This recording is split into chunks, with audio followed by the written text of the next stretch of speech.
Good morning, my teachers, seniors, colleagues, and dear postgraduates. My name is Dr. Ani Praveen. I'm a consultant pathologist at BMH Calicut. I welcome you all for the 87th IAPM Kerala chapter meeting and the third consecutive online meeting. Welcome, delegates. To start with, I invite Dr. Nobin Babu, Secretary, IAPM Kerala, for the welcome address. Over to you, sir. Thank you, Dr. Penny. Am I audible? Yes. It gives me immense pleasure to extend greetings and welcome you all to our 87th chapter meeting. This is our third consecutive chapter meeting on online platform. First and foremost, I would like to welcome our guest speaker, Dr. Neeraj Siddharthan, Professor and HOD, Department of Clinical Hematology, Amrita Kochi, who will be covering a very relevant topic related to our slide seminar session. Hope Sir's talk will throw light in understanding the treatment implications while diagnosing a case of lymphoma. I extend my warm welcome to the moderator for the guest lecture, Dr. Priya Jacob, Associate Professor, Department of Pathology, Regional Cancer Center, Thiruvananthapuram. The main attraction of our chapter meeting is the slide seminar session. Warm welcome to our moderators for slide seminar session, Dr. Neena Mambulli, Senior Consultant Pathologist, Baby Memorial Hospital, Kozhikode, and Dr. Indu R. Nair, Professor, Department of Pathology, AIMS Kochi. Dr. Rupa Rachel Paulos, Professor, Department of Pathology, Amrita Kochi, will be moderating the free paper session. Warm welcome, ma'am. I extend warm welcome to the entire Pathology Department, Government Medical College, Kottayam, and Kottayam Path Club for organizing the quiz for postgraduates. The support rendered by Team Mindray India needs a special remark. This is our second meeting organized in collaboration with Team Mindray India. The lymphoma webinar, the first meeting along with them, was unforgettable and has in fact taken our chapter to a next level. I welcome Mr. Biju Radhakrishnan, Application Manager, Mindray IVD, who will be delivering a talk on modern day hematology analysis. Dr. Ashik Siddiq, Professor, Department of Pathology, MES Medical College, Perindalmanna, will be moderating this session. Ashik Shah deserves a special welcome as Sir connected us with the Mindray team. I wholeheartedly welcome all the participants for the various sessions. Best wishes all. Lastly, but not the least, I extend my hearty welcome to the entire Kerala chapter members and also all delegates who have registered and attending the conference from various places. Good day all. Thank you. Thank you, sir. Now I invite Dr. Rajan, President IAPM Kerala, for the presidential address. Over to you, sir. Respected guest speakers, various chairpersons of different sessions, chapter members, and my dear postgraduates. Good morning to one and all. This is our 87th chapter meeting, as you know, and the third online meeting in a row. And during the last 6 months, that is exactly after the 86th chapter meeting, IAPM have done hectic activities. We conducted a talk and a slide seminar on August 1st on soft tissue tumors by Dr. Bharat Reddy, which was well appreciated by the faculty members. And in the August last week, 3 evenings, we conducted one of our prestigious programs in the history of Kerala chapter, Diagnosis of Lymphoma, Hear It from Experts. The program got very good feedback from across country, across chapters. More than 2,000 pathologists viewed the program either live or through the YouTube. Atham Pathonam is a totally different program on IAPM platform, which added a new phase to IAPM. Involvement shown by the chapter members surprised many of us, especially by the youngsters. Even though there were many obstacles during the program, either in the form of COVID-19 duties, the postgraduate and undergraduate exams, we still surpassed it. And the chapter is thankful to Dr. Vishnu KR, who is a final year MD student from Trivandrum Medical College and convener of the program. And without whom it might not become a reality. Chapter is also thankful to our fellow member who were the team leaders for Atham Pathonam, Dr. Sisi from Kottayam Medical College, Dr. Deeshma from Calicut, Malabar Medical College, Dr. Nitya from Trivandrum, SUT Medical College, Dr. Arijodi from Alapi, and Dr. Sunita Balakrishnan from Trishur, and Dr. Purnima. We have progressed to a lot in our effort to make a uniform synoptic reporting format under the guidance of Ajit Nambiar. We have completed 12 modules so far, and near about 100 members, the faculty members across Kerala, they participated in different modules. We spent more than 40 hours even for the final discussion of the format. It was a hectic activity, spending hours in Google Meet sessions, and still 12 more modules to deal with. And we interacted with the software people also. As a prototype, MRM format is given to them for a workup. And maybe within 2 to 3 weeks, I think we will have another general body online to witness how it works. This time also we conducted our prestigious Professor Ramendran Gold Medal examination, even though it was late because the exams were late. And 26 colleges participated, and the results are ready with me. Krishna Priya P from Calicut Medical College bagged the first prize, and she bagged the gold medal. And regarding the coming events, I don't stand between you and the scientific program that is coming.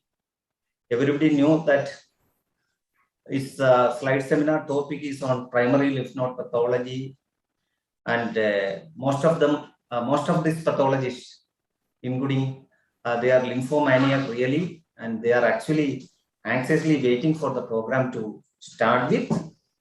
And again, Neeraj is ready for his presentation also. So thank you all, and wish you a very good day and an academic feast. And thank you. Thank you, sir. Let's start the chapter meeting with the guest lecturer of the day, renowned clinical hematologist, Dr. Neeraj Siddharthan, Professor and HOD, Department of Clinical Hematology, AIIMS Kochi. To introduce our speaker, let me welcome our moderator for the session, Dr. Priya Jacob. Madam is Associate Professor of Department of Pathology at RCC Trivandrum. She has 11 years of experience in reporting lymph node, bone marrow, and flow cytometry. Over to you, madam. Thank you for the kind introduction. Am I audible? Yes, ma'am. Respected office bearers of the IAPM Kerala chapter, Professor Rajan and Nobin Babu, dear teachers, distinguished senior colleagues, friends, and students. It is my proud privilege to introduce the speaker for today's guest lecture. Dr. Neeraj Siddharthan is Professor in HOD, Department of Clinical Hematology, Amrita Institute of Medical Sciences, Kochi. He has done his MBBS in 1994, followed by MD Internal Medicine, both from Trivandrum Medical College, and then DM in Hematology from CMC Vellore. His areas of interest are transplant, myeloma, infections in leukemia, hemophilia, and disorders of hemostasis.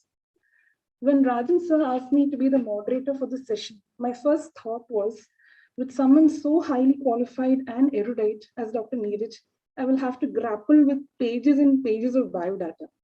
But believe it or not, this is all he shared with me. And so I discovered that not only is he highly qualified and erudite, he is also extraordinarily humble and unassuming, a rare quality in our clinical fraternity. Like all of you, I am equally keen to hear about lymphomas from the other end of the spectrum, the clinical management aspect. So over to you, Dr. Neeraj. You are inaudible.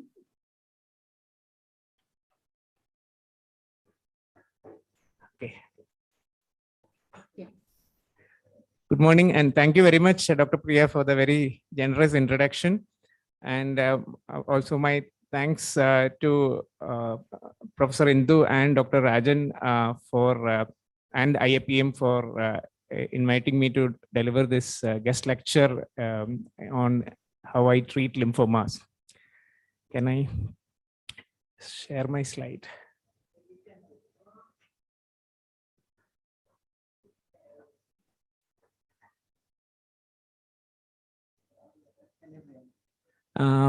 Sir, can the host enable me to share my slides, please? Meanwhile, I think, sir. Yes, sir. Just give us a moment. Yeah, no problem. Nikhil will do it. Yeah, sure. Thank you.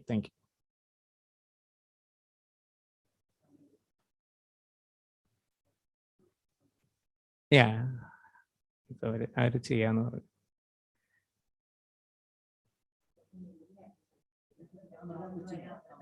Okay. Amrita Kochi. That is how I have logged in. Huh? Okay. Not in my name. Okay. Yes, sir. Yeah.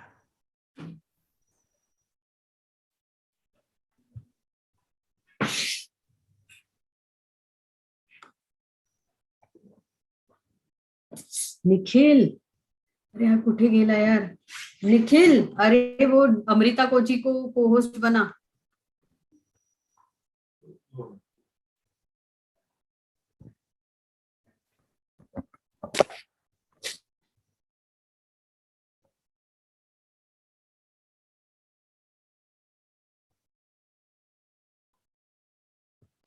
Yes, sir. Done. Can you check?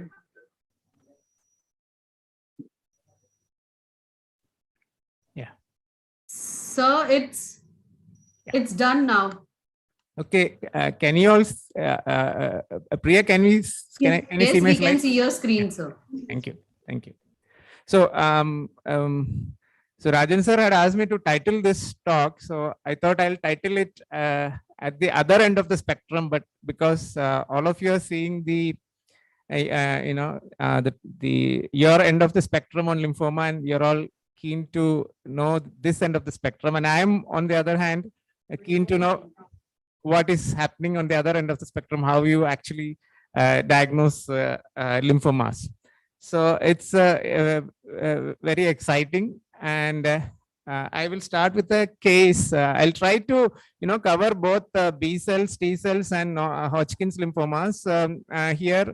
But due to, as you all know, it is almost impossible to cover the entire lymphomas in 40-45 minutes. So pardon me for leaving out some of this, but in any case, at the end of the session, hopefully we should have some time for discussion.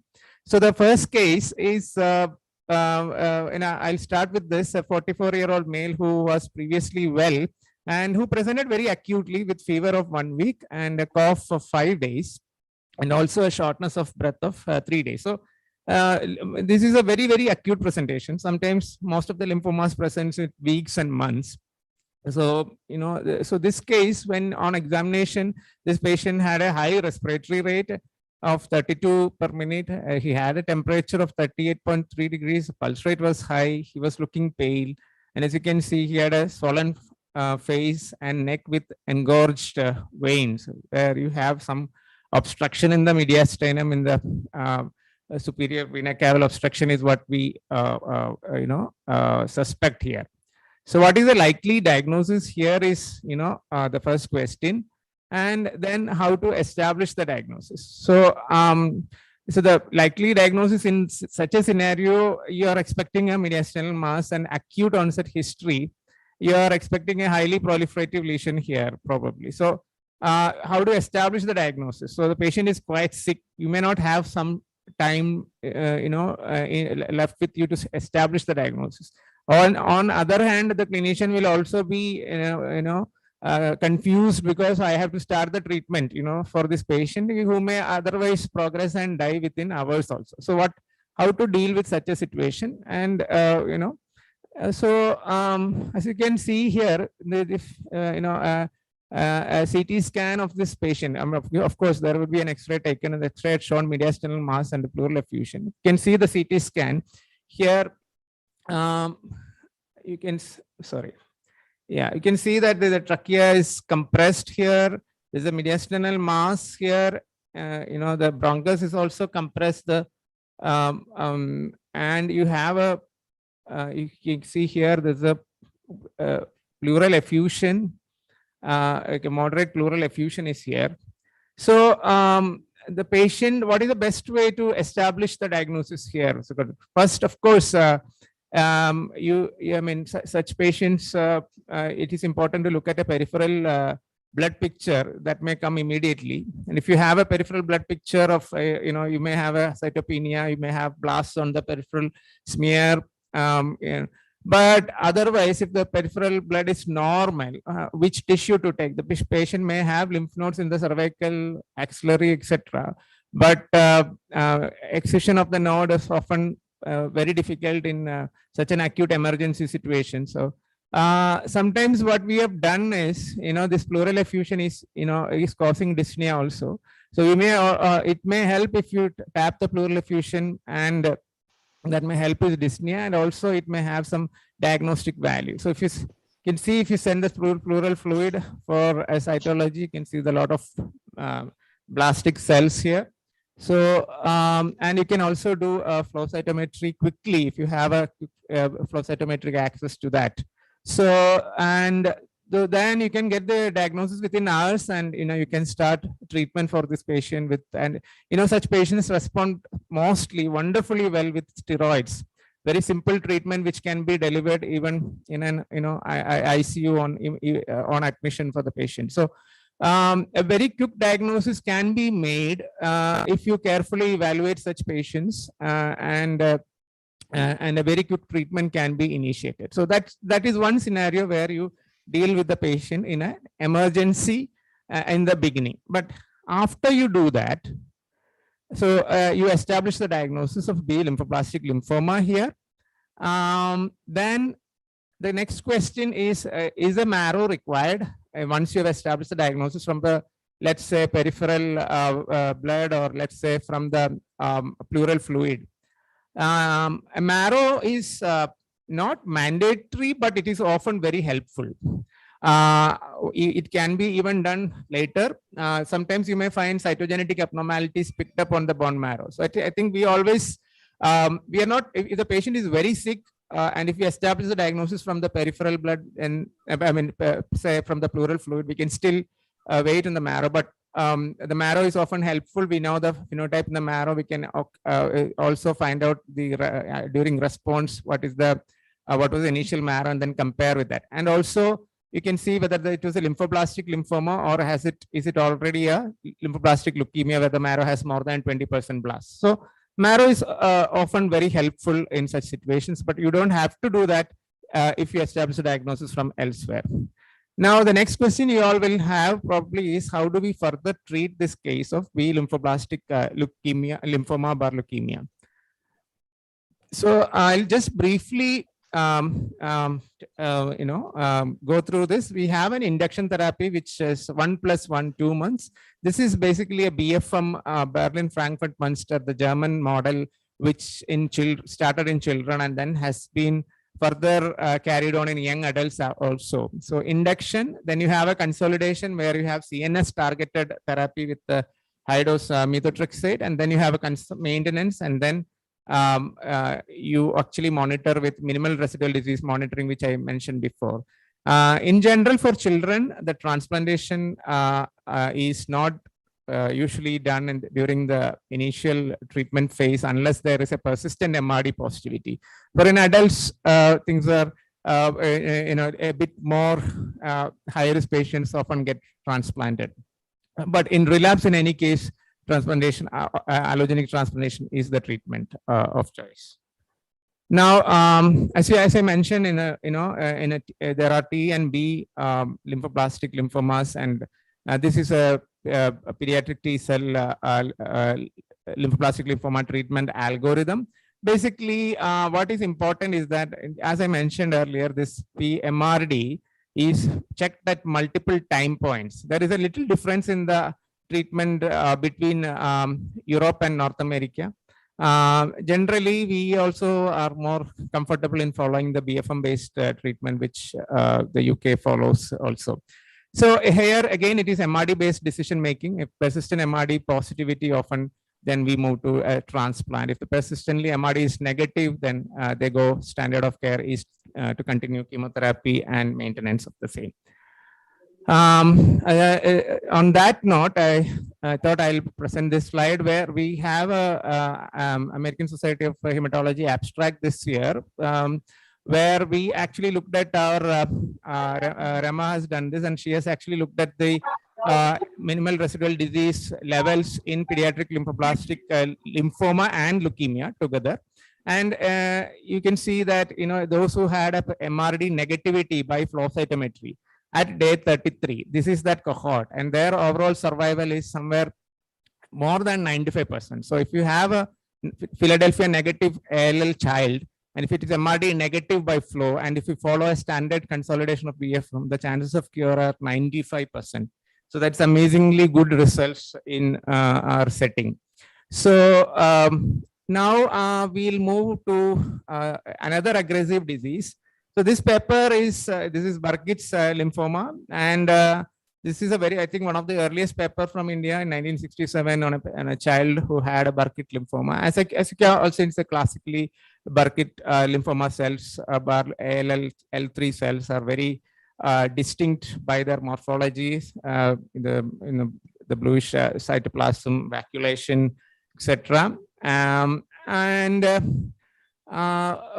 Flow cytometry is often helpful, and we often see the mature B phenotype in the flow, and then of course, if it is not an immature B phenotype, but if you see a mature phenotype by, say, let's say kappa expression, then and we then check for if there is any translocation of the MYC. So it is easy to do a FISH on this, and you can see here a FISH if you have a yellow signal here or a red and green signal together, then you say that it is positive.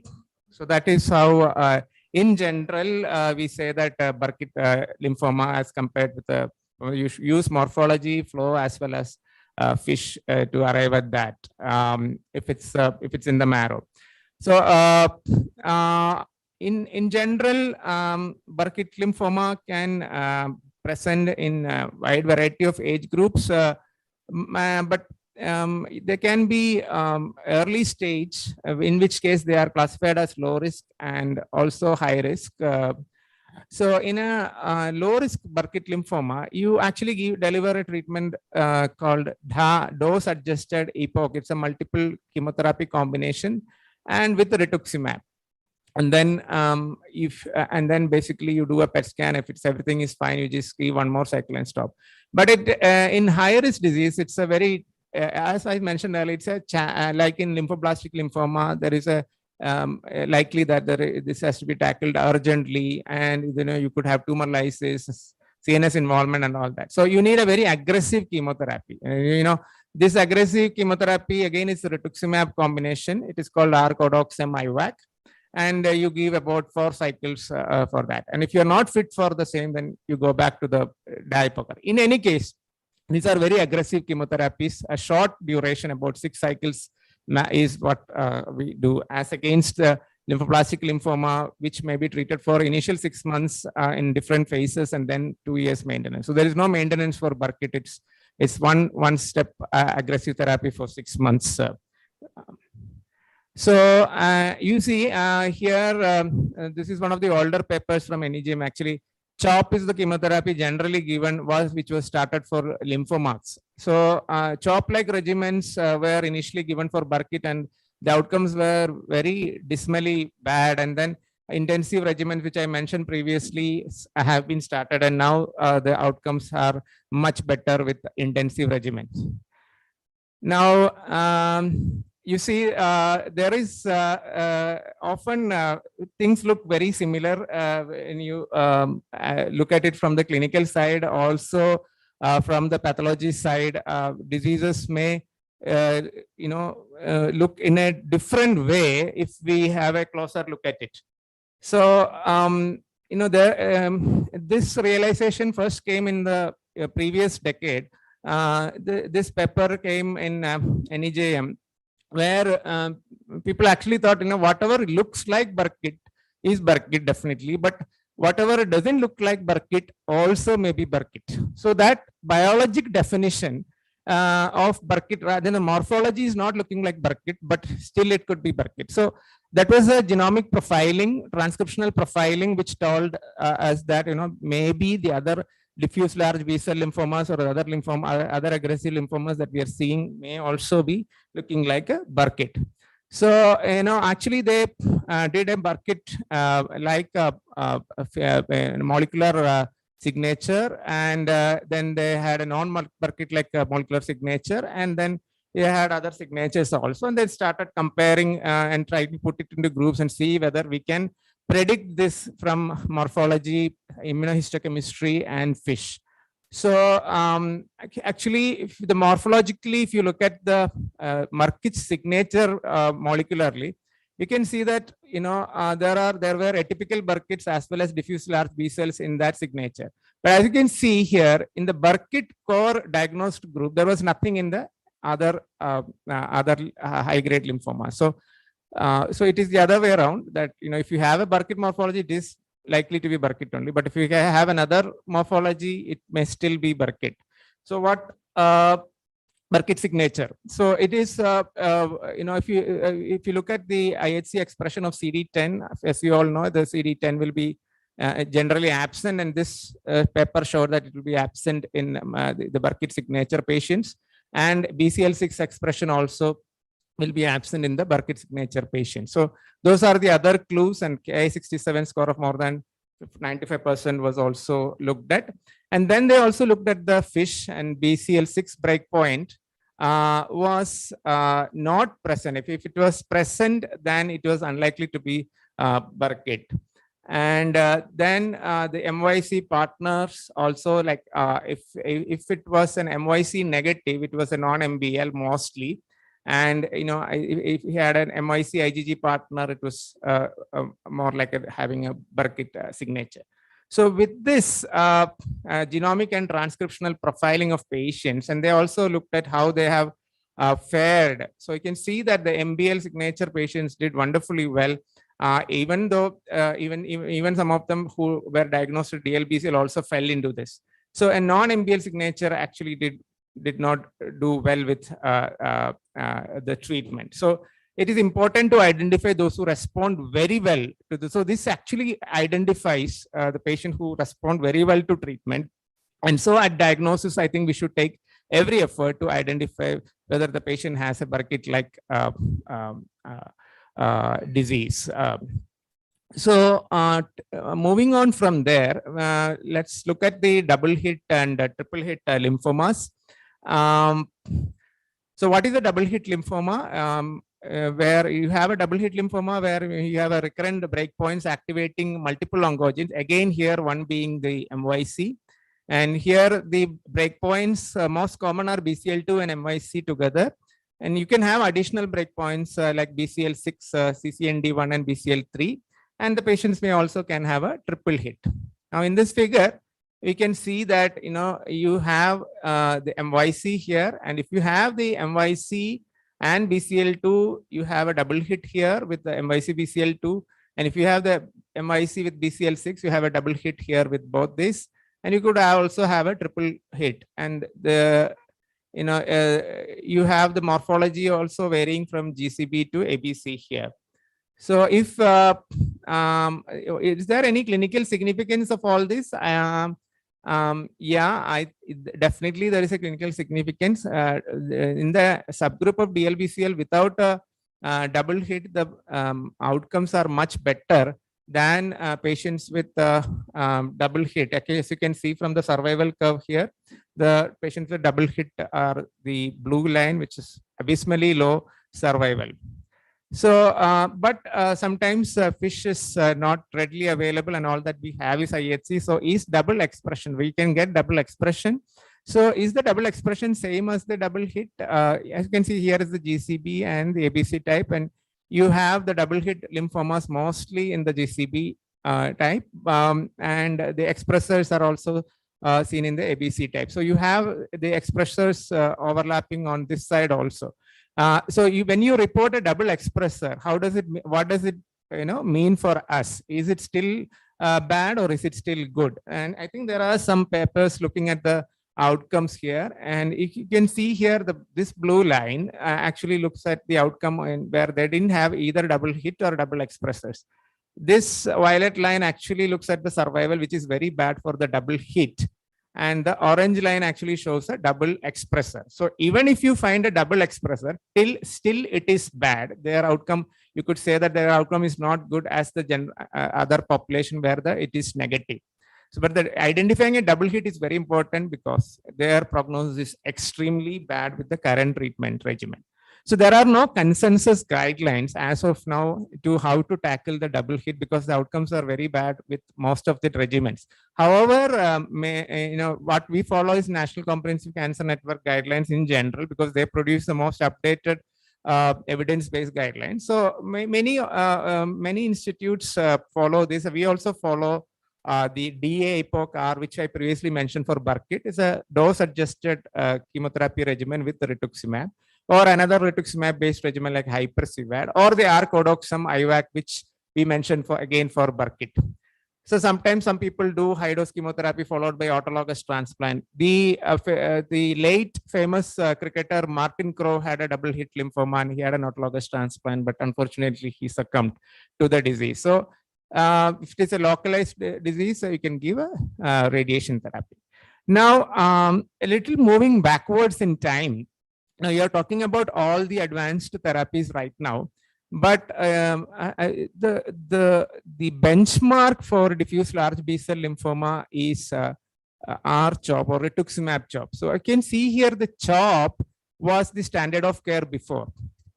See, that is cyclophosphamide, adriamycin, vincristine, and prednisolone. So now you see this was the outcomes with GCB and non-GCB with CHOP, and both the outcomes have improved with rituximab. So irrespective of whether it is a GCB or non-GCB, compared to CHOP, the addition of rituximab actually benefits both. So, and the rituximab, improving upon rituximab has still been a challenge for us clinicians because over and above rituximab revolution, outcomes have not much improved after that. So if you have to, look at how to overall address this, we have patients with low IPA, German center phenotype, a low stage, etc.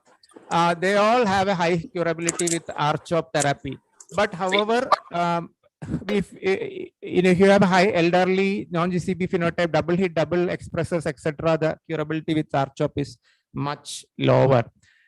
Now, another lymphoma which doesn't do good is mantle cell lymphoma. And mantle cell lymphoma is divided again, and the treatment is again tailor-made, but there is a particular subset of indolent mantle cell lymphoma which almost behaves like a CLL where you can do a wait and watch.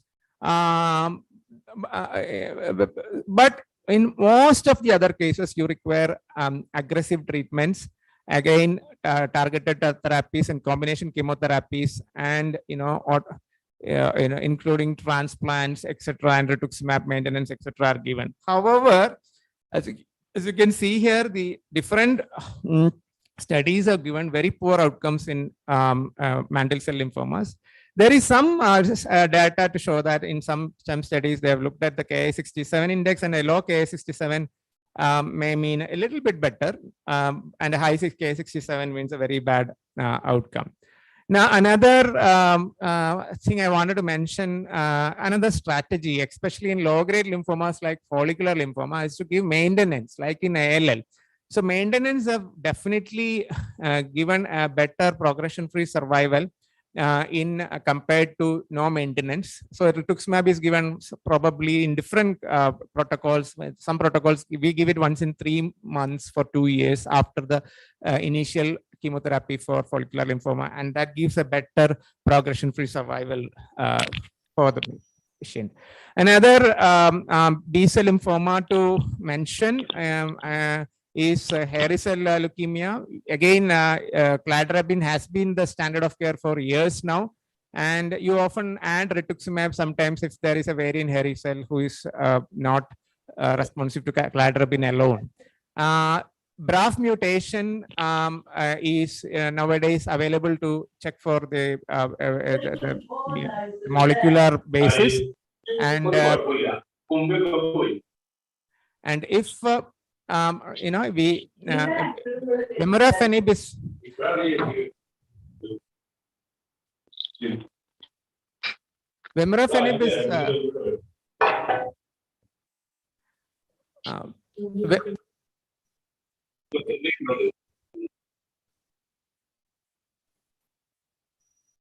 okay, vemurafenib is a BRAF inhibitor, and that is not available in India, but that is something which is considered for hairy cell leukemia. Now coming to the T-cell lymphomas, again, that is a very difficult area for us clinicians.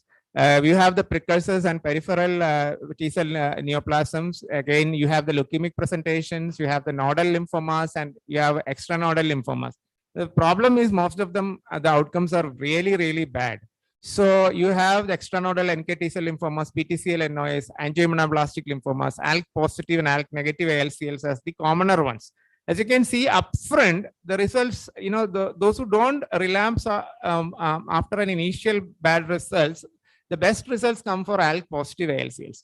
All the rest of the T cells are not really responsive to treatment. Even at relapse, if you can see here, ALK positive ALCLs is this line, and they can still be salvaged. But most of the other subtypes of PTCLs do very bad, and you know, only a very small number of them can get salvaged. So again, there is some addition in the treatment, very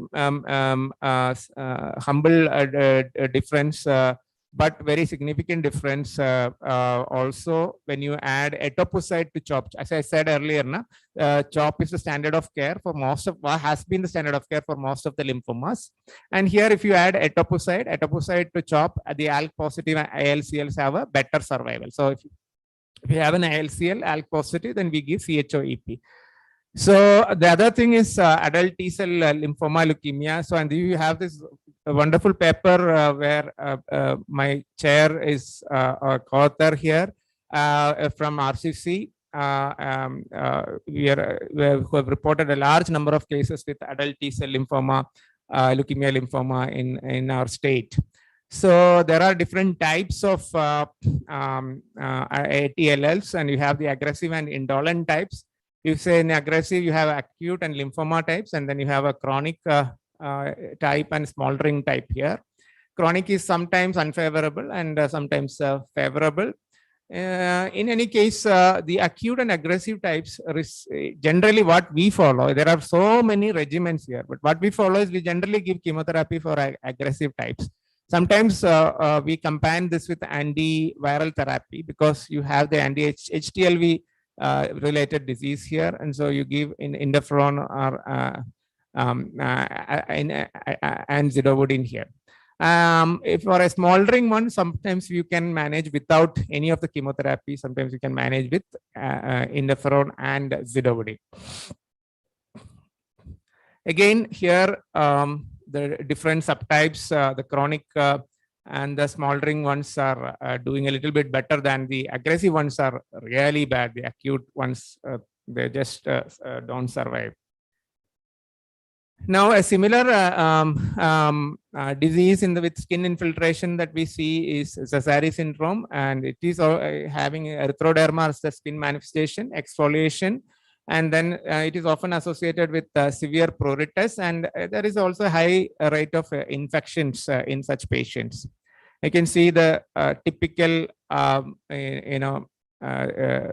flower-shaped cells, Sézary-shaped cells that you can see in the peripheral blood in conjunction with the skin infiltration that are seen like this. So again, the diagnosis, after the diagnosis, it is a very tough scenario for us, because we see whenever any recommendation says multiple agents, and most of the time it is because none of them are very effective. It is a similar case in Sézary also. What we do is, though we give some topical therapy, sometimes we give phototherapy, and we combine them with interferon. This interferon and topical therapies are usually done initially for the Sézaries. Otherwise, you can give a low dose methotrexate. Low dose. It's basically low dose chronic treatment that we're giving. There are some newer agents like brentuximab and mogamulizumab, which are also used in such patients, but mostly interferon is used as the first line in our setting. Radiation and extracorporeal photopheresis are also considered in such patients. Another interesting type of lymphoma is the extranodal NK T cell lymphoma. Again, it can be nasal or it can be non-nasal in the upper airway tract, or it can be non-upper airway tract also in the rest of the body also. So again, this is a very interesting disease as far as the pathobiology is concerned, and also the treatment is concerned. It has origins with Epstein-Barr viral infections, and very typical diagnostic characteristics. And from a clinician's perspective, it is very exciting to see, because there are so many targets possible for this extranodal lymphomas, because you could have all the newer drugs here being experimented here. Sometimes some of them are already in clinical practice, like nivolumab, etc. So again, most patients require chemotherapy as a standard of care initially. They are requiring non-anthracycline-based chemotherapy, and there is a particularly sensitive to asparaginase. So this is one of the T cell lymphomas which the treatment is really different from the rest of the things. So, and the treatment is rapidly progressing in such in NK cell. So it's important to clearly identify NK cell, because it's an aggressive treatment, and median survival is probably better than in many studies have shown a better median survival with SMILE-based regimens, which are also includes L-asparaginase in a good dose. Now, with that, we move on from the T cells to Hodgkin.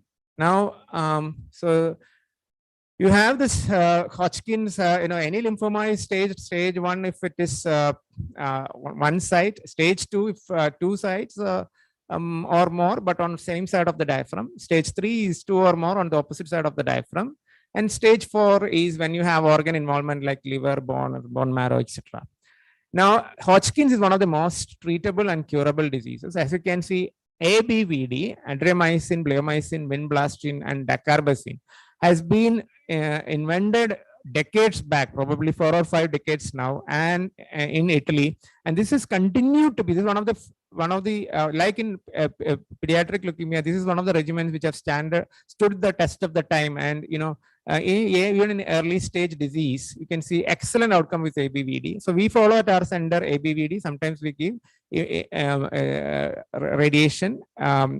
Also, earlier we used to give 6 ABVD. Sometimes now for the very early stage disease with good risk features, we give only 4 doses. And sometimes we skip the bleomycin, because bleomycin is lung toxic after the interim assessment. BCOP is another combination therapy, but it's a little toxic.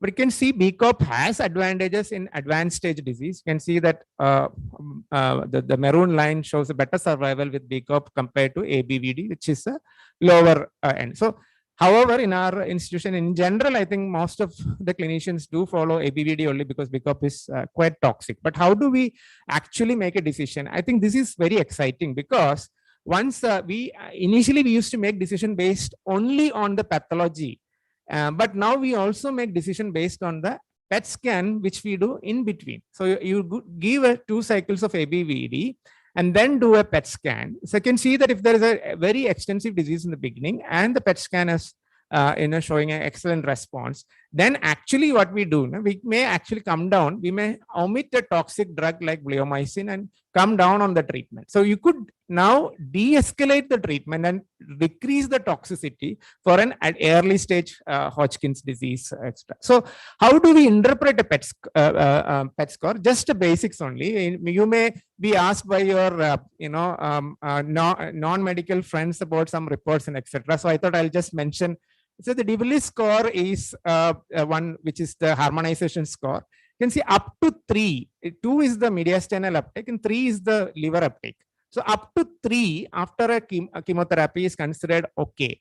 And more than 3, 4 or 5 is considered abnormal. So in this figure, you can see here, this is the liver uptake. And here you can see a higher uptake. So that is called 4. And if you have a 4 lesion, then we may consider biopsy if it is biopsiable. But if you have here, on the other hand, on this picture, you can see the liver uptake is this, and you have some uptake here on this node and in the inguinal node, but they are much comparable to the liver. So it is 3. 3 is considered negative. Up to 3, we don't interfere and we just continue the treatment. The other cousin of Hodgkin is the nodular lymphocyte predominant Hodgkin lymphoma, which has the CD20 expression. And here again, our treatment strategy, if you give us a diagnosis of NLPHL as against Hodgkin's, our treatment strategy will be definitely different. So we, in fact, if in early stage, we don't sometimes give chemotherapy, we may just give radiation alone. And other important thing is that most of us may add a rituximab, because if you have a CD20 expression, we may add a rituximab to our treatment. And most of these treatment are actually very limited. Even for a relapse, we may not do a bone marrow transplantation for a NLPHL, because NLPHL is generally considered a less aggressive cousin brother of Hodgkin. Now coming to gray zone lymphoma, which is you have a classical Hodgkin lymphoma and mediastinal large B-cell lymphoma, and then you have the gray zone lymphoma, where your characteristics are somewhere in between these two. And does it make a difference if you give us a diagnosis of a gray zone lymphoma or not? So in general, I think there is some data to show that if you treat the outcomes are slightly different. You can see that lower 2 graphs actually shows that if you add rituximab, if you have a CD20 expression in this, it is important to mention to the clinician that, yeah, you have a 20 expression, because wherever rituximab has been used, either for rituximab CHOP or rituximab with ABVD, the rituximab has made a difference in the outcome. So for a gray zone lymphoma, it is important that if you have a CD20 expression, to mention that. So then, we could treat with rituximab. Now for the newer drugs, the brentuximab vedotin, I am comparing this drug to Agni missile because you see here there is an antibody. It is an antibody is bound with a monomethyl orostatin, which is an anti-tubulin agent. Now this antibody is against CD30, and if the tumor cell has CD30, it will bind to the CD30. So if you report on IHC CD30, and if the patient is affording, this is not available in India, we may give this drug. So this antibody will come and bind. So like the Agni missile will go, and it has a 3 to 6 meter precision. It will just go and precisely bind there. And Agni missile will have a payload. So this also has a payload, and that is the MMAE. And it will be delivered, and it will bind to, it is an anti-tubulin, it will inhibit the mitosis, and then the cell will go into apoptosis. So brentuximab has been now extensively used. These are earlier results in relapsed and refractory Hodgkin lymphoma. Now it is extensively used in the West in the relapsed and refractory setting, and also it is used in the upfront setting also. There are guidelines to use in upfront setting also. However, unfortunately in India, this drug is still has to be imported at a costly price. But for a patient with a money no issue, this drug is very much worth considering. Another important drug is checkpoint inhibitors. So what are checkpoint inhibitors? This is a very important tourist place in Berlin. It's called Checkpoint Charlie. It is during the Second World War. There was a Allied forces checkpoint. So what does a checkpoint do? In the cancer cell, you have a PD-1. The killer T cells, you have a PD-1, and then there is a PD-1 ligand in the cancer cell. But if you PD-1 binds to the PD-1 ligand in the cancer cell, what happens is that the killer cell's action is, it is like a sedative or like giving a morphine to the killer cell. It will not act further. So actually what is done is, the checkpoint inhibitors like pembrolizumab and nivolumab blocks the interaction with PD-1 and PD-1 ligand, and so that the killer cells, the host cells itself can power and kill the cancer cells. So you have pembrolizumab here compared with brentuximab in relapse setting. You can see that even with comparing with newer drug like brentuximab, pembrolizumab has a better result in relapse setting. And also now we have combinations of checkpoint inhibitors and brentuximab. So nivolumab is another checkpoint inhibitor and brentuximab is there. So we have now, this is also one of the salvage regimens for Hodgkin's lymphoma. So somehow in hematology it is mostly, and lymphomas it is mostly used in Hodgkin's. Now a word about autologous stem cell transplantation. This is also done in Hodgkin's lymphoma after relapse. And how it is done is patients are given growth factors or colony stimulating factor. The peripheral blood stem cells are mobilized. Then they are collected into a bag. And after that, the patient is given a chemotherapy. And after giving the chemotherapy, the stem cells are infused back. And there is an aplastic phase, and then the patient recovers after that.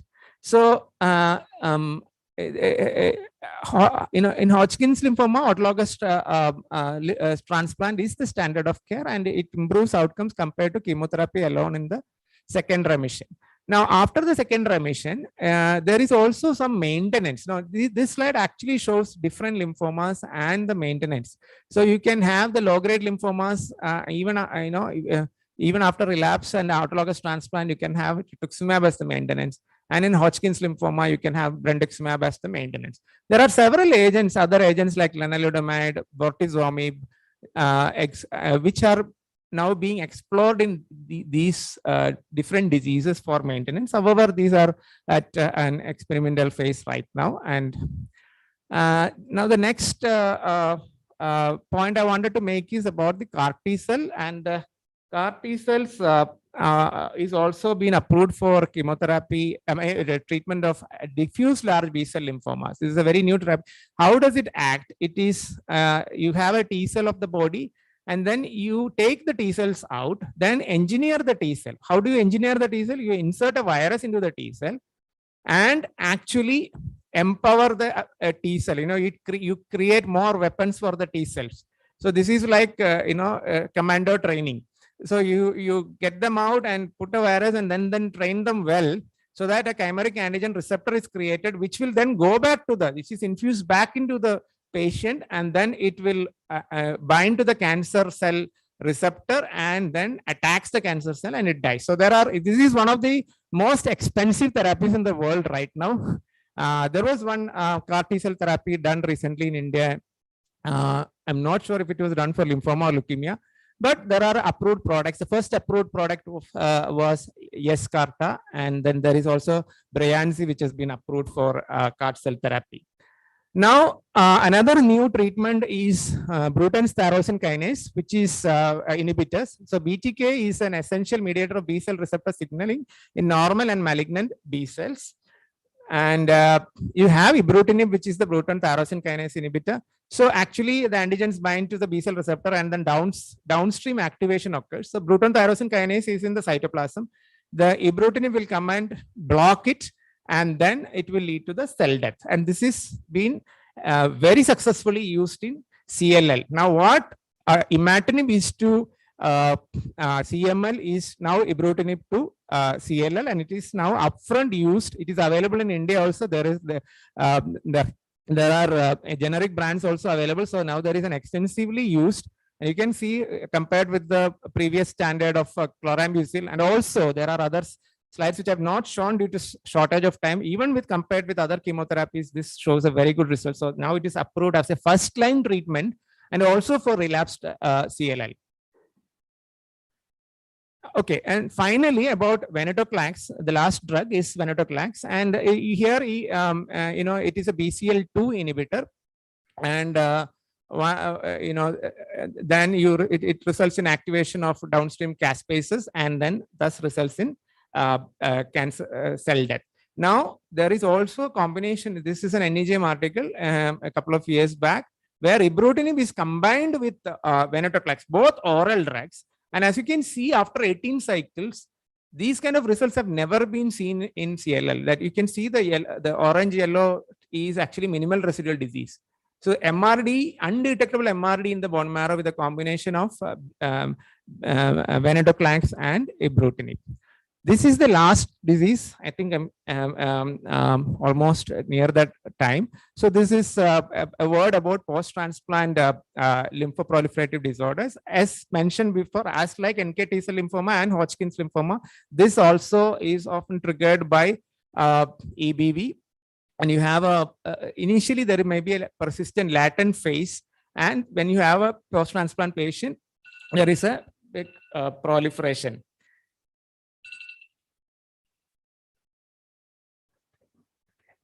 So here, sometimes you may be able to detect it at an early phase.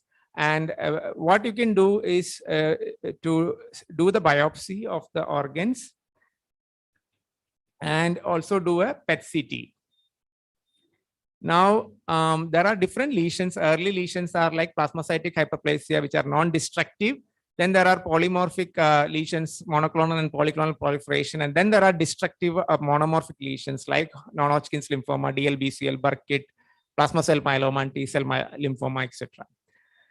And Hodgkin's lymphoma is also often seen. Some of them are EBV positive and some of them are EBV negative. So there are a lot of risk factors. Again, EBV seronegativity of the patient at the time of transplantation, and donor being positive, and or the active EBV infection at the time of transplantation.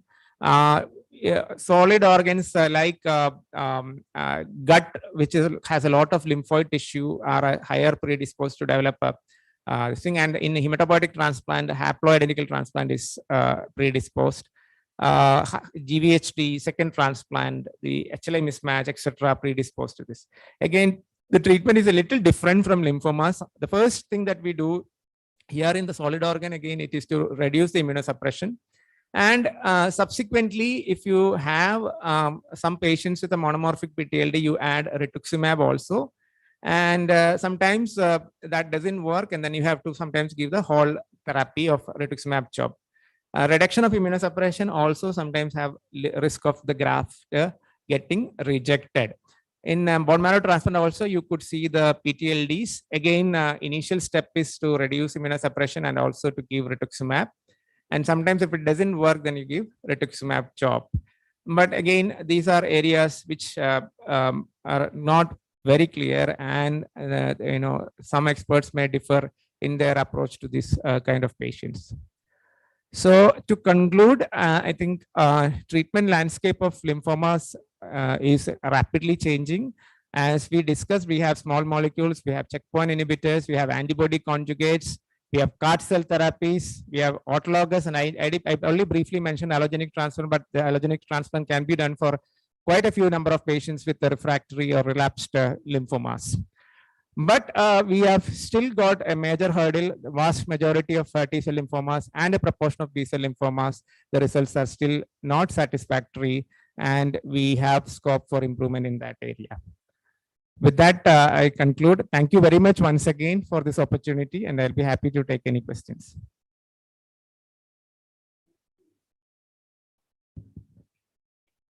Thank you, Dr. Mindray, for that highly informative session. And I remember in 2001, my grandfather was diagnosed with DLBCL. At that time, rituximab was a kind of experimental drug. It was not even, it was just like this unusual monoclonal antibody, which is experimental and may not work. But now it's like standard of care for everything.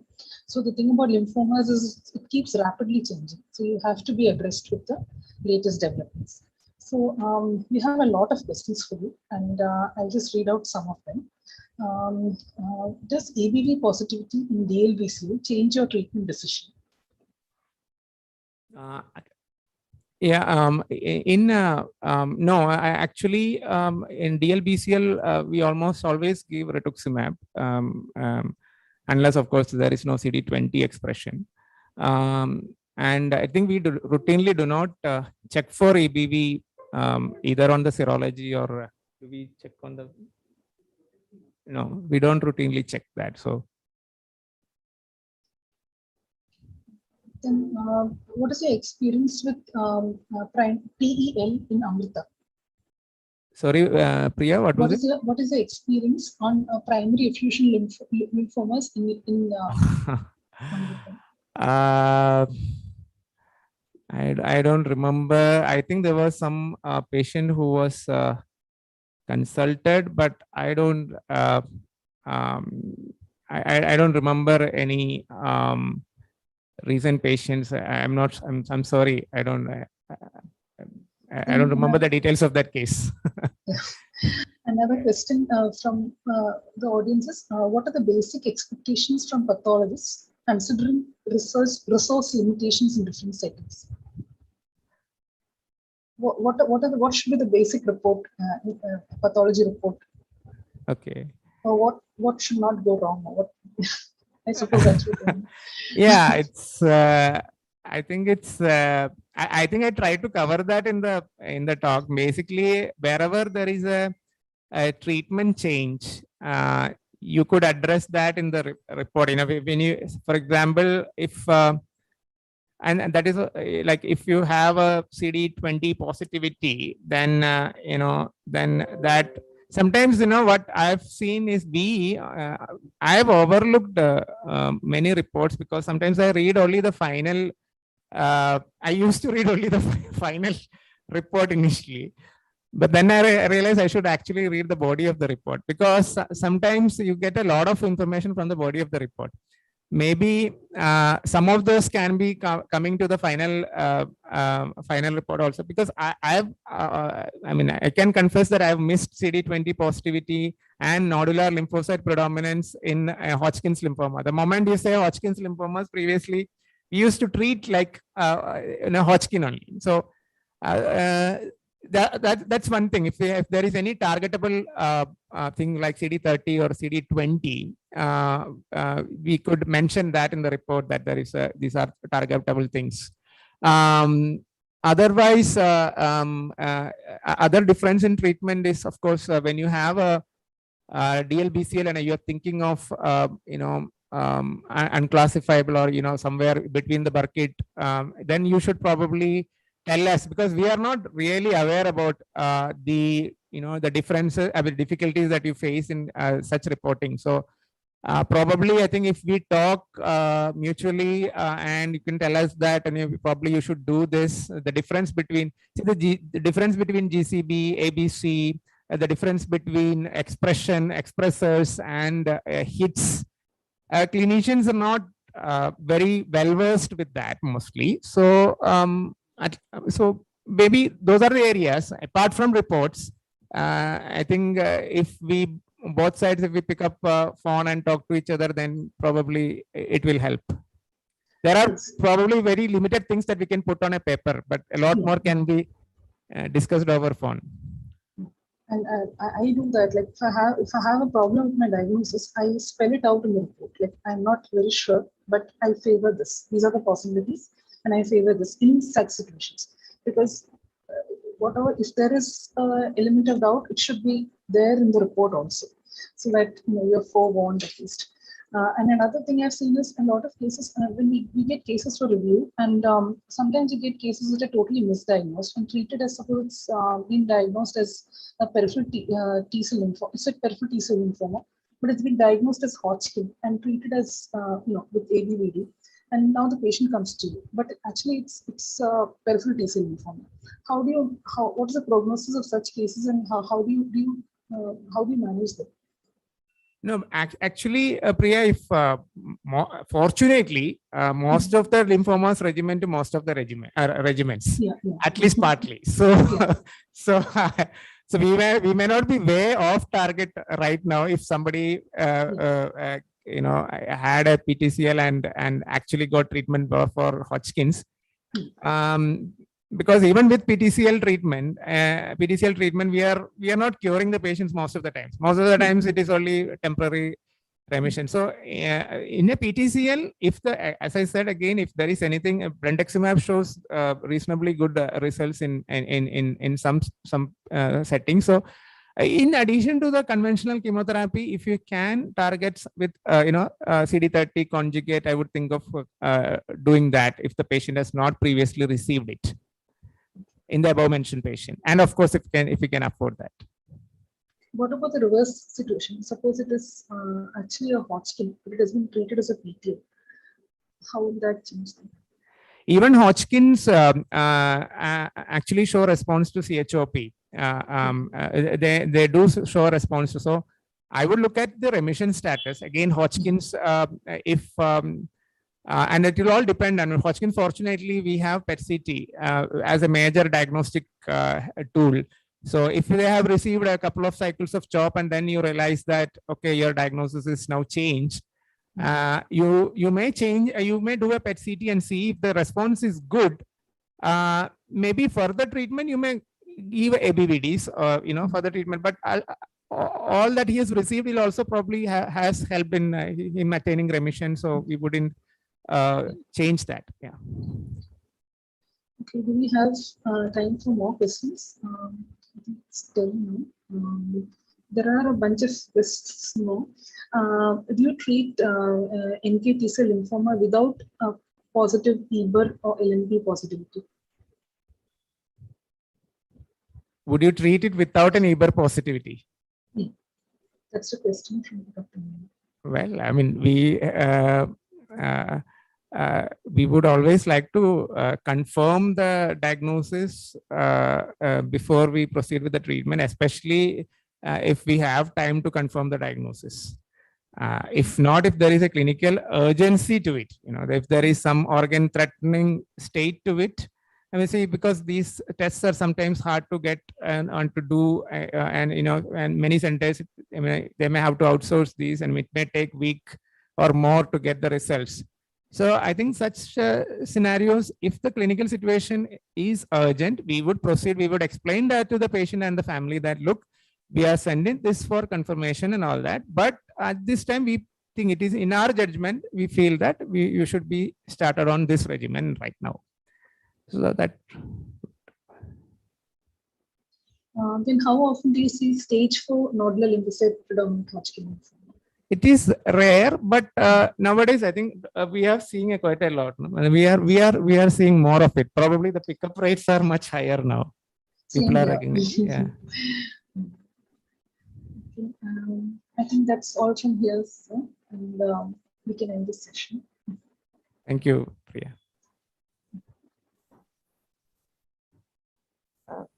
Thank you, sir, for that wonderful talk, and thank you, Priya Madam, for moderating the session. Thank you.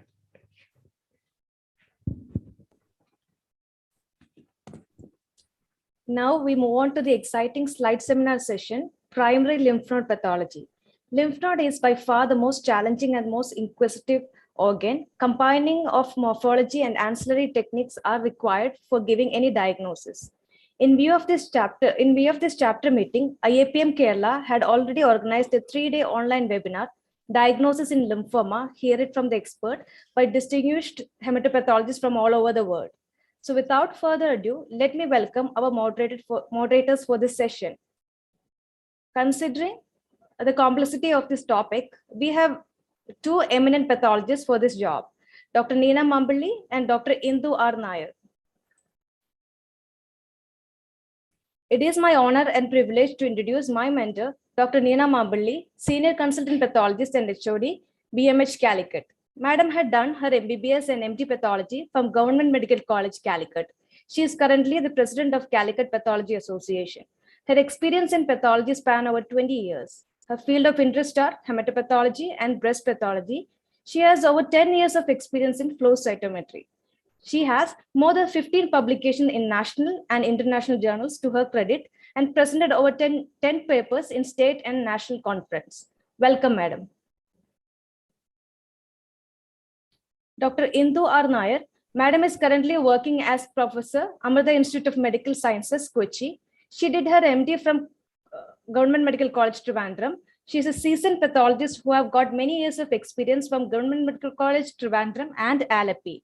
She joined her present institution in 2009. She is a member of International Society for Gynec Pathologists. Madam did her honorary observership in lymphoma pathology from Imperial College of London. Her areas of interest are hematolymphoid pathology, gynecological pathology, and cardiac transplant pathology. She has organized a series of Amrita Guru E lectures as program director. SAGE is an international online talk series started on September 2020 with around 30 international and 15 national pathology experts in their respective subspecialty fields, delivering 3 to 4 talks per month. She is an ardent researcher as well. She has many research papers under her belt. She has about 20 publications in her credit in both national and international journals. Over to you, madam. The platform is yours. Thank you. Thank you, Dr. Annie. And good morning, respected teachers, my dear colleagues and friends. It is our honor to moderate the session on primary lymph node pathology. And at the outset, I would like to thank IAPM and Rajan sir for giving me this opportunity. Dr. Ajit for suggesting my name to moderate a session on the topic which is so close to my heart. And along with Dr. Neena. And we were excited to see the responses from various centers. It is overwhelming. And I think we could do justice by including most of the well worked up cases, at as spotters.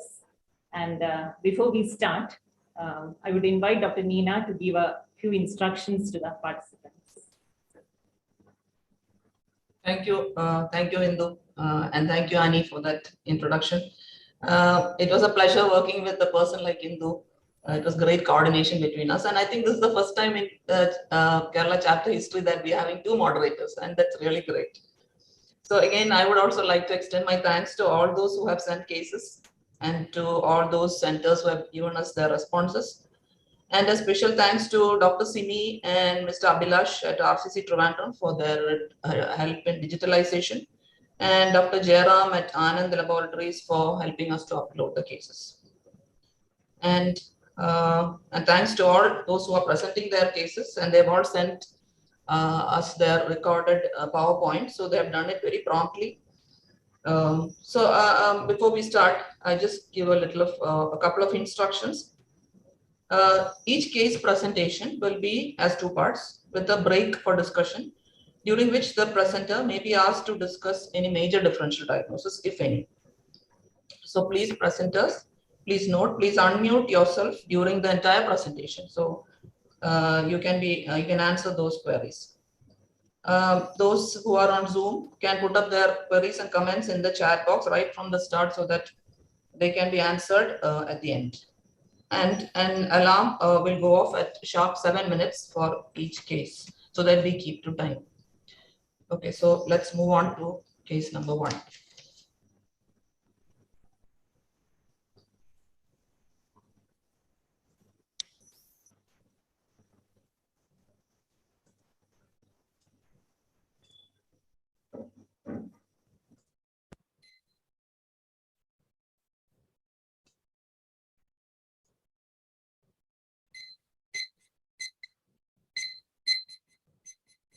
So these were the centers who sent us their opinions. About 15 centers have responded. So we go on to case number 1, and that is by Dr. Vinnie Mary Matthew from Government Medical College, Thrissur. It's a recorded presentation. Good morning. I'm Dr. Vinny Matthew, Junior Resident at GMC Thrissur, presenting case number 1. 73-year-old male presented with inguinal swelling of 2 weeks duration. The lymph node excision biopsy was done. These are the photomicrographs, scanner power view, another scanner power view, low power view, and low power view, high power view, and high power view, additional high power view. This is open for discussion.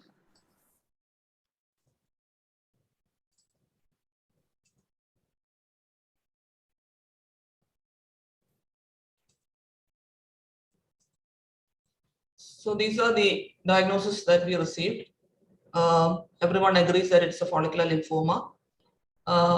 Only thing, there is a slight difference of opinion regarding whether three differentials like foreign body giant cells is most of the centers have called it foreign body giant cells.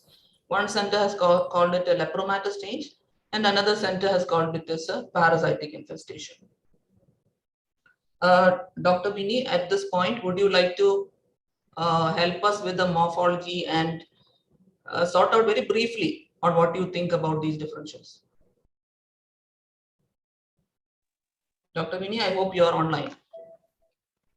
Yes, ma'am. Am I audible? Yes, you can. Yes, ma'am. With the pattern, this follicular pattern, the differentials we consider were follicular lymphoma and reactive change, and definitely. Hello, ma'am. It's a follicular lymphoma. Can you hear me? Yes, surely. Okay. Yes, it's a follicular lymphoma. Fine. And in the background, we are also seeing numerous foam cells and vacuolated cells. And with that, our differentials were lepromatous as well as foreign body giant cell reactions seen in lepromatous change. Okay, thank you.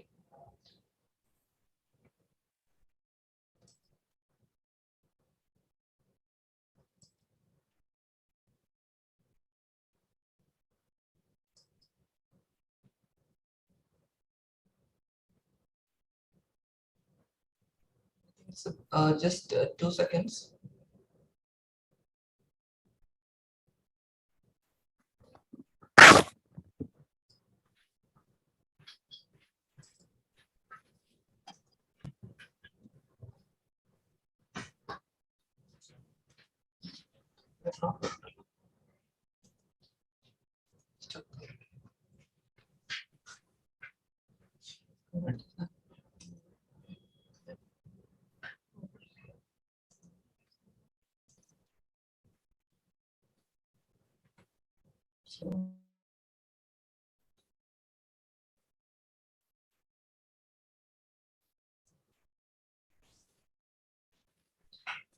Okay, so we're going on to the second part of from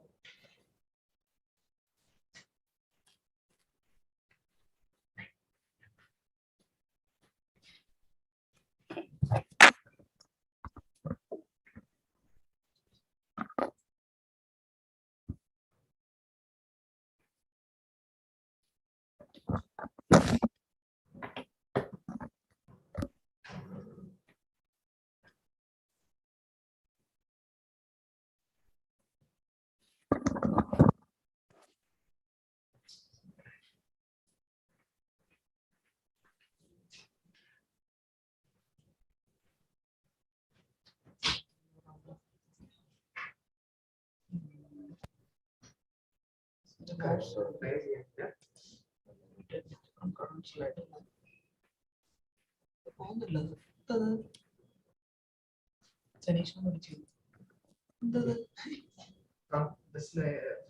slide.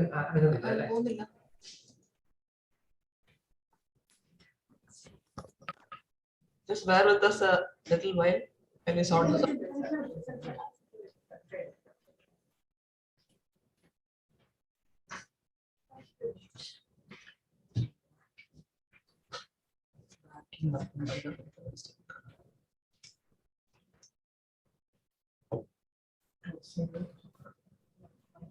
Nina, Sir, Vinny slides share and she can present. One second. She can present herself. ഇവിടെ ബാക്കിന്ന് തോന്നില്ല problem.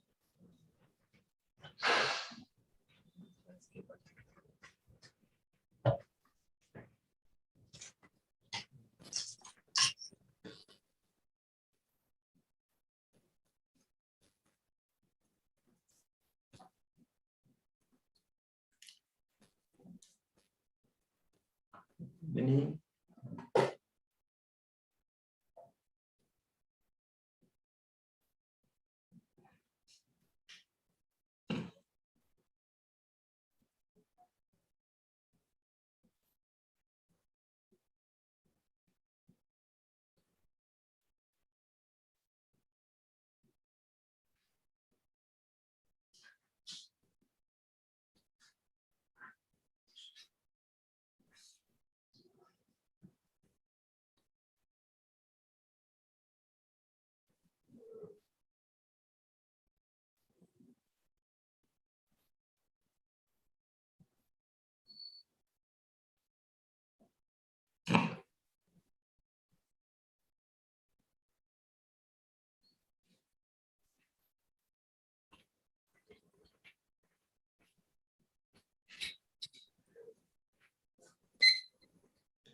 Nina, if the Vinny has got the PowerPoint with her, she can do that first.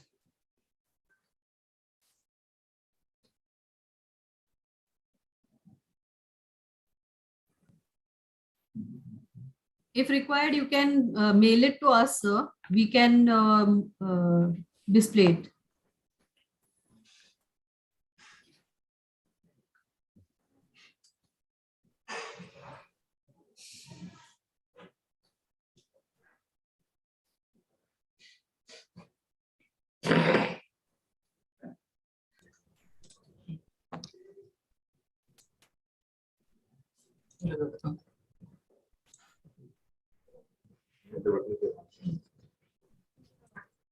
Yes. Yes, okay. Okay. Okay. A 73-year-old man presented with bilateral inguinal swelling of 2 weeks duration. He was a known case of Hansen's disease on treatment for the past 10 years. On examination, multiple enlarged inguinal lymph nodes were present. He had multiple leg ulcers. Histopathological examination of the inguinal lymph nodes was done. Scanner power view shows effacement of lymph node architecture, which is obliterated by numerous follicles of uniform size involving the cortex and medulla. Neoplastic follicles lack mantle zone and cracking artifacts are noted around the nodules. Follicles are composed of monotonous population of centrocyte-like cells with small cleaved nucleus. 1 to 2 centroblasts per hypower field noted. Tingible body macrophages are absent. Nodal extension is present. Sheets of macrophages are seen close to the capsular region. Macrophages show abundant, forming to predominantly vacuolated cytoplasm. Numerous giant cells with engulfed vacuoles are present. The differential diagnosis for the follicular pattern includes follicular lymphoma and reactive follicular hyperplasia. In reactive follicular hyperplasia, there are numerous variably sized follicles with germinal center showing polarization. Tingible body macrophages and mitosis is present. Germinal centers are negative for BCL2. While in follicular lymphoma, the follicles are closely packed with extension into the perinodal adipose tissue. Follicles have attenuated mantle zone. Centroblasts and centrocytes are randomly distributed, and tingible body macrophages are infrequent with BCL2 positivity in the germinal center. IHC was done in our case and shows diffuse strong membranous positivity for CD20 and CD79A. Diffuse strong membranous positivity for CD10 and strong nuclear positivity for BCL2. Nuclear positivity for BCL6 was also present. Wade fight was done and showed occasional lepra bacilli within the pages. With these findings, our case was diagnosed as follicular lymphoma grade 1 with Hansen lymphitis. Hansen's disease is caused by Mycobacterium leprae. Rarely, lymphadenopathy may be the initial manifestation of the disease. Lymph node shows a spectrum of lesions that extends from lepromatous to tuberculoid. The order of frequency of affected lymph nodes include inguinal, cervical, axillary, epitrochlear, and preauricular. These can clinically mimic lymphomas. In Hansen lymphadenitis, the paracortical areas are depleted of lymphocytes and replaced by sheets of histiocyte. In the early lesions, only a few bacilli are present. Advanced cases show Typical foamy histiocytes or lepra cells containing numerous acid-pass bacilli. In very old lesions, the macrophages acquire a vacuolated cytoplasm which contains fat lakes from the shed lipopolysaccharide coat of the dead bacilli, and thus only a few bacilli may be demonstrable in such case. The dead bacilli can be demonstrated by GMS. Other lesions that contain foamy macrophages are Whipple's lymphadenitis and atypical mycobacterial lymphadenitis. In Whipple's disease, which is characterized by malabsorption syndrome caused by Trophirima whipplei, the foamy macrophages are PAS positive and diastase resistant, and they are negative for acid-fast bacilli.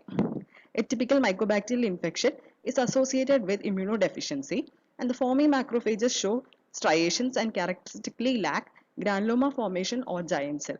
Macrophages show abundant acid-fast bacilli. Follicular lymphoma is an indolent, low-grade B-cell lymphoma of germinal center origin and has characteristic follicular pattern.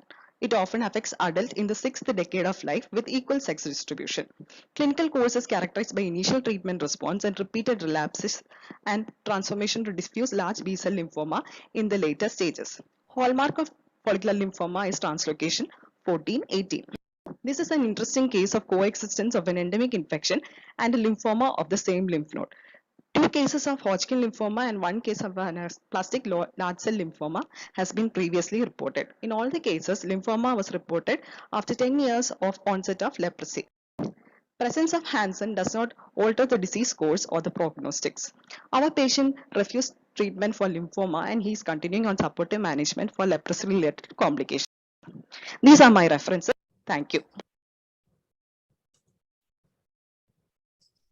So thank you, Dr. Vinny. And now, we have 1 minute for any open queries from the house or anything in the chat box.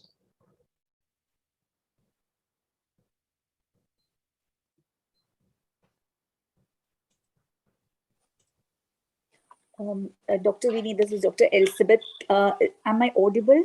Yes, we can hear Yes, ma'am. Yeah, just I wanted to ask you about this history of Hansen's. Were you aware of this when you received the biopsy? I see the same question in the chat box, but yeah, that was my query also. Yes, madam. We had a the history was given to us that he was a known case of Hansen. And along with the biopsy in the request form, the history was provided, wasn't it? Yes, ma'am. Yes, madam. Okay, thank you.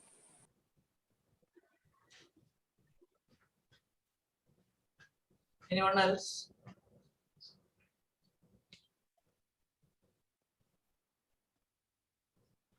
Annie, is there anything in the chat box? No, ma'am. That was the last. That was the only question. History of. Right. Okay, fine. So just a few comments from my side.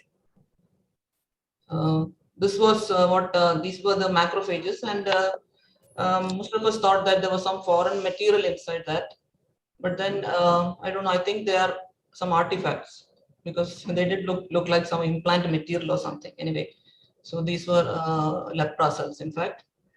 And just a few comments on when you see a follicular pattern in a lymph node, you should think of, apart from follicular lymphoma, you should think of mantle cell lymphoma, follicular T-cell lymphoma, nodular lymphocyte predominant Hodgkin disease, and also progressive transformation of germinal centers. All these should come into mind when you see a follicular pattern. Obviously, you need your morphology first, and then only go into your IHCs. As she has clearly described, follicular lymphomas will give germinal center markers, mantle cell lymphomas, CD5, cyclin D1 positivity. Follicular T-cell lymphomas give T-cell markers. And then, of course, you have to search for these LP cells within those follicles. You have to search for these LP cells. They may be hiding there. And, of course, to differentiate from a progressive transformation of germinal centers. Okay. So, and just when you grade a follicular lymphoma, you should not take these follicular dendritic cells as centroblasts. These are pale staining cells like these, often binucleate they are, and very bland looking cells when compared to these centroblasts which are highly aggressive. So when you count these cells, you should not take these cells as centroblasts. So, yes? There are 2 more questions in the chat box. Okay, so this is the final consensus diagnosis from all centers and from the moderator. Okay, you can discuss the chat box questions. Does Hansen disease has any relation without? From Dr. Pinky. Dr. Vini, would you like to answer that? Ma'am, can you repeat the question? Hello? Does Hansen disease has any relation without? I'm thinking without the follicular lymphoma. That question is not clear. Without? And I mean, that's the only thing she's written there. Okay, so it's an incomplete question, I think. Okay, next is dapsone can induce lymphoma rarely. There are the articles have not pointed out to any particular pathogenetic mechanism in of leprosy and lymphoma. So there are no clear studies on that. Oh, okay. Next is I think she have written the question again. Does Hansen disease any relation with follicular lymphoma, or was follicular lymphoma primary? No, this patient was having Hansen disease for nearly 10 years. And when he presented with lymphadenopathy, it was diagnosed as follicular lymphoma. Then another question is, what about BCL2 status in this patient? It is positive. BCL2 is positive. Okay. So is that all in the chat box? Dr. Vijayalakshmi madam wants to please. contribute. And Dr. Nobin, I think Dr. Vijayalakshmi ma'am wanted to join.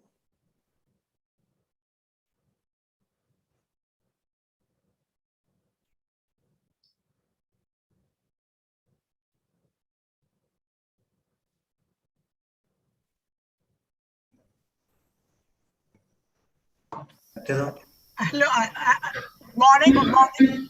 Just I wanted to ask or to contribute was, I don't think actually leprosy has anything to do with the follicular lymphoma. I don't know about dapsone treatment and the complications. I don't know whether somebody will be able to contribute. Otherwise, these two are different entities. Only thing, a patient with, lepromatous leprosy developed follicular lymphoma. Actually, was this history given? Was this history given to, because I had not gone through the slide, was this history given that the patient had? No, madam, it was not given. It was not given. It should be given. What I feel, Dr. Nina, I don't think we should hide something, because the only diagnosis made, correct diagnosis was just one, maybe from Trichur. But otherwise, everybody would have looked for bacilli. Because there are so many foamy macrophages loaded with. Only thing, if you do a white fight stain only, you will be able to demonstrate. But anybody would suspect, or anybody would want to rule out leprosy in this case, if you had given the history. I don't think we should hide any history. So thank you very much. Thank you. Okay, madam. Thank you so much for your comments. Thank you so much. So shall we go on to, I think the next case is Indus. Dr. Nina, if you can stop sharing, I'll start sharing.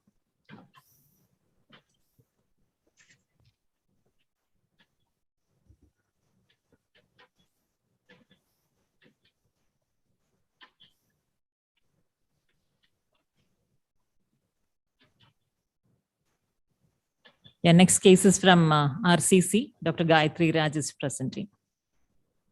Good morning. I am Dr. Gayatri Raj, Junior Resident from Regional Cancer Center, Trivandrum, presenting case number 2.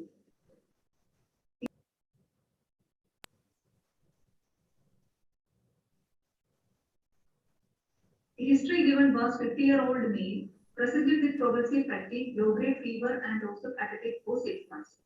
On examination, he had pallor, bilateral cervical, and inguinal lymphadenopathy. Blood investigations revealed anemia, high reticulocyte count, raised EGSR, LDH, and serum bilirubin value. Coombs test was positive. Serum electrophoresis, no abnormal band was detected. CT chest, neck, abdomen, and pelvis show extensive cervical, axillary, mediastinal, and intra-abdominal lymphadenopathy with hepatosplenomegaly. Peripheral sphere showed leukoerythroblastic blood picture with evidence of hemolysis. Bone marrow showed polyclonal plasmacytosis and T-cell predominant lymphoid infiltrates suspicious of lymphoma infiltration. Excision biopsy of lymph node. There are photomicrographs of sections from lymph node, low power view, high power view of another area, high power view, another high power view. Now the case is open for discussion.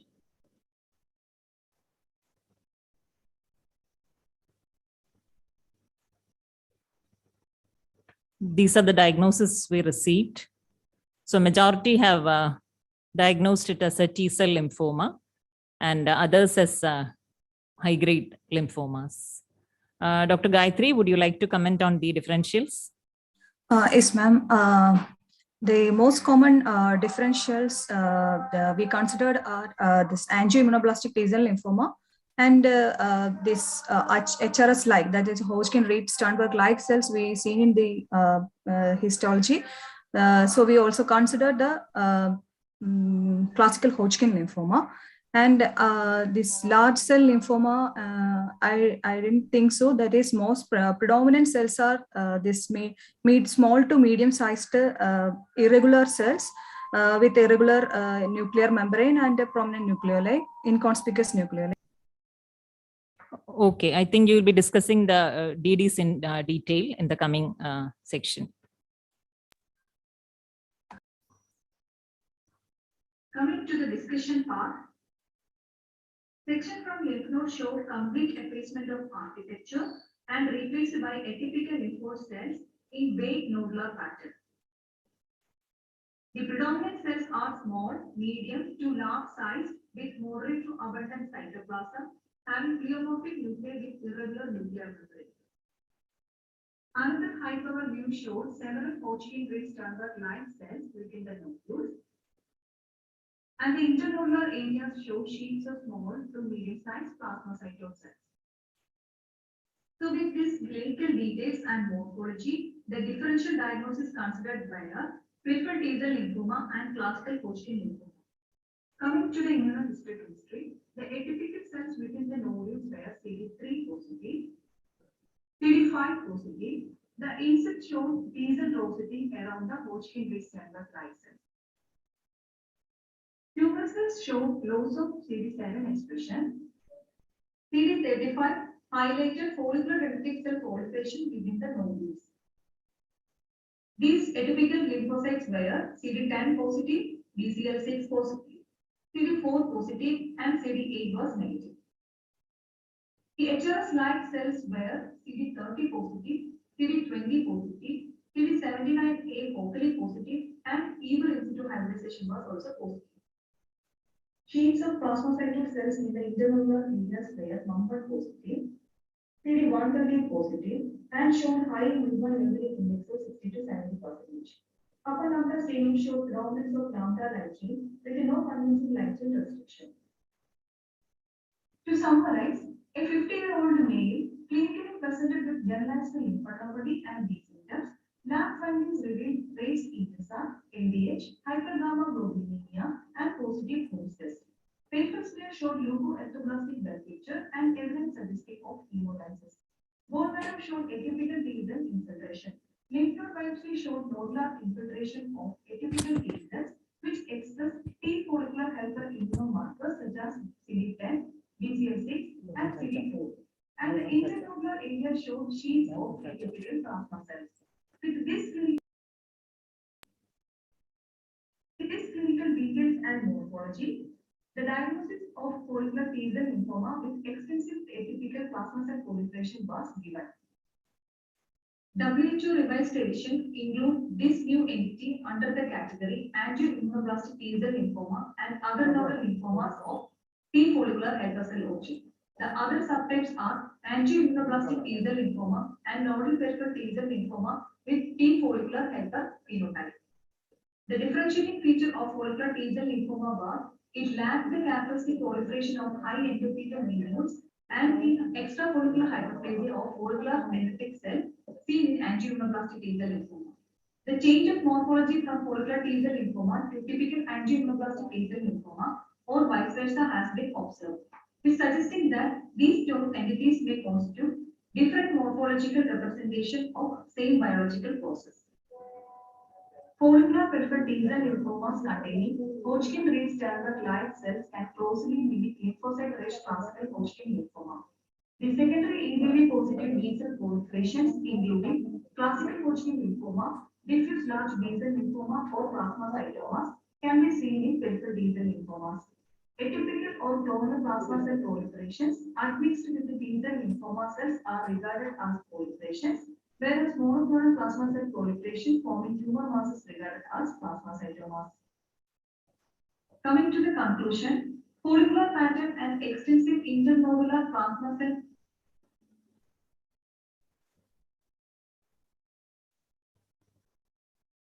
proliferations are extremely rare and posing significant diagnostic difficulty.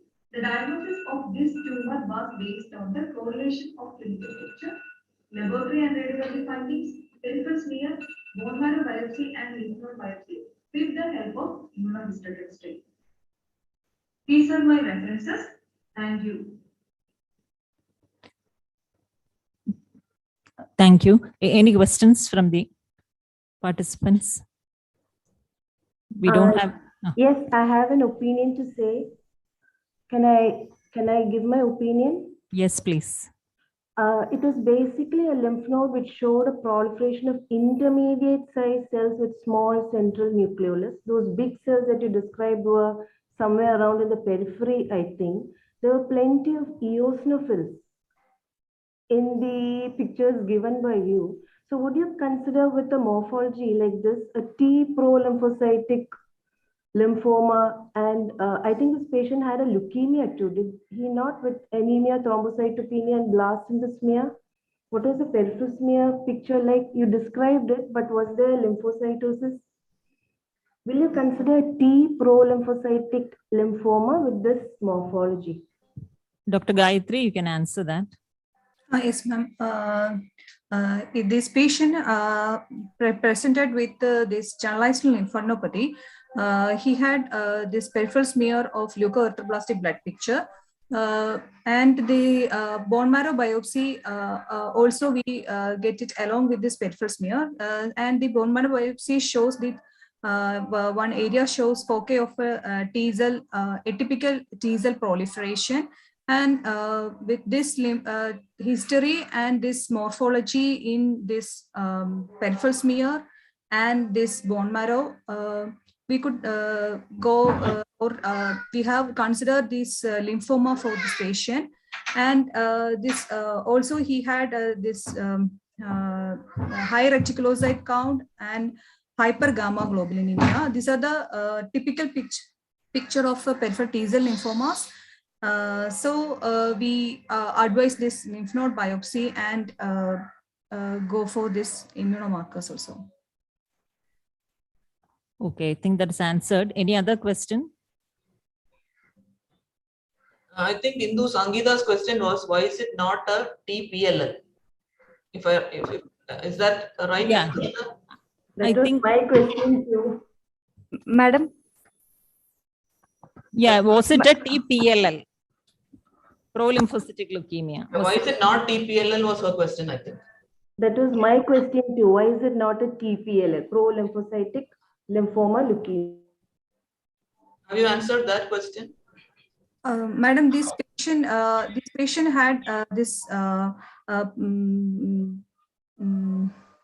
peripheral smear shows this a few atypical cells, or only very few atypical blast-like cells, and this reticulocytes, but no adequate amount of blast for seditous leukemia. And also this lymph node shows the typical morphology of this peripheral T-cell lymphoma. So we go with a lymphoma only. You got the phenotype of follicular T helper cell also. So yes, ma'am. Yes, ma'am. Yes, ma'am. Okay, so that's confirmed. Okay. Madam, the chat box, they've asked to repeat the final diagnosis because they were not able to hear properly. Yeah, I'm coming to that. So it is a T-cell lymphoma with a nodular pattern. And as she said, the differentials are the angioimmunoblastic T-cell lymphoma and a follicular helper T-cell lymphoma. And because it can have overlapping features, as she discussed, you should have at least 2 or 3, preferably 3 of the follicular helper cell associated markers to make a diagnosis of such a lymphoma. And CD10 and CXCL13 are the most specific markers, and BCL6 is said to be a sensitive marker. And both these can show associated plasma cell or B-blastic proliferation, which can even lead on to a clonal proliferation or a lymphoma. So there is an overlapping between these two. So the final diagnosis, I think, can be a follicular helper T-cell lymphoma, because this is showing some of the high endothelial venule and eosinophil proliferation, eosinophils, as was pointed out. Angioimmunoblastic T-cell lymphoma, I think, can be a differential or a follicular helper T-cell lymphoma. So that would be the final diagnosis. Any other? Yes. Yes, am I audible? Dr. Sangeeta here. Yes, Dr. Sangeeta. I just have a question for Dr. Gayatri. Yes, ma'am. Gayatri, essentially this is a lymph node which has a follicular pattern, and there is also atypical plasma cell proliferation, vascular proliferation, and maybe mixed inflammatory infiltrate. So with scattered large cells which resemble the HRA. So do you really think classical Hodgkin lymphoma is a morphological differential on this picture? Madam, mostly this peripheral T-cell lymphomas can show B-cell proliferations. We have most DD with this lymphocyte-rich classical Hodgkin lymphoma. Here we can see the lymphocyte predominant area, which are in the follicular pattern. Here it is in follicular pattern. So the most probable diagnosis, probable differential is this lymphocyte-rich classical Hodgkin lymphoma. Okay, I'm not very sure about that because classical Hodgkin's, how often does it look like what we have just seen? So is that a very high probable diagnosis was my query. Dr. Sangeeta, your last sentence was not clear. Yeah, Indu, what I was saying was, with this morphology, how often do we see a classical Hodgkin lymphoma? So is it a real close differential was my query to Dr. Gayatri. Madam, pardon, I can't clear. Classical. Sangeeta, you said you won't go for a classical. Was it the? Yes, I just want to know, is this classical Hodgkin a really close differential in this case? No, I think because it showed RS-like cells in a background of lymphocytes, she mentioned it as a differential. Yes, ma'am. Yes, ma'am. Okay, fine. Yeah. Yes. If there are no further questions. No, ma'am, there are a few more questions in the chat box, ma'am. Malini madam had asked weren't there quite a few large cells too? And would one think of angioimmunoblastic T-cell lymphoma with progressive transformation? Angioimmunoblastic T-cell lymphoma, we can get that extra follicular expansion of this follicular dendritic cells. So here, there is proliferation of follicular dendritic cells, which is limited to the nodules only, that is follicles only. There should be proliferation of a high endothelial venules. So here also we can't get a proliferation of high endothelial venules also. So angioimmunoblastic T-cell lymphoma, most common this peripheral T-cell lymphoma, angioimmunoblastic T-cell lymphoma. But here we get that a follicular pattern and lacks of this characteristic features of angioimmunoblastic T-cell lymphoma also. There is one more question. Are CD4, CD10? Just a minute. I thought the morphology to some point will solve this issue because you're definitely seeing atypical lymphoid cells. So in such situation, a classical Hodgkin lymphoma will be out, isn't it? Yes, I agree. Definitely, you're seeing a monotonous population or some sort of ATP is there in the background in those lymphoid cells. Exactly. So at that point itself, I think a classical Hodgkin will be excluded. Even That's before the you, point. yeah, even before you go into your IFC. Yeah, definitely. And as far as the other question is concerned, I think the transformation into large cell lymphoma, was that asked regarding ma'am. AIT? I Yes, think ma'am. angioimmunoblastic lymphoma can show large cell proliferation, which were of B cells, isn't it? B cell, which are EBV induced, and there is no sheeting of such large cells. So I think that transformation is also out. One more question is there. Are CD4, CD10, and BCL6 enough for differential if other markers are not there? Yeah. Dr. Gayatri? Yes, ma'am. This CD, we get that of T atypical T cells which are proliferated, and these atypical cells are express the T follicular helper immunomarkers.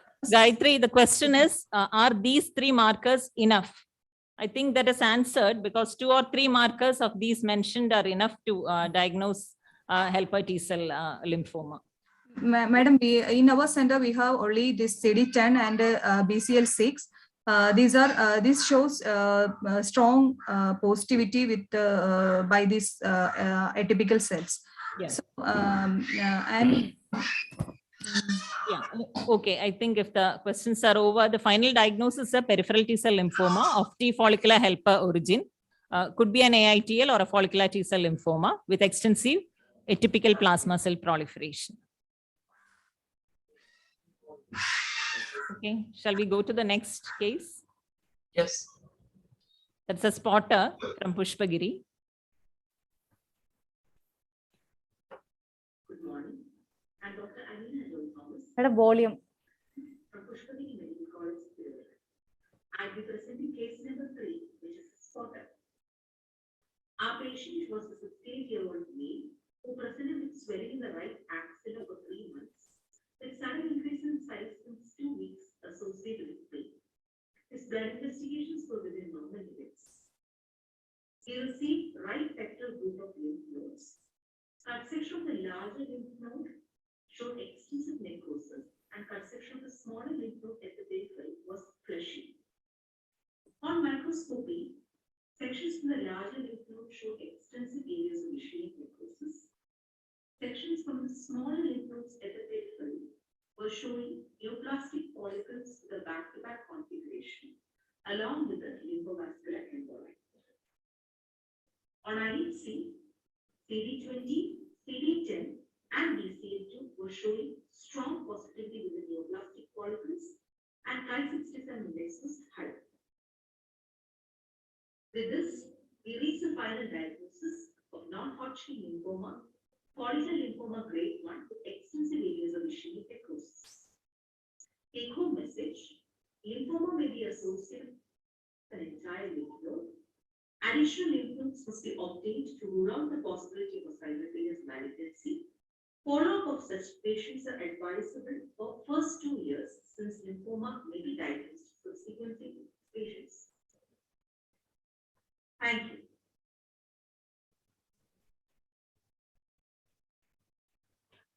As there is no discussion for spotters, we will go on to the next case. Dr. Neena. Yes. Okay. Hindu, it's a very low. Sir? Yeah, it's very low voice for the spotter. Okay. Audio. Audio is very low. Okay, sir.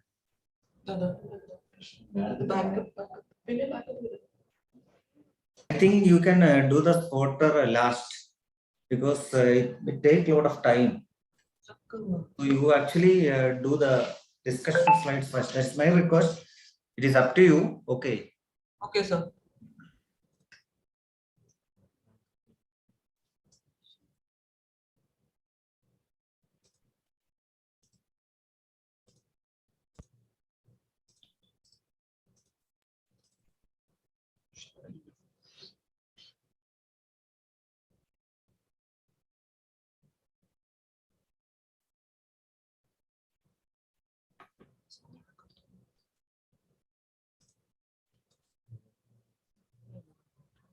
Yes, sir.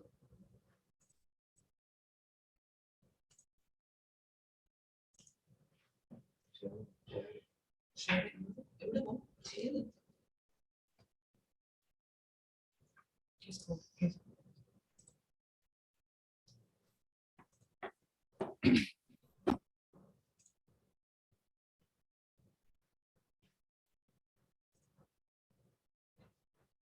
this is case number 4 by Dr. Adya from Amala Institute of Medical Sciences. Good morning. I'm Dr. Adya, Junior Resident, Amala Institute of Medical Sciences, presenting case number 4. This was the clinical history provided, 72-year-old female with massive splenomegaly and pancytopenia, splenectomy done, HNA section under scanner view, high power. Case is now open for discussion. Okay, we're going to the diagnosis.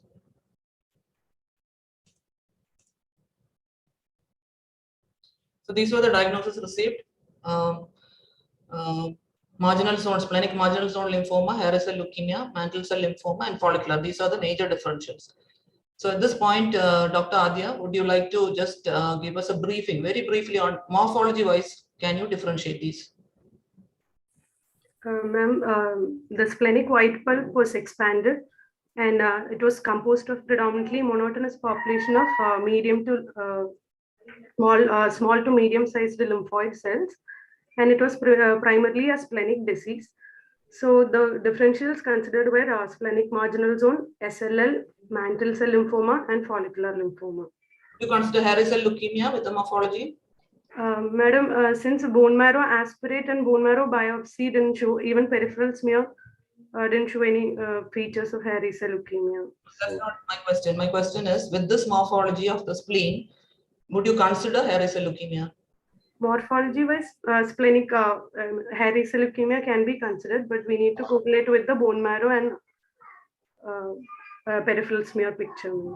Hairy cell leukemia is preferentially red pulp lymphoma of the spleen. Yes. So this is a white pulp, isn't it? Yes, ma'am. Yes, ma'am. So at this point, maybe we can exclude hairy cell leukemia by morphology. Yes, ma'am. So we go on to the next part of our presentation.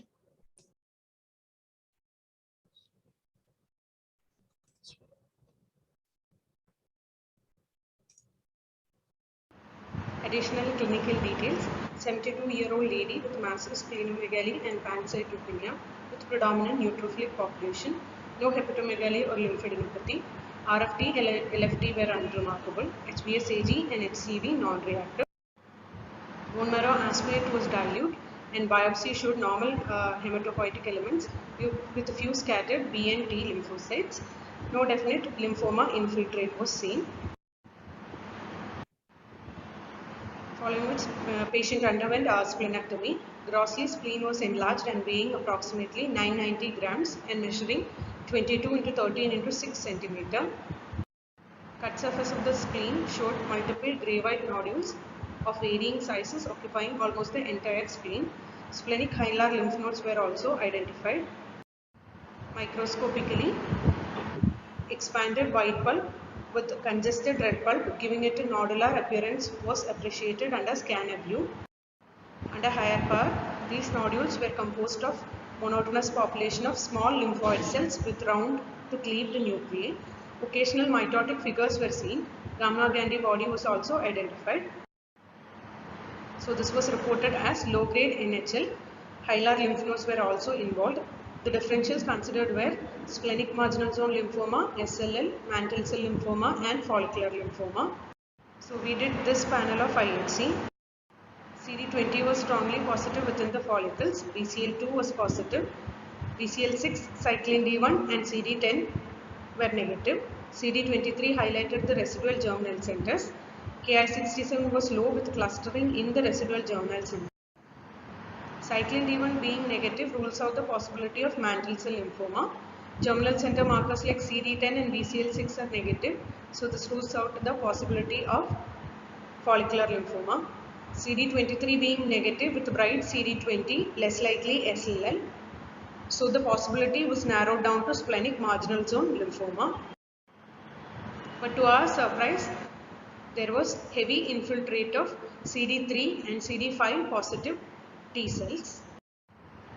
These cells were predominantly CD4 positive. Literature search for the significance of T cell infiltrate pointed towards marginal zone lymphoma with expansion of PD1 positive T cells. PD1 was positive in our case. So the final diagnosis of splenic marginal zone lymphoma with expansion of PD1 positive T cell was given. Coming to discussion, splenic marginal zone lymphoma is an indolent disorder mainly involving the spleen and bone marrow. Usually a disease of elderly, and the most common sign is splenomegaly. They can have lymphocytosis or cytopenia secondary to hypersplenism, bone marrow infiltration or autoantibodies. Marrow involvement is very frequent but was absent in our case. Neoplasm is usually composed of small lymphoid cells surrounding and replacing the splenic white pulp germinal centers and effacing the follicle mantle. Red pulp is often infiltrated. B cell markers are usually positive. T markers and germinal center markers are usually negative. So T cells in marginal zone lymphoma is a potential diagnostic pitfall. Nodal and extranodal marginal zone lymphoma with florid TFH cell hyperplasia have been reported. These cells are positive for CD3 and CD4. In most cases, they are found to be negative for CD10. PD1 is a marker of germinal center associated TFH cells. T cells in splenic marginal zone lymphoma is less studied compared to nodal marginal zone lymphoma. Splenic marginal zone lymphomas exhibiting an inflamed phenotype with an immune escape gene signature involving PDL1 expression have been reported. The presence of PDL1 positive monocytes and dendritic cells was associated with numerous PD1 positive T cells. Most intranodular CD3 positive cells were also CD4 positive. Take-home message: substantial number of these lymphocytes can present a pitfall in the distinction with T cell lymphoma. So morphology along with immunophenotyping, clinical correlation, and in some cases molecular evaluation can confirm the diagnosis. Thank you. Thank you, Dr. Adya.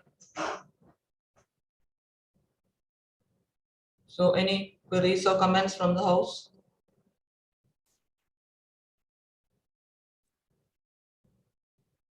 Is there anything in the chat box, Ani? Not for this question, madam. Not for this case.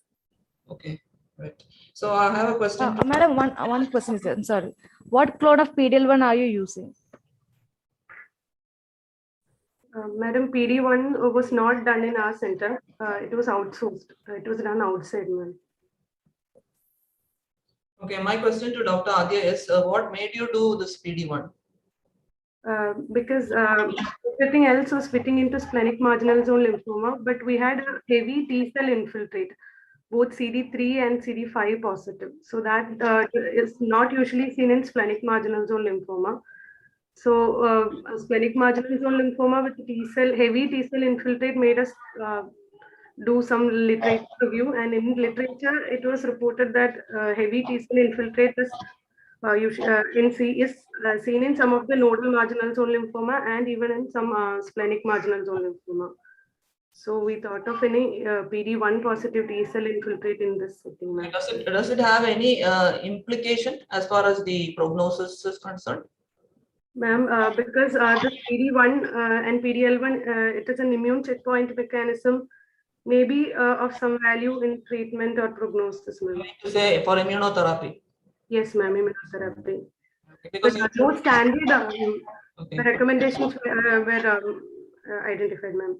In literature, we couldn't make out any standard recommendation for this immune therapy in this setting, ma'am. Okay.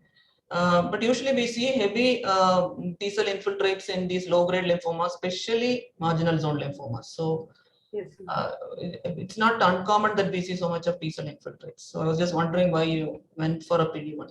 Anyway, thank you. That was a nice observation. Okay. So any other queries from the house? Yes, just one query, Nina. Yeah, am I audible? Yes, Sangeeta, please go on. Yeah, Dr. Adya, just a question. So this heavy T infiltrate in a BNHL is a potential pitfall, right?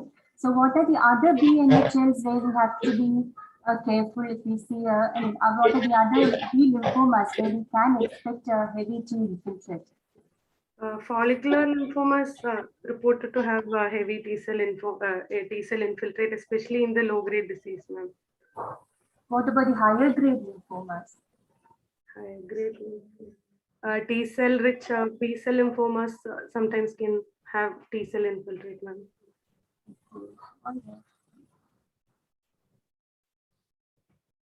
The more aggressive the B cell lymphoma is, the lesser amounts of T cells. See, isn't it, Sangeeta? Yeah, I think even certain DLBLs have a heavy T infiltrate, right? You have the CD5 rich DLBLs, and even then large cell high grade lymphomas sometimes show a heavy T cell infiltrate. But Burkitt and all you hardly see. Yeah, I think follicular are the ones with especially in nodes, isn't it? Yes. Okay. Yeah, Burkitt's no maybe, but certain DLBLs do have this. Any more comments? Dr. Adya, was there any plasmacytic differentiation? I think I didn't hear anything said about that. Morphologically, there was no plasma cells in the sections, so we didn't do any plasma cell markers as such. Okay, so why do I ask about plasmacytic differentiation? Does it give you any clue when you have a follicular patterned lymphoma in anywhere? Splenic can have these plasma cell infiltratements, splenic marginal zone lymphomas. Okay, not only splenic, any marginal zone lymphomas. Okay. Yeah. Yeah. Okay. Thank you. Thank you. Shall we go on then? There's one comment: is anyone doing PDL1 in lymphoma? From Dr. Manasi. PD1 is routinely done for you. You just saw the previous case. It's PD1, it's not PDL1 actually. Were you asking about what was your question? We have written only that we have got few requests of PD1 in relapsed or refractory cases of lymphoma. Dr. Nina, she is asking whether it is routinely done in lymphomas. Okay. If it's a T cell lymphoma, like if you're morphologically you're thinking of an angioimmunoblastic T cell lymphoma, you have to demonstrate the T helper, follicular helper cell phenotype. For that, we do PD1. And when you're thinking of a nodal follicular T helper lymphomas, those are the times we usually do. Isn't it, Indu? Yeah, otherwise not, no. Yeah. Yes, she written PDL1 again, like. I think that was a mistake. It's PD1. Okay, so let's go on. If there are no more queries from the house, I'll just briefly just go through a couple of points here from my side. This is the same case, and this is follicular colonization. Actually, this is very typical of a marginal zone. You can see this. Mouse it's not here. What is that? You can see the follicle, the residual germinal center, and you can see those marginal zone cells in the periphery infiltrating the germinal center. Okay, and so when you basically when you come across a low-grade B-cell lymphoma of the spleen, these are the differentials.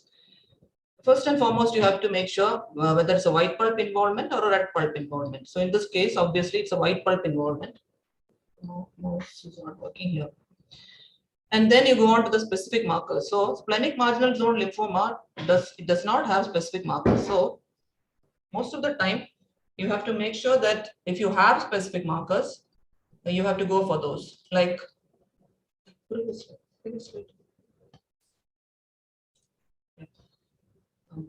okay, like for CLL, you have LEF1. It's a very specific and useful marker on IHC. Follicular lymphomas will have germinal center markers. Annexin A1 for hairy cell leukemia lymphomas, very important. Then you have to rule out mantle cell by these markers. Red pulp lymphomas are preferentially the splenic diffuse red pulp lymphoma and the hairy cell leukemia and its variant. these are red pulp lymphomas. So basically you look at whether it's involving the white pulp or red pulp, and then you go in for your specific markers if they are there. Especially when it's a lymphoma like a marginal zone lymphoma which does not have specific markers, you have to rule out hairy cell and CLL if you have markers. But of course your morphology does help. So the final diagnosis in this case is splenic marginal zone B cell lymphoma with expansion of PD-1 T cells. So we're going to case number 5. Case number 5 is by Dr. Ani Praveen. She's consultant pathologist, Bay Memorial Hospital, Calicut. Good morning. My name is Dr. Annie, consultant pathologist at BMH, presenting case number 5. This is a case of a 74-year-old gentleman who presented with 1 month duration of neck swelling with a rapid increase in the size. No history of weight loss, trauma, fever, or swelling elsewhere was noted. No history of tuberculosis in the past. Clinically, he was afebrile. Along with the cervical lymphadenopathy, axillary lymph node was also palpated, not organomically present. FNAC of this lymph node was suggestive of reactive lymphadenitis. Blood workup showed an HbF 11.2, elevated WBC count with lymphocyte predominant. His platelet, LFT, RFT, PT, APTT, LDH were within normal limits.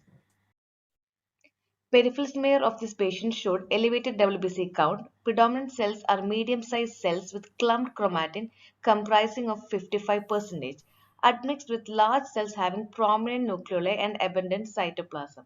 Scattered smudge cells were also noted. Flow cytometry showed co-expression of CD5 and 23 with dim CD20. They were also positive for CD22 and 200.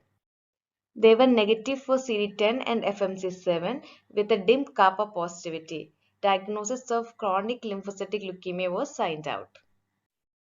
This was a slide that was circulated, lymph node showing diffuse effacement of architecture, comprising of mixed population of cells. Predominant cells are small lymphocyte with clump chromatin, admixed with large cells with prominent nucleoli. Areas with brisk mitosis were also seen. Case is open for discussion.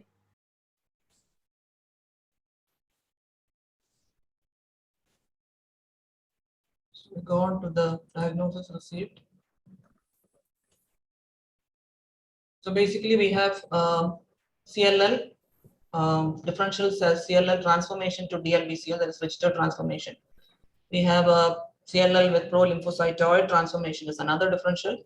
Then we have pro-lymphocytic leukemia. Then we have aggressive SLL with broader proliferation centers. So I think Annie will be describing all this in the subsequent presentation. Yes, madam. Okay, so then we'll go on.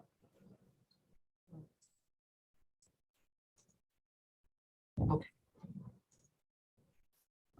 Here we have a patient with peripheral blood cell exhibiting immunophenotype of CLL, lymph node showing diffuse effacement of architecture comprising of small lymphocyte admixed with large cell and brisk mitosis. These cells showed diffuse and strong positivity for CD20, CD23, CD5 and BCL2, and they were negative for CD3, cyclin D1, CD10 and BCL6 with a Ki of 60%. We wondered whether this could be a para-immunoblastic variant of CLL, but we were able to find only one references from the literature. We discussed this case with our hematologist. He sought the opinion of MD Anderson Cancer Center CLL experts. They said that para-immunoblastic variant is an old terminology and this is not included in the current WHO. So this case could be either accelerated CLL or DLBCL. Possibilities we considered were accelerated CLL, CLL with Richter transformation or prolymphocytic transformation. In prolymphocytic transformation, there will be more than 55% of prolymphocytes and these cells will be negative for CD5 and 23 with bright CD20 positivity. But this is not observed in our case and this was ruled out. In case of accelerated CLL, there will be expansion of the proliferation centers without histologically proven large cells, whereas in Richter transformation, there will be confluent areas of large cells. In our case, there was no expansion of proliferative centers, neither did we observe any confluent areas of large cells. So, the final diagnosis of accelerated CLL was signed out. CLL fish panel showed 11q deletion and IGH unmutation, exhibiting the bad behavior of the disease. PET scan showed multiple lymph node involvement above and below diaphragm. Considering the bulky disease, rapid progression, high SUV, and high key index, patient was started on R-miniCHOP. Follow-up PET scan showed disease progression, so the treatment was modified to R-CHOP. He completed his 6th cycle of chemotherapy last week. Progressions in CLL. Histologically aggressive CLL is not equivalent to Richter's transformation. It could be accelerated CLL where we see expanded proliferation centers without histologically proven large cell, or it could be prolymphocytic transformation where we see more than 55% of prolymphocytes which are negative for CD5 and 23 and bright CD20 positivity. In case of Richter's transformation, it could be either high-grade B-cell lymphoma where confluent areas of large cell are required for diagnosis, or Hodgkin's transformation requiring classical Hodgkin lymphoma pattern with scattered RS cells or interdigitating dendritic cell sarcoma. This case is presented here because it does not fit completely into either category. This is a multidisciplinary team. Thank you. Thank you, Dr. Ani. Yes, ma'am. We have some queries on this, comments from the house. Can I ask, please, Dr. Sheila here, Ani? Yes, ma'am. You said there were no proliferation centers on morphology, but even the photomicrographic images that you showed had clear lighter centers surrounded by darker zones, and the lighter centers had centroblasts, paraimmunoblasts, and small lymphocytes. No, ma'am, that is seen throughout. No, but then how? No, is your accelerated CLL same as the one with expanded proliferation Yes. centers? Yes, ma'am. Yes, ma'am. But in between, I think you said that you did not see proliferation centers on morphology. They surely were. And proliferation centers have a very high CD20 positivity. That was seen As throughout opposed the to- slide, madam. That CD20 was seen throughout the slide. Throughout the slide. There's no Yes. difference between the No. proliferation center and the periphery. No, ma'am. Okay.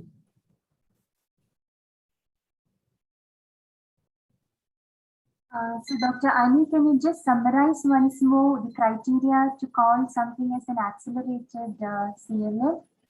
Madam, yes. There is actually a study where Jean et al. They have said 3 criteria. Either one of them can be present. That is, if it's seen that proliferative center is seen more than the 20x field, or if you see mitosis of around two mitosis per field, or if you see a key index of more than 40%. If either one of this is present, you can call it as an accelerated phase of CLL. Right. Any one of these 3, if present, it is accelerated CLL. Yes, Am I ma'am. right? Yes, ma'am. Yes, ma'am. Any one of them. Okay.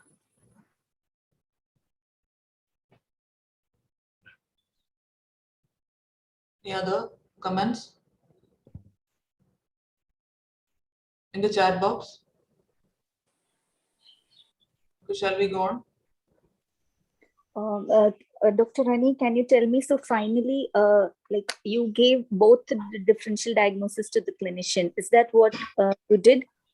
No, madam, we discussed with them, but we have told, we gave the final diagnosis accelerated CLL. Okay. And yeah, so how does the accelerated CLL versus Richter transformation, so how does it prognostically differ for the patient if we give?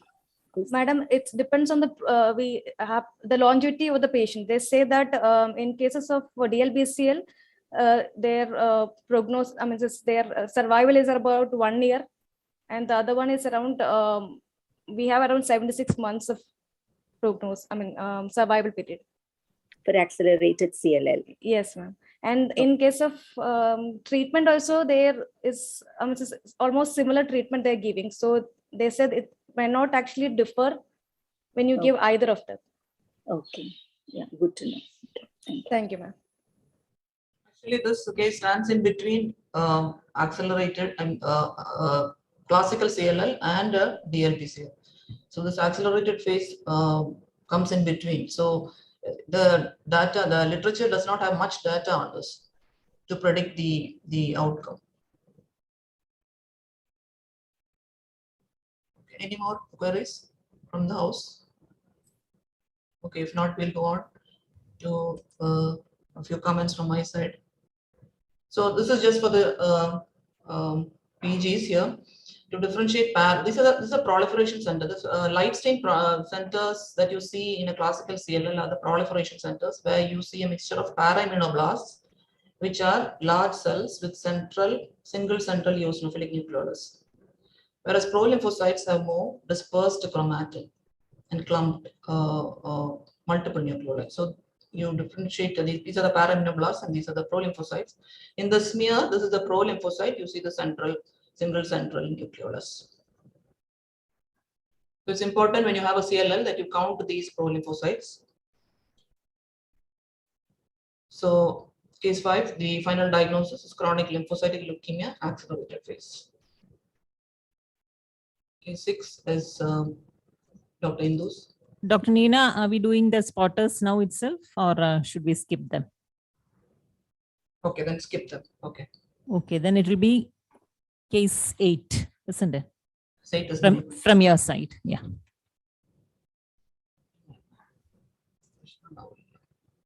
Closing.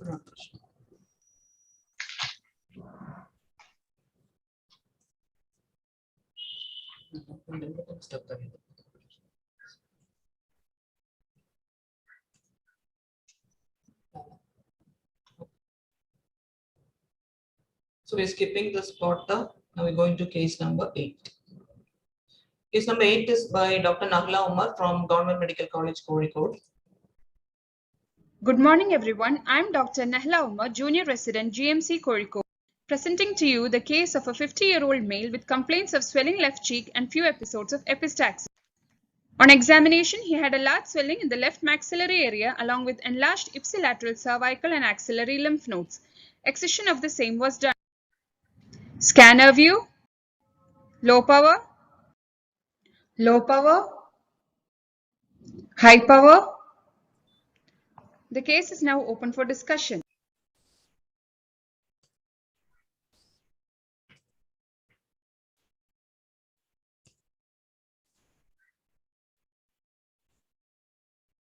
So these were the diagnoses received.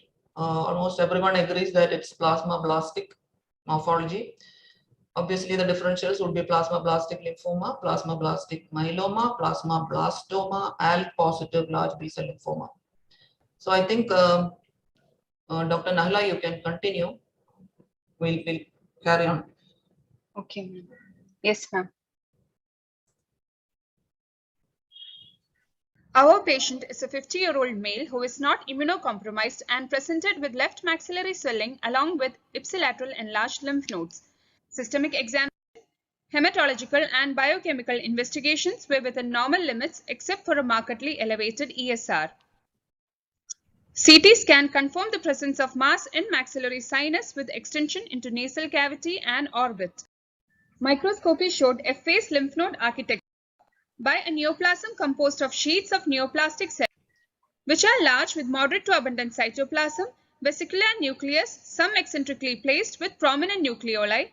Many binucleate and multinucleate tumor cells were also noted, along with brisk mitosis, including atypical mitotic figures. With this morphology, we consider differentials of high-grade non-Hodgkin lymphoma with plasmacytoid differentiation, which includes DLBCL, Burkitt lymphoma, ALK-positive large B-cell lymphoma, ALCL, and plasmablastic lymphoma. We also considered plasmablastic variants of plasmacytoma and plasma cell myeloma.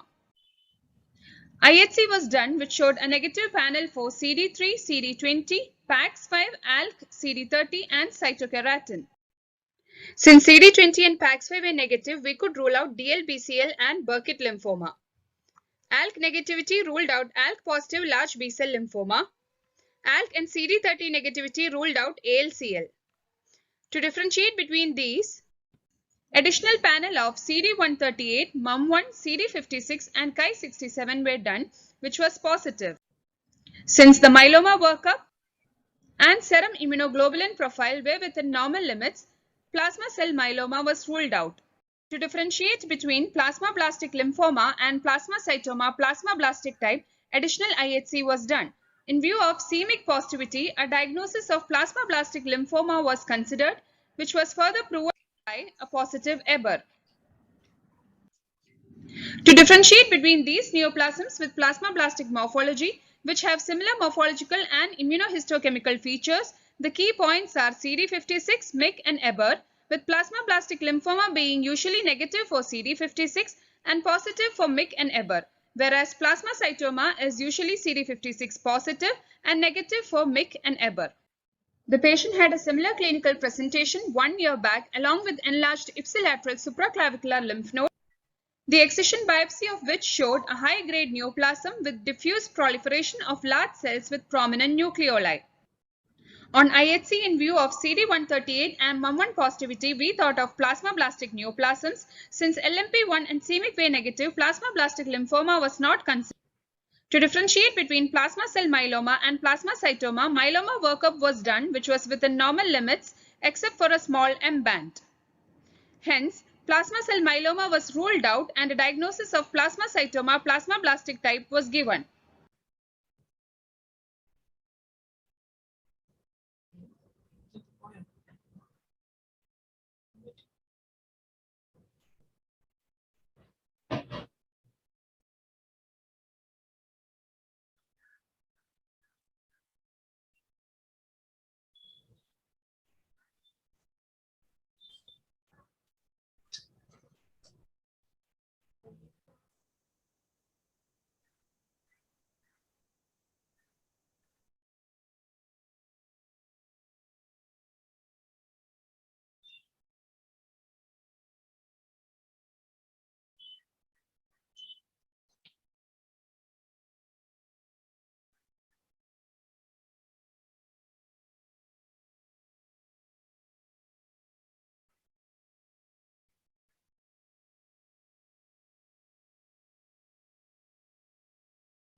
Just a minute, we're having some trouble here.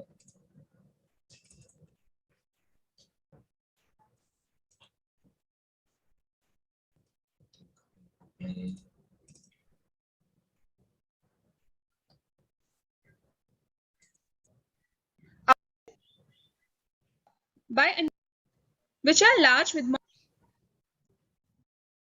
Since CD20 and PAX and to differentiate by a positive EBER. To differentiate between plasma cell myeloma and plasmacytoma, myeloma workup was done, which was within normal limits except for a small M band.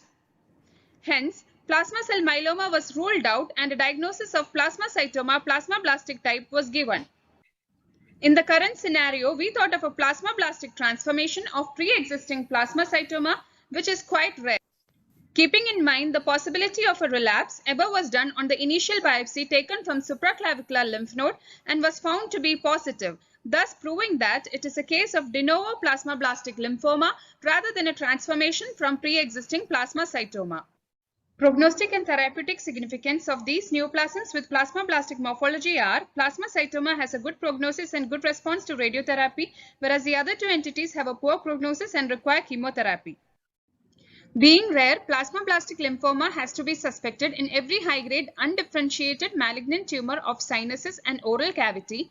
Plasmablastic lymphoma can occur in immunocompetent individuals also. CD56 is usually positive in plasma cell myeloma and plasmacytoma, but 25% of plasmablastic lymphoma can show positivity. Since tumors with plasmablastic morphology have overlapping IHC, EBER will help in the diagnosis of plasmablastic lymphoma. As mentioned in WHO, when definite distinction cannot be made, plasmablastic neoplasm consistent with plasmablastic lymphoma or anaplastic plasmacytoma may be given. Despite receiving multiple cycles of chemotherapy, our patients succumb to death. These are my references. I would like to acknowledge Department of Pathology, Baby Memorial Hospital for helping us with EBER. Thank you. Thank you, Dr. Nalla.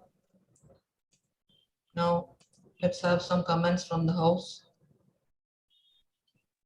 Yes, ma'am. Can I ask one question? Can you explain the EMA positivity which you had given in your history? Yes, ma'am. EMA positivity, plasmablastic lymphomas can show EMA positivity, ma'am. Even in plasmacytoma as well, EMA can be positive. And whereas? Yes, ma'am. What is the bone marrow plasma cell percentage like? The bone marrow plasma cell percentage was 6%. What do you mean by a small M band? Ma'am, usually in case of plasma cell myeloma, the M band level they are saying if it is IgG, it will be more than 30 gram per liter. Whereas in this case, it was only like 2.5 gram per liter. So it was a quite small M band initially. And later on, when the patient presented with relapse, the M band had disappeared, like it was normal. Okay.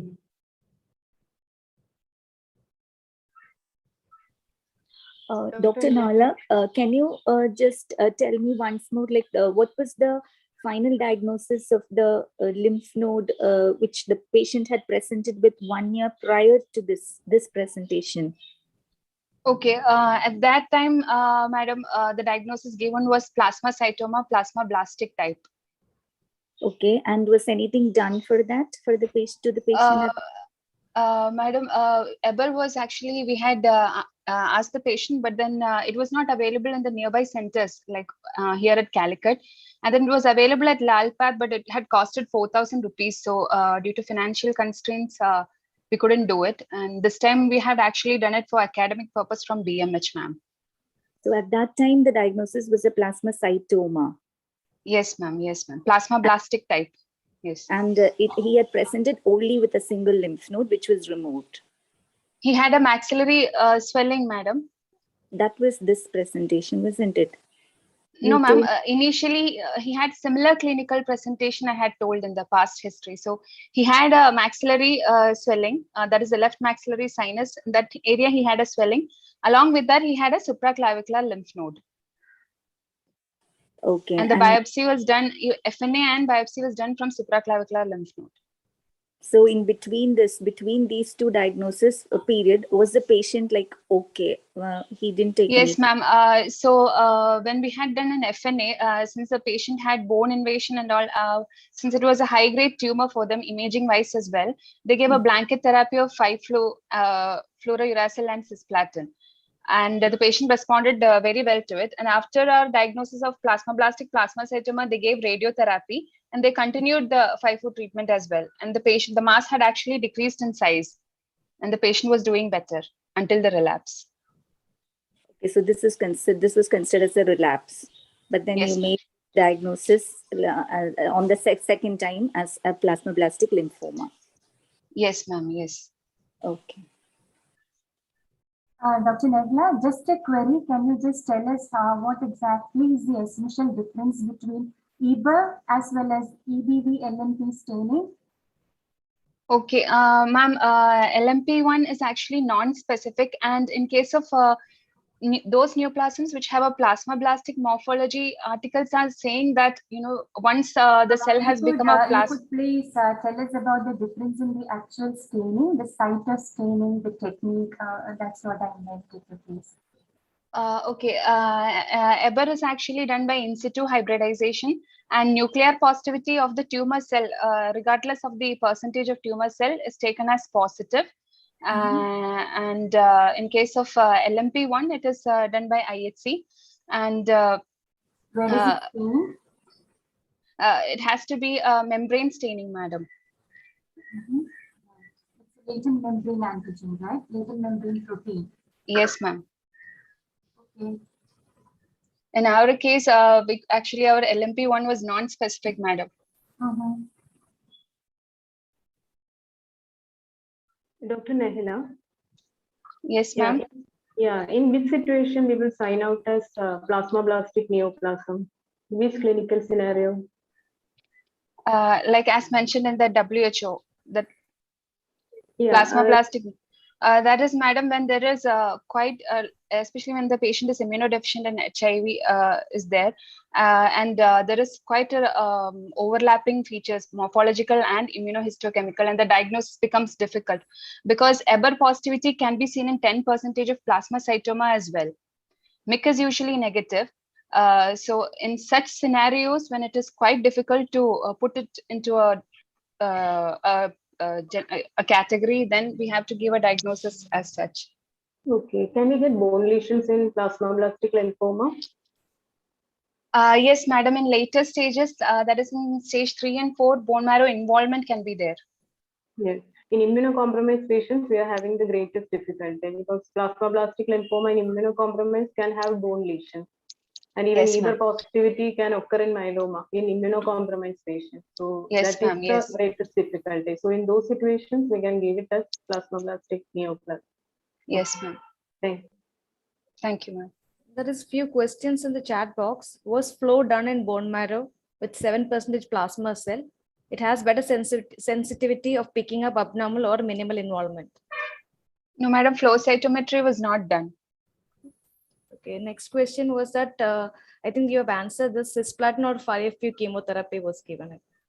Yes, over here, madam, in our department in radiotherapy over here, they gave it as a blanket therapy for high-grade neoplasms. Since the patient had bone invasion into the orbit and nasal cavity, they gave it as a blanket therapy and the patient was responding also. Okay. Another question was that should HHV8 along with EBER indicated in such cases? HHV8, in case of primary effusion lymphoma, HHV8 will be positive, but the patient did not have any history of any effusions. And in case of the solid variant of effusion lymphoma, they can present as a tumor mass rather than effusion. But in those cases, it will be CD20 positive. In our case, it is CD20 negative. Then in case of plasmablastic lymphoma is usually HHV8 negative. There is only like 1 or 2 articles which talks about HHV8 positivity in plasmablastic lymphoma. HHV8, I think, I mean, we didn't consider a differential of effusion lymphoma, primary effusion lymphoma in our case. So that's why we didn't go for an HHV8 in this case. All right. Okay. That's it. That's the only questions in the chat box. So we are going on. Thank you, ma'am. Yeah, thank you. No. So these are the, just briefly, when you come across a CD20 negative large B cell lymphoma, as she has rightly mentioned, plasmablastic lymphoma, ALK positive DLBCL, extracavitary primary effusion lymphomas, HHV8 positive DLBCL, and also think of gray zone lymphomas also. Sometimes you can, it can be a surprise for you. So most of these, all the first 3 will show these plasma cell markers, except this HHV8 positive DLBCL. And here is where your viral markers, EBER and HHV8 comes into great use. Like in this case, EBER was positive. In ALK positivity is the defining feature. And in PELS, you have both EBER and HHV8 positive. And in HHV8 positive, that is the defining feature. And gray zone, of course, you won't get an EBER positivity. So in this particular case, we did do an HHV8. We have it immunostain in our center. It was negative. When compared to the control on the right side, you can see this is a case of Kaposi sarcoma taking a nuclear positivity. So this is HHV8 negative. So final diagnosis of case 8 is plasmablastic lymphoma. So we move on to case number 9. That's from Dr. Alisha, GMC Kannur, Pariyar.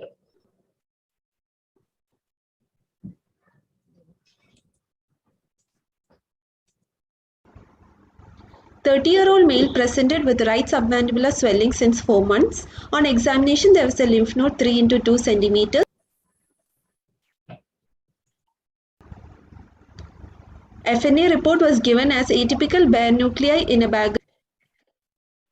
Sorry, there is some disturbance here. Let's just check it out. Double click on.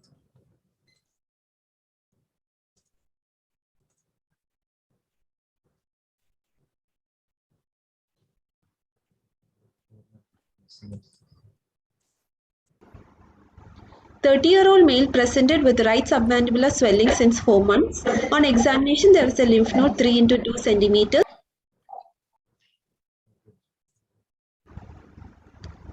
FNA report was given as atypical bare nuclei in a background of histopathology, scanner,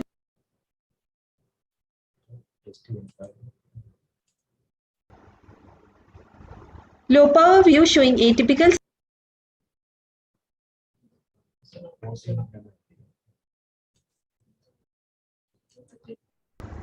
high power view of germinal center showing another high power view showing multilobated pleomorphic nuclei with prominent nucleolus. Some of the cells had Reed-Sternberg cell. High power view showing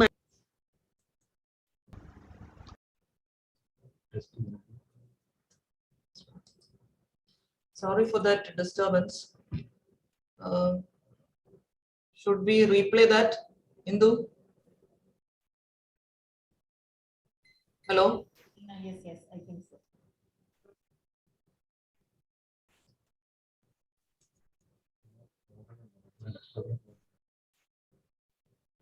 Should I replay that, Rajan sir? Dr. Neena, I think you can just replay it once. Okay, let me see.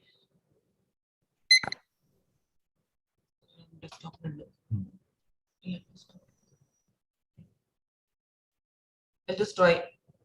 There's a problem here. Okay, then if you Good morning all, I'm Dr. Alisha Aliar from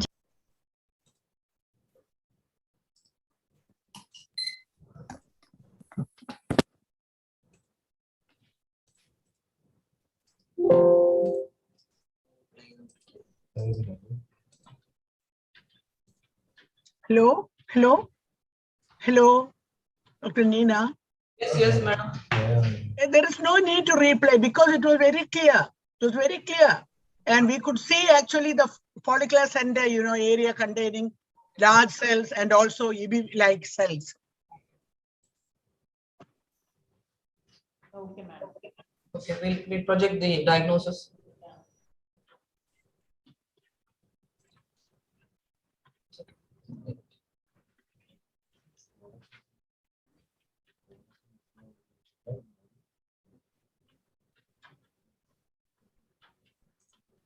Okay, these are the diagnoses. Sorry.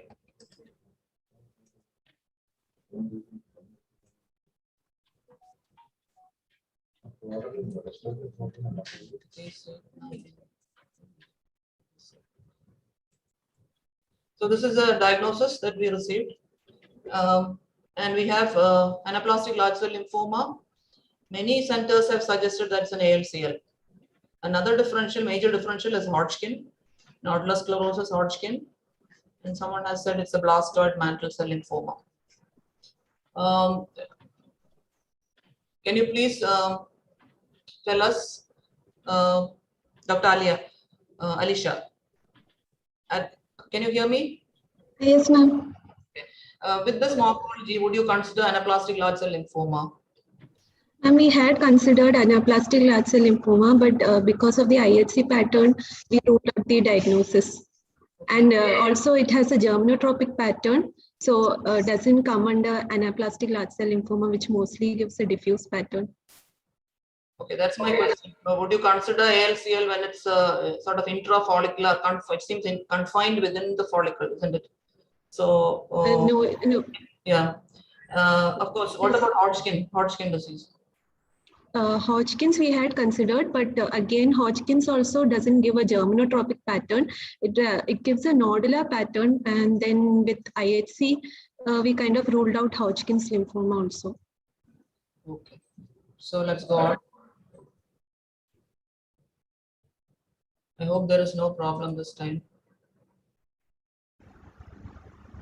The differentials based on morphology was Hodgkin's lymphoma, large B-cell lymphoma anaplastic variant, and HHV8 positive germinotropic lymphoproliferation. These were the IHC markers done from our center. CD20 was positive, CD30 was positive, CD45 showed few of the atypical cells positive,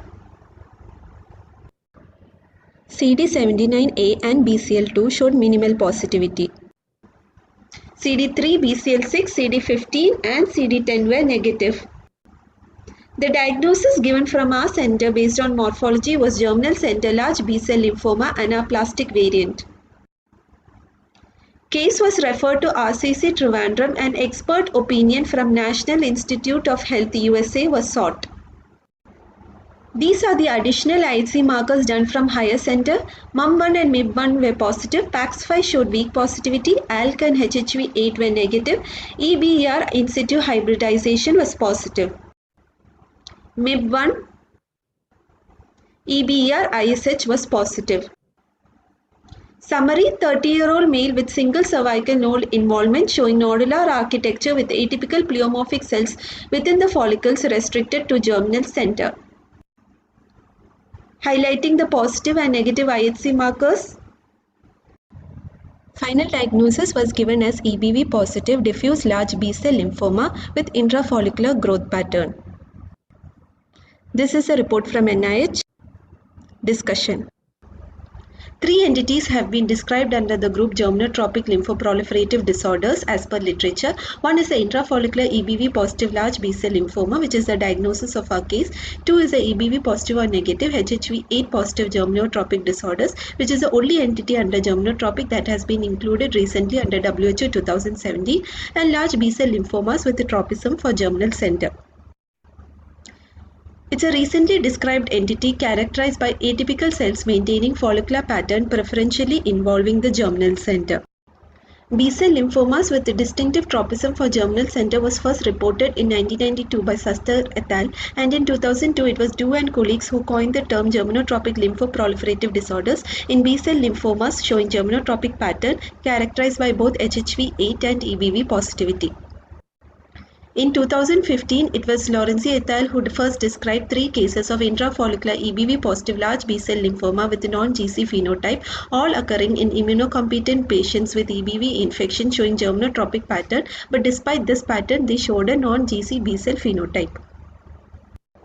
This is the original article by Lorenzi.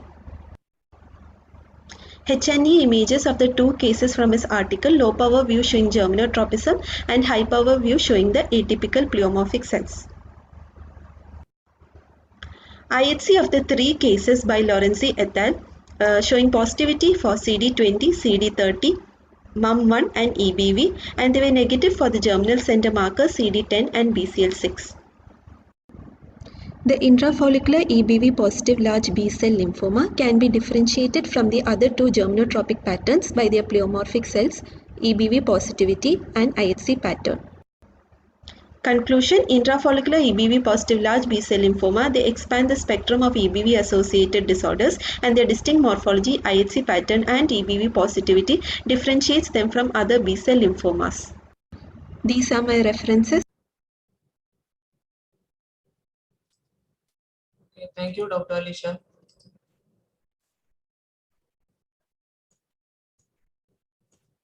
So we can have some comments. So how will you, excuse me, can I talk? How will you rule out a nodular sclerosing variant of Hodgkin lymphoma, where you can have syncytial cells and anaplasia with neutrophil collections and the thick lymph node capsule, bands coming in? EBV can also be seen in nodular sclerosis. Can you exclude that? Ma'am, nodular sclerosis is a classical Hodgkin's lymphoma. So when we did the IHC pattern, we got CD20 positive, CD15, 13, CD30 positive, and CD45 also positive. And moreover, nodular sclerosis doesn't have a mantle zone. Here, when we did CD5, CD20, we got a clear mantle zone around the germinal center. So it clearly depicts a germinotropic pattern rather than a nodular pattern. So that's why we excluded nodular sclerosis. Okay.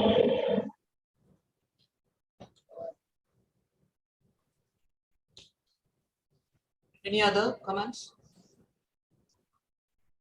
So in all such cases, do you advocate doing both EBV as well as HHV8, or what should be the take-home message on the? Yes, ma'am. Yes, ma'am, we have to do both EBV and HHV8.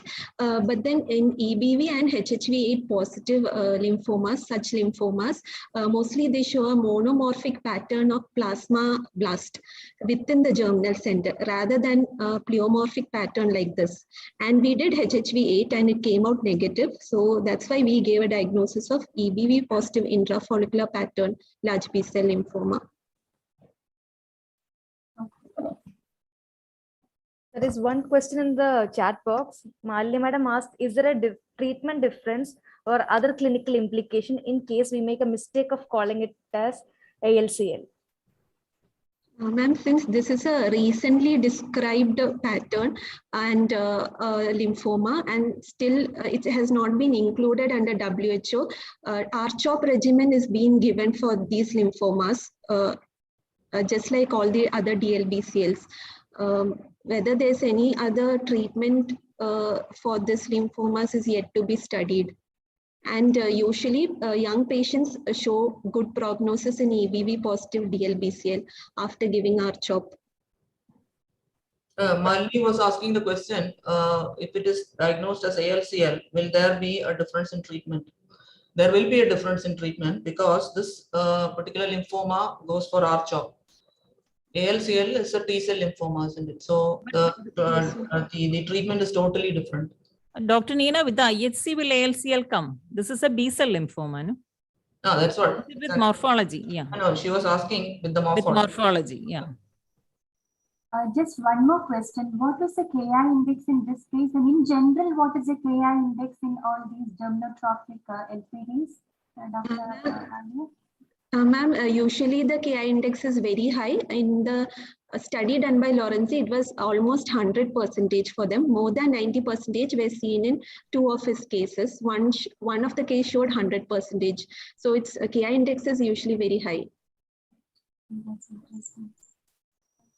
Yeah, this was a high KI index. It looked aggressive, isn't it? You would have got an 80% KI index according to your picture. Yes, ma'am. Yes, ma'am. More than 75% is what we give. Okay. There's one more question. DIM LCA, how do you explain in a DLBCL? I'm sorry, ma'am. DIM LCA. Yes, ma'am. How do you explain in a DLBCL? DLBCL, usually if there's a plasmablastic morphology, it can be CD45 positive. Now, what the question is, with a bright CD20 and a dim CD45, how do you explain is the question. So the thing is, you can have lymphomas with dim CD45, any lymphoma for that matter. Even DLBCLs can have. And Hodgkin's. Yeah, Hodgkin is usually negative. Hodgkin has to be negative, really negative. But your picture shows it's a weak positivity. It's weak, even though the CD20 is bright. So that was a question. This can happen in high-grade lymphomas. It can happen.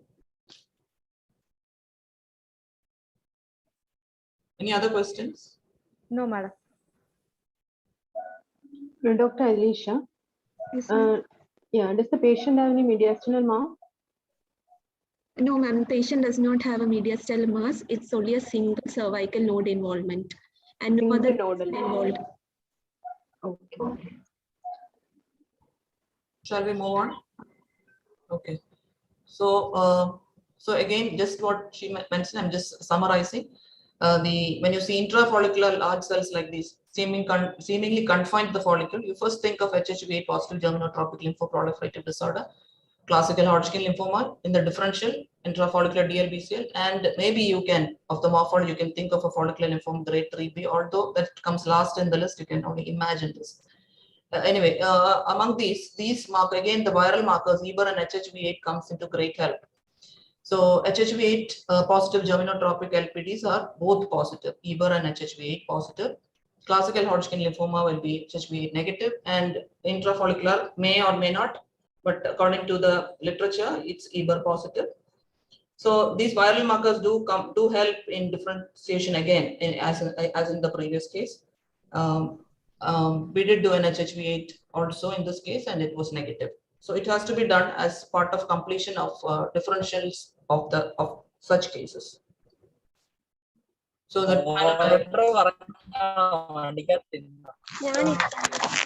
final diagnosis of case 9 with the intrafollicular large B cell lymphoma will be detected.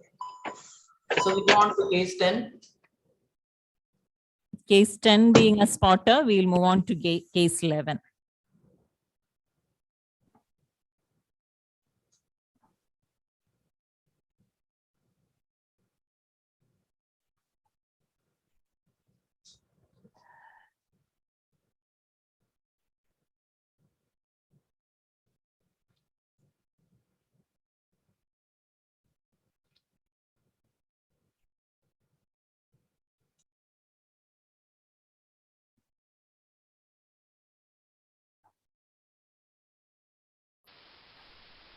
Good morning to all. I am Dr. Meenu Abraham from Rajagiri Hospital, Alva, and I hope the audio is okay. This is the case of a 23-year-old female who presented with left-sided neck swelling of 1 month duration. History of evening rise of temperature and loss of weight was present. Multiple small left cervical level 3 and 4 and a few left inguinal lymph nodes were enlarged. Peripheral smear showed microcytic hypochromic anemia with absolute neutrophilia and thrombocytosis. Ferritin was elevated. LDH was mildly elevated.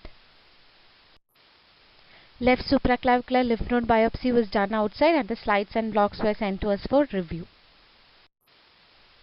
Scanner view, low power view, high power view, another field,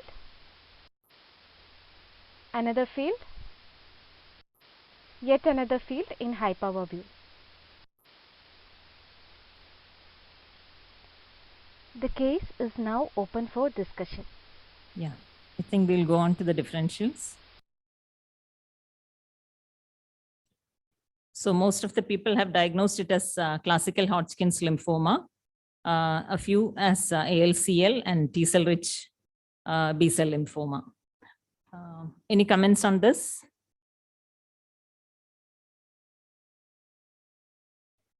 Shall we move on to the discussion?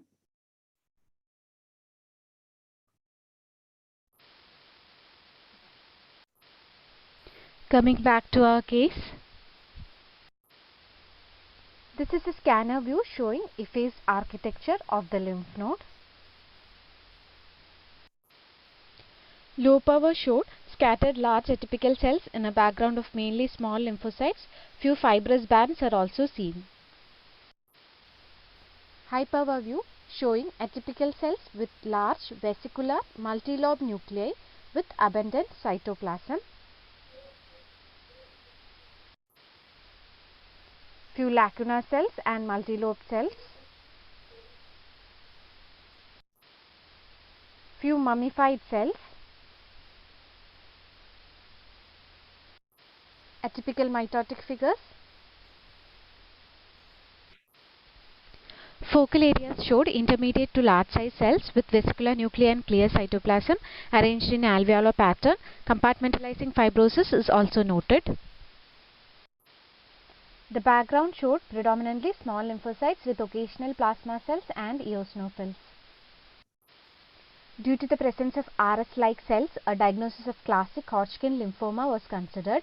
Other DDs considered were primary mediastinal large B-cell lymphoma, NLPHL, anaplastic large cell lymphoma, T-cell histiocyte-rich large B-cell lymphoma.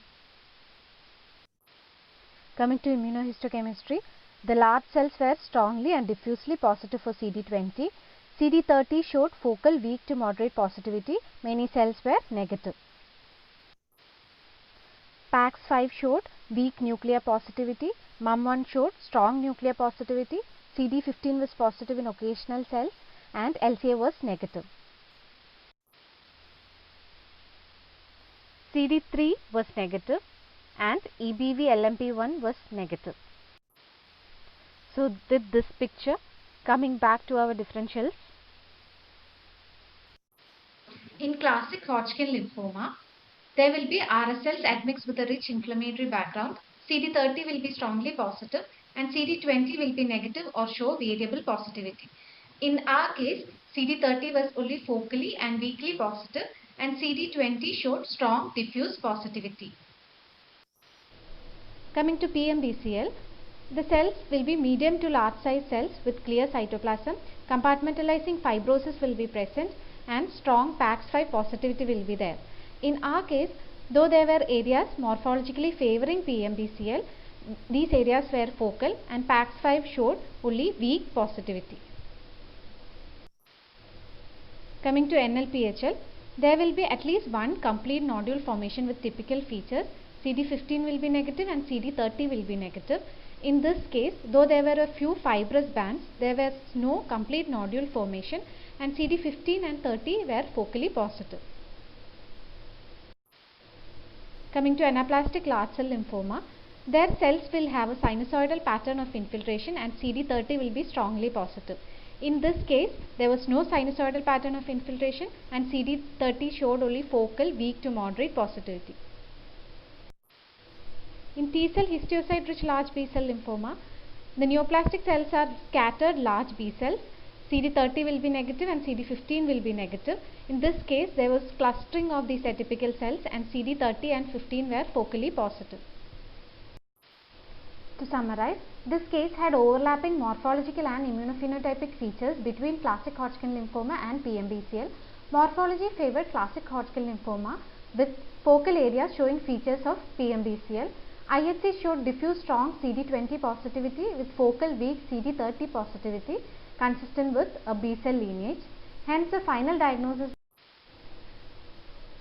B-cell lymphoma unclassifiable with features intermediate between DLBCL and classic Hodgkin lymphoma. Coming to the discussion, the entity of gray zone lymphoma shares features with both classic Hodgkin lymphoma and DLBCL. This entity was first recognized in WHO classification in 2008. Most commonly seen in young men aged 20 to 40 years, mostly presents as a mediastinal mass with or without involvement of supraclavicular lymph node. Broad spectrum of cytological appearances within a given tumor. Some areas more closely resemble classic Hodgkin lymphoma and others resemble PMBCL or DLBCL. The lymphoma cells exhibit an aberrant immunophenotype, making the distinction between classic Hodgkin lymphoma and PMBCL difficult. These patients are mostly treated with chemotherapy, CHOP regimen with or without rituximab or with a combined modality.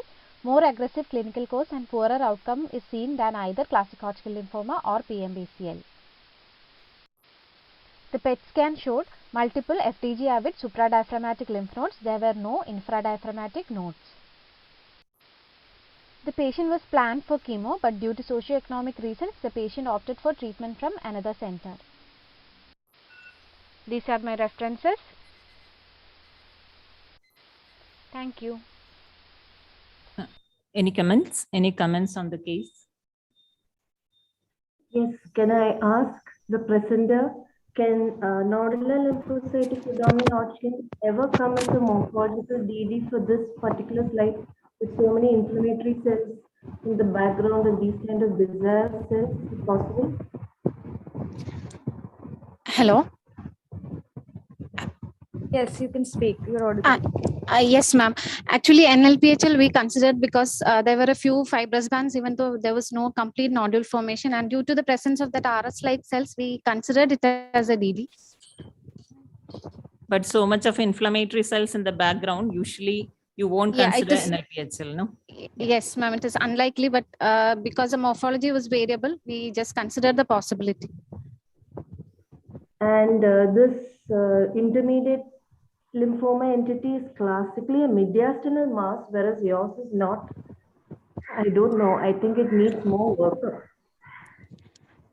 Can you have Dr. Minu, can you have a gray zone in non-mediastinal area?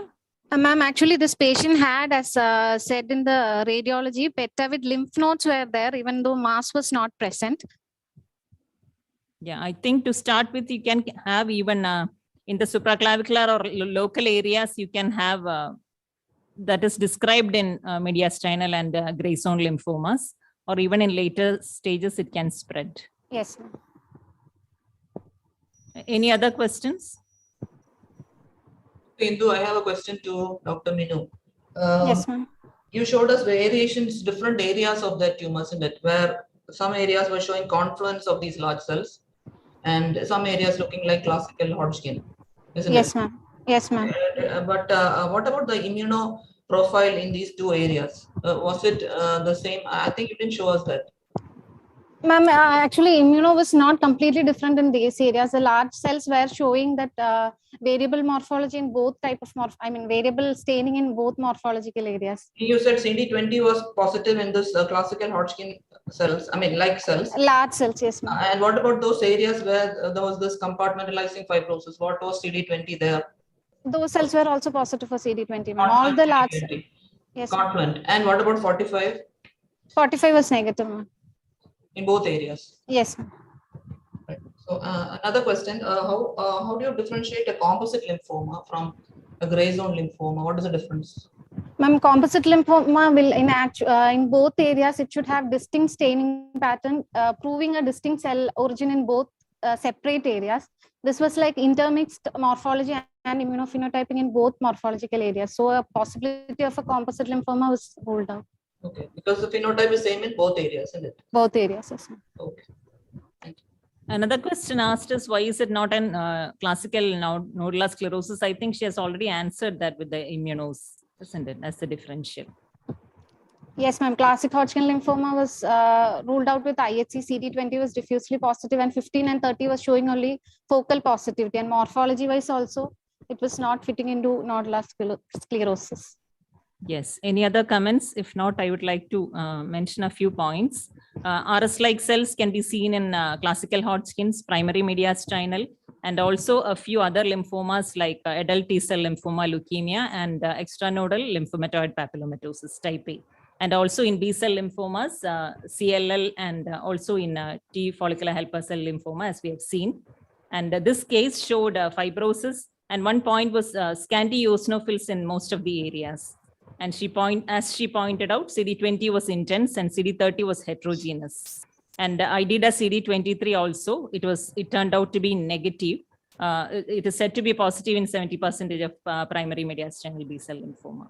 So our final diagnosis would be a B-cell lymphoma, unclassifiable, with features intermediate between DLBL and classical Hodgkin's. So shall we move on to the next case? Yes. Dr. Nina. It's fine. Yeah.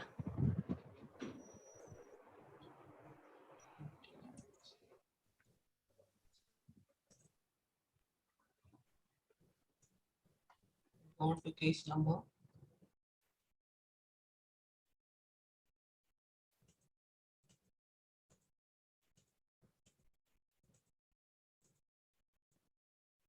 Case 13. Case number 13 is by Dr. Shruti Surendran from Malabar Cancer Center, Talashiri.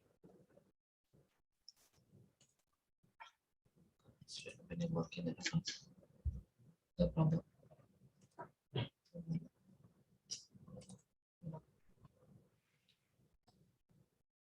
From beginning, from beginning. I am Dr. Shruti Surendran from Malabar Cancer Center, Talasheri. presenting a case of 71-year-old male who came with complaints of 2 months of on and off fever with weight loss and skin lesion. On examination showed generalized lymphadenopathy. Largest lymph node is in the left axilla, which measures 6 into 4 cm. Bilateral lower limb edema and pruritic skin lesions noted. Biochemical laboratory investigation shows LDH 313 units per liter. Other parameters are within normal limits. Peripheral blood smear shows bicytopenia, microcytic hypochromic anemia and moderate thrombocytopenia. Differentials are neutrophils 73%, lymphocytes 21%, monocytes 6%. PET scan shows multiple avid FDG uptake in cervical, axillary, epiphrenic, retrocrural, mesenteric, retroperitoneal, iliac and inguinal lymph nodes, and we received a biopsy from left axillary lymph node.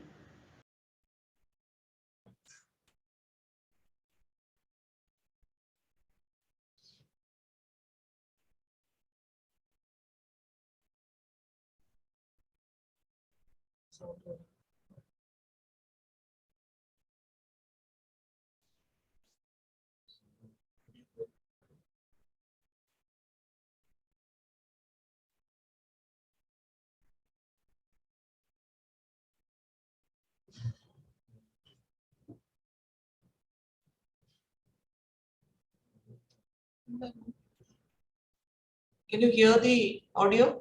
No, madam, it's not Now the audible. case is open for discussion. Now it's come back. It's okay. It's okay. Great.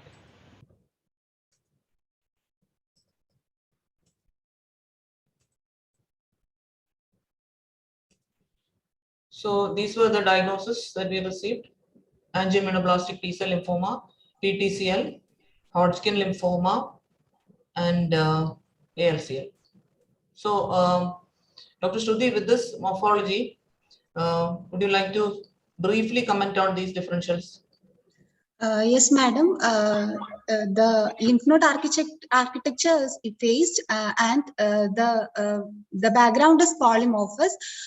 So we have two diagnoses. One is classic Hodgkin lymphoma and T-cell lymphomas. You're going to present it. Okay, you're going to have that discussion. Would you consider Hodgkin lymphoma in this case? Is my question. Yes, madam. Because of the polymorphous population, we considered Hodgkin lymphoma, but we didn't find any definite RS cells. Okay, fine. Please go on.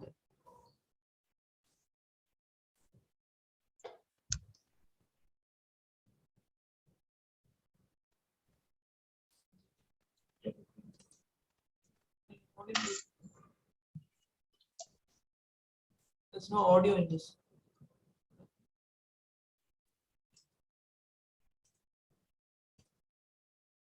In view of polymorphous lymphoid population, we have two diagnoses: classic Hodgkin lymphoma and T-cell non-Hodgkin lymphoma. But here we didn't see any definite Reed-Sternberg cells, so classic Hodgkin lymphoma is ruled out. And in view of monomorphic atypical intermediate to large cells and high endothelial vessel proliferation, we can consider T-cell non-Hodgkin lymphoma.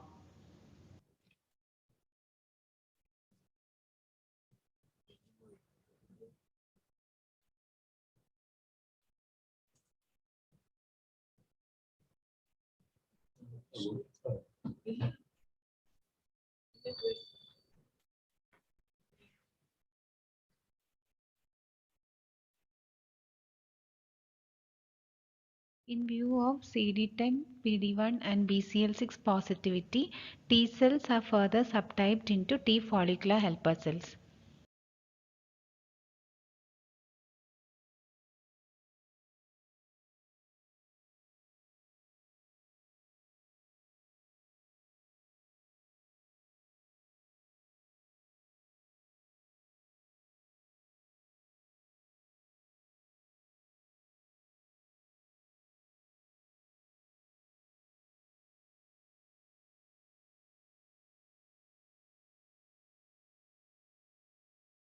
In view of CD10, PD1 and BCL6 positivity, T cells are further subtyped into T follicular helper cells.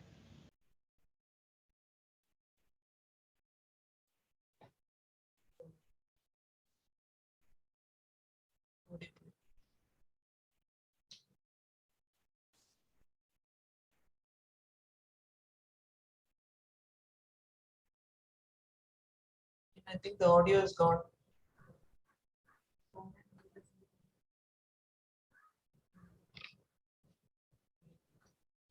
What?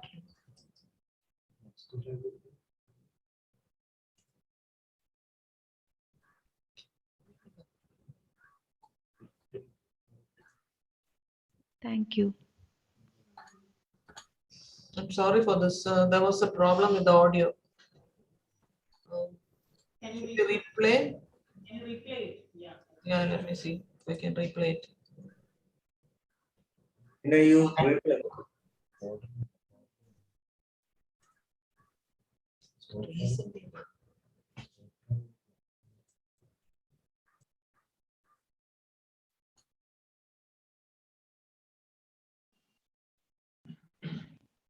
If the presenter is here, she can go through the slides if the opportunity is given. Okay, if Dr. Shruti, are you online? Yes, madam. Then can you share? That will be better. I'll make you host. Oh, okay. Okay, then let's stop sharing. Okay, where are you? Where is Dr. Shruti? Yes, madam, I am here. I am sharing the screen. So they can share. Oh, your host. Okay, you can share. Please share your screen. The second part of the presentation.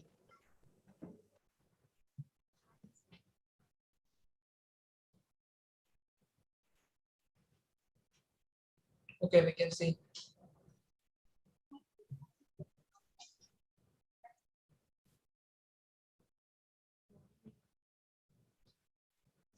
So you can speak. So they. Yes, madam. There's no audio. You can actually speak. You can speak. Speak it.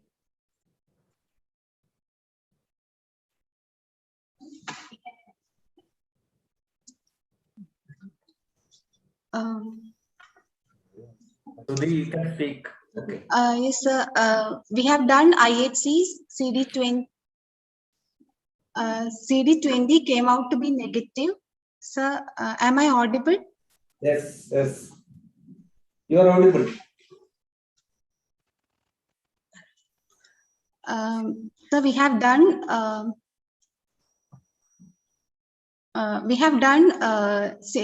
IHC CD20. CD20 came out to be negative, and it is positive in the reactive B cells.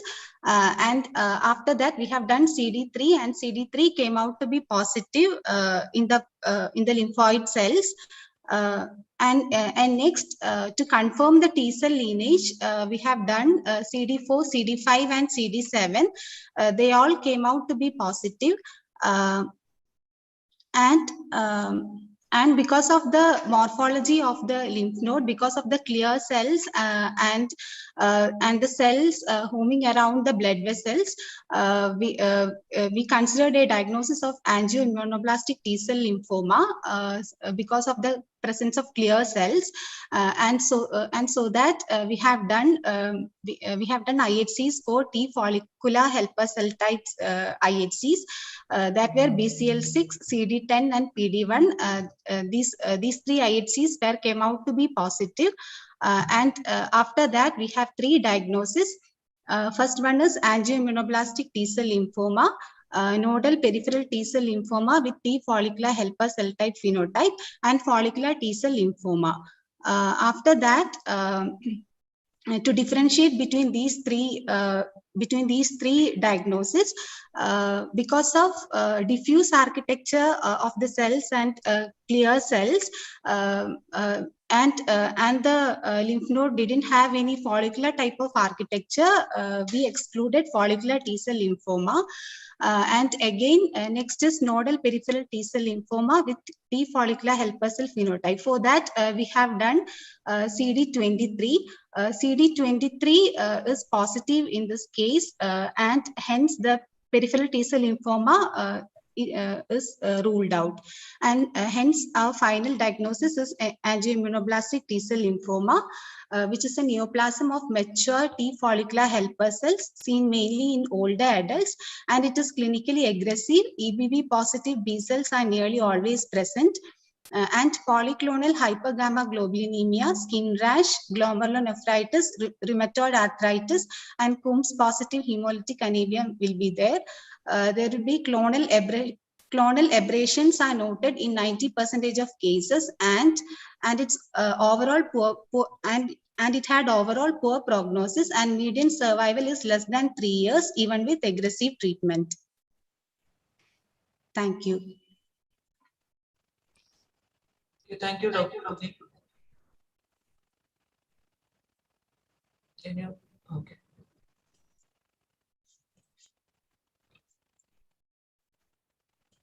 So,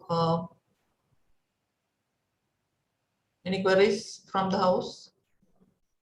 Yes, I would like to ask the presenter the statement that she ruled out a PTCL by seeing a positive CD23. It was actually a expanded follicular dendritic cell network that you were showing. Yes, ma'am. Usually CD23 is seen in the follicular center, follicles in the germinal center, and in the angioimmunoblastic T-cell lymphoma, we can see expanded CD23 proliferation, expansion of CD23. It's an expanded follicular dendritic cell proliferation. And does a follicular T-cell lymphoma always need a follicular architecture? Because slide number 2 by RCC, it was actually diffusing architecture. I do not know about it. You don't have to get a follicular architecture always, Sheila.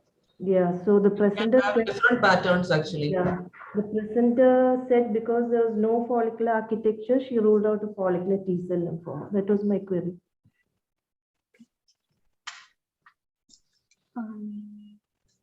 Any other questions in the chat box? No, madam. Okay, then we'll go on. A couple of slides here. So these are just to highlight for those juniors high endothelial venules. That is they're very classical of angioimmunoblastic T-cell lymphoma. So these are the high endothelial venules, and you can see the surrounding atypical cells. So always you look at the lymphocytes, the morphology itself. The atypia of the lymphocytes is what brings you to a diagnosis that it is a non-Hodgkin lymphoma and not a Hodgkin lymphoma. So you have to look carefully into the atypia of these lymphoid cells.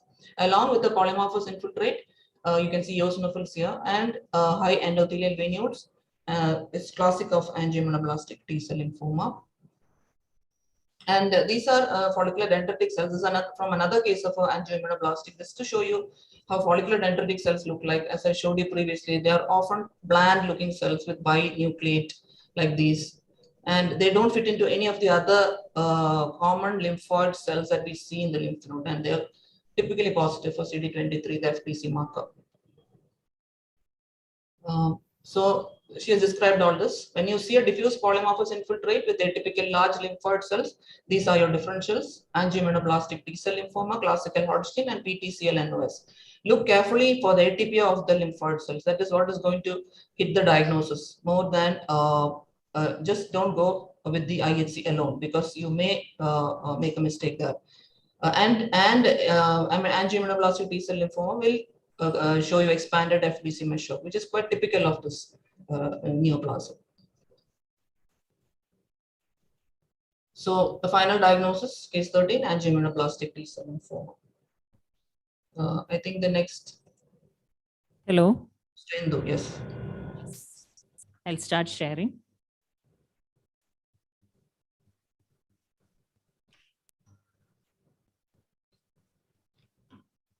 So next case is case number 14 from Believers Church. I am Dr. Sunith Varghese Thomas, PG resident, Believers Church Medical College, Tiruvalla. Coming to clinical features of the patient, 54-year-old male presented with epigastric pain, loss of appetite, and weight loss. On physical examination, showed hepatosplenomegaly and generalized lymphadenopathy. USG abdomen and CECT abdomen showed hepatosplenomegaly and multiple peripancreatic lymphadenopathy. Coming to laboratory parameters, complete blood count and peripheral smear examination showed bicytopenia with few atypical lymphoid cells with nuclear clefting. Other investigations showed mildly elevated transaminases, hypercalcemia, and rising LDH levels. We proceeded with bone marrow aspiration, bone marrow biopsy, and cervical lymph node excision biopsy. Bone marrow aspiration was a dry tap. Bone marrow biopsy showed 60% cellularity with focal tiny collections of immature mononuclear cells which were CD3 positive. Grossly, we received a lymph node measuring 1.5 into 1 into 1 centimeters, cut surface showing pale white areas. These are the microscopic images: 4x, 10x, 40x. Case is now open for discussion. Yeah, these are the differential diagnosis we got, and I think most have taught about B-cell lymphoma and many of a high-grade lymphoma. Dr. Suneet? Yes, ma'am. Yeah, would you like to comment on these differentials? Morphology showed small to medium-sized cells with few large cells, and large cells showing marked pleomorphism and brisk mitotic activity. And we had done the CD3 marker, CD3 and CD20 markers to differentiate I between think we'll come to the immunos later, but the brisk mitosis and apoptosis, I think, was very obvious. Yeah, we'll go on to the discussion. Section from the lymph node shows complete effacement of architecture and shows diffuse sheets of atypical lymphoid cells composed of small to medium-sized cells with occasional large cells with round to oval vesicular nuclei with irregular nuclear contours showing distinct nucleoli and scant to moderate amount of eosinophilic cytoplasm. Brisk mitotic activity of 20 per 10 high power field was noted along with sinusoidal infiltration and apoptotic bodies. Surrounding areas show sparse inflammatory infiltrate composed of lymphocytes, plasma cells, and few eosinophils. These were the differentials considered. We proceeded with IHC on the lymph node biopsy specimen, which showed CD3 positivity, CD4 positivity, TDT negativity, therefore we could rule out lymphoblastic lymphoma, ALK and CD30 negativity, therefore we could rule out anaplastic large cell lymphoma, CD7 was negative, CD8A was negative. Meanwhile, HTLV antibody assay results had come, which showed positive HTLV1 and HTLV2 antibodies. Flow cytometry was suggestive of T cell ALL with 26% abnormal T cell population. Therefore, in view of refractory hypercalcemia, morphological features, IHC profile, serological positivity for HTLV1, a final diagnosis of adult T cell leukemia was made. Coming to follow-up of the patient, initially the patient had responded well to chemotherapy and was discharged. But after 3 months, patient came to casualty with high-grade fever. Bone marrow examination was done to assess disease progression, which showed that marrow was not in remission. Flow cytometry also showed an increase in abnormal mature T cells from 26% to 40%. A few words on adult T cell leukemia. It is a mature T cell neoplasm. Etiology: it is caused by human retrovirus HTLV1 along with certain genetic alterations acquired over time. Age: it is seen in middle-aged individuals with a slightly more predominance in males. It has widespread lymph node involvement. Extranodal sites are skin, lung, liver, GIT and CNS. Clinical variants include acute, smoldering and chronic type. Coming to microscopy of adult T cell leukemia. Peripheral smear shows characteristic flower cells and histopathological examination of lymph node shows small to medium-sized cells with round to oval nuclei with indistinct nucleoli and scanned cytoplasm. Skin involvement is seen in more than 50% of cases and shows epidermotropism and Portrait-like microabscesses. Coming to immunophenotype, it shows positive T cell markers which are CD2, CD3, CD5. They are also positive for CD4 and CD25. They are negative for CD7, CD8 and ARAC. Coming to prognostic factors, acute variant, elderly patient, rising LDH levels and refractory hypercalcemia are associated with a bad prognosis. Average survival of acute variant is between 2 weeks to 1 year. The patient in my case survived for 5 months and succumbed to death due to severe neutropenic sepsis. These are my references. Thank you. Yeah, thank you. Any comments, queries? Just a query, Dr. Sudhit. What was the presentation on the peripheral blood smear for this patient? What was the percentage of circulating atypical cells? Did you say? Ma'am, the patient had presented with loss of appetite, anorexia, and weight loss. And then the patient was had consulted in the gastro department, and a random peripheral smear was done, and it showed a few atypical lymphoid cells, which showed nuclear clefting. And therefore, we proceeded with bone marrow and other investigations. So did you suspect ATCL at that point when you saw the peripheral smear, along with the history of maybe hypercalcemia? Ma'am, we had suspected, but we had to rule out B-cell lymphoma as well. Therefore, we proceeded with CD3 and CD20 first. All right. And the flow was done on the bone marrow, am I right? Yes, ma'am. Okay.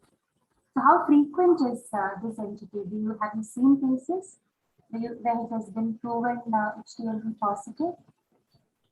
Ma'am, this is the first case I have seen after joining for PG course. We do see cases, Ankita.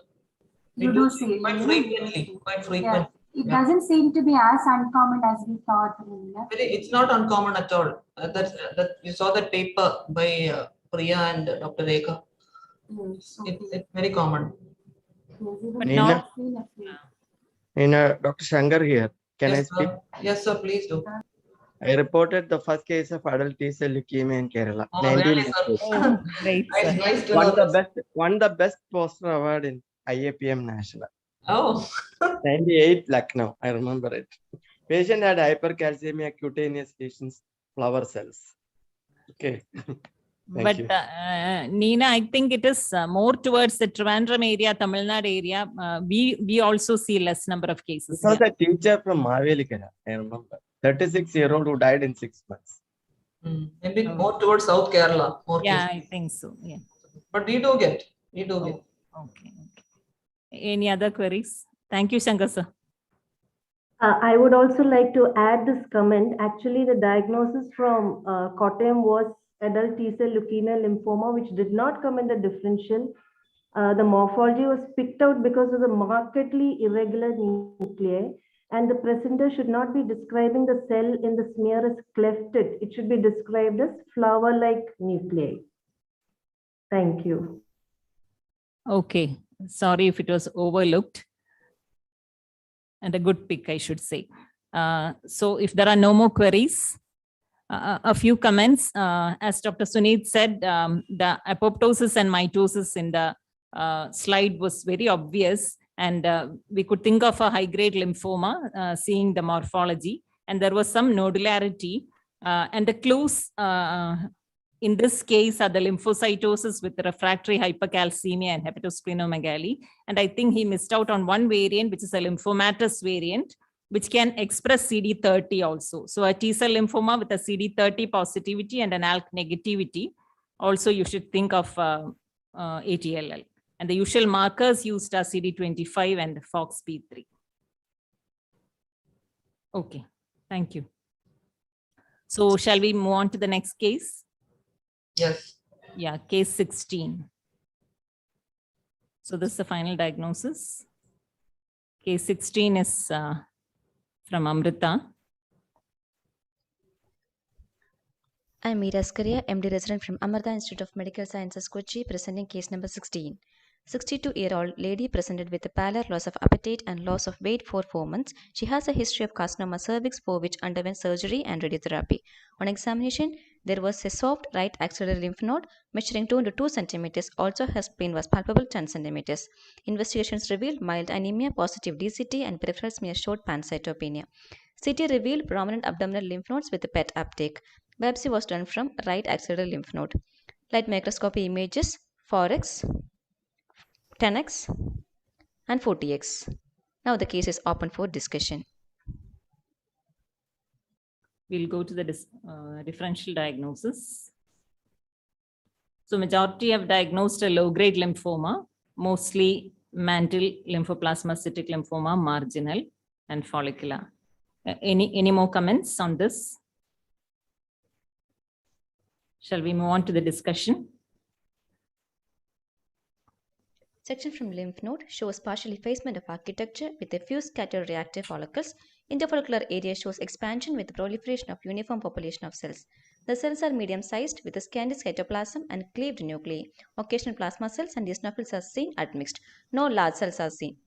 With the histomorphology, a provisional diagnosis of lymphoproliferative disorder was considered. As there were preserved follicles with interfollicular atypical lymphoid proliferation, non-Hodgkin's lymphoma like mantle zone and marginal zone lymphoma and leukemic infiltrate were considered as differentials. Coming to the IHC, tumor cells are positive for CD3 and CD20 shows residual follicles. Tumor cells shows CD7 positivity and loss of CD5. CD8 positivity in tumor cells are more than CD4. Key index is 20%.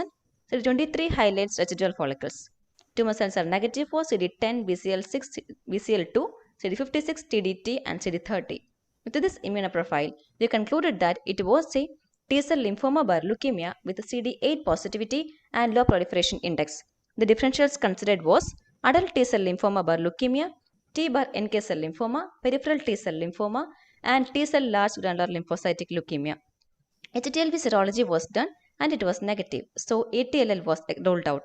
T-bar NK cell lymphoma is CD3 negative and CD56 positive. As our case is CD3 positive and CD56 negative, this was excluded. PTCL was also excluded as our case showed more CD8 positivity and clinically the patient had splenomegaly, cytopenia and DCT positivity. On further workup, bone marrow aspirate revealed atypical lymphoid cells and dysbiosis. Bone marrow biopsy showed multiple nodular, interstitial and paratrabecular lymphoid infiltrate, which on IHC was seen as CD3 positive T cell population. IPT was concordant with IHC showing aberrant T cell population with positivity for CD8, CD3 and T cell alpha beta. Thus, the diagnosis of T cell large granular lymphocytic leukemia was given. On follow-up, there was thrombocytopenia and neutropenia for which started on cyclosporins and steroids. The patient improved symptomatically. Coming to the discussion part, by definition, T-cell large granular lymphocytic leukemia is a heterogeneous disorder characterized by a persistent increase in the number of peripheral blood large granular lymphocytes, usually 2000 to 20,000, without a clearly defined cause. Even when the count is low, if there is clonal proliferation, a diagnosis can be made as in our case. They account for 2 to 3% of mature small lymphocytic leukemia with no gender preponderance. Lymph node involvement is rare, accounting to 2 to 3% only. Pathophysiological mechanisms are not well understood but may arise with a sustained immune stimulation. The absence of homeostatic apoptosis in TLGLs can express high levels of Fas and Fas ligand, which is important in the pathogenesis of neutropenia. It has an indolent cause with moderate splenomegaly and cytopenia. 60% are symptomatic at presentation. TLGL shows an association with autoimmune conditions, low-grade B-cell malignancies, and also following immunotherapy. Classical blood picture in LGLs shows lymphocytes with moderate to abundant cytoplasm, fine azurophilic granules in the peripheral smear. Bone marrow shows interstitial infiltrate with IPT showing CD3, CD8, and TCR alpha beta positivity. Spleen shows infiltration and expansion of red pulp and sinusoids. TLGL leukemia is an indolent disease with rare cases undergoing spontaneous remission or transformation to PTCL. Morbidity and mortality is mainly due to cytopenia-related infections. To conclude, TLGL leukemias are rare leukemias running indolent course. Lymph node involvement is extremely rare. Morphological features like preserved follicles with interfollicular proliferation were the clues to suspect leukemic infiltrate in our case. IHC showing CD3 and CD8 positivity with a low proliferation suggested low-grade unusual T-cell lymphoma or leukemia, which was confirmed with flow cytometry. These are my references. Thank you. Yeah. Any comments? Did the peripheral smear show large granular lymphocytes? No, sir. Actually, the smears was normal. Only showing pancytopenia. That is not a usual feature of large granular lymphocytic leukemia, which usually shows enough number of granular cells. What about the bone marrow? So there were atypical lymphoid cells, almost 17%. And bone marrow biopsy, we had seen lymphoid infiltrates, nodal lymphoid infiltrates. But morphologically, yeah, large granular lymphocytic leukemia usually is unmistakable by the appearance of the cells. There will be. Did you go back to the smear, doctor? Like sir said, did you go Yes, back to the sir. smear and review it? Yes, sir. And you didn't see any large granular cells? So lymphocytes are almost 44%, but it was not large granular lymphocytes. So how many what was the percentage on the flow that you got?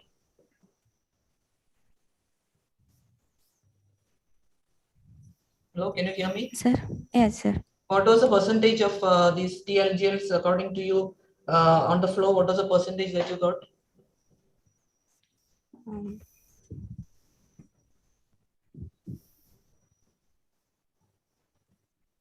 Meera. Hello, Meera. You said 40%, no? In the Yes, ma'am. It's 40%. 40% in the smear. I'm asking in the flow, what was your percentage?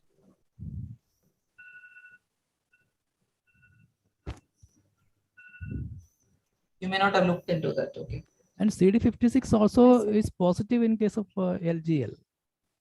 Yes, in this case, this is found negative. So TLGLs can show CD56, shows usually CD56 negativity, and the cytopenias are reported in peripheral blood in TLGL. Okay. Though rarely, yeah. 56 usually is positive, and morphologically also they don't comply with large granular lymphocytes. Yeah, peripheral smear I don't think showed classical cells.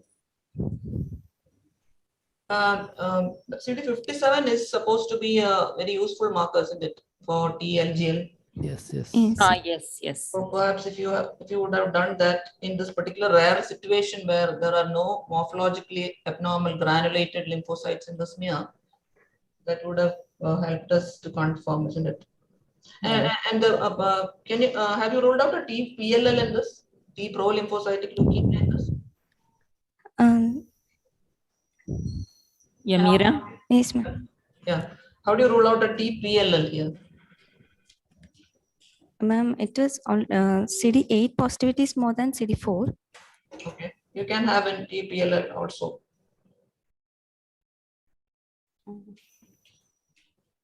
TPLS, I think, will not express much of CD3. CD3 was moderate positive here. No, it will. There are both mature T cell neoplasms. So I think when you have a confusion like this, it's better to go for specific markers, like 57 if possible. Okay. It's a very rare case.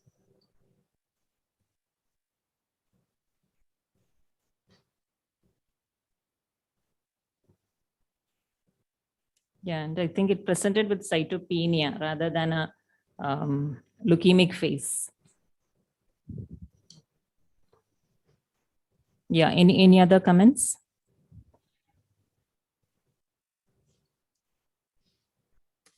Shall we move on?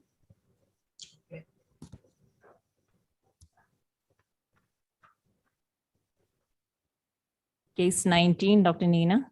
Okay.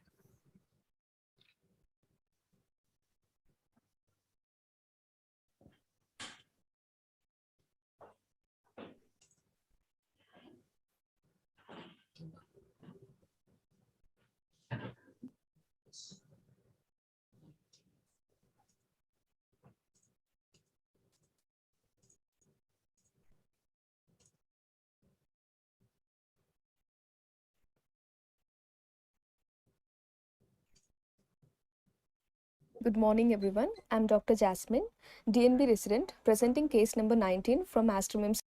This is the history of a 76-year-old elderly male who is a known case of diabetic under control and presented with recent onset of unexplained significant weight loss. There was no associated anorexia or fever.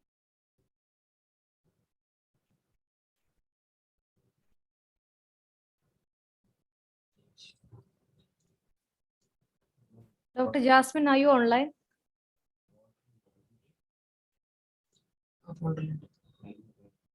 I think, yeah, Dr. Jasmine, are you online? You can directly present. There's no audio here. Some problem. Whole body PET CT was conducted, which showed lesions in right lung hilar region. Also showed enlarged multiple mediastinal, left para-aortic and extreme soft tissue density lesions in the bilateral kidneys and also multiple subpleural nodules in the right lung lower lobe. Right iliac lymph node biopsy was. These are the circulated photomicrographs. This is the low power view. This is the high power view. Another high power view. Now the case is open for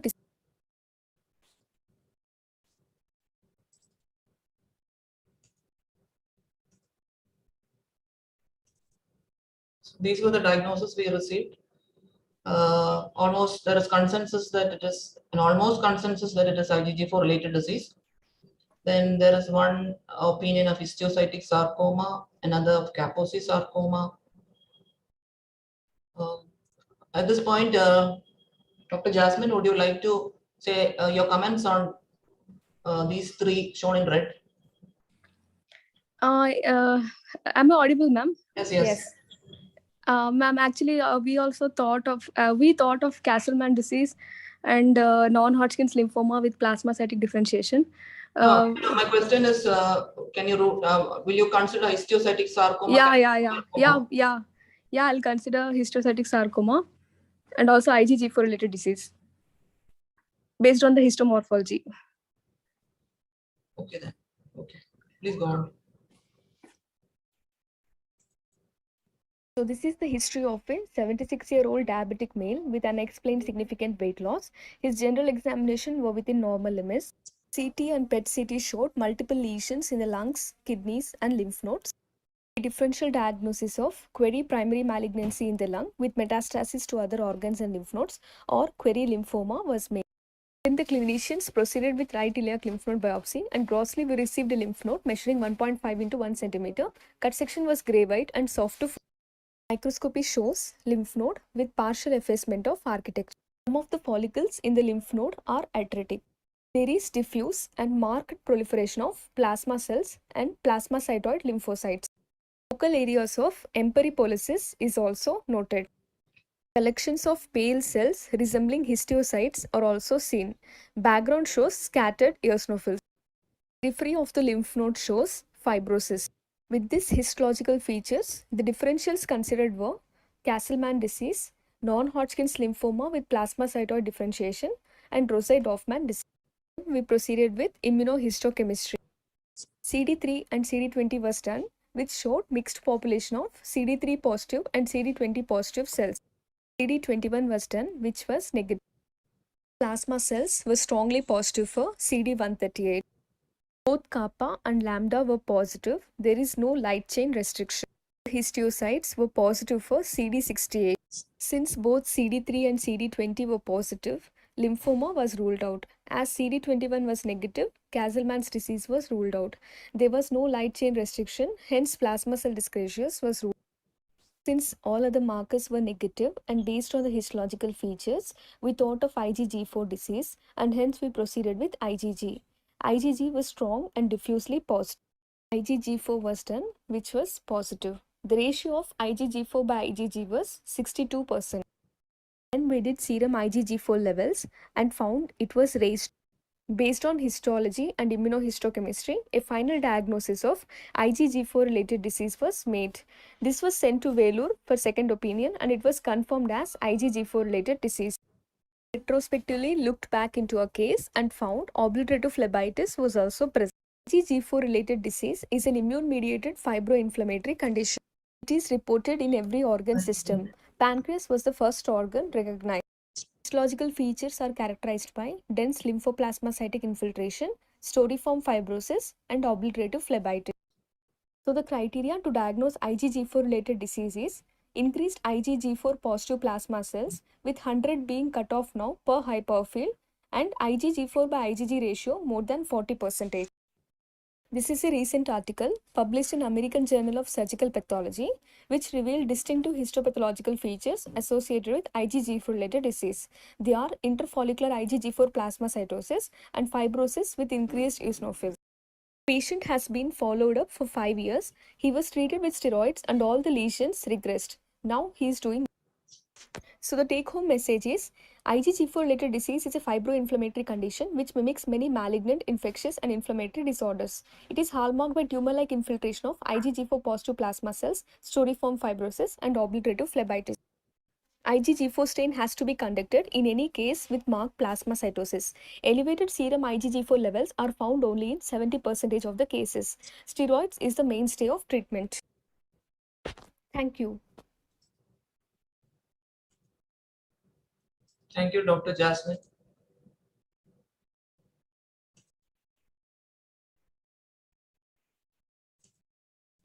So we go to any queries, comments from the house on the case? Yes, Dr. Jasmine, you mentioned that one differential you thought of was an NHL with plasma cell proliferation. So which NHL did you have in mind?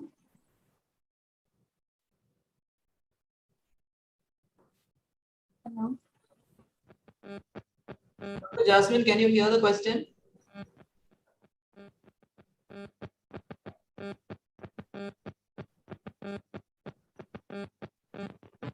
Dr. Jasmine?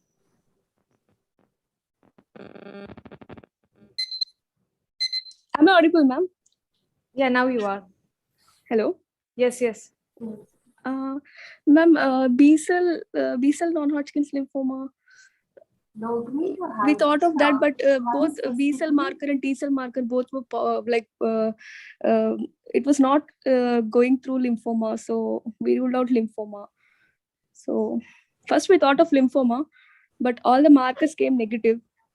Yeah, I understand. My question is, which particular lymphoma did you have in mind on this morphology for this particular case?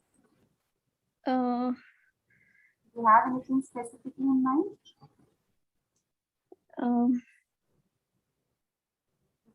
Was lymphoma a strong suspicion in this case? Yes, ma'am. What are your points to consider a lymphoma in this case?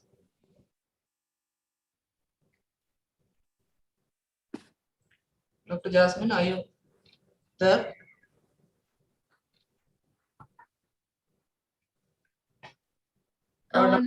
Yes, ma'am. Lymphoplasmacytic lymphoma. Marginal zone lymphoma. See, when you consider the morphology of that particular case that was circulated, you're seeing a lymph node which has got a sort of intact architecture with some interfollicular plasmacytosis. And on the periphery of the lymph node, you're seeing this sort of fibrotic area with a lot of plasma cells and storiform fibrosis and also where does the lymphoma come in here?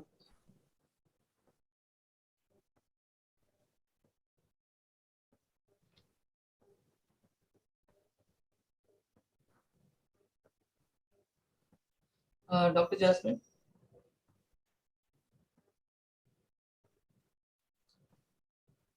Can you hear her? Can you hear the questions? Yes, ma'am. Okay, right. So basically the lesion, I mean, I think a non-Hodgkin lymphoma will not be in the differential based on the morphology at all in the first place. So any other queries or questions, comments from the house? Yeah, Dr. Hixa, I noticed that IgG4 was not there in your initial list of provisional diagnosis. Didn't you think of this entity at all with the morphology? No, ma'am. We didn't think of IgG4 in the first place.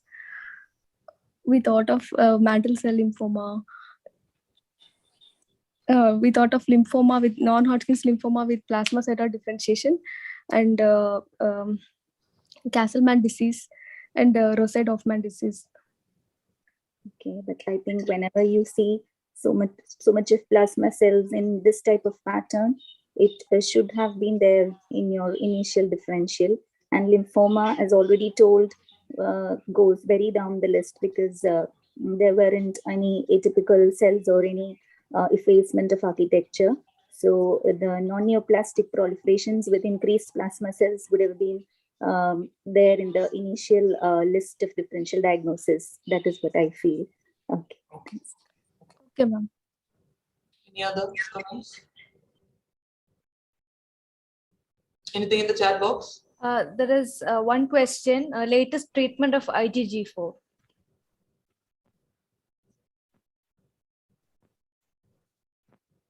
Steroids is the mainstay of treatment, ma'am. Okay. Any other questions? No, madam. That's all. Okay, so we're going on.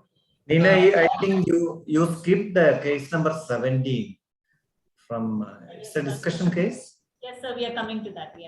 Okay, right. Oh, okay, sir. Okay, sir. So I'll just show you. This is a classical case of IgG4. You can see the storiform fibrosis, the lymphoplasmacytic infiltrate, and the occlusive phlebitis. The triad is fulfilled in this particular case. A classical case of IgG4 related, along with the IgG4 increased number of cells and the ratio more than 40%. It's a classical case. When you see plasmacytosis in lymph nodes, first you make sure they are polyclonal. So you do a CD138 and a kappa lambda, and you make sure they're polyclonal. Once you've established that they are polyclonal, then you have your differentials here.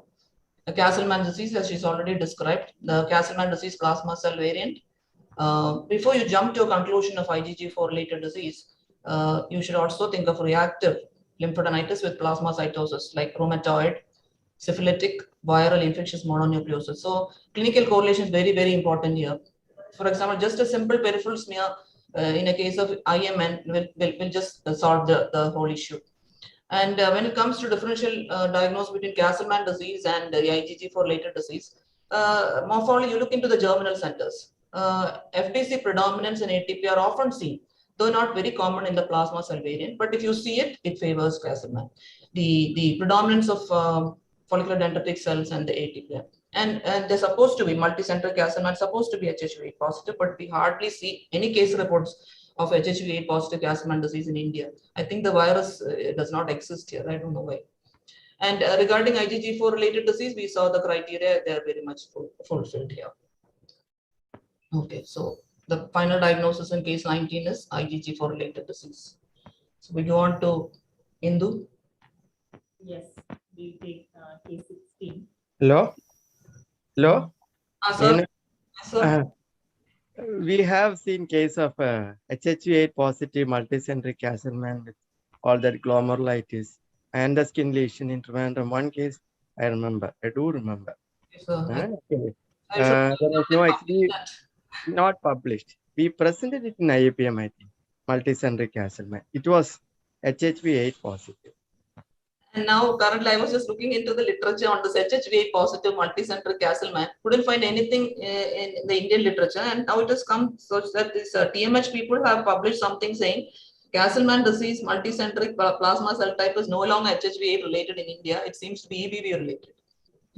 So there is something there. Could be.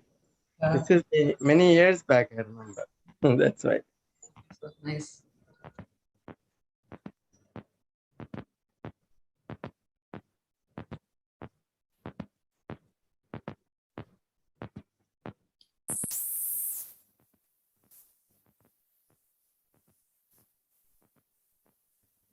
There was some issue with opening the slide, so we are moving on to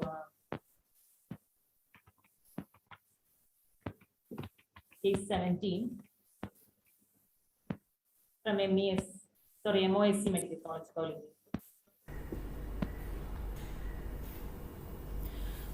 Good morning. I am Dr. Binu Mary Bose, Assistant Professor, MOSC Medical College, Kolanjeri, presenting case number 17. This is a 32-year-old female who presented with fever, loss of appetite, and swelling in the left side of the neck since 5 days. And on examination, there were multiple cervical lymph nodes, largest measuring 2 centimeters. Her systemic examination was within normal limits, and the investigations revealed mild anemia with thrombocytopenia, and the total leukocyte count was within normal limits with a relative lymphocytosis, and the ESR was 57 mm in first hour. Ultrasound neck showed multiple enlarged cervical lymph nodes with necrosis and loss of fatty hilum with a differential of infective or neoplastic etiology. And the patient underwent excision biopsy of the left cervical lymph node. We received 2 nodular pieces of tissue, the cut section of which revealed a total of 4 lymph nodes with a grey white and fleshy appearance. This is the scanner view, lower view, higher magnification. Now the case is open for discussion. Yeah, we'll move on to the differentials, the seed. So these are the differentials, mostly lymphoblastic lymphoma, a few NLPHL and Hodgkin's lymphoma. Would you like to comment on these? Would you consider Hodgkin's or NLPHL? Yeah, actually, ma'am, we could find only a small lymphoid population, so we didn't consider the diagnosis of Hodgkin's lymphoma. And the lymphoblastic lymphoma, actually, we didn't thought of it that in the first with the morphology. We just thought of a B-cell lymphoma with predominantly small lymphoid population. Okay, we'll move on to the discussion. In scanner view, the sections from lymph node show complete effacement of architecture with perinodal involvement. Lower magnification showed diffuse proliferation of atypical lymphoid cells. And the higher magnification, the cells are small to medium size with scanty cytoplasm, round to irregular nucleus and clumped chromatin. So with these morphological features, a normal total leukocyte count and relative lymphocytosis, a provisional diagnosis of non-Hodgkin's lymphoma with possible spillover into peripheral blood was thought of. But at that time, we couldn't get a peripheral smear done because the patient was discharged. So we went ahead with the initial IHC panel for a non-Hodgkin's lymphoma, which showed strong CD3 positivity with a weak expression of CD5. The cells were also positive for CD10 and BCL2 and was negative for B-cell markers CD20, PAX5 and also for CD23, BCL6 and cyclin D1. The proliferation index was 80%. So with the morphology and above immunohistochemical profile, we thought of a diagnosis of T-cell NHL and further T-cell markers were suggested for confirmation. But as the morphology and the IHC profile was not fitting in with a mature T-cell NHL, the possibility of a lymphoblastic neoplasm was considered and peripheral smear was suggested, which showed bicytopenia with 28% atypical cells and a normal total leukocyte count. A bone marrow aspiration and biopsy was done, which showed diffuse proliferation of atypical blastoid cells. Considering the diagnosis of lymphoblastic leukemia bar lymphoma, a flow cytometry was advised, but the patient was taken to a higher center for further management. And the flow cytometry done outside showed 70% blasts with bright CD7 positivity, dim CD5 and heterogeneous CD117 positivity, and the cells were negative for CD1A, CD8 and MPO, and so a diagnosis of early T-cell precursor acute lymphoblastic leukemia was given. So this is a neoplasm composed of cells committed to T-cell lineage but with a unique immunophenotype indicating only limited early T-cell differentiation, and the cell of origin is a subset of cells that have immigrated into thymus from bone marrow but are not yet irreversibly committed to T-cell lineage and retain the potential for myeloid and dendritic cell differentiation. This is an uncommon neoplasm and can occur in both children and adults, and the microscopy is almost similar to the usual ALL but with a slightly more condensed chromatin. By definition, this usually expresses CD7 and lacks CD8 and CD1A and will be positive for one or more myeloid or stem cell markers. And CD5 and MPO is usually negative, and the prognosis, it is usually associated with a higher rate of relapse and induction failure. So the take-home message is that in a lymph node with a diffuse small lymphoid population proliferation and confounding immunophenotypic profile not fitting in with mature B or T cell lymphoma, the possibility of a lymphoblastic leukemia involving lymph node has to be thought of. These are my references. Thank you. Any comments, questions? Was the TDT done in the first round of immunos, Dr. Vinod? Yes, ma'am, we were not able to do the TDT. Okay. Was the TDT done at all in this case? We were not sure whether it is done in the higher center or not. Dr. Sangeeta? Yes, Indu. Yeah, I did actually TDT CD4, CD8, and it turned out to be TDT negative and double negative for CD4 and CD8. Because with this morphology, TDT is a very useful marker in the initial panel itself. So yes. What about the CD34, Indu? Did you do a CD34? Yeah, that was also done, Dr. Neena. It was negative. 34 was also negative. And also CD1A was negative. Am I right in this case? CD117 was positive and the 1A was negative. Yeah.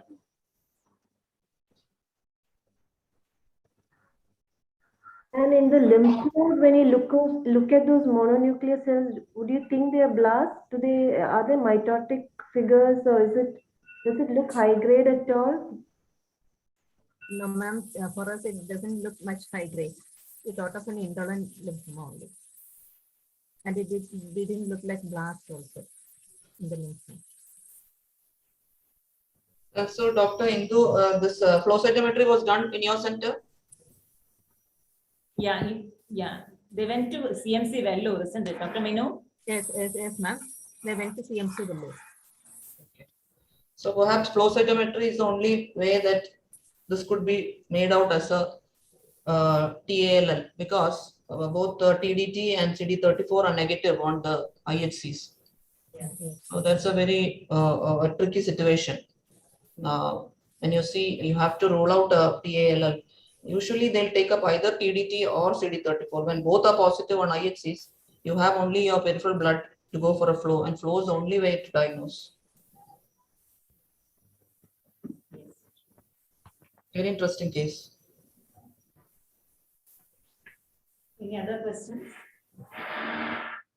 Actually, we did search the literature, and because this is like a relatively newer entity, there aren't much data available, but almost all the case reports which we saw presented like this, that is, they presented with tissue involvement before presenting as a leukemia, and in all those cases they couldn't make a diagnosis when it presented as a node or like a gastric mucosal biopsy, and it was all only later on when there were the cells appeared in the peripheral blood and the leukemic presentation appeared, was the correct diagnosis made. So that is the pitfall in this case, I suppose, because it is very difficult to make out the blast morphology, and when there is no leukemic presentation, it becomes all the more difficult. No, ATPLLs are not very uncommon, Dr. Elizabeth. We have had cases, but usually there's either CD34 or TDT positive, and they're usually children, pediatric age group. This is very rare for it to be an adult, and in a lymph node presentation, it's very, very rare. Yeah, RCC, anyone from RCC have something to share? Yes, Sudha. Yes, Dr. Leena. We do get many cases of ETP-ALL, but presentation as lymph node involvement, we do get cases with TDT and 34 negative. Okay. Okay. Most of the studies are in pediatric age group. Yeah, usually pediatric, yes. Yeah. Sometimes it's even more difficult because in lymphoblastic lymphoma, sometimes CD3 can be negative. Yeah. So only marker that may help is CD7. Yes. And also CD5. Yes, So we some had cases are really different. Some are very difficult to differentiate from M0, isn't it? And I think this slide showed apoptosis, significant apoptosis with a monomorphic population and cleaved nuclei. And And identification of ETP-ALL is important in treatment also. When I discussed with Dr. Neeraj, who was telling in the consolidation and maintenance phase, they will take this as a high risk factor and escalate the treatment, unlike a usual ALL. So thank you. We'll go on to case number 20. That is from Aster Medicity, Kochi. Hello everyone, I'm Dr. Farzana from Aster Medcity, Cochin. I'll be presenting case number 20. This is a case of a 53-year-old male who has a long-standing history of diabetes, chronic kidney disease, and who presented with complaints of left-sided abdominal. His lab findings revealed normocytic normochromic anemia, elevated ESR.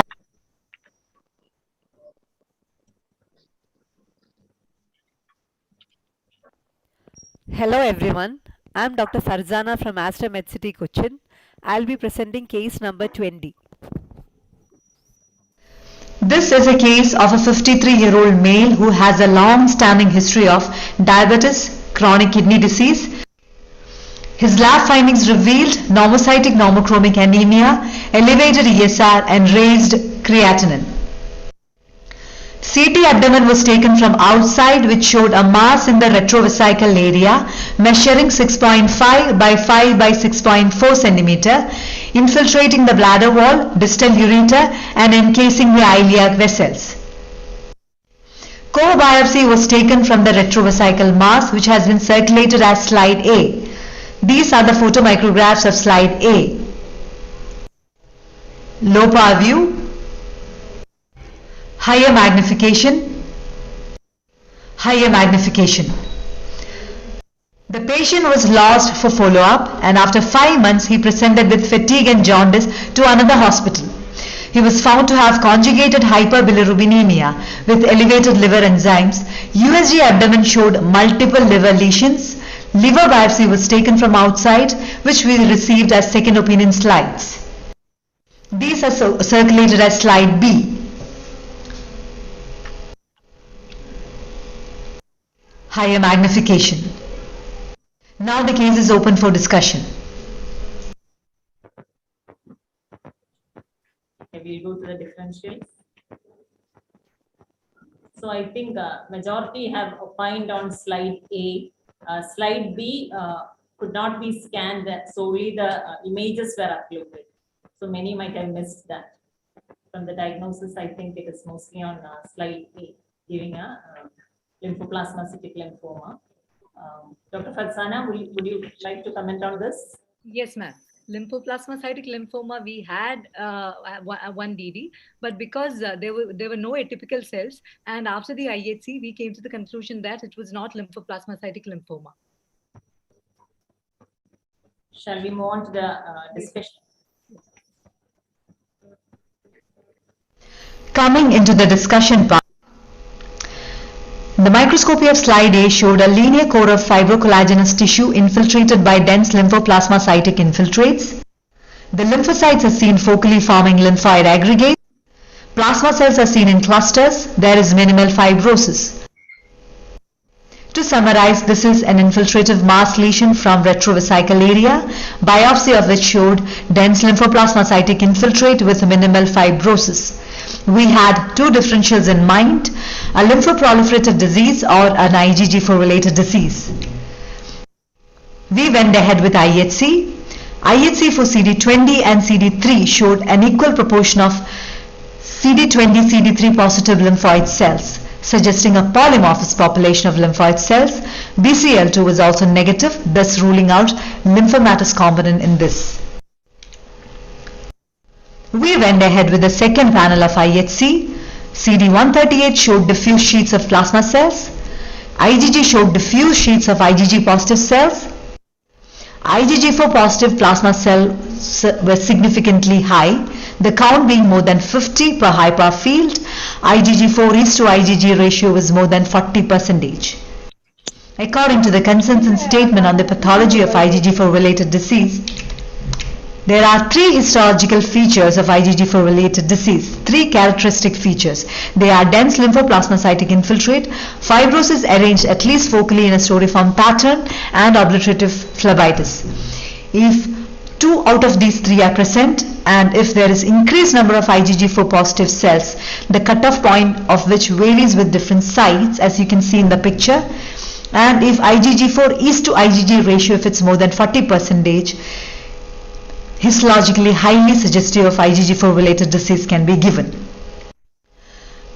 This article also states that storiform pattern of fibrosis may not be detected in limited samples like needle biopsy, as in our case, and the cutoff point in needle biopsy being more 10 IgG4 positive plasma cells.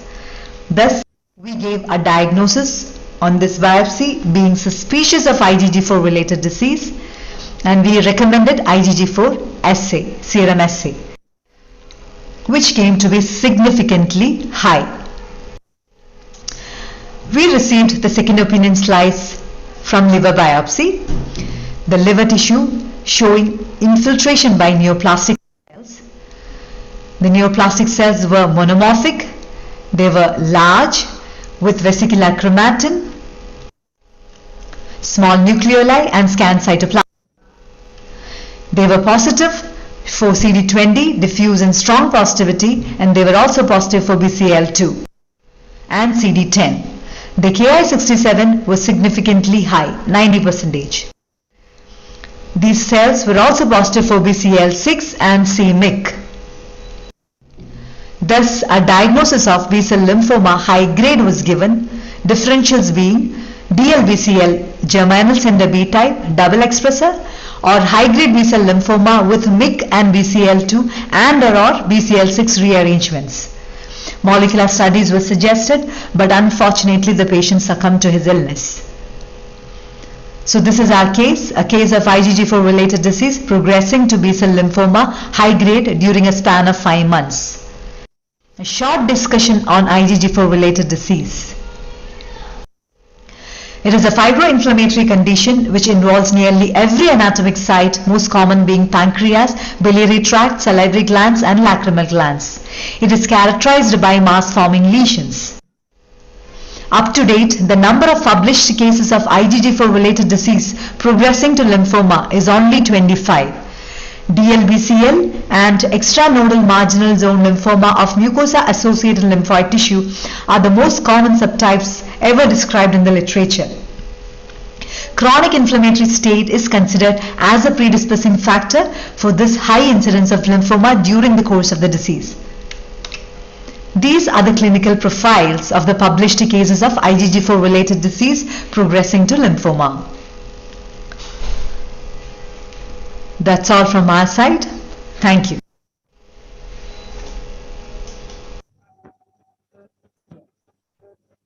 Any queries? Let me ask something. What is the main time interval of developing a lymphoma from a pre-existing IgG4 related disease in the literature? No, we can't hear you. In our case, it was, I heard you, sir. It was 5 months in our case. In your case is 5 months, but what about the literature? Yeah, in the literature, we saw 25 cases in which 16 months to 48 months. Okay, so this is the shortest time that this is on record. Yes, a short. And we lost a patient for follow-up. Initial diagnosis, initial biopsy, it was IgG4 related disease. There was no there was no question of lymphoma in that, sir. But you haven't done the clonality at that point. Kappa lambda. Have you done a kappa lambda at that point? It was polyclonal, ma'am. It was polyclonal. There was no restriction. Right. Then you should be showing that. That's the most crucial part of this. Because once you've established a clonality as polyclonal, then obviously then you're sure that it is a progression. Otherwise, why did you miss that out, showing us the clonality? Yeah, I think low-grade lymphoma was still morphological differentials, and the entire panel for a low-grade should have been done. Unfortunately, I didn't get the block or the slides, so I also couldn't proceed with the lymphoma panel on that. I would have considered, yeah. It was sent to TMH, ma'am. They also gave the same, they concurred with the same opinion. Yeah, I agree with IgG4, but coexisting low-grade It's very important, yeah, that you have to document the clonality before you call it IgG4 or whatever. Oh, sure. Because what if it was one of, you're sure that so the TMH people did the clonality or you did it? Hello? Dr. Farzana? Are you there?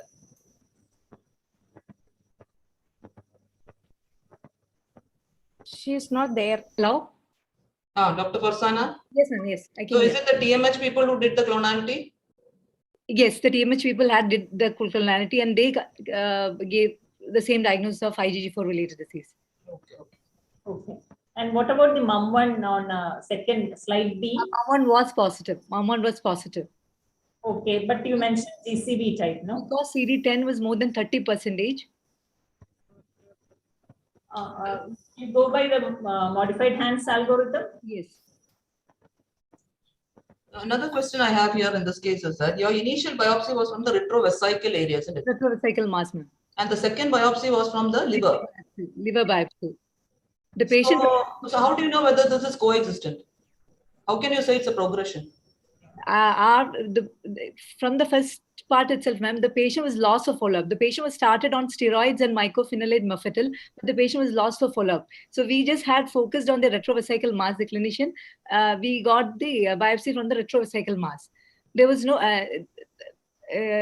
Was there a liver mass at that point of time? No. No. So this was a separate liver mass, isn't it? Separate level. So why can't it be a coexistent IgG4 with the fresh de novo lymphoma? It could be, ma'am, but I don't think so. We didn't find a liver mass. There was no hepatomegaly as such in the initial part. Then after 5 months, we are seeing that the patient presented with hepatomegaly.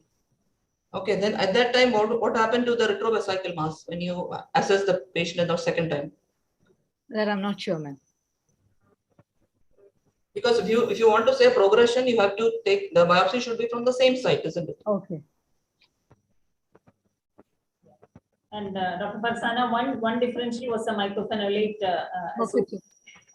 lymphoma. What is your comment on that? Sorry, ma'am, mycophenolate? Induced lymphoma or associated lymphoma in the second biopsy. That is a possibility, ma'am. That is a possibility. Okay. Any other questions? Shall we move on? Nothing in the chat box. Okay. So shall we move on to the next case? Yes.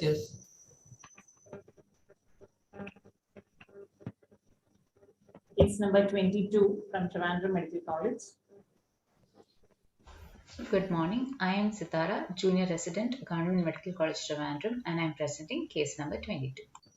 So this is the case of a 26-year-old female who presented with generalized lymphadenopathy, fatigue, and malaise. She is a known case of chronic inflammatory demyelinating polyneuropathy with foot drop for the past 8 months duration.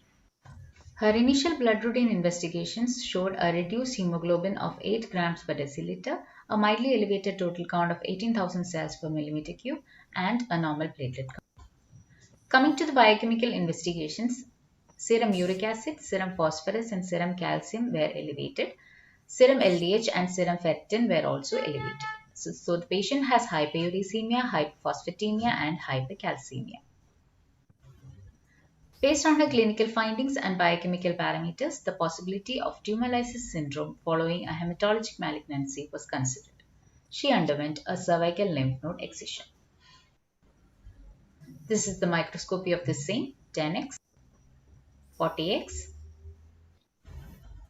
another field,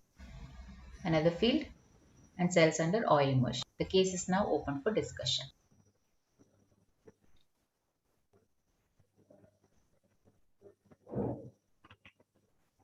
These are the differential diagnosis received, mostly high-grade lymphomas. Shall we move on to the discussion?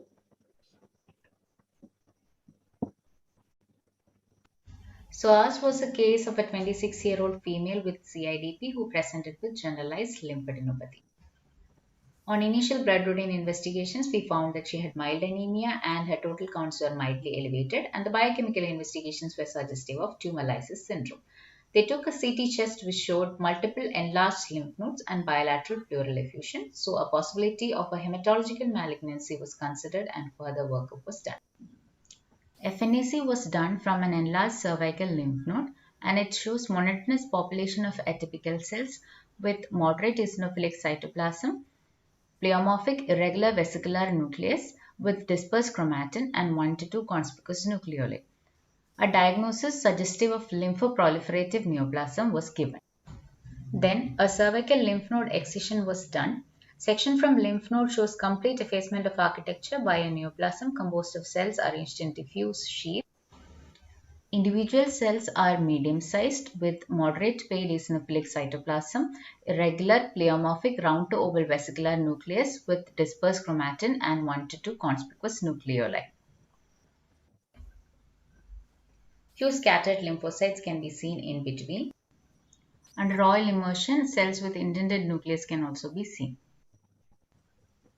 This was the initial panel of IHCs that we did. Pan-CK was negative, LCA focally positive, CD3, CD20, CD117 and MPO were negative. TDT, CD34 and CD138 were also negative. At the same time, a peripheral smear and bone marrow examination was also done. Peripheral smear shows predominantly medium to large size cells with pale eosinophilic cytoplasm, irregular oval to indented nucleus with dispersed chromatin and 1 to 2 prominent nucleoli. MPO was done and it came out negative.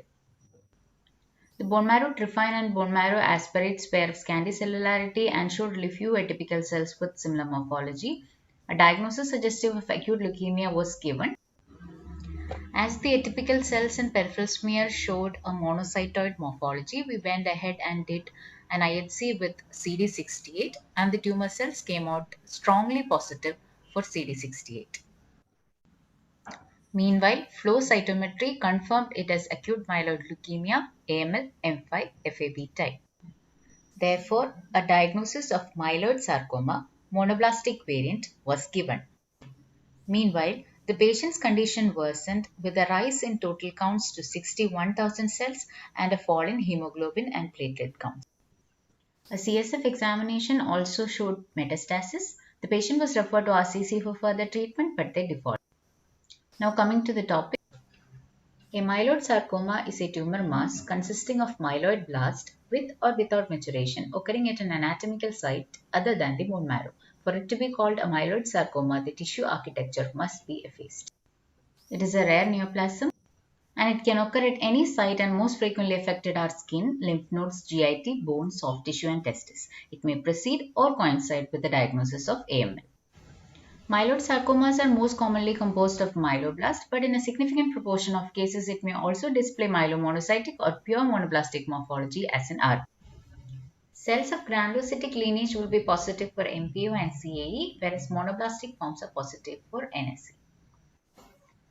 Tumors with a more immature myeloid profile will express CD34 and CD117. Myelomonocytic tumors will be positive for both CD68 and MPO, whereas the monoblastic variant expresses CD68 but it will lack MPO and CD34 as in RK.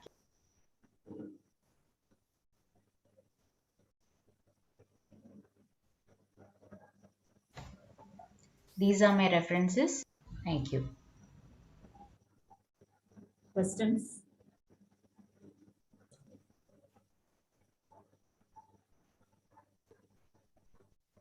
Dr. Sitara, was it possible to suspect histiocytic or that kind of an origin in the initial morphology and some basic panel, including S100? Do you think that would have helped in any way? Even the FNAC looked a little suggestive of histiocytic, I thought. What are your thoughts on that? Yes, ma'am. Initially, we initially, after doing the IHC panel, most of the IHCs were negative, and at meanwhile itself, we got the report from peripheral smear and bone marrow studies, and that was suggestive of myeloid leukemia. So we went ahead and did CD68. So in between, we did not think about doing S100.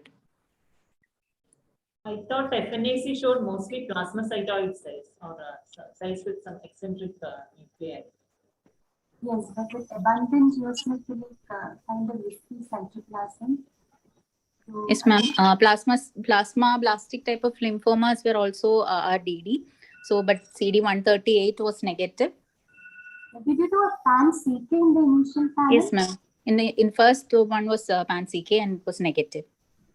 Right. So the initial panel can include S100 also, which may have been done. Yes, ma'am. We should have.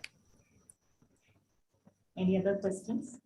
Basically, what we understand is that when you have a lymphadenopathy, don't forget to look at the peripheral smear. It will give you very leading clues on what is happening.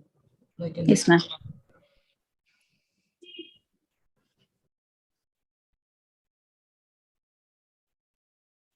So this also had monomorphous cell-based architecture and was looking like a high grade. But you mentioned hypercalcemia. It was actually hypocalcemia, isn't it? And that goes with tumor lysis. You mentioned 8 calcium level, and it was hypocalcemia. And what is the cause for CIPD in your case? Madam, CIPD is the exact cause is unknown. But they have said that it is associated with an autoimmune pathology, and it can be seen in IBDs, SLEs, and also hematolymphoid malignancies. So probably her CIPD was associated with an underlying hematologic malignancy. Okay. Thank you. If there are no more questions, we move on to the next case. So that is from Lakeshore. This has some audio problem. So, good morning. I am Dr. Sheenu Saravarghese, DNB resident from Lakeshore Hospital and Research Center, Kochi. I will be presenting case number 23. A 60-year-old gentleman diagnosed case of chronic myeloid leukemia in 2011 and on imatinib presented with swelling on the left side of neck for 1 year with no significant increase in size. There was no history of fever, night sweats, weight loss and fatigue. On examination, there was left submandibular lymphadenopathy with no other palpable lymph nodes or splenomegaly. The blood counts were within normal limits. CT neck showed a minimally enhancing soft tissue density mass involving alveolar process and body of left mandible with destructive changes. There was multiple enlarged cervical lymph nodes. Excision biopsy of the swelling was done in another hospital where it was reported as poorly differentiated malignant neoplasm. We received the slides for review. The photomicrographs are as follows. The scanner view, low power, high power. The case is open for discussion. these are the differentials which we received, mostly high-grade lymphoma, and one imatinib-induced lymphoma, and one necrosis in lymph node. Any comments on this?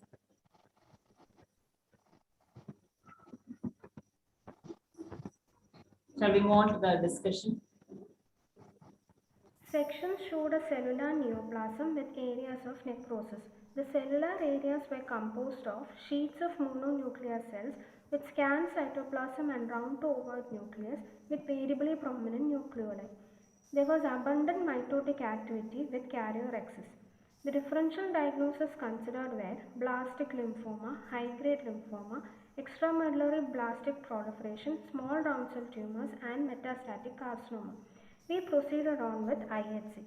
The tumor cells showed strong diffuse positivity for LCA and patchy positivity for CD117, CD43, CD71, CD68, WT1 and MPO.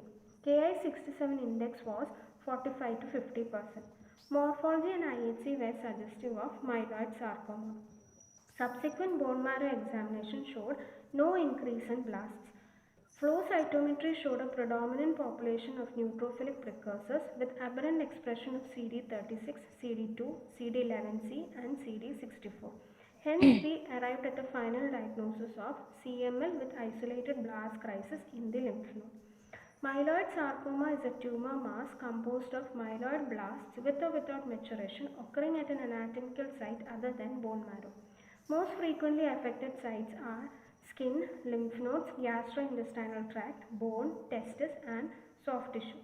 Its detection is equivalent to a diagnosis of AML. It is seen associated with myeloproliferative neoplasm, myelodysplastic syndrome, myelodysplastic myeloproliferative neoplasms, non-Hodgkin lymphoma, and non-hematopoietic tumors. Microscopy shows an effacement of tissue architecture with sheets of myeloblasts with or without features of promyelocytic or neutrophilic maturation, myelomonocytic or pure monoblastic, erythroid or megakaryoblast morphology. In the lymph node, the tumor cells infiltrate the paracortex or in a diffuse pattern, often extending into the perinodal fat. Differential diagnoses are B and T lymphoblastic leukemia or lymphoma, Burkitt lymphoma, diffuse large B-cell lymphoma, small round cell tumors particularly in children, blastic plasmacytoid dendritic cell neoplasm, non-effacing extramedullary blastic proliferation which can occur in AML or in conjunction with acute transformation of MPN, MDS or MDS-MPN and extramedullary hematopoiesis. With immunohistochemistry, immature myeloid cells take up CD33, CD34, CD68 and CD117. Promyelocytic tumors will be positive for MPO and CD15.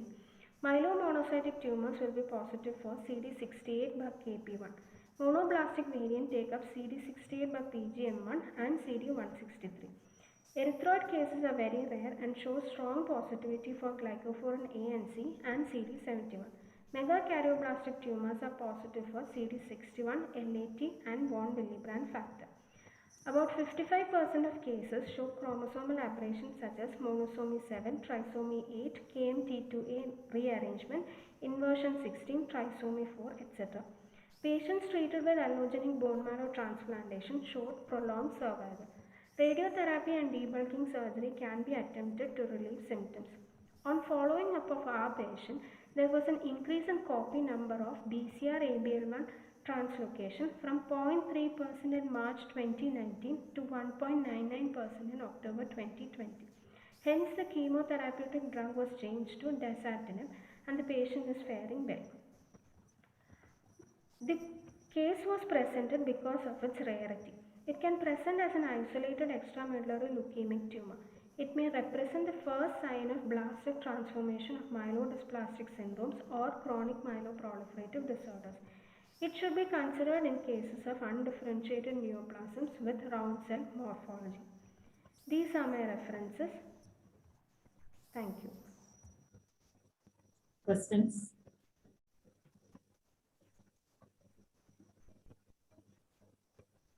So what were the markers that you got as positive to call this a blast crisis?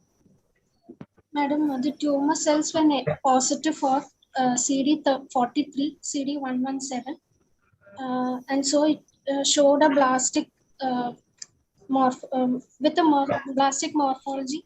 It shows a blastic immunophenotype.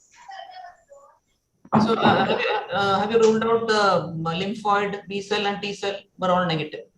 Yes, ma'am. CD3, CD20 were all negative. PAX5 were negative.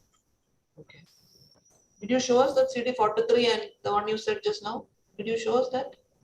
Yes, ma'am. 43 was shown, ma'am. CD117 also. So you're concluding that it's a myeloid blast crisis? Yes, ma'am. And you did show us the smear, peripheral smear of this patient? Madam, the peripheral smear and the bone marrow did not show any significant changes. It was normal. So then why did you do the flow cytometry? Madam, we had to rule out the presence of blasts in the blood and bone marrow. Okay, so you were looking for blasts by the yes, basically by flow you were looking for blasts. Yes, ma'am. But did you find blasts in the flow? No, ma'am. Blast It was negative. Aberrant expression in neutrophilic precursors, isn't it? That is what you told in the flow. Yes, ma'am. Yes, ma'am. Any more questions? I think blastic plasmacytoid dendritic cell neoplasm.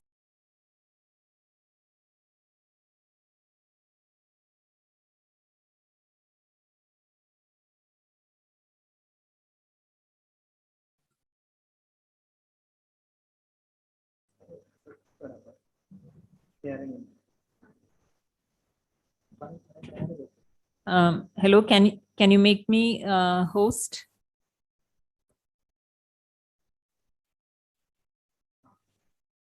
Yeah, yes, madam. Please try now. Okay. Somebody has clicked that 10 meeting. Okay. Yeah, actually, Shama by mistake. Who has done that accidentally? Yes, somebody accidentally did that. Yes. Okay, I think we will move on to the next case. Case number 24 from Medical College, Kotte.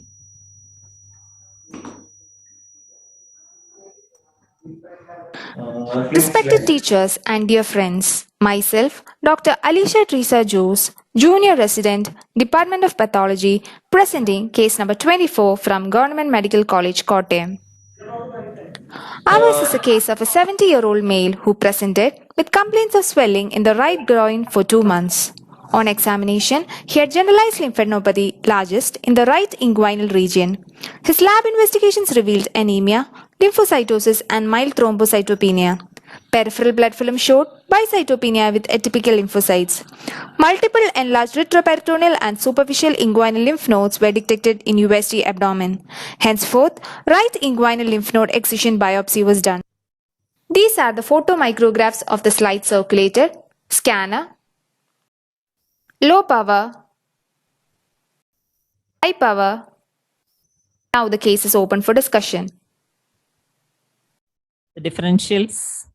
These are the differentials received, mostly low-grade lymphomas, marginal, mantle, follicular. We'll move on to the discussion. To sum up, we have a 70-year-old male who presented with swelling in right groin. On examination, he had generalized lymphadenopathy. Lab investigations revealed anemia, lymphocytosis, and mild thrombocytopenia, and we proceeded with right inguinal lymph node biopsy. Microscopy of lymph node shows effacement of architecture by a neoplasm composed of cells arranged in nodular pattern and diffusely. Individual cells are small to intermediate size with scant cytoplasm, round to convoluted nucleus and dispersed chromatin. Numerous highlight small vessels and mitosis 1 to 2 per high power field noted in mitotically active areas. With this morphology, the main differentials we considered were non-Hodgkin lymphoma, nodular lymphocyte predominant Hodgkin lymphoma, and progressive transformation of germinal center. However, absence of both the LP cells and large expansile nodules pointed the fingers at non-Hodgkin's lymphoma, and we further narrowed it down to chronic lymphocytic leukemia, small lymphocytic lymphoma, follicular lymphoma, mantle cell lymphoma, and marginal zone lymphoma. Small lymphocytic lymphoma is a neoplasm composed of monomorphic small mature B cells that co-express CD5 and CD23. Follicular lymphoma is composed of follicle center B cells that express BCL2, BCL6 and CD10. Mantle cell lymphoma is a mature B cell neoplasm showing characteristic nuclear cyclin D1 positivity, and marginal zone lymphoma is usually a diagnosis of exclusion. With that in mind, we proceeded with immunohistochemistry. Strong diffuse membranous CD20 positivity in the neoplastic cells suggested a B cell neoplasm. Neoplastic cells were positive for CD5 while CD23 positivity was restricted to follicular dendritic cells, which ruled out small lymphocytic lymphoma.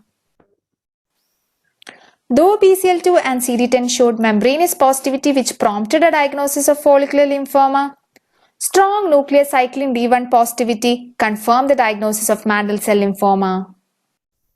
However, CD10 positivity and a high Ki67 index of 80% gave us a dilemma as these are highly unusual in mantle cell lymphoma. Retrospective study of the slide showed foci of intermediate sized cells with round cleaved nucleus and dispersed chromatin resembling blast cells. And on reviewing the literature, it came to light that aberrant CD10 expression has been described in blastoid and pleomorphic variants of mantle cell lymphoma. Therefore, the final diagnosis of mantle cell lymphoma blastoid variant was made. Patient was then taken up for bone marrow study. Peripheral blood film showed lymphocytosis suggestive of lymphoma cells in blood. Findings in bone marrow was consistent with non-Hodgkin lymphoma involving marrow and was confirmed by IHC with cyclin D1. Mantle cell lymphoma is a mature B-cell neoplasm composed of small to medium-sized lymphoid cells. In more than 95% of cases, there is a CCND1 translocation. A spectrum of morphological variants are recognized, among which the blastoid and pleomorphic variants have important clinical significance. Nuclear cyclin D1 positivity is seen in more than 95% cases. Blastoid variant is characterized by cells resembling lymphoblast with dispersed chromatin and a high mitotic rate. On follow-up, patient was started on chemotherapy but unfortunately contracted COVID after his first cycle and expired. Accurate diagnosis of most mature small B-cell lymphomas can be achieved by meticulous evaluation and a concise immunohistochemical panel. Although diagnosis relies on morphological features, immunophenotyping and flow cytometry is a must for correct diagnosis because recognizing blastoid variant carries prognostic significance. Though our case initially masqueraded as a low-grade non-Hodgkin lymphoma, a meticulous morphological evaluation along with a concise immunohistochemical panel helped in shearing the wool around the aggressive blastoid variant of mantle cell lymphoma, exposing the true wolf. Thank you. Questions? I have a question here. What is the defining, when do you call it a blastoid? Is it your morphology or is it the CD10 positivity? It is the morphology, madam. Okay, then you didn't describe it as blastoid at all. Neither in the peripheral smear nor in the lymph node did you describe a blastoid morphology. You're just going by the CD10 positivity and calling it blastoid. No, madam. Initially, when we looked at the slides, actually these blastoid cells were more predominant in the diffuse areas, and in the nodular areas, it was more of a small to intermediate cleaved cells. So initially, we had a small, a low-grade lymphoma in our mind, and then when we retrospectively investigated the slides again, we could actually appreciate the blastoid morphology. What about the peripheral smear? Morphology on the peripheral smear? Peripheral smear, there were atypical cells, there were cleaved lymphoid cells, but the blastoid morphology we could not appreciate initially, madam. Yeah, that is my point here. If you can't appreciate a blastoid morphology, then how can you call it blastoid mantle? Yeah. That is the point I would like to raise here. Yeah, and can you get mitosis, increased mitosis in conventional mantle, usual mantle? Yes, madam. Yes, madam. And this blastoid is usually having a diffuse pattern rather than a nodular pattern, isn't it? Madam, yeah, mostly it is not diffuse, but there in our slide we had mainly diffuse pattern, and we also had nodular areas, and it is described in blastoid variant also. Yeah. So as Dr. Neena mentioned, it is only by morphology. WHO mentions the diagnosis is based only on morphology and not defined by mitosis or aberrant markers. Any other questions? Was there a difference in the I just wanted to make a comment. Actually, there have been previous presentations also where mantle cell lymphoma has been classified as a low-grade lymphoma. I think it is sort of inaccurate because though it looks morphologically, it is a small lymphoid proliferation. It is an actually aggressive lymphoma. And the indolent variants are there, like the inside too. But otherwise, the usual mantle cell lymphoma, not the blastoid variant, the usual one itself is an aggressive and incurable one. I think I'm correct. Am I, Dr. Indu? You can have both intolerant and aggressive types, isn't it, Elizabeth? Yeah. Yeah, based on the even the usual mantle can have both indolent cause as well as aggressive cause, and increased mitosis and key index is mentioned in aggressive variant.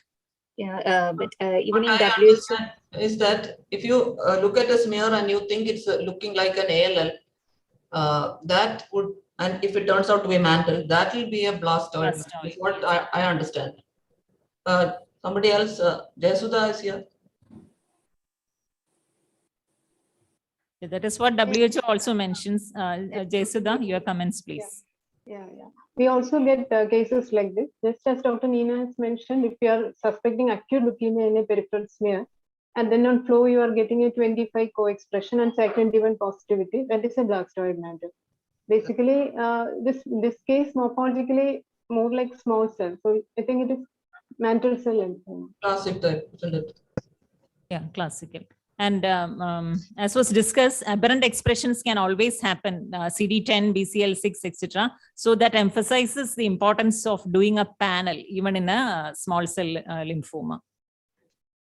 Okay, so if there are no more questions, we'll move on. I have to make one comment, Indu. Yes, sir. Comparing morphology is very difficult between centers, especially in lymph node. Each center has its own unique morphology. So one has to familiarize oneself with morphology from various centers before one can call oneself a morphological expert in typing things. And especially in slide seminars, I think you should have a common a center where you cut all the slides in one go. And then you can compare the morphology. So what about the peripheral smear? Isn't it common for all of us? We all have to see the peripheral smears also and the bone marrow. Then only we can comment, Tissue sections, I agree with you, sir, that we will have different types of I'm sections. seeing from various centers, and each one has a very unique look, different. Now I am quite capable of identifying a slide from which center it is. We'll demonstrate to you one day because I am specializing on that. Okay then. Okay, sir. Thank you. Thank you. I don't think that statement is correct. Hello. Hi. Yes, madam. Yes, madam. You are I audible. don't think that statement, because each center cannot have their own, yardstick about the size. There should be uniformity. Anyway, we have exceeded time, we can't go like this. We can't just go on asking any question. So we have to stick on to time. It's going to be 2 o'clock. Okay, madam. Wind up, please. Yes, madam. Going on to the next case, case number 26 from Alappuzha Medical College. Good afternoon. Myself, Ansa Muhammad, Junior Resident, Government TD Medical College, Alappuzha, presenting case number 26. History was that of a 50-year-old female presented with swelling left submandibular region of 5 months duration. It is gradually increasing in size. No history of tenderness, fever, weight loss or loss of appetite. On examination, 5 to 3 cm swelling, firm to hard in consistency. Our patient had a past history of cervical lymph node excision in 2016 in the same site. Routine blood investigations showed raised TSR of 48 mm per hour with other normal parameters. PET CT was suggestive of a metabolically active lymph node metastasis or recurrence with subcarinal and right hilar lymph nodal metastasis. FNAC from outside was suggestive of a poorly differentiated malignant neoplasm. Photomicrographs of the slides were circulated, scanner view, low power view, 20x view, high power view, yet another high power view. Now the case is open for discussion.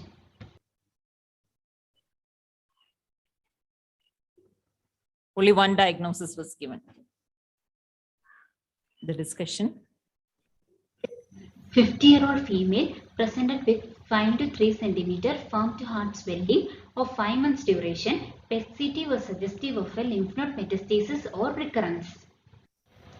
Section from lymph node shows diffuse effacement of architecture with an invasive neoplasm composed of cells arranged in fascicles, bundles, storiform pattern and sheets, with perivascular cuffing of small mature lymphocytes. Individual cells are with moderate eosinophilic cytoplasm, indistinct cell borders, pleomorphic vesicular nuclei with prominent nucleoli, brisk mitosis noted with no necrosis. From the histopathological features, we have considered the following possibilities. Then we further proceeded with IHC. Cytokeratin was negative. Hence, we ruled out carcinoma and ectopic thymoma. HMP45 was negative. So, malignant melanoma is ruled out. Then we have done CD45, CD20, CD3, CD50 and CD30. All were negative for tumor cells. Hence, we ruled out the possibility of large cell lymphomas, lymphocyte depleted classical Hodgkin lymphoma, sarcomatoid variant of anaplastic large cell lymphoma. Then we proceeded with IHCs for spindle cell sarcomas. The only positive marker was vimentin. Hence, the possibility of spindle cell sarcomas was ruled out. CD68 was negative and S100 was focally positive. So, we ruled out histiocytic sarcoma and interdigitating dendritic cell sarcoma, leaving behind the possibility of follicular dendritic cell sarcoma. CD23 and CD21 showed strong and diffuse membranous positivity. This confirmed the final diagnosis of follicular dendritic cell sarcoma. On further workup, we came to know that our patient had a previous history of excision in the same site which was reported as follicular dendritic cell sarcoma.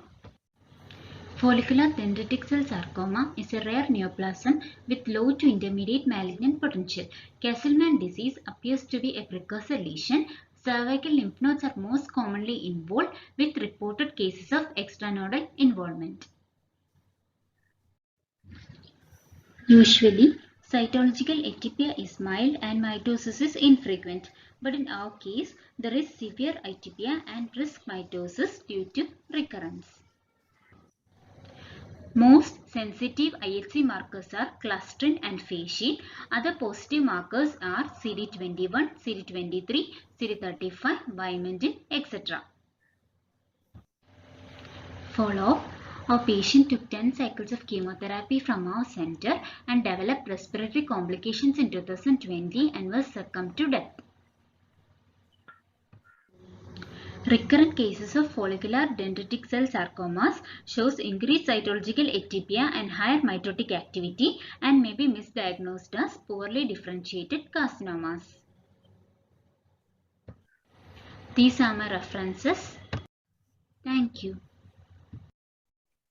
There is shortage of time. We won't have any discussion on this. I just wanted to mention 2 points in this. These are the worst prognostic markers: increased size, presence of necrosis, mitosis, cytological atypia, and recurrence and lymph node metastasis are associated with a bad prognosis. And you can also have TDT, indolent TDT positive cells associated with Castleman and autoimmune disease in FDC sarcomas. We'll move on to the next case. Dr. Nina, you can take over. I think that's the final case. Yeah.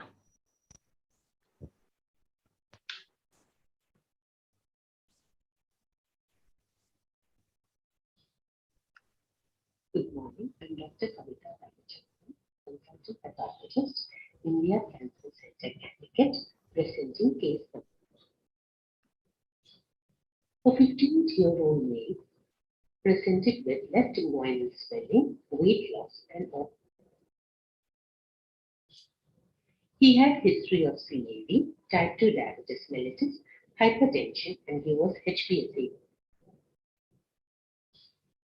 On examination, The patient was conscious and oriented, vitals were stable, and had palpable left inguinal. CBC was normal with use of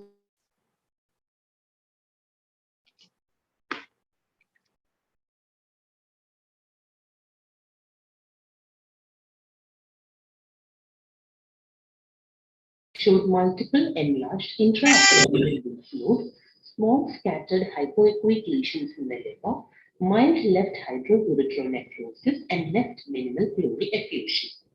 PET scan showed generalized lymphadenopathy with multiple hypodense lesions in both lobes of liver, intramuscular deposits in the left gluteal region, minimal ascites, pericardial, and bilateral pleural effusion. Trophone biopsy and marrow aspiration showed no abnormality.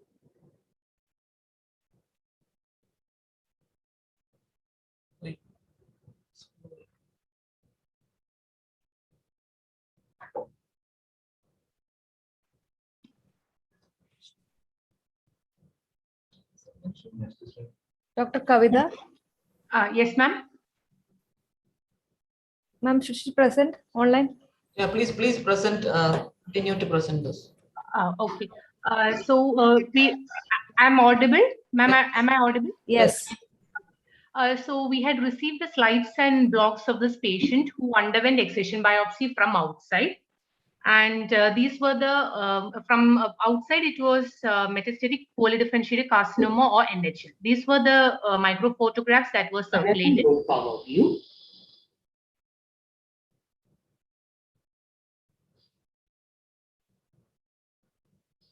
Another. Continue, Kavita. You continue. Another high power view.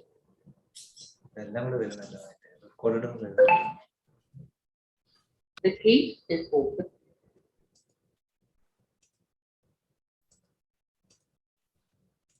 So these were the diagnoses we received. A lot of differentials have come in, including histiocytic sarcomas, high-grade T-cell lymphomas, high-grade B-cell lymphomas. I think all are here except the diagnosis. So, Dr. Kavita, you can continue. Okay, ma'am. I think there may be an overlap. Let me see if the audio is okay. If it's okay. Okay. This is the low power view of the lymph node showing subtotal effacement of lymph.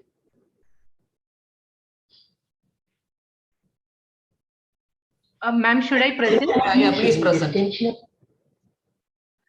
This is the LOPA view showing mononuclear cells with typical grooved nuclei. Moderate amount of use of lead to vaccinate. Kavita, do you have the presentation with you? No, I actually don't have it in my desktop right now. It's okay. I think her voice is louder. No problem. Yeah, please speak. Kavita, speak. Ma'am, there were also areas showing cells with atypia and areas showing multinucleated giant cells. Eosinophils were present in a few areas, but some areas also showed a sparse eosinophilic infiltrate. There were areas showing increased cellularity and mitotic figures of 0 to 4 per 10 hyperfields. These were the mitotically active areas. Another mitotically active areas. Ma'am, this slide is not advanced. Yeah, just a minute.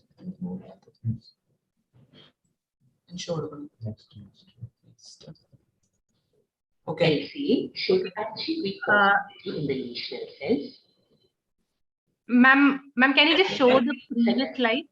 Yeah, can you see? Yes, ma'am. Yes, ma'am. Ma'am, the previous slide.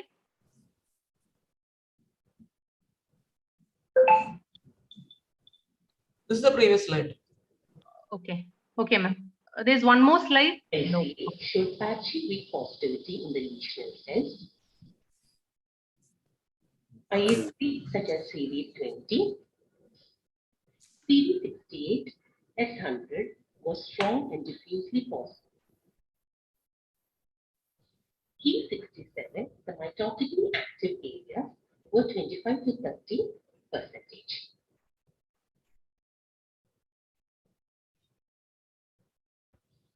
P67 So our diagnosis was Langerhans cell histiocytosis.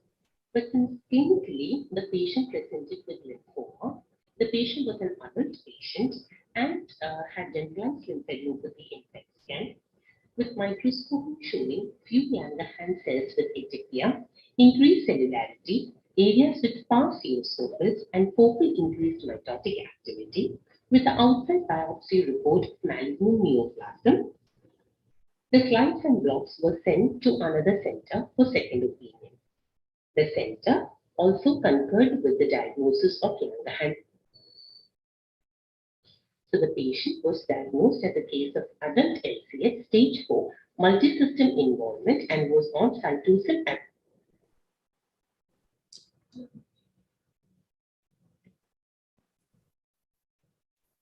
Kavita? Yes, ma'am. Can I continue? Continue. Yes, ma'am. The patient was followed up in Jan 2021 and had favorable response. The last follow-up was in April 2021, and the patient was within normal limits. PET scan also had favorable response. So coming to lymphadenopathy in LCH, literature reports review 22 cases. Involvement is 13%. Cervical lymph nodes were most commonly involved, and they're usually associated with bone lesions or skin lesions. They're usually associated with bone. There are a spectrum of changes that are involved in LCH, such as preserved nodal architecture with subtle involvement, subtotal effacement of nodal architecture, and total effacement of nodal architecture. There was a gradient of involvement from focal sinus to diffuse sinus, and from focal paracortical to diffuse paracortical. And from focal paracortical to diffuse paracortical. A paper by Favara et al. Showed 5 histological motifs, such as sinusoidal, because isolated lymph node involvement and generalized lymphadenopathy solely in LCH is very rare. They can clinically mimic lymphoma. LCH in adults is even rare. There are a spectrum of tumors of LCH, such as LCH hyperplasia, LCH, and Langerhans cell sarcoma. So recognition of different patterns of lymph node involvement in Langerhans cell histiocytosis, especially in cases with subtle involvement, is very important for recognizing this entity. Atopia can be seen in Langerhans cell histiocytosis, but marked pleomorphism, close clumped chromatin, prominent nucleoli, and mitotic figures of more than 50 per 10 high power peaks are pointers that indicate malignancy arising in Langerhans cell histiocytosis, which these are my best.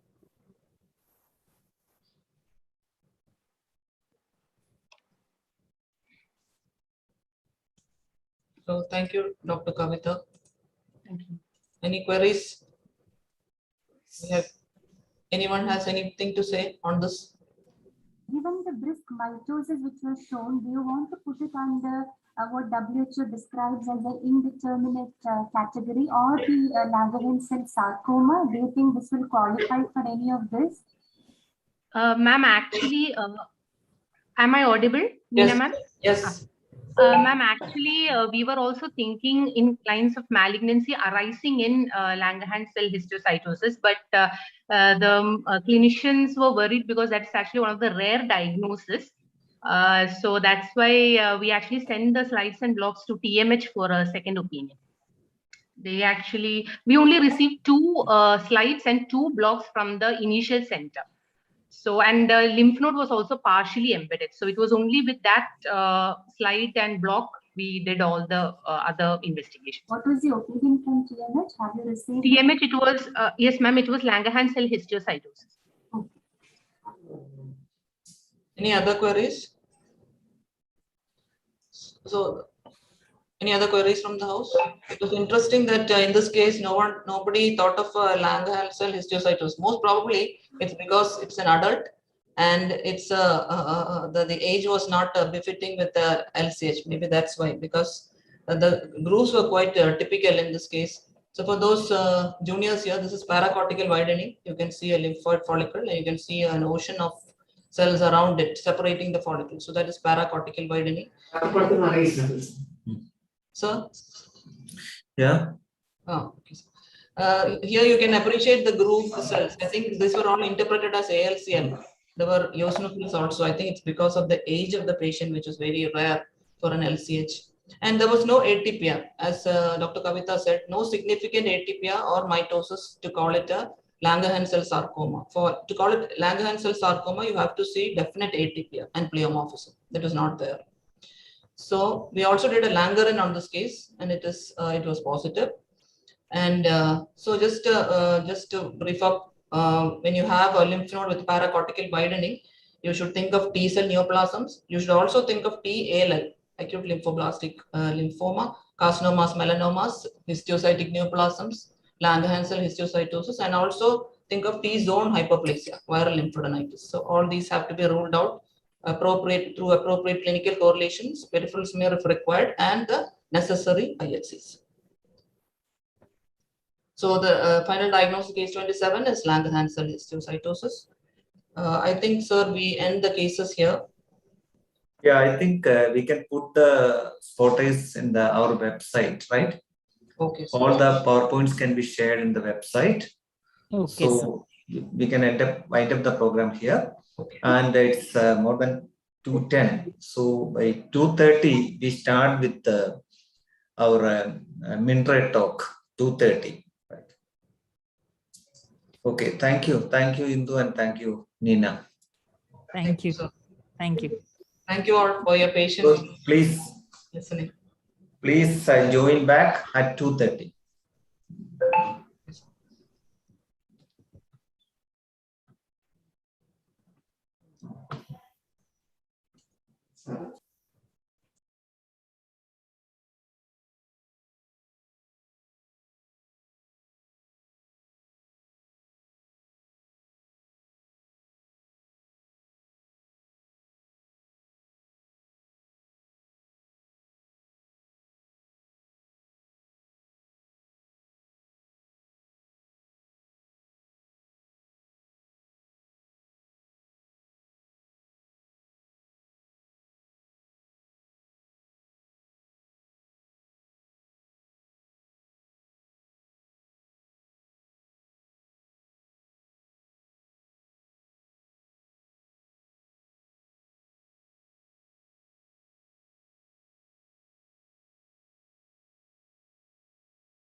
Ashik?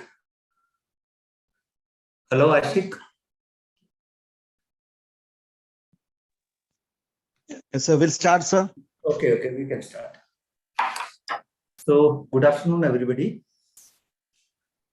So, we can start the afternoon sessions. So, forenoon sessions are delayed. So, I am extremely privileged to invite Dr. Ashik, to whom I was more than 20 years friendship was there. He is presently the professor of pathology in MES Medical College. I used to call him a techie because I still remember that he got the first 5-part hematology analyzer maybe 15, 16 years back. His lab is fully automated,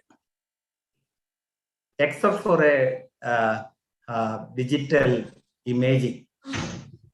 So both in Korambail Hospital, he's actually in charge of the lab, and MES also, they got all the types of automation.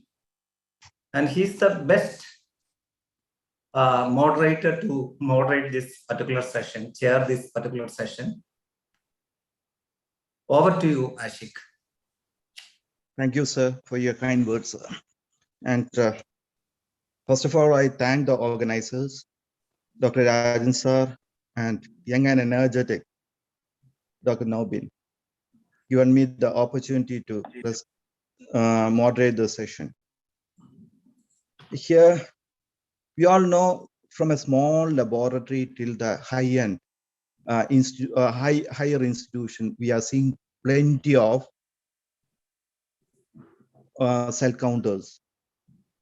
So these cell counters are giving a various result also. And nowadays we are included in our teaching curriculum also in the cell counters interpretation.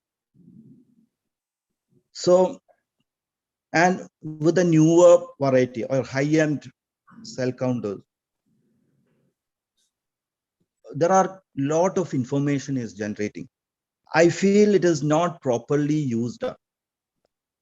And this cannot be used by a technician or anybody else. This has to be, or it should be used by the pathologists and who see the peripheral. It's a screening test, or it is a boon for the pathologist. So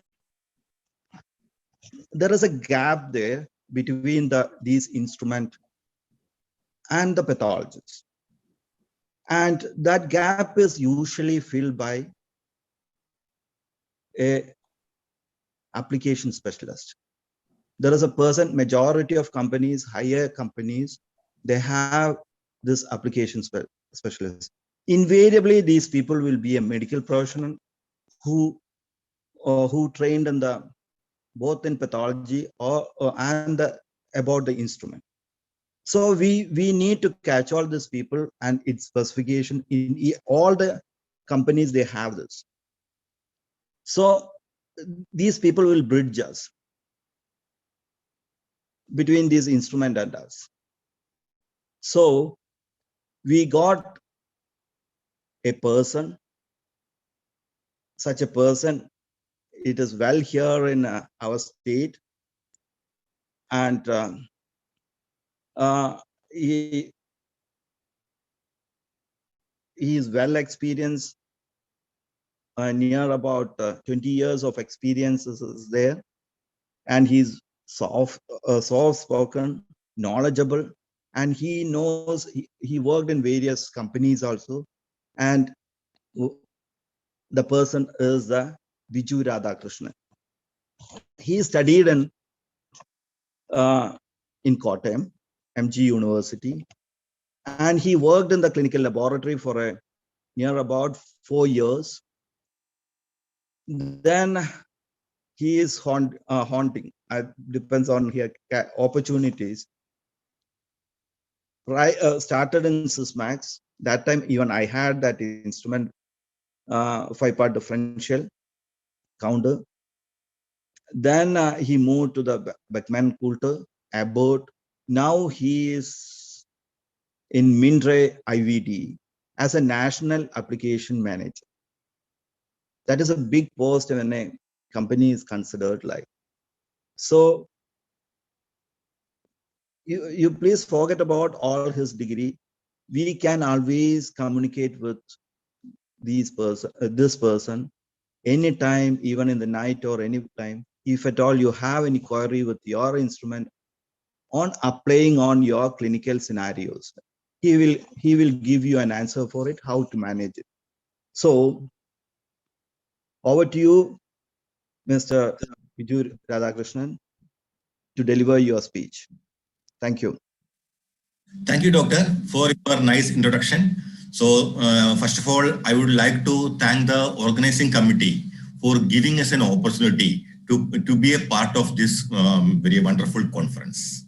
So, myself, Vijay Radhakrishnan, today I will be taking you through the utility of advanced hematology analysis for analyzing WBC disorders in a more accurate way so that the efficiency of our laboratory can be increased. So straight away, I am coming to the topic.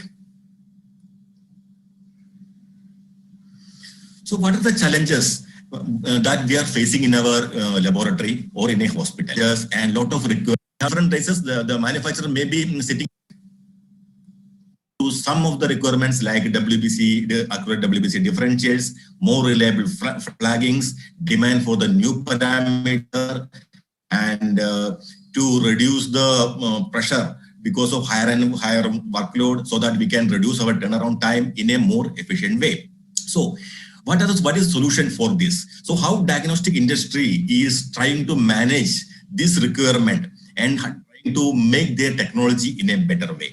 So before directly going to my topic, I would like to have one slide over the history of the evolution of technology with respect to cell counters, now which is called as a hematology analysis. So first, I would like to mention the three part, which is the pioneers in the cell counters. That is the three part which was developed on the basis of impedance principle, where the cell size was measured. So all these, when you look at the name, 3 part, 5 part, everything was depending on the WBC development. So every company was looking into the development of more and more accurate WBC analysis, because that was the major requirement from the pathologist community, as well as the clinician community, as well as the patients. So you can see after the 3-part differential analyzer was developed using the impedance, flow cytometry came into picture, and with respect to flow cytometry and 3-dimensional analysis, the first 5-part differential analyzer was developed. So after that, in the first 5-part differential analysis, there was no stain was used. After that, the flow cytometry plus fluorescence and 2-dimensional analysis came into picture, where one stain came into play, and we got some additional parameters. And after that, so we have developed our flow cytometry with fluorescence and with 3-dimensional analysis, which we call it as a SF-cube technology.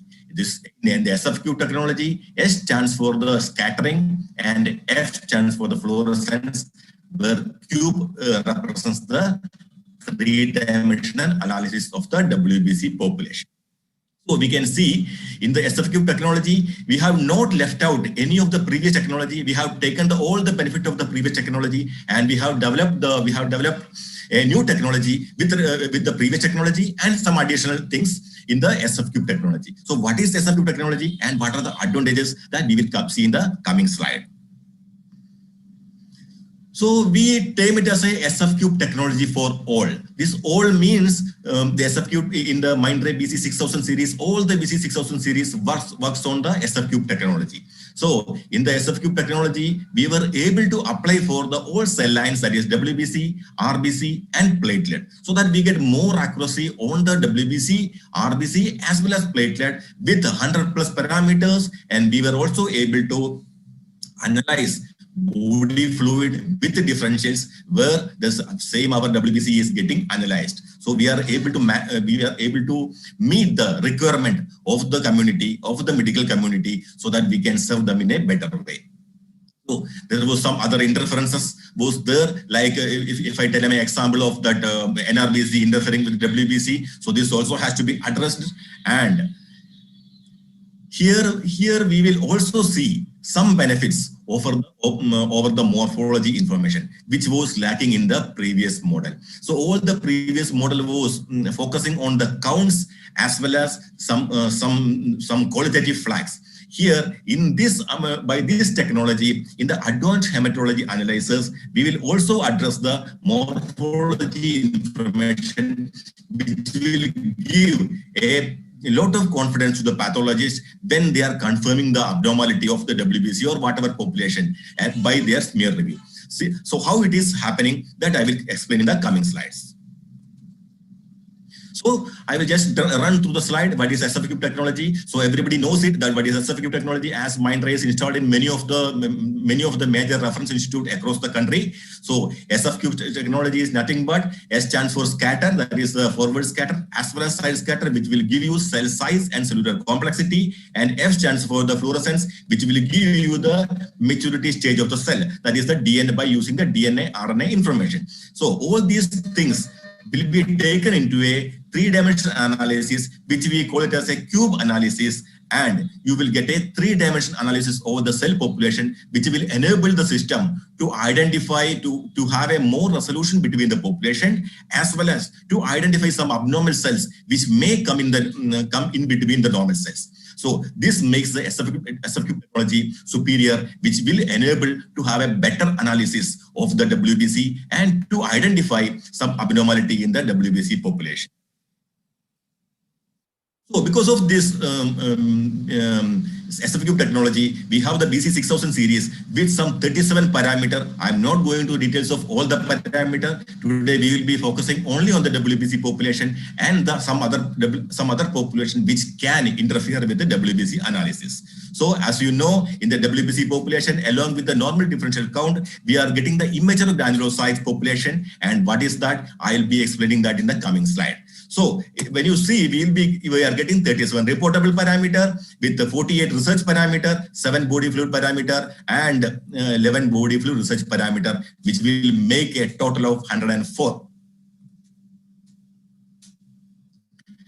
So what is the technology in the WBC differential channel? In the WBC differential channel, as you know, all the hematology analyzer will be using some reagents. And what are these reagents? This reagent will have different function. The first reagent will be increasing the penetrability of the cell so that we can stain the cell. It is very similar to our old technology or the gold standard technology of smear review. When you are making a smear, and you are applying a stain. But in a cell counter, to apply the stain, we have to lyse the cell first, and then after that we are staining the cell with a fluorescent dye. So after this staining, these cells are taken, these tagged cells are being taken into flow cytometer, and it is being analyzed. This is with respect to abnormal population.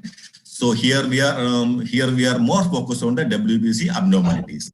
In the WBC abnormal cell, you can see the normal WBC and the abnormal WBCs have been separated in terms of fluorescence. So as you know, this abnormal WBC or the immature WBCs like blast or immature granulocytes will have a more fluorescent because they contain more DNA RNA content. And you can see in the blast and IMG will be separated based on the cell complexity, as blast will be having a simple nucleus and immature granulocyte will be having a complex nucleus. This you can see in more detail in the coming slide, how it is being separated between them. So by analyzing the forward scattering, you can see the axis, which is the forward scattering, side scattering, and fluorescence, which represent the immature level of the each cell, and forward scattering represent the cellular size, and side scattering represent the cellular complexity. You can see all the normal population here in the down, and abnormal populations will be taken on the top of the normal cell, which will enable the system to differentiate or to separate normal cell from the abnormal cell. So this will also enable the system to identify some of the foreign population which is coming in between, to detect some of the foreign population which can come in between the WBC population. So coming to the immature granulocytes, how Mindray is able to detect immature granulocytes that you have already seen. So in this immature granulocytes, it's a combination of promyelo, myelo, and metamyelo and band cells. So it is very much important to identify this immature cell, not only to get a better neutrophil count, it also helps to find some abnormalities, some serious abnormalities in the in some WBC disorder or in some infections. So as you all know, these neutrophils are the most abundant group of this differential count. So it is the early indicator of sepsis. There are a lot of papers. Has been published for the importance of immature granulocytes, and it can be used as an indicator of sepsis. When the immature, it can also be used for identifying some microbial or bacterial infections.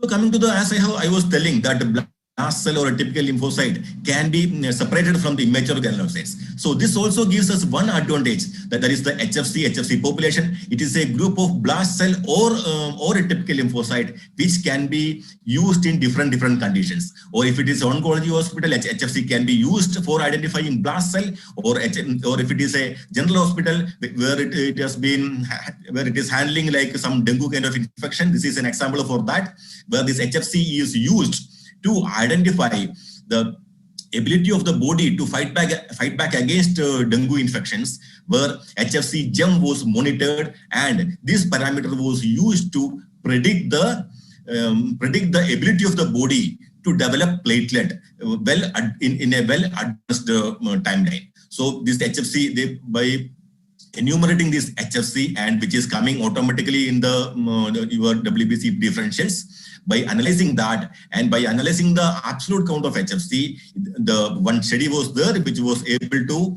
predict the platelet recovery in a well advanced timeline of 48 hours. So the graph, you can see the graph, the blue line is the platelet value and this red line is the HFC.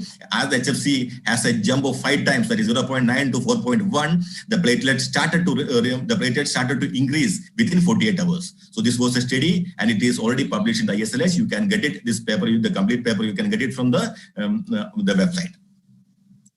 90% of patient was recovered with when the HFC jump was reported in a 5 times. So coming to the NRBC, which is not a WBC, but I would like to mention the NRBC measurement, which is already associated with the advanced hematology analysis. Why it is important? Whenever this NRBC was there in a 5-part, in a ordinary 5-part, or in a 3-part, this NRBC used to interfere with your lymphocyte, and you get a falsely elevated count, which makes the pathologist to have a manual counting and manual correction of WBC and differential. So we have to address that issue. So because for that we have included the NRBC measurement with all the advanced hematology analysis. And moreover, this NRBC measurement should have a very good linearity so that we can rely even for 5% or 10% or more than 100% of NRBC, it should be able to correct the WBC count.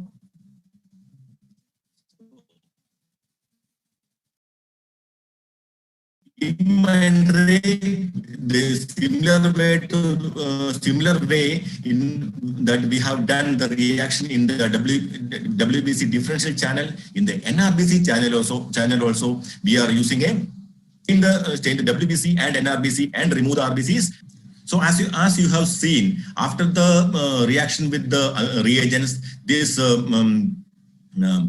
means NRBC and WBC will be measured in a SF cube manner, and it will make the system to automatically correct the total WBC count and the 5-part differential analyzer, 5-part differential results. So it is very much important to correct the lymphocyte also, as the lymphocyte may be affected in the differential channel. So the system will automatically do that, and system has a linearity of 600%. That means 600 NRBC per 100 WBC. So this will avoid a slide review for the NRBC, so that pathologists get more time for the WBC abnormal reviews. So this slide explains you the cell maturation. I am not going to take any class on this one. Okay, I am not the person to teach pathologists on the blood cell maturation, but I would like to mention this slide to show how the cell counters or the hematology analyzers have been developed. So you can see in the baseline there was a CBC plus differential analysis, which will analyze only the basic differential count and the RBC and the platelet. So this was the analysis cycle of the basic cell counters. But when you come to the modern day hematology analysis, you can see we are able to now analyze NRBC to have a more accurate WBC differential. And we are going one step ahead. Now we are also able to measure promyelo, myelo, and metamyelo in the form of IMG, which you have already seen in my previous slide. And apart from that, we are also able to get the HFC, which will include myeloblast, okay, and lymphoblast, as well as we will get a reactive lymphocyte. So we are going to one step. We are going towards the what do you call that, the blood cell maturation, and we are trying to have a complete picture of blood cell maturation with respect to a advanced modern day hematology analysis. So this is this slide I have shown how this technology has been developed and what was the requirement from the medical fraternity. This is the blast. So apart from the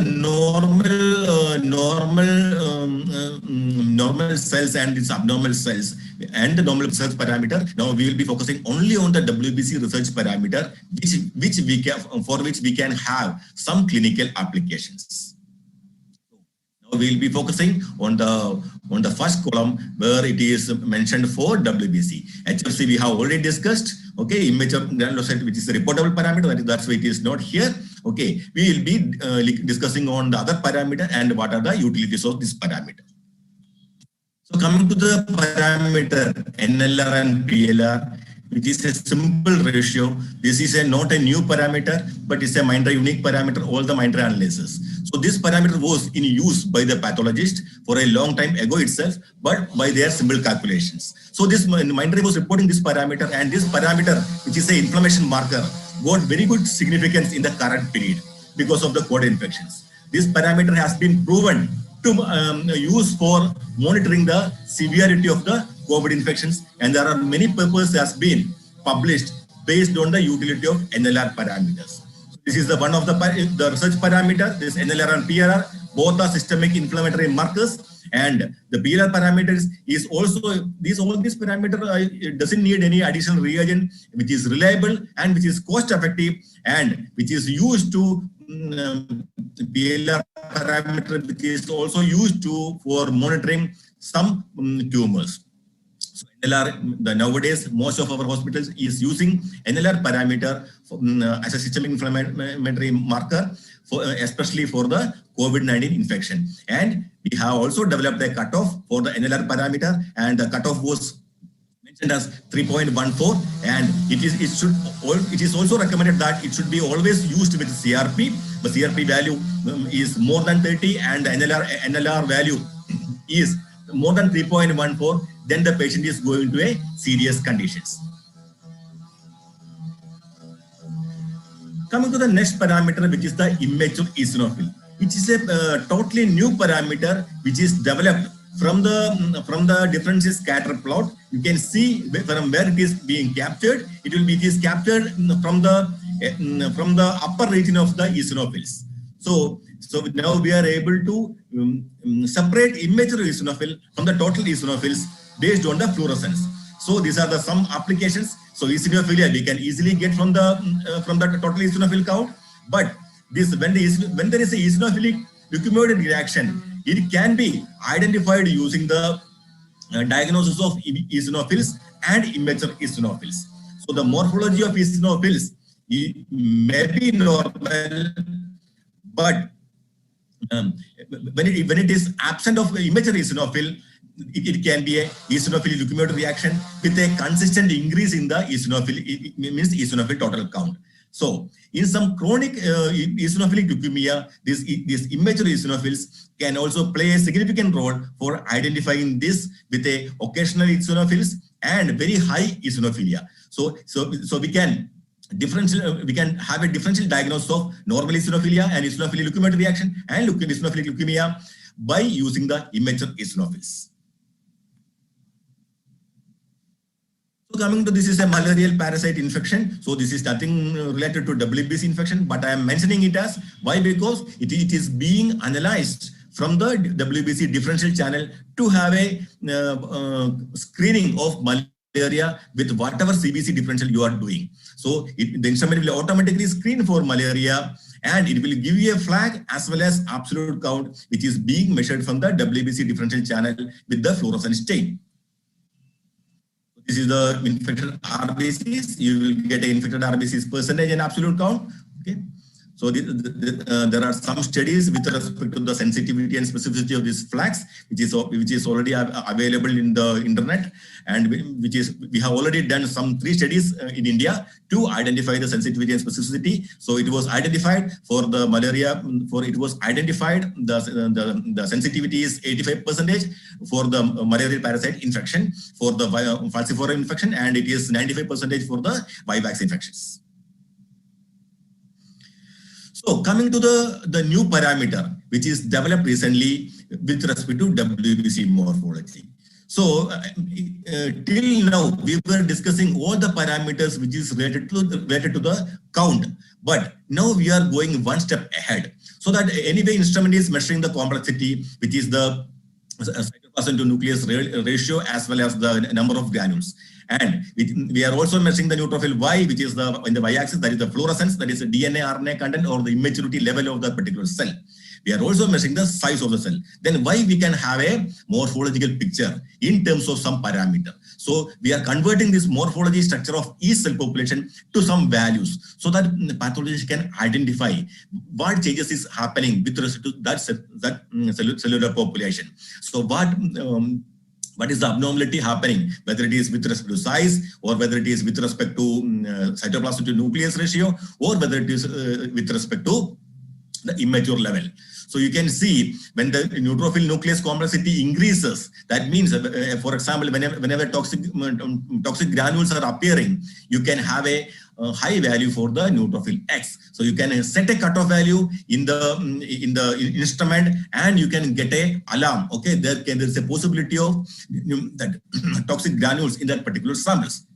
So, and with respect to neutrophil Y, so with this we can use to identify the left shift, okay, to identify the intensity of the left shift.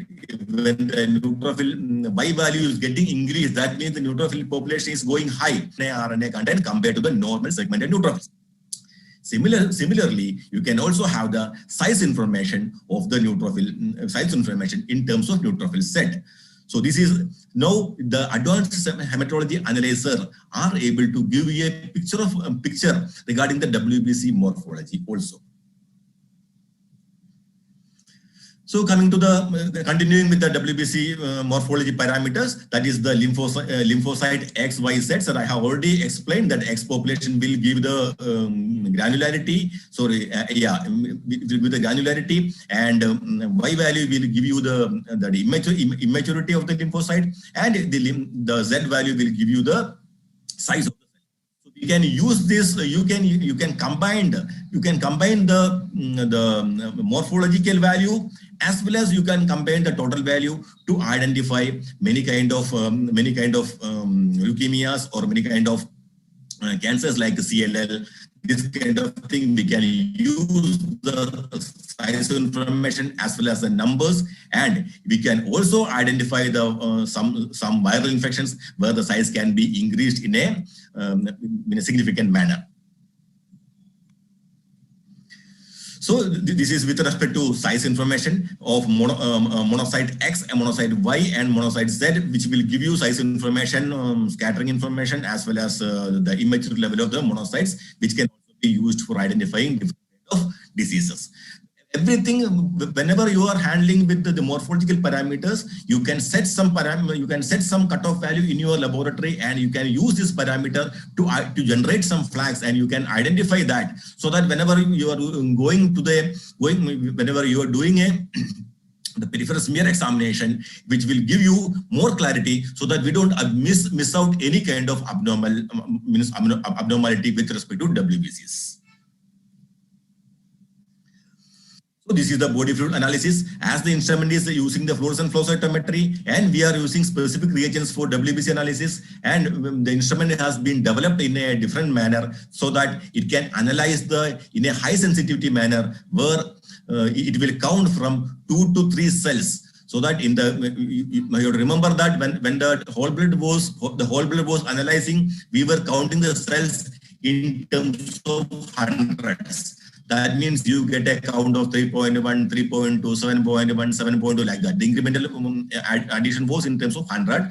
But in body fluid, we have to analyze in 2 cells or 3 cells or 4 cells, like that. So that instrument has a different mode of body fluid analysis, where it is automatically changing to high sensitivity mode, and it will be analyzing WBC in a high sensitive manner with differential analysis in terms of mononuclear cells as well as polymorph. So in addition to that, instrument is also able to identify some malignant cells, okay, which can be there along with some normal WBCs. Why? Because instrument is also measuring the fluorescence. Because these malignant cells will be having more fluorescence, it will be separated out from the normal WBCs, that is the intact WBCs. It will be separated out, and it will be measured in terms of high fluorescent body fluid cells, that is the HFBF. So this was also one demand of from the industry, so that the body fluid analysis of the laboratory also can be made in an automated way. So this is the differential count. This is the RBC count, which will give you the integrity of the puncturing, whether the body fluid contains any kind of blood which came there because of the improper puncturing. So this was the next demand from the medical community, to have a automated validation steps. So each laboratory will have their own validation steps, which may not be standardized or which may not be followed in a standard way throughout the technical stuff. So to have a standardized validation rules, and to have a standardized way of validating all the results, so all the advanced instruments are having an automated validation steps, which will check the parameters, which will check the flag, which will check the critical value, which will check the delta check, and it can also include some manual review conditions. So all these steps can be automated in the advanced hematology analysis, so that pathologists get more time to spend over the WBC abnormalities or the other abnormalities to find out some seriously underlying disease. All these things will be done by the instrument. So this was another challenge in the WBC analysis. Whenever the WBC value was very low, we get a very high CV for our differential. So, when you go for an automated count or when you go for a manual count. So in order to avoid that, or in order to make that better, in order to get a better CV, even in terms of very low WBC count, that in all the advanced hematology analysis will have a low WBC analysis mode, and which will be triggered automatically without wasting any reagents. So this is the instrument. What instrument does? Instrument just increases the time whenever the total WBC count is low. So this is the automated triple counting for the very low WBC value. So this was the thing, okay. So all the samples will be screened through some steps. Normal sample will be automatically validated and sent to LIS. All the abnormal sample will be undergoing some predefined validation rules, and whether any manual validation is required, it will be done, and if the result is reliable, it will be sent to LIS. If it is not reliable, it will be sent to microscope, so that we can reduce the number of microscopy, and we can increase the efficiency of the microscopy, and we can increase the turnaround. We can increase the efficiency of the lab by reducing the turnaround time. So only very few slides will be there. So apart from that, with respect to some laboratories or some hospitals, so the turnaround time will be a very much important criteria. And apart from the turnaround time, we also face some issues with respect to the sample integrity. That means sometimes samples reaches in the lab very late, and maybe the WBC morphology is getting disturbed, and even you analyze in the instrument, you don't know why it is coming for some particular sample. The WBC results are not reliable. So how to monitor that? So we can monitor that by capturing the draw time, sample draw time, and ensuring that the sample has been analyzed in the instrument in the particular time. So it ensures the high class results, and which you can analyze using if the sample has came to the laboratory after the turnaround time, it should not be analyzed. And even the smear also can have a dirty picture when the sample came very late. So this also be monitored by the instrument. So coming to the flagging system, all the instrument will be having lot of flags, but many people are not able to use it in a proper way. Why? Because the manufacturer are keeping some limit, okay, with respect to their validation in the laboratory, and user cannot do anything on that.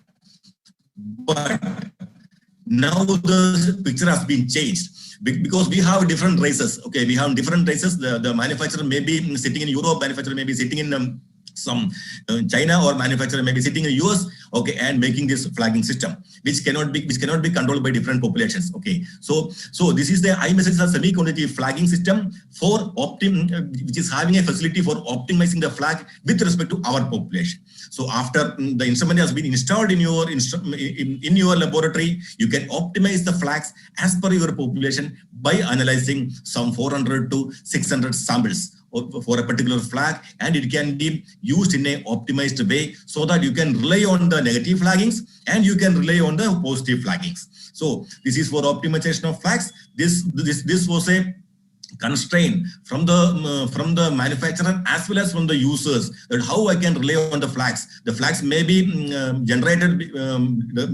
depending on the race or depending on the population that you have used for analysis, but that may be different from my region. So in order to address that issue, we have a flagging system which can be optimized by the user with a sensitivity cutoff.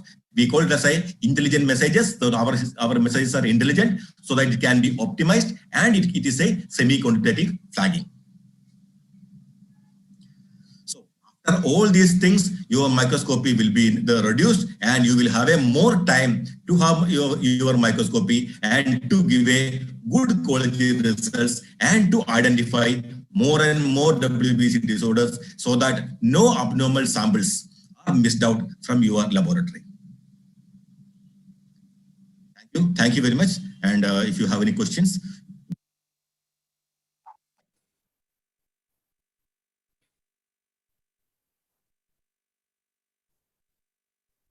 Hello. Hello. Yes, sir, you're audible. Oh, yeah. There's any question from the crowd, right?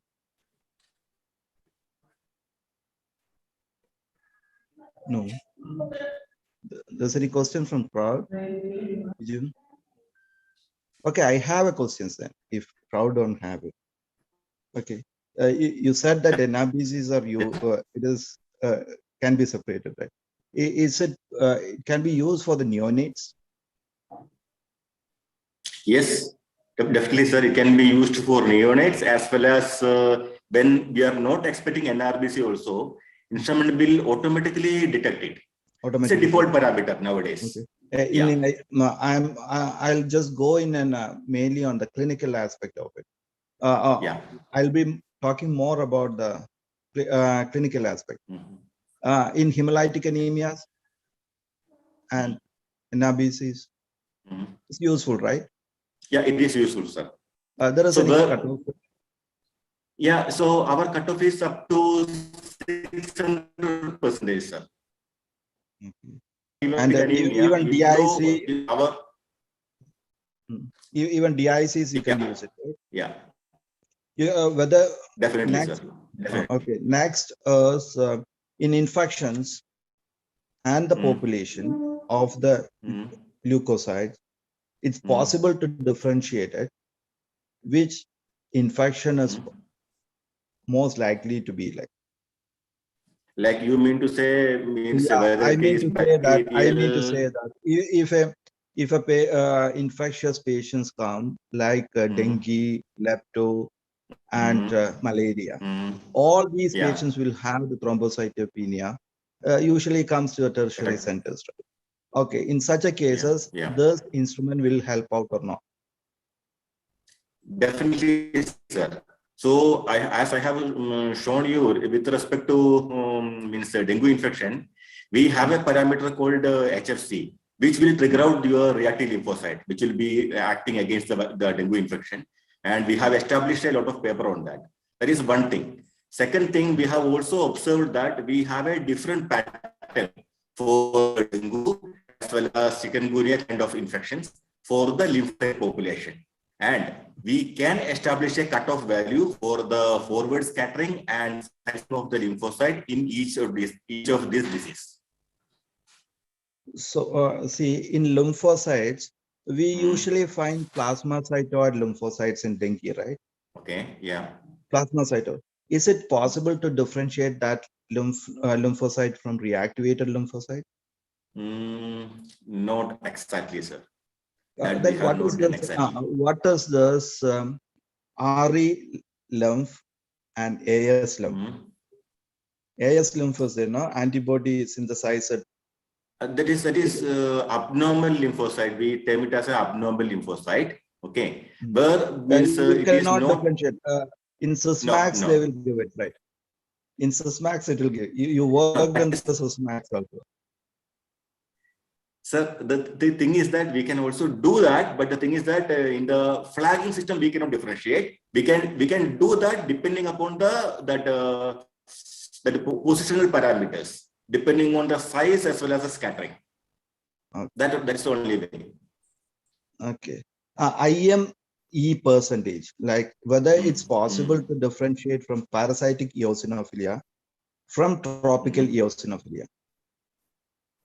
Yes, sir. We can differentiate that. Okay, in the tropical eosinophilia, this IME will not be there. IME will not be there. The IME will be absent. Will not be there. It will be zero. Okay. Hello. Okay. Yeah. I think. Okay.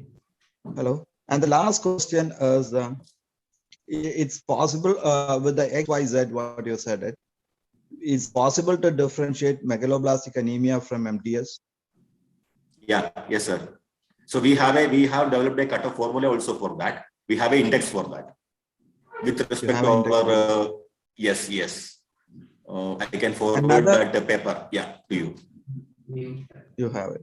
Another one is on HFBF, that is a high fluorescent body fluid. Correct, sir. It is not correlating with the malignancy. Even reactive mesothelial cells, it is measuring in HFBF, body fluid. Yeah. Right. So we, as a pathologist, it is very difficult to differentiate. This is a reactivated mesothelial from the malignant cell. I'm not able to differentiate that. Correct, sir. Okay. Actually, this parameter was developed especially for the CSF, okay, where we want to identify the intact WBC and we want to separate the intact WBC from the malignant cells. But in case of some of the other fluids, you can also find some mesothelial cells in the HFBF region. It will be more significant for CSF, sir. It's all about from me, and thank you very much. I know whether there's some more question from the crowd, they can. I think we are running too late. Okay, so okay, sir. I think. Okay, sir. Okay, conclude, sir. Like I concluded. Like, yeah. Thank you, Biju. Thank you, Ashik sir. Thank you, Mr. Biju. Thank you, Biju. Thank you. So I invite the winner of the 86th chapter meeting poster presentation, Dr. Vaishnavi Satish, AIMS Kochi, to present. Please be reminded that this is not an interactive section.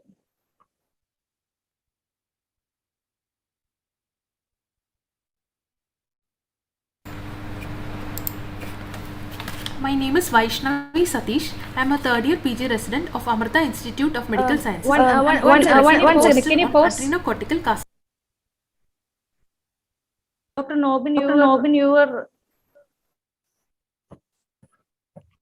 It's not visible. The PPT is not visible. I think you have to open it and keep it in the desktop.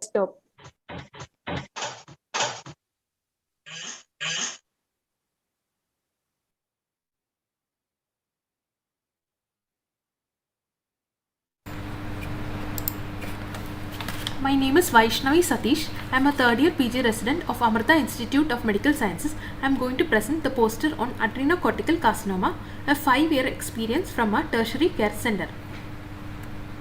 Adrenocortical carcinoma is a rare heterogeneous malignancy with an incidence of 0.7 to 2 cases per million population per year. Adrenocortical carcinoma has a poor prognosis. Surgery is the major treatment, with chemotherapy and radiotherapy being applicable to only restricted patients. Macroscopic examination is the first important step towards diagnosis and should include accurate measurement of weight and dimension of the specimens and description of the cut surface of the tumors. These criteria is used for categorization of adrenocortical tumors. The present study describes a series of 11 patients with histologically and IHC-proven adrenocortical carcinoma during the period 2015 to 2020. The summary of clinical and histopathological features are presented. A panel of antibodies including inhibin, synaptophysin, chromogranin and Ki67 were used. V-scoring and TNM staging of the tumors was done. This is the bar chart showing the varied clinical presentations. This bar chart shows that the maximum number of cases belong to the 5th to 7th decades of life. This is the pie chart showing the number of adrenocortical carcinoma cases reported during 2015 to 2020. This is the gross picture of one of the cases showing a circumscribed lobulated tumor with areas of necrosis and liver infiltration. Two of the photomicrographs show tumor cells arranged in nest sheaths, acinar pattern and sinusoidal pattern with foci of capsular invasion and lymphovascular emboli. Immunohistochemistry showed negativity for differential cytokeratin and chromogranin and positivity for inhibin and synaptophysin. Ki67 proliferation index ranged between 10 to 30%. There were 11 cases of adrenocortical carcinoma. 7 underwent laparoscopic adrenalectomy and 4 underwent adrenalectomy with radical nephrectomy. The weights of the tumors ranged from 110 grams to 800 grams. The greatest dimension of the tumor ranged from 3.5 centimeters to 12.5 centimeters. Of the 11 cases, 8 cases were TNM stage T2 and 3 cases were TNM stage T4. 3 of the cases showed vascular and capsular invasion. A correlation has been made between TNM staging and the V-scoring system. Out of 11 cases, the stage of 8 cases were T2 with V-score of 4, stage of 3 cases were T4 with V-score of 9. The evaluation and categorization of adrenocortical neoplasms remain among the most challenging areas in adrenal pathology. The VIS system, first introduced in 1984, provides specific guidelines for differentiating adrenocortical adenoma from adrenocortical carcinoma and is considered the standard for determining malignancy in tumors of the adrenal cortex. It is found that both the VIS system and TNM staging are useful in predicting the malignant behavior and prognosis of adrenocortical carcinoma. From this study, it is found that in lower stage of adrenocortical carcinoma, the V score is low, while the score is high when the tumor is in higher stages. It is also found that size and weight are 2 important parameters in adrenal tumors and to diagnose adrenocortical carcinomas. This case series establishes the importance of V system in diagnosing adrenocortical carcinoma. In addition to the V system, it is found that tumor size and weight are also important parameters in predicting malignant behavior. A correlation has been shown in this case series between TNM staging system and the V system. Immunohistochemical analysis using a comprehensive panel of markers including bimented synaptophysin, melan-A, calretinin, inhibin, IMA, CK and Ki67 with a cutoff of more than or equal to 5 may be required for the confirmation of diagnosis of adrenocortical carcinoma. These are the references. Thank you.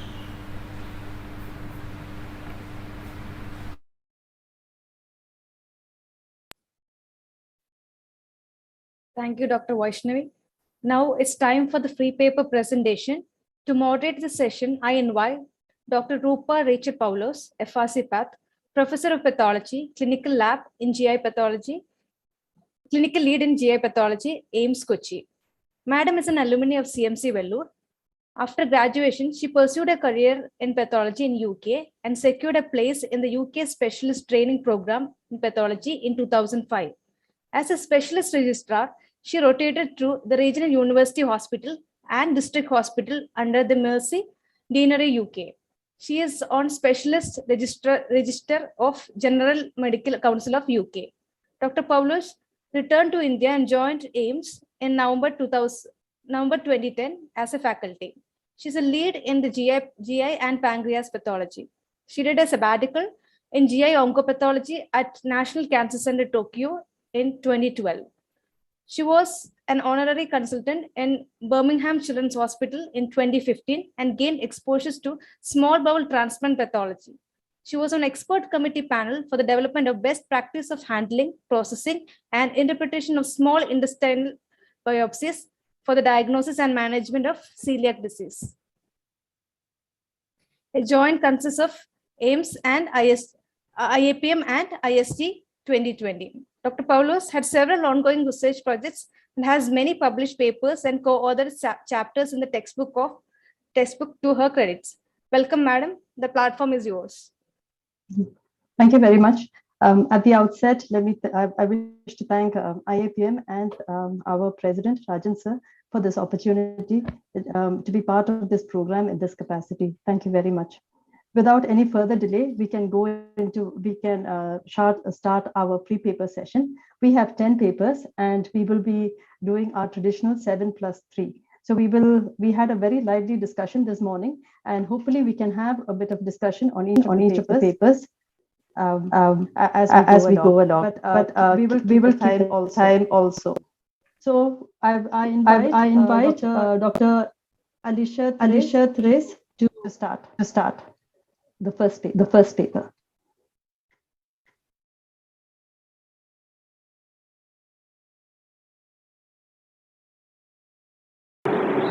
Respected teachers and dear colleagues, myself, Dr. Alicia Teresa Jose, Junior Resident, Department of Pathology, presenting paper titled Expression of P16 in Cervical Intraepithelial Neoplasia and Squamous Cell Carcinoma of Uterine Cervix. Research question: what is the frequency of P16 positive cervical intraepithelial neoplasia and squamous cell carcinoma in our setting? Cervical cancer is the fourth most common cancer in women worldwide. No form of malignancy better documents the most remarkable benefits of effective screening, early diagnosis and curative therapy than does the carcinoma cervix. Majority of cervical cancer cases are caused by infection with certain types of human papilloma virus. However, detection and interpretation of human papilloma virus infection are difficult. Hence, indirectly assessing the presence of HPV infection by analyzing a step in pathogenesis of HPV cell cycle is of utmost importance. Various studies have highlighted the role of P16 as an excellent marker of cervical carcinoma. Histopathological diagnosis of cervical biopsy samples, which is the current gold standard, is observed to have significant intra-observer discrepancies. And in the last project, it is recommended that P16 IHC should be used when a cervical biopsy is inconclusive in order to help determine if the lesion should be considered a low or high grade lesion. However, even today, the use of P16 as a prognostic biomarker of cervical cancer remains controversial. Also, there are very few reports on P16 in cervical dysplasia and cancer in Indian literature, despite the fact that Indian females represent a major proportion of the affected population. Hence, this study attempts to find out the P16 expression in cervical intraepithelial neoplasia and squamous cell carcinoma in our setting. Objectives of the study are to identify the proportion of cervical intraepithelial neoplasia and squamous cell carcinoma of cervix showing positivity and overexpression with P16 by immunohistochemistry, and to describe the clinicopathological features of cervical intraepithelial neoplasia and squamous cell carcinoma with relation to P16 positivity. Methodology in brief: study design, descriptive study, and sample size was calculated to be 96. All hysterectomy or cervical biopsy specimens which are diagnosed as cervical intraepithelial neoplasia and squamous cell carcinoma were included in my study, and all inadequate biopsy specimens and all carcinoma of cervix other than squamous cell carcinoma were excluded from my study. Immunohistochemistry was performed using monoclonal mouse P16 antibody on histopathologically diagnosed cases of cervical intraepithelial neoplasia and squamous cell carcinoma manually. Pattern of P16 staining, nuclear and cytoplasmic. Immunostaining was evaluated using two different scoring protocols. According to the first scoring criteria, all cases with moderate or strong staining in more than 10% of epithelial cells were taken as positive, and all cases with weak, moderate or strong staining in less than 10% of epithelial cells were taken as negative. According to the second semi-quantitative IHC scoring, score was calculated by adding the points for intensity and proportion of cells stained. Maximum score was 8 and minimum score was 0. Score 0 to 2 was taken as low, 3 to 5 as moderate, while 6 to 8 was taken as overexpression. The data was entered in Microsoft Excel and further statistical analysis was done using SPSS software. Strength of association between P16 expression and age, parity, age at first childbirth, diagnosis, grade and keratinization were calculated. My observations.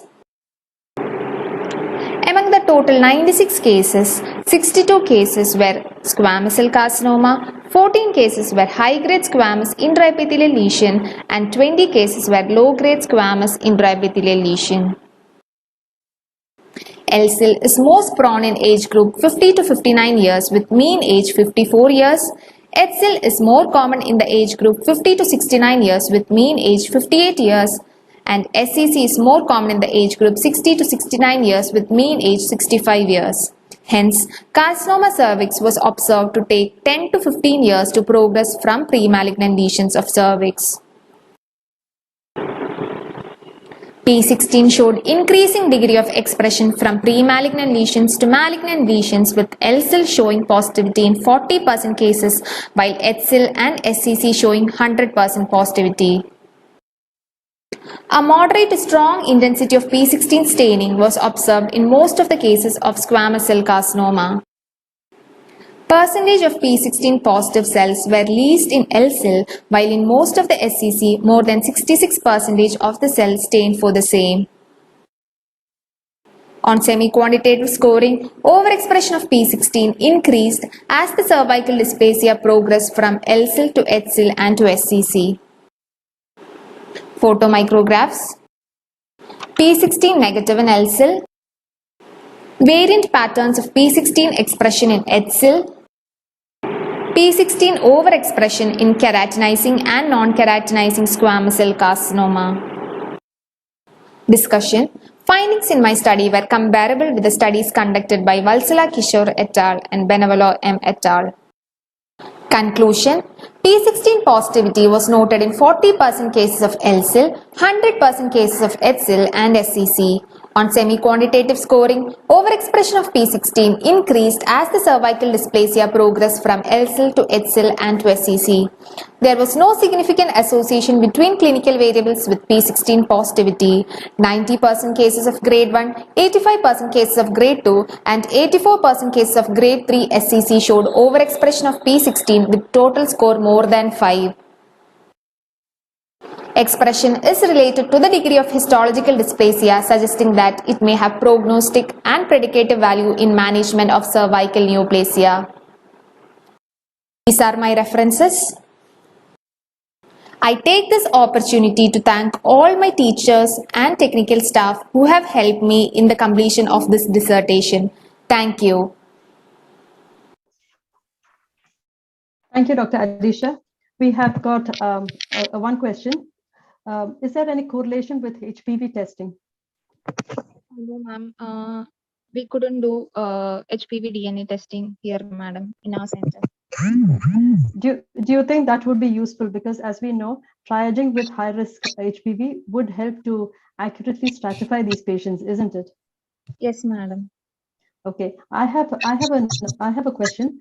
You know, you mentioned about the LCs that there were 40% LCs who had P16 positivity.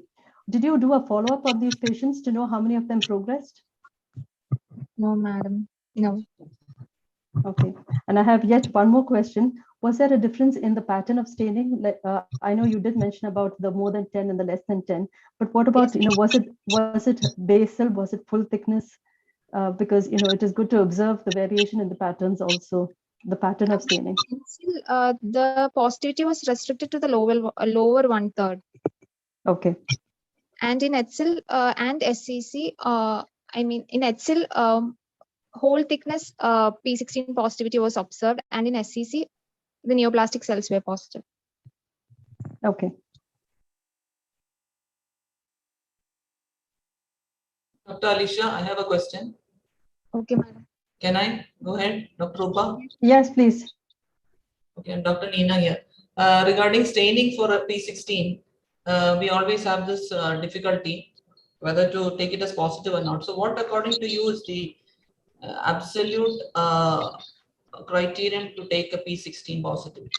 Madam, block positivity, diffuse nuclear and cytoplasmic positivity. Okay, okay. But in your cases, I didn't see this block positivity, the cases that you showed us.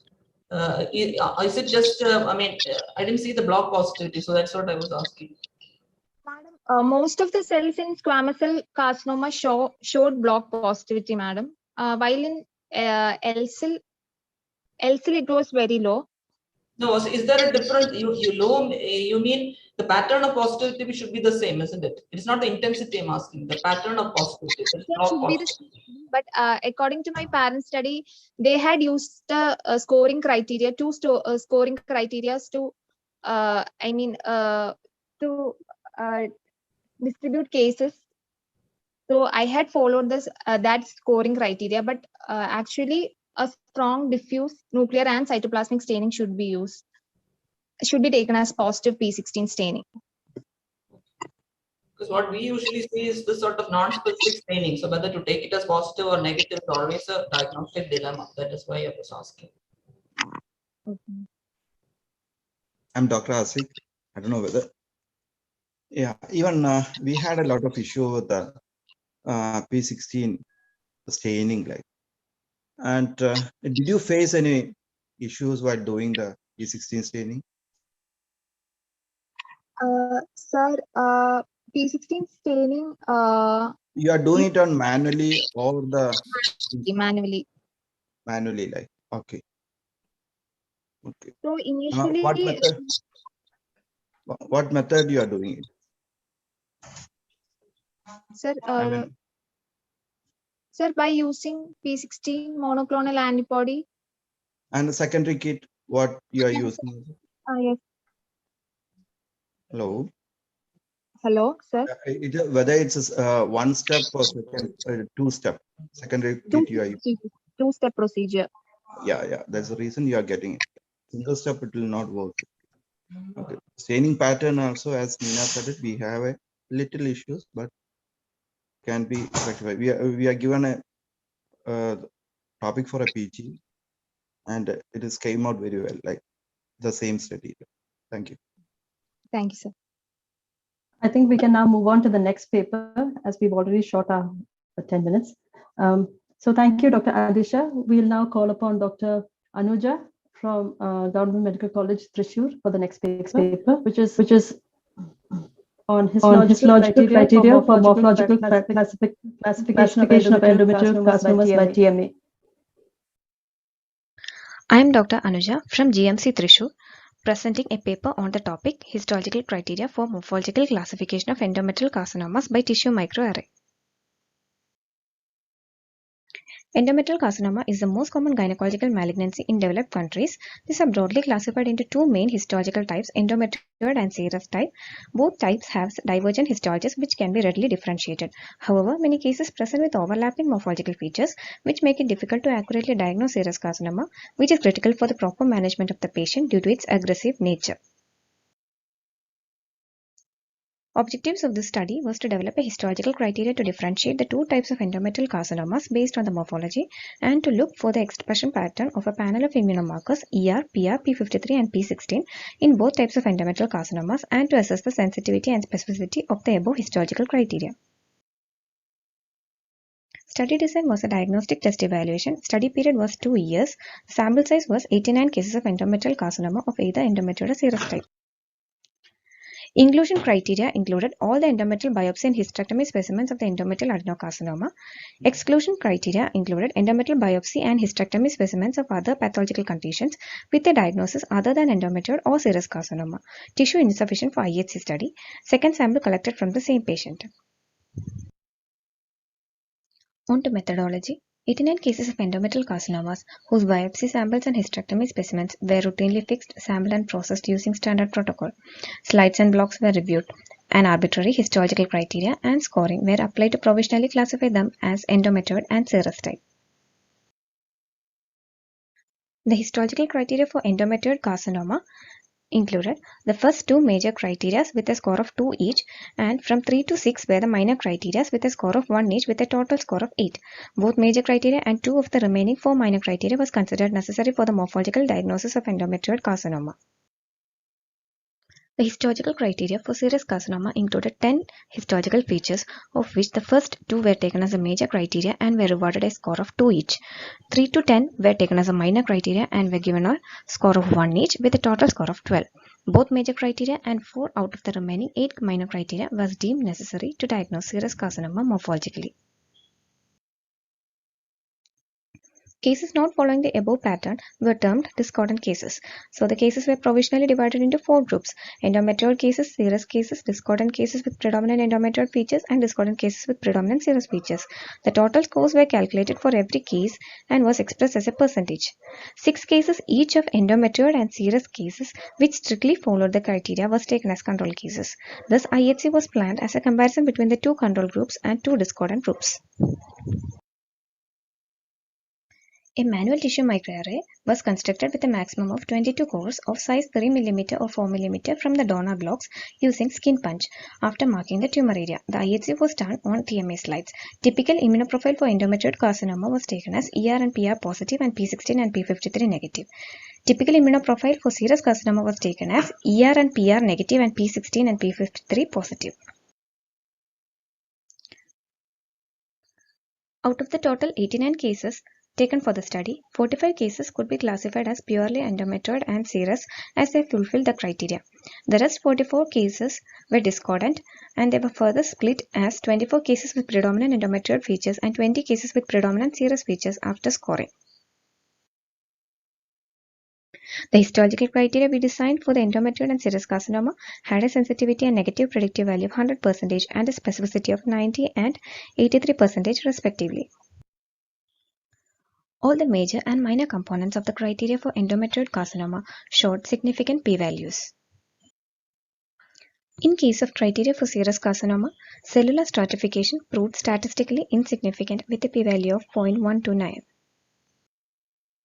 On evaluating the immunoprofile of the control cases, it was noted that 2 of the serous control cases showed aberrant P16 negativity. ER and P16 showed very high sensitivity, whereas P53 and P16 showed very high specificity for endometrioid carcinoma. In case of serous carcinoma, the sensitivity for ER, PR, P53 and P16 was 75, 85, 100 and 95% respectively, and that of specificity was 89, 81, 69 and 83% respectively.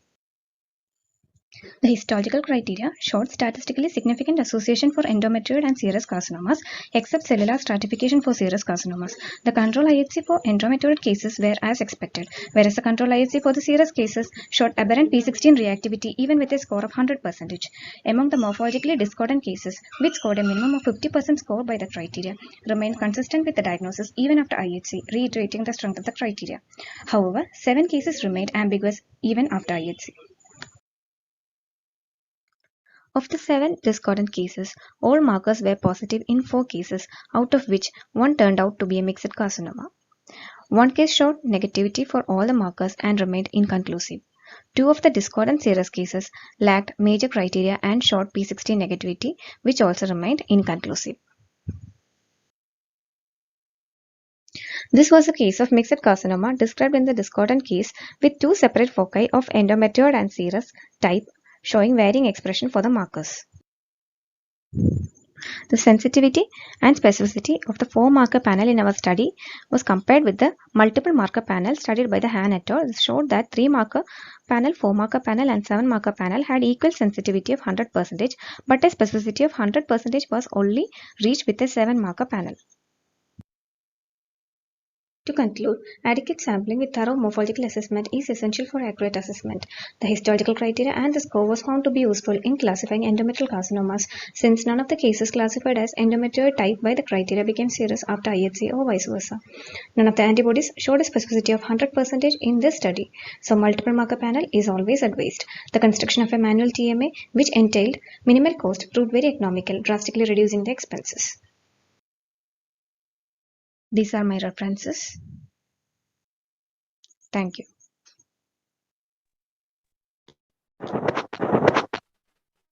Thank you, Dr. Anuja.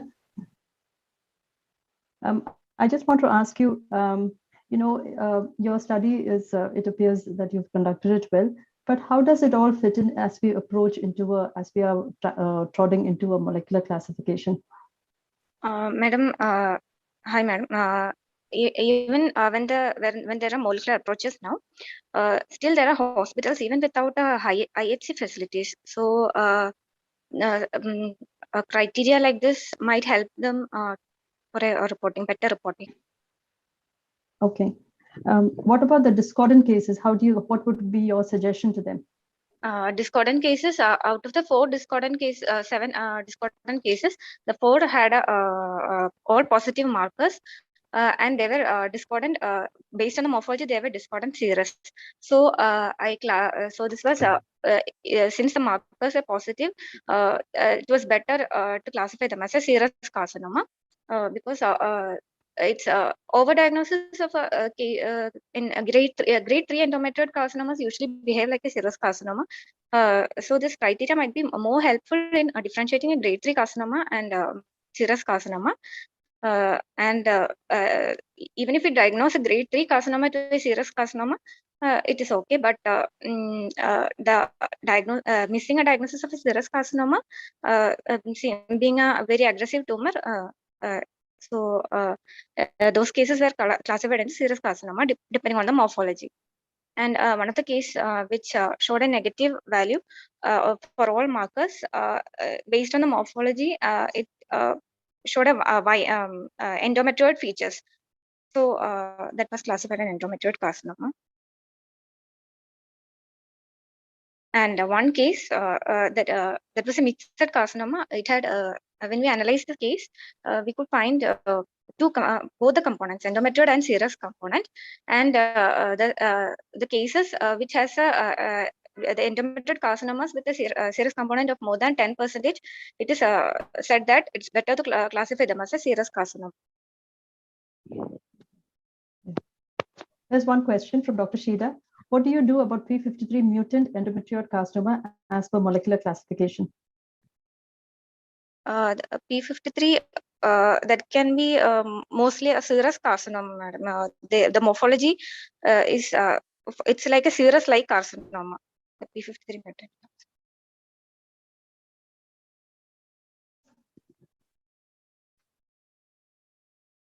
If there are no other questions, there's one more question from Dr. Indu. Was primary diagnosis based on morphology? The primary diagnosis was based on the morphology. And then your immunos were there to support your yes, it was just to support my diagnosis. What was the observation about stratification of cells in serous carcinoma?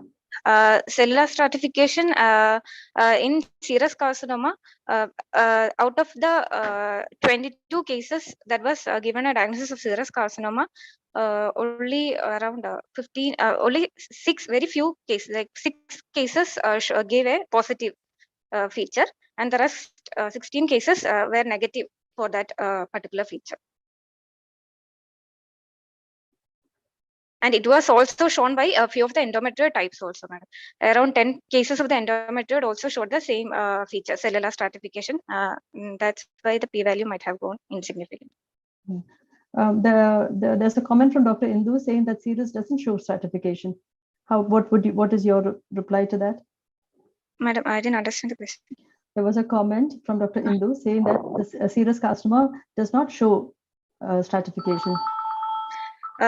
In my study, out of the 22 cases, around 6 cases showed. This is actually the criteria was developed based on the literatures and previous studies. So, but in my study, I didn't get much of the cases, serous cases exhibiting the cellular stratification. Okay. Thank you, Dr. Anuja. We will now move on to the third paper. That is Dr. Tamim from Government Medical College, Kottayam.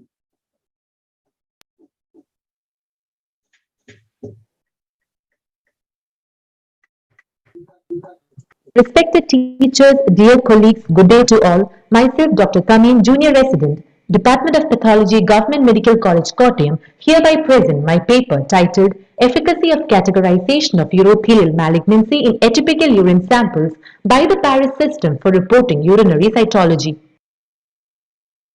Research question: what is the diagnostic accuracy of the Paris system in categorization of urinary cytology and urothelial carcinoma, and what are the cytomorphological features in atypical urine samples as per reference to the Paris system for reporting urinary cytology? Worldwide, urinary bladder cancer is the 7th most common cancer. Urine cytology comprises a significant percentage of non-gynecologic case volume. Urine cytology is the only non-invasive method to distinguish low-grade bladder lesions from high-grade urothelial carcinoma. However, use of equivocal terms in cytopathology leads to confusion. Hence, a standardized terminology was proposed by the Paris system. This study aims to evaluate the pros and cons of the above system. The objectives: to evaluate the efficacy of the Paris system criteria in diagnosing high-grade urothelial carcinoma considering biopsy as the gold standard, and to describe the cytomorphological features in atypical urine specimens and categorization of those as per reference to the Paris system.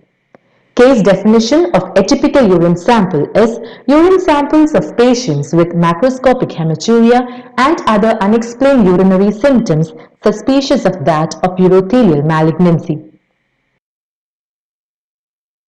Methodology: study design, diagnostic test evaluation. Sample size was calculated as 56 using the study conducted by Ryan Glass et al. The study was conducted over a period of 18 months in the Departments of Pathology and Urology, Government Medical College, Kottayam. Inclusion criteria: urine specimen or bladder wash of all cases of macroscopic hematuria. Adequacy described as presence of even a single atypical cell or benign urothelial cells or a sample volume of more than 25 ml. Patients who have undergone surgery or other treatment for the neoplasm on surveillance were also included. Patients with urinary symptoms due to definite non-neoplastic etiology were excluded. Study procedure: Step 1, identification of patients with hematuria. Step 2, cytocentrifugation. Step 3, reporting of PAP and GIMSA stained smears on the basis of TPS. Step 4, subsequent biopsy follow-up. Step 5, finding the efficacy of the Paris system considering biopsy as the gold standard. This is a photograph of Shanton cytocentrifuge in our department. TPS describes high-grade urothelial carcinoma diagnostic criteria as follows: presence of at least 5 to 10 abnormal cells showing NC ratio of 0.7 or greater, with nucleus showing moderate to severe hyperchromasia, markedly irregular nuclear membrane, coarse or clumped nuclear chromatin. Observations: of the 56 cases studied, 21% cases were diagnosed as TPS5 HGUC, 25% diagnosed as TPS4 suspicious of HGUC, 13% cases diagnosed as TPS category 3 atypical urothelial cells. Histopathology diagnosis: of the 56 cases, 38% were diagnosed as HGUC, followed by cases of low-grade urothelial neoplasm, followed by a couple of cases of transitional cell carcinoma, cystitis, cystitis cystica, tuberculosis. Of the 12 cases diagnosed as TPS category 5, 11 cases turned out to be HGUC in biopsy. Of the 16 cases diagnosed as TPS category 4, there was one case of cystitis cystica. The reactive atypia in cystitis cystica was overdiagnosed as TPS category 4. Of the 8 cases diagnosed as TPS category 3, there were 4 cases negative for malignancy. These 4 individuals had history of urinary lithiasis. The reactive atypia would have been the reason for diagnosing it as TPS category 3. Of the 19 cases diagnosed as TPS category 2, there were cases of cystitis, tuberculosis, and cases of transitional cell carcinoma, LGUN, and HGUC. The Paris system was found to have a sensitivity of 85%, specificity of 75, positive predictive value of 65, and negative predictive value of 90%. The low positive predictive value could be explained by the anticipatory positive phenomenon as explained by the Paris system, and these patients would require a long-term follow-up. A few of the photomicrographs, a case of HGUC diagnosed as TPS category 5, another case of HGUC diagnosed as TPS category 5, a case of cystitis cystica which was overdiagnosed as TPS category 4, a case of follicular cystitis with granuloma which was diagnosed as TPS category 2. The sensitivity and specificity of the Paris system in diagnosing HGUC are comparable with the findings in the studies conducted by Sharada Rai et al. And Manish Rohilla et al. To conclude, urine cytology has fairly high diagnostic accuracy for the detection of urothelial carcinoma with a high sensitivity for HGUC. The cytomorphological features were described using the Paris system criteria in atypical urine samples. Analysis show that 3 features, that is high NC ratio, hyperchromasia, and irregular nuclear border, have higher sensitivity in identifying HGUC. Cytological examination of the urine sample using cytocentrifuge is an effective, simple screening methodology for urothelial cancer. These are a few of my references. Thank you. I take this opportunity to thank all my teachers who have helped me throughout my study. Thank you once again. Thank you, Dr. Tamim. I just wanted to ask you, you are now actually, it appears that you are validating the Paris system, isn't it? Ma'am, I was trying to do that, ma'am. Yeah. Yes, ma'am. But do you think you have sufficiently validated the system? Because as you know, it has already been around for us. So Yes, what can you give me something that's new in what you're presenting? Madam, actually, yes, ma'am, I did try to validate this new system, the Paris system. But what I feel was the number of sample size is definitely low for my study. And but definitely what I felt was that, ma'am, if we are like focusing like criteria by criteria, and if you're trying to diagnose on the basis of that, rather than going on a subjective manner, if we go by criteria, I think, ma'am, the Paris system, the findings in Paris system coincides with the histopathology, ma'am. And I would recommend, I don't know, ma'am, but I feel the increased use of the Paris system, its application in cytology would definitely help in increasing the accuracy and the conversation made to the clinicians, ma'am. Yeah, that's what I feel, ma'am. Yeah, yes. No, I agree a lot to what you are saying, but also that the Paris system helps to make sure that there is uniformity and also helps in the categorization. But the focus is on the AUCs. What is your comment on that? Because I noticed that in your study, AUC was 8, which is half and half. So that is really where the Paris actually has helped. Do you think that you have done justice to that in your study? Madam, what I felt from my limited study was that like more of a focus should be on the history, ma'am, the proper history taking, the treatment history, the clinical course, and also the importance of the freshness of the sample.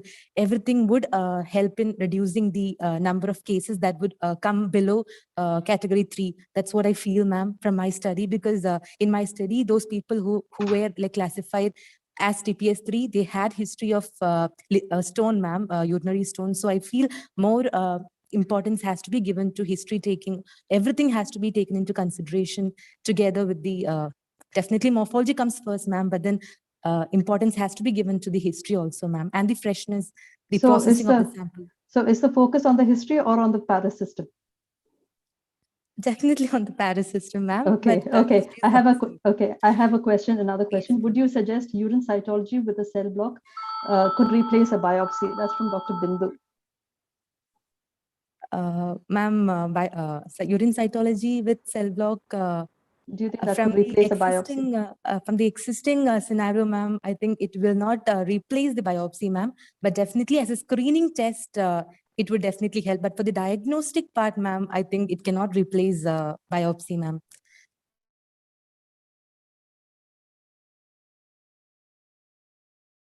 Interpretation due to degenerative ATP. Yes. Oh, ma'am. How was the samples collected? You have actually instructions were given to the patient that early morning sample should not be given, and then ma'am, I have actually made it sure that the sample is not older than 2 hours, ma'am, because initially I was getting a very less number of cells, ma'am. Then I made sure that these samples are less than 2 hours old, and it was freshly processed, ma'am, using cytocentrifugation. Okay, thank you very much, Dr. Tamim. We will Thank now you so move much. to the. We will now move to the to our next paper. That's Dr. Merin from Amrita Institute of Medical Sciences.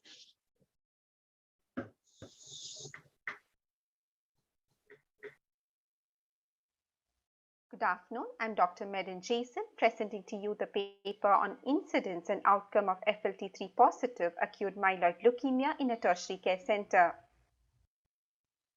As we moved from 2008 to 2016 AML WHO classification, we now know that apart from the recurrent cytogenetic abnormalities, there are many new molecular genetic defects which have been identified, which have a definite impact on disease prognosis and outcome. Few of these molecular changes include FLT3, NPM1, SEPA, etc. Among them, mutations of the FLT3 gene have been extensively studied in recent times. The FMS-like tyrosine kinase 3 or the FLT3 is a member of the receptor tyrosine kinase 3 subfamily expressed normally by the hematopoietic stem cells. This is the structure of the FLT3 receptor having several function domains. Normally, binding of the FLT3 ligand on the FLT3 receptor causes cell cycle progression, proliferation, and differentiation of the hematopoietic cells. Now, when the FLT3 gene becomes mutated, there is uncontrolled proliferation of the myeloid cells, and when this occurs, the leukemia that results has a poor prognosis and requires appropriate treatment to contemplate this variable. Two types of activating mutations have been described. One is the FLT3-ITD or the internal tandem duplication, or FLT3-TKD or the tyrosine kinase domain. Now, AML with FLT3 positivity have been shown to be associated with poor prognosis and poor response to treatment. If recognized early, they can be taken for targeted therapy or early bone marrow transplant. Only few studies have investigated the prevalence and clinical characteristics of this cohort of patients in the South Indian population. The primary objective is to determine the incidence of FLT3 mutation. The secondary objective is to study the demographic features, routine lab parameters, including immunophenotyping and cytogenetic studies, and to evaluate the clinical outcome of FLT3 positive AML. This is a retrospective and prospective study done on 172 AML patients diagnosed by morphological evaluation with subsequent application of cytochemical stains, routine IPT, along with FISH for cytogenetic abnormalities. Further, these samples were processed by PCR to detect the mutational status of FLT3. This was how the sample was processed. 10 ml of the whole blood was taken in an EDTA vacuum, transported to the molecular biology laboratory in Amrita. The DNA was isolated and quantitated, and this was used as a template DNA in this test. Mutation-specific primers were used covering the JM and the TKD domain, and the PCR assay was carried out. The PCR products were then checked on 3% agarose gel. In our study, FLT3 gene mutations were detected in 18% of the patients, that is 31 of the 172 AML patients. The FLT3 ITD accounted for 16.3% and the FLT3 TKD came up to 1.7%. These are the photographs of the FLT3 mutant genes on agarose gel. For detecting the FLT3 mutant status, FLT3 ITT will produce a PCR product that exceeds 330 base pairs. For detecting the FLT3 TKD mutation, the PCR products were subjected to restriction digestion, and the restriction pattern will determine the presence or absence of TKD mutation. There were several cytogenetic alterations seen in the FLT3 positive patients. However, majority of the patients were of the normal karyotype. Other coexisting genetic alterations seen in FLT3 positive patients were NPM1 seen in 7 out of 31 patients and PML-RARA seen in 2 out of 31 patients. FABM2 was the most frequently observed subtype among FLT3 positive patients. Immunophenotypic analysis showed positivity for all the myeloid markers, and 7 out of 31 cases revealed CD7 aberrant expression.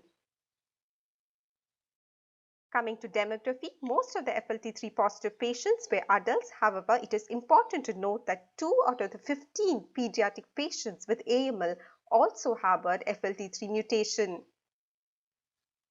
With respect to hematological parameters, majority of the patients presented with leukocytosis and thrombocytopenia, but interestingly, many of these patients had normal hemoglobin in the range of 12 to 16 gram per deciliter. Significant associations were obtained with respect to bone marrow blast percentage of more than 60%, post-induction blast percentage of more than 5%, and mortality. The corresponding Kaplan-Meier curve for FLT3 positive and negative group showed lower mean survival for FLT3 positive patients. Now, with respect to incidence, our data is comparable to various other data obtained from the Indian population. There were several evidences in our study which highlighted the dismal prognosis of FLT3 positive AML. 1. Bone marrow blast percentage of more than 60%. 2. Induction chemotherapy. Among the patients who achieved remission, only 10.5% were FLT3 positive as against to 89.5% from the FLT3 negative group. 3. Coexisting molecular defects. Both our patients with translocation 1517 harboring FLT3 mutation did not attain complete remission post-induction. 4. Mortality. 32% of the FLT3 positive group succumbed to death as against to 15% in the FLT3 negative AML group. 5. Mean survival time for FLT3 positive patients were lower compared to the FLT3 negative group. Our study shows that FLT3 mutation occurs in 18% of our study population. Positivity were associated with high bone marrow blast percentage. Now, apart from the normal karyotype, FLT3 positivity were also seen along with other cytogenetic abnormalities. In our study, FLT3 mutation were associated with poor response to induction therapy and poor survival status, thus highlighting its role as a potential poor prognostic marker. Early detection of FLT3 mutated status helps provide a more tailored therapy such as the FLT3 inhibitors or early bone marrow transplant. Thus, inclusion of FLT3 mutation detection assay in routine genetic evaluation of AML may improve the efficacy of routine genetic characterization and allow assignment of patients to better defined risk categories. These are my references. Thank you. Thank you, Dr. Meron. What we have found was that in literature, the FLT3 ITD is about 30% and yours is about 18%, which clearly compares it with other Indian literature. What comments do you have, with regards to the concurrent gene mutations or gene abnormalities that you saw in our cohort? Do you think that also could have contributed to the poor prognosis as you have suggested? Ma'am, in our study, we got NPM1 mutation as well as PML-RARA mutations. Yes. So, as I had already told, what I wanted to convey is there were 2 patients with PML RARA which were FLT3 positive, but PML RARA usually has a good prognosis. But both of my patients succumbed or had both of my patients succumbed immediately. So what I wanted to convey is when you get a PML RARA, usually you give ATRA. But what I wanted to say is when you detect a PML RARA, instead of giving ATRA, you should first look for other mutations such as FLT3, which can have an impact on such patients. Yes. Okay. The other thing I want to ask you is, do you know if any targeted therapy was given to any of these patients with the FLT3? Yes, ma'am. Actually, the usage of FLT3 inhibitors and the overall the response rate is in itself a study which I didn't do here, but I know there were few patients which were given FLT3 inhibitors. And when I talked to the doctor, also they told that it had improved the survival rate. But yes, there were few patients who were given first generation FLT3 inhibitors. But the reason why most patients are not given, one is because of the cost. Cost is always an issue, and second is because of the toxicity also. That is also one of the reasons. Okay, I have just one last question. I don't know if I missed it, but was there any statistical methods that was applied to confirm the prognostic influence of FLT3 in your study? Mainly, ma'am, we had looked for the bone marrow blast percentage, the post-induction remission, which was more than 5%, and also the mean survival time was lower for the FLT3 positive patient. That was that I had used as the prognosis to highlight the prognosis of these patients. Fine. We have no questions from the audience, and I think due to lack of time, we have to stop here. Thank you, Dr. Meron. Thank you, ma'am. The next is Dr. Rosemary from Government Medical College, Kottayam.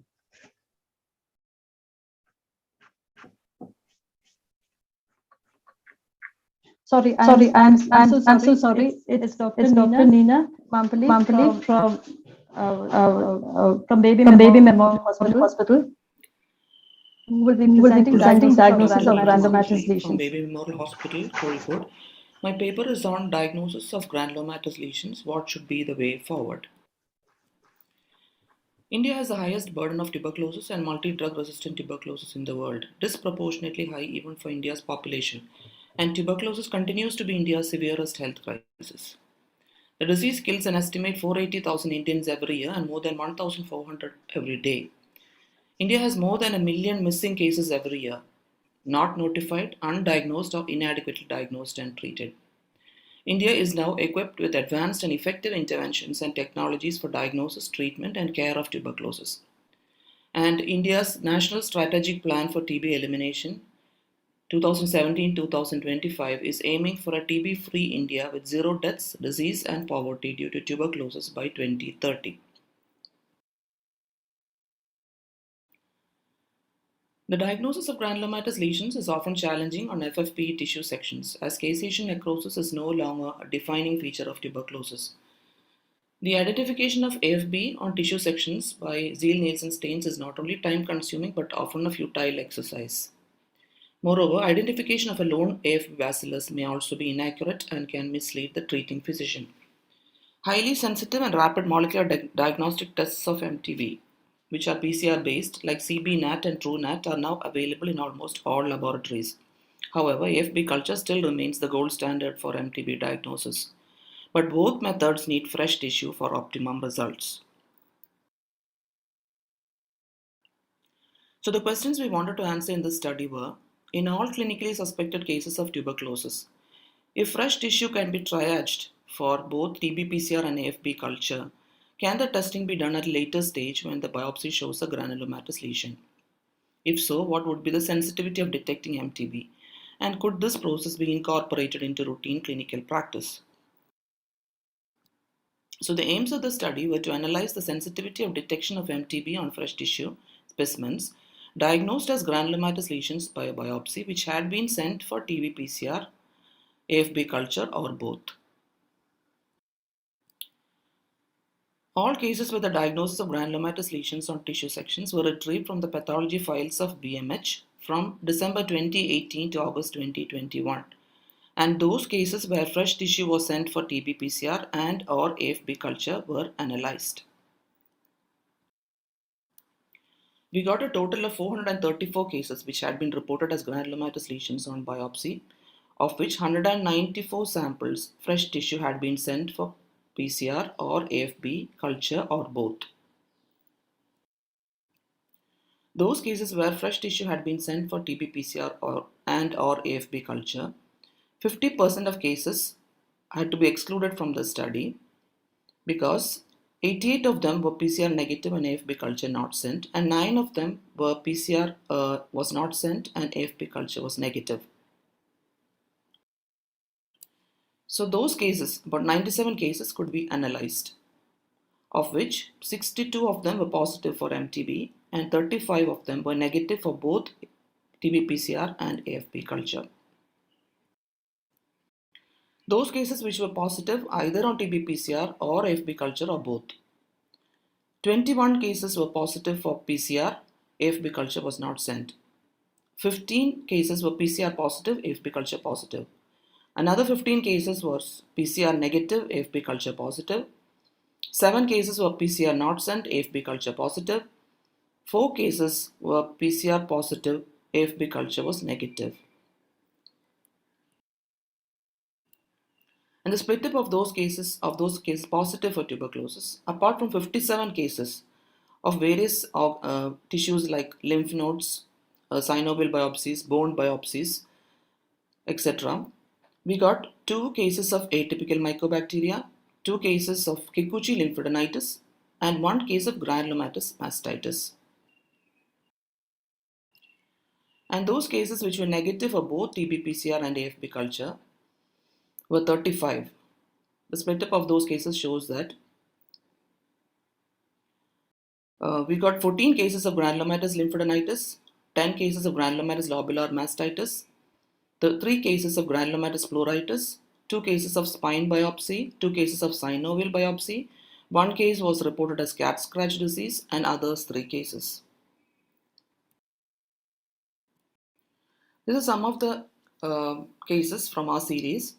This was a classical caseation necrosis seen in a lymph node of a 50-year-old lady. It was a solitary right supraclavicular lymph node biopsy. Tissue AFB stain was negative. Both PCR and AFB culture was positive. This was a 60-year-old lady, cervical lymph node biopsy showing sarcoid-like non-caseating granulomas, where the tissue AFB stain was negative. PCR was negative, but AFB culture was positive. This was a 45-year-old lady, biopsy reported as granulomatous lobular mastitis. Tissue AFB was negative. PCR was negative, but atypical mycobacteria grew on culture. Another 44-year-old lady reported as granulomatous mastitis consistent with tuberculosis. Tissue AFB stain was negative. PCR was positive. AFB culture was not sent. And this was a 16-year-old lady, classical histology of Kikuchi's lymphadenitis, which turned out to be PCR positive and AFB culture positive. This was a 70-year-old lady reported on biopsy as cat scratch disease. Tissue AFB stain was negative. Both PCR and AFB were negative. So this study shows that in 65% of cases with biopsy-proven granulomatous lesions, we were able to identify Mycobacterium tuberculosis or atypical mycobacteria by TB-PCR or AFB culture or both. In 25% of cases, which were clinically and histologically suspected to be tuberculosis, MTB could not be detected. According to Johar et al., the sensitivity and specificity of PCR were found to be 89% and 71% for pulmonary specimens and 83% and 29% for extrapulmonary specimens. PCR results are available in 6 to 8 hours as compared to 6 to 8 weeks for AFB culture. But a combination of both methods increases the sensitivity. So we propose that in all clinically suspected cases of tuberculosis, if fresh tissue when fresh tissue is procured, if there is enough tissue, part of it can be sent to microbiology. If the tissue is limited, as in a solitary lymph node like this, it has to be sent fresh to pathology where it's grossed, and less than 1 gram of tissue has to be triaged to the microbiology department for TB panel to be done at a later stage. Both TB PCR and AFB culture to be done at a later stage when the subsequent histology shows a granulomatous lesion. So the study highlights the importance of sending fresh tissue for both TB PCR and AFB culture in all clinically suspected cases of tuberculosis. In this study, we could also pick up cases where tuberculosis was not in the histologic differential, as in Kikuchi's lymphadenitis and granulomatous lobular mastitis. Since CBNAT and TrueNAT can also detect rifampicin resistance, this method can also pick up all multi-drug resistant tuberculosis. Thus, the process can be adopted into routine clinical practice, and the pathologist plays a crucial role in the process, teaming up with those surgeons and others who procure fresh tissue, thereby bringing down the need for empirical ATT and contributing to the national TB eradication program, which is underway. Thank you. Thank you, Dr. Nina. There are just a few questions. Was AFB stain positive in Kikuchi-like case? I think you said it was. No, actually, this case of Kikuchi's lymphadenitis happened to be captured in the study. We didn't see granulomas at all, and so we never did an AFB stain on that. We don't routinely do on a Kikuchi's. Yeah. Hello, Nina. Yes, madam. Yes. See, what is your experience of lymph nodes showing sarcoid-like granulomas, and where you had done a study like this? Because you showed one case. Yes. We quite frequently get non-caseating sarcoid-like granulomas, naked granulomas. So we have problem, and studies have shown, literature shows that about 36 to 90% of sarcoid-like granulomatous lesions show some positivity for tubercle bacilli or tuberculous protein. So what is your experience? Yes, madam. In these 97 cases, actually those positive cases of granulomatous lymphadenitis I haven't analyzed separately.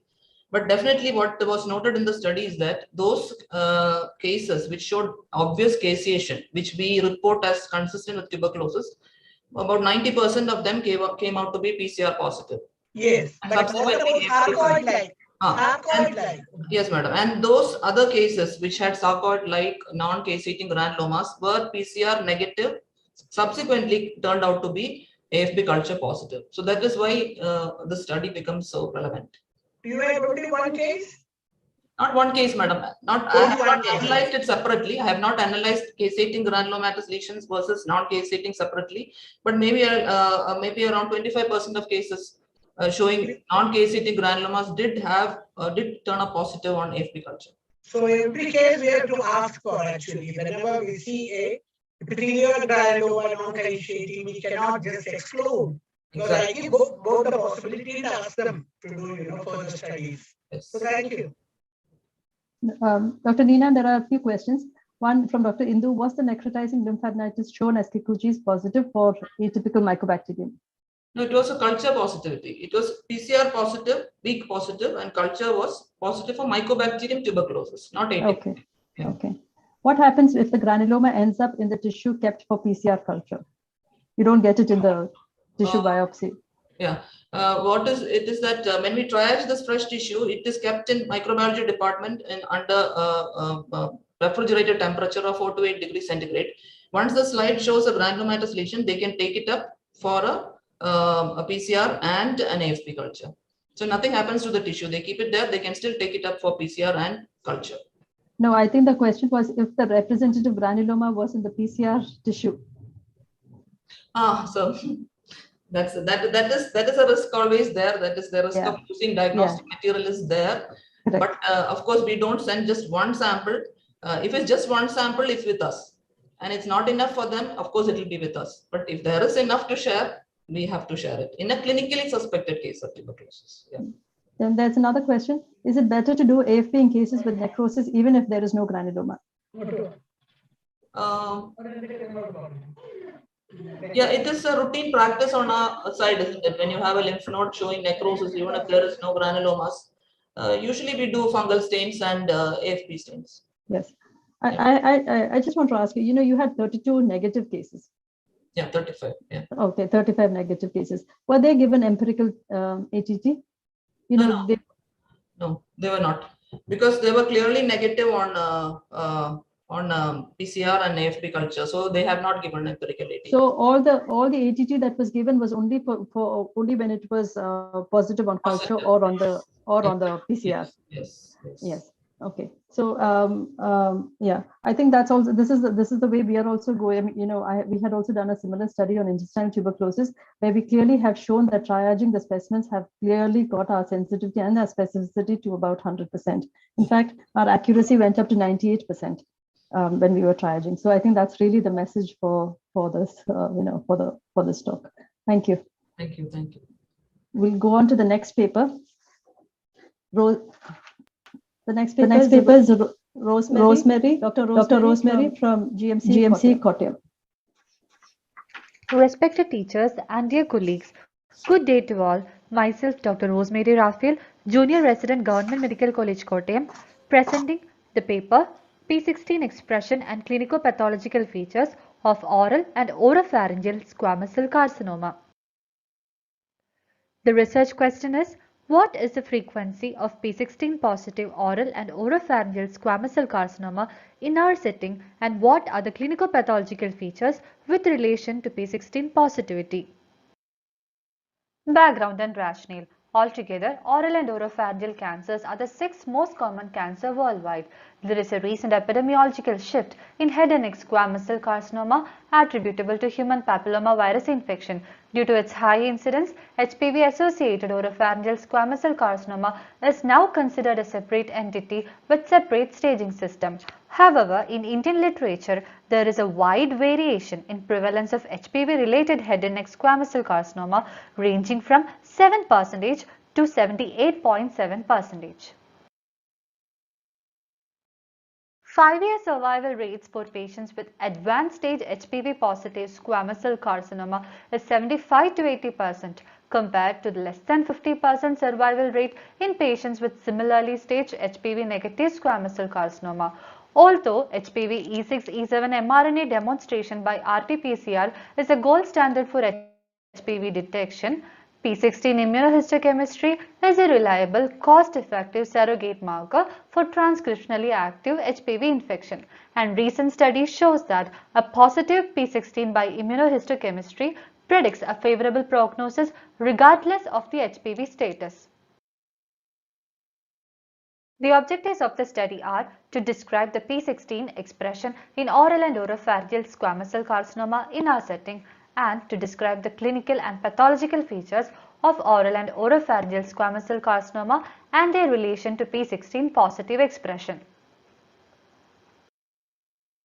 Methodology in brief. Study design is descriptive study and sample size was calculated based on the study by Adelbey et al. And the sample size is taken as 210. Inclusion criteria: all oral cavity and oropharynx specimen, both biopsy and resection specimen, which are diagnosed as primary squamous cell carcinoma during the study period of 18 months. Exclusion criteria: primary carcinoma of nasal cavity, paranasal sinus, nasopharynx, glottis, thyroid and salivary gland infiltrating to oral cavity or oropharynx. Study procedure: immunohistochemistry was done using monoclonal P16 antibody in all oral cavity and oropharyngeal squamous cell carcinoma specimen. P16 was considered positive only if there is strong and diffuse nuclear or nucleocytoplasmic staining present in more than 70% of the malignant cell. All other staining patterns were considered negative. The relevant clinical data were retrieved from medical records library. The data were entered in Microsoft Excel and further statistical analysis was done using SPSS software. The clinicopathological variables studied include site and subsite of the tumor, age and gender of the patient, conventional versus histological variant and grade of the tumor, risk factors including alcoholism, smoking and betel nut chewing, and the stage of the disease. Association between P16 and clinicopathological variables were calculated using Fisher's exact test. These are my observations. Out of the 210 cases studied, 122 were oral squamous cell carcinoma and 88 were oropharyngeal squamous cell carcinoma. P16 positive expression was observed only in 1 out of 22 cases, that is 0.82% of oral cavity squamous cell carcinoma, and 8 out of 88 cases, that is 9% of oropharyngeal squamous cell carcinoma. Subsite of P16 positive case in oral cavity was oral tongue, and the most frequent subsite in oropharynx was tonsil. The mean age of P16 positive cases was 65.5 years, and all P16 positive cases were males. Conventional squamous cell carcinoma was the most common encountered entity, and the rare variants diagnosed were verrucous carcinoma and acantholytic carcinoma in oral cavity and basaloid squamous cell carcinoma in oropharynx. 4 out of 6 cases of basaloid squamous cell carcinoma showed P16 positive expression. Although grading is not currently advocated in HPV-associated squamous cell carcinoma, the histological grading was done prior to immunohistochemistry, and the majority of P16 positive cases were moderately differentiated squamous cell carcinoma.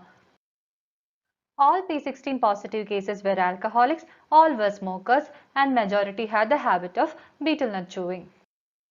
Majority of P16 positive cases were stage 4 tumors with high nodal status. A few photomicrographs. P16 positive basaloid squamous cell carcinoma showing dense nuclear positivity. P16 positive moderately differentiated squamous cell carcinoma showing dense nuclear cytoplasmic positivity.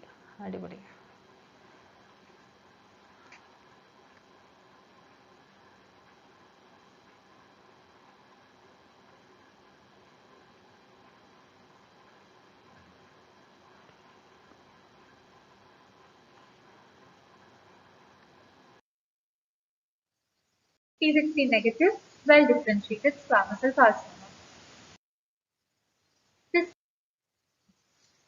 The findings of my study were comparable with study conducted at Central India by Bocali et al. The clinical pathological characteristics of the study group with relation to P16 positivity were comparable with the study conducted by Zali et al. And Boothi et al. Conclusion.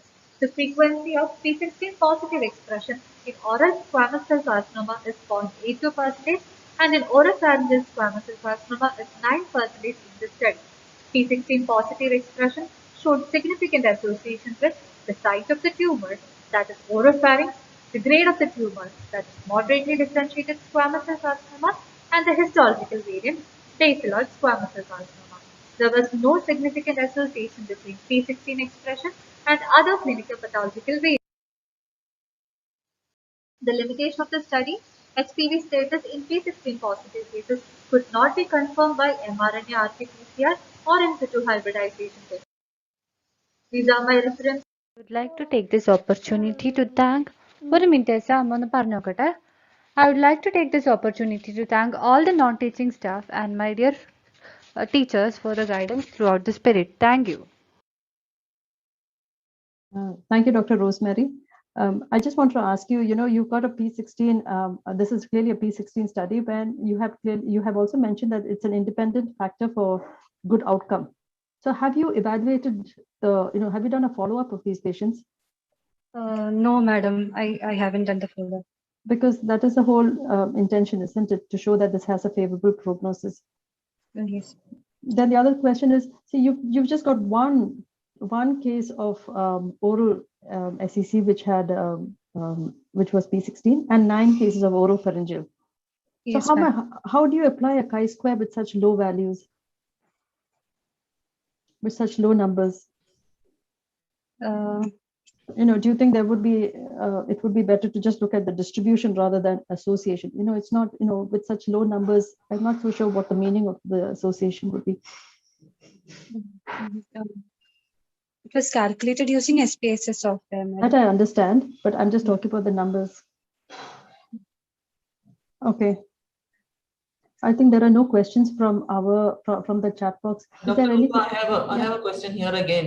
Before also we had a case of P16 positivity in head and neck, in cervical cancer. Here again, the positivity criteria that is being shown, it's not a block positivity. Yes. Block positivity. Are we need to see a block positivity to call it positive. So what are your comments on that? Ma'am, the nuclear or nucleocytoplasmic positivity was only taken as positive P16 expression. Ma'am, few cases had block strong nucleocytoplasmic positivity, ma'am. Okay, so there, Dr. Rupa, you have any comments on No. that? Okay, thank you. Okay, I think we can move to the next case. Sorry, the next paper. Dr. Sylvie Thomas from Medical College, Calicut. Good afternoon. I am Dr. Sylvie Thomas, Junior Resident from GMC Kozhikode, presenting the study on clinicopathological evaluation of renal biopsies with C3 predominant deposits in the glomeruli under the guidance of Dr. Bindu CS. Primary glomerular diseases are one of the leading causes of end-stage renal disease in developing countries. Most of these are immune complex mediated, and within the immunofluorescence, they show deposition of both immunoglobulins and complements. But a small percentage of these may show predominantly C3 or C3 deposition alone. This can be seen in resolving phase of immune complex mediated diseases like IRGN or a recently identified entity called C3 glomerulopathy or C3G. Earlier, C3G was characterized in immunofluorescence as C3 only deposits. In 2012, it was redefined as C3 intensity more than or equal to 2 times than other immunoreactants like immunoglobulins or classic complement pathway proteins. C3G is a very rare disease associated with uncontrolled activation of alternative complement pathway, which can be due to an underlying autoimmune process or a genetic mutation in alternative pathway associated genes. It is divided into C3 glomerulonephritis and dense deposit disease based on electron microscopy findings. Even though the clinical and pathological features of immune complex mediated glomerulonephritis and C3 glomerulopathy show significant overlap, these two are therapeutically and prognostically quite distinct. While IRGN resolves on treatment of the underlying cause, C3 glomerulopathy runs an aggressive clinical course and can lead to recurrence in renal graft. So it is necessary to distinguish between the two cases. It is important to timely diagnose C3G cases because the patient responds to specific treatment modalities like plasmapheresis and eculizumab, which act against complement. Very few studies are available from India detailing the clinical and pathological features of C3G cases. The objectives of our study include assessing clinical pathological features of renal diseases with predominant C3 deposits and to follow up these patients for a minimum period of 6 months and to classify them into two groups, immune complex mediated diseases and C3 glomerulopathy cases, and to analyze the difference in clinical and morphological parameters between these two groups. This is a descriptive study over a period of 69 months. We studied 50 renal cases with C3 predominant deposits in IF, either C3 alone or C3 predominant in an order of intensity more than 2 compared to the other immune deposits. The major variables studied include demographic factors, clinical presentation, and genetic study for mutation in CFHR genes and C3 genes in available cases. The major histopathological variables studied include glomerular changes like endocapillary proliferation, mesangial cellularity, crescent, and glomerular sclerosis. Interstitial fibrosis and tubular atrophy were graded as mild, moderate, and severe. On follow-up at 6 months, based on these three parameters, the cases were divided into two groups. Those who had favorable clinical outcome with normalized serum C3 and creatinine values were taken as immune complex mediated group, while those who had worsening of symptoms or expired due to renal complications with hypocomplementemia with regard to serum C3 and raised serum creatinine values were taken as C3 glomerulopathy cases. The differences in clinical and morphological parameters between these two groups were assessed by chi-square test.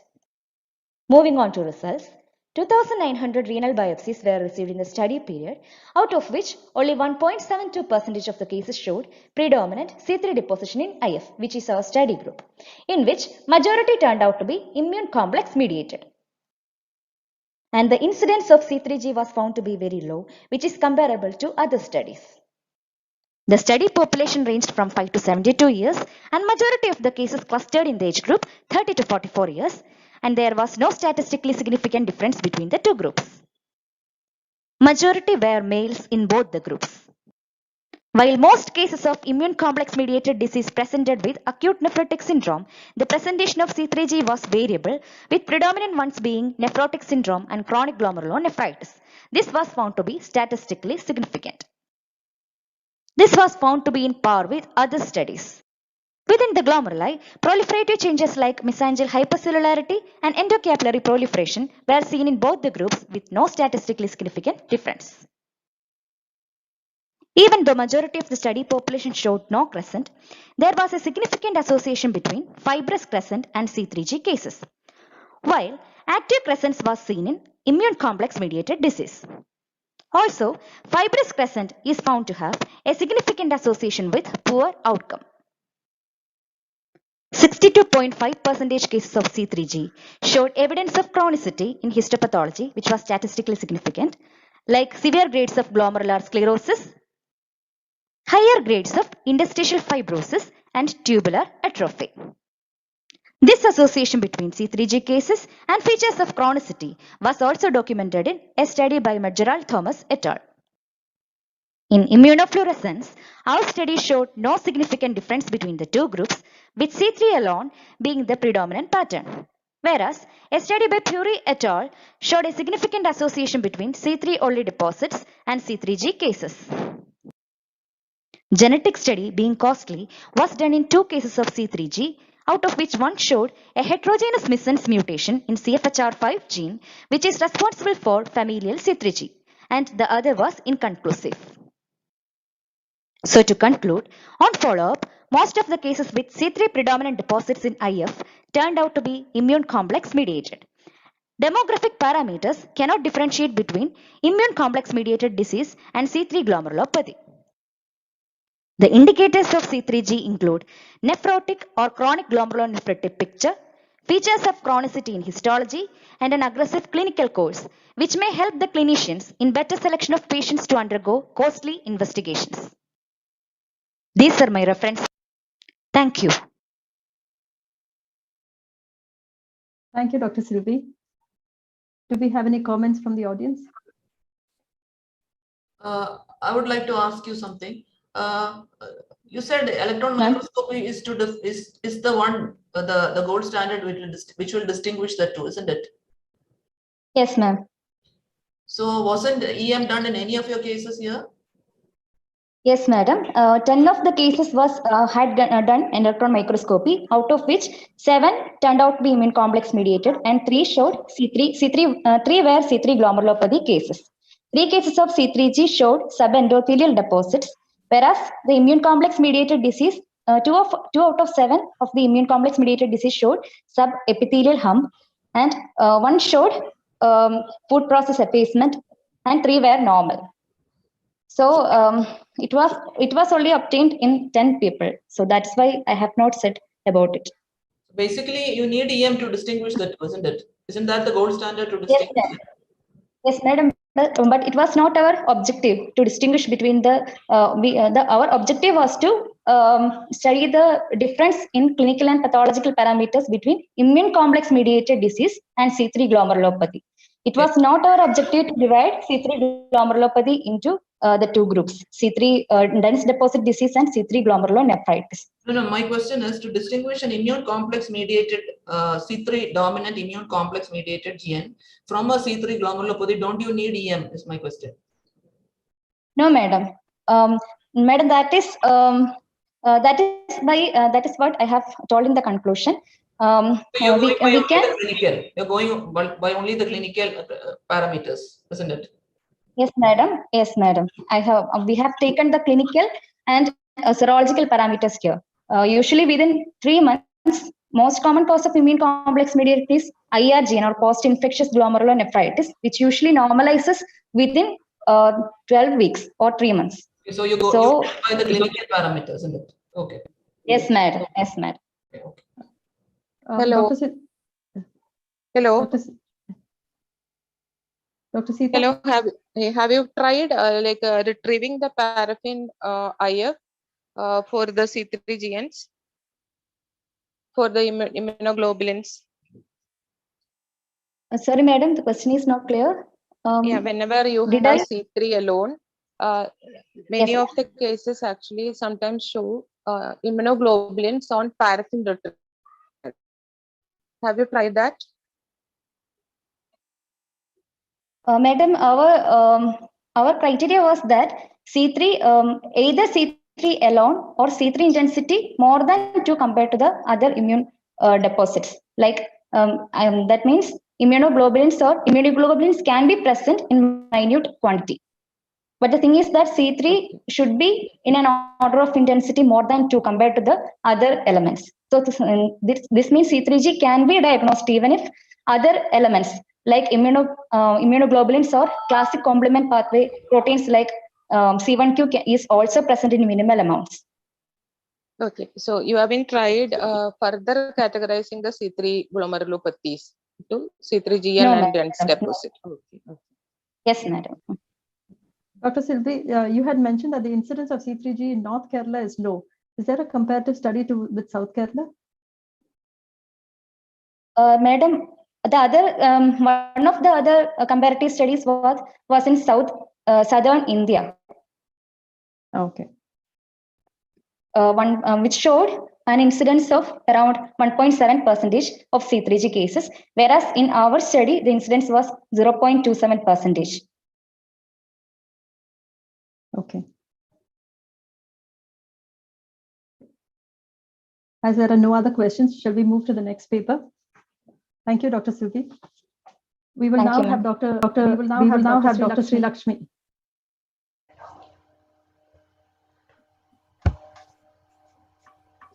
Good evening. The topic for discussion is effect of proton pump inhibitors in gastric mucosa. I am Dr. Sri Lakshmi. This study is conducted in MES Medical College under the guidance of Dr. Jayalakshmi. Introduction. Proton pump inhibitors are among the most frequently prescribed drugs in the world and are generally considered safe. By inhibiting the hydrogen potassium ATPase activity within the parietal cells, proton pump inhibitors dramatically reduce gastric acid secretion. PPIs-induced hyperacidity with secondary hypergastrinemia will in long term lead to endochromaffin-like cell neoplasia as seen in every other condition with hypergastrinemia. The ECL cell is the most predominant gastric neuroendocrine cell population and produces and releases histamine. Gastrin stimulates the ECL cell by interaction with the gastrin receptor. G cells located in the antral mucosa release gastrin into the bloodstream, thereby activating the release of histamine from the ECL cells. Histamine subsequently stimulates the parietal cells to produce hydrochloric acid. It is important to differentiate between gastric endocrine cell hyperplasia and the occurrence of carcinoid tumors. This is the histological pattern that we followed for our study. Simple hyperplasia is an increase in single cells in the glands. Linear hyperplasia is forms of chains of 5 or more endocrine cells and equals 2 chains per millimeter. Micronodular hyperplasia is the nodules of endocrine cells with more than 5 endocrine cells in glands or crypts that do not exceed the diameter of the gastric glands. Adenomatoid hyperplasia, the presence of 5 or more coalescing nodules. Dysplasia, enlargement and fusion of endochromaffin-like nodules measuring less than 0.5 mm in diameter.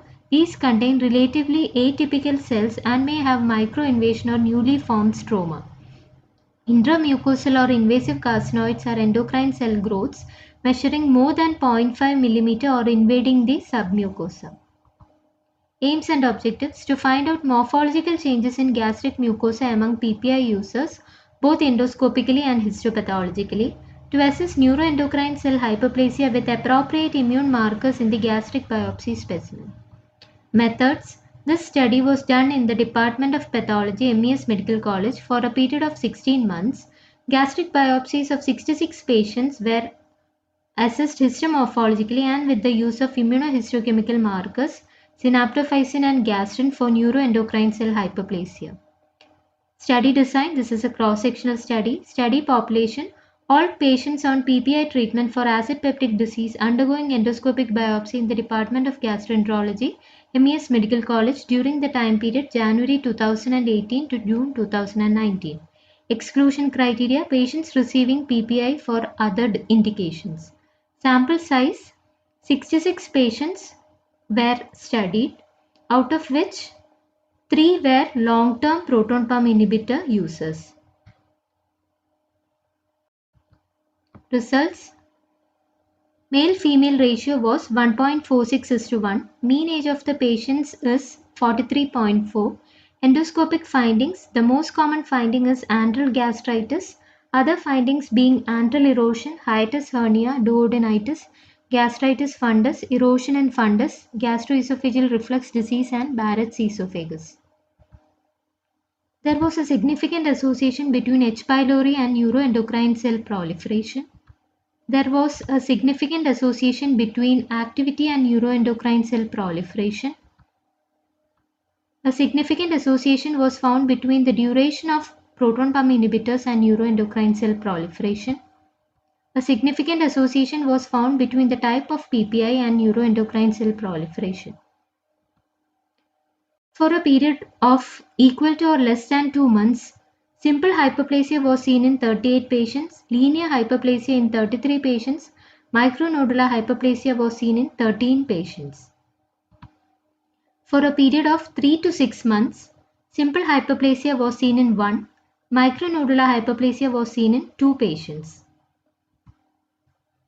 For a period of 7 months to 11 months, linear hyperplasia was seen in 4 patients, micronodular in 3 patients.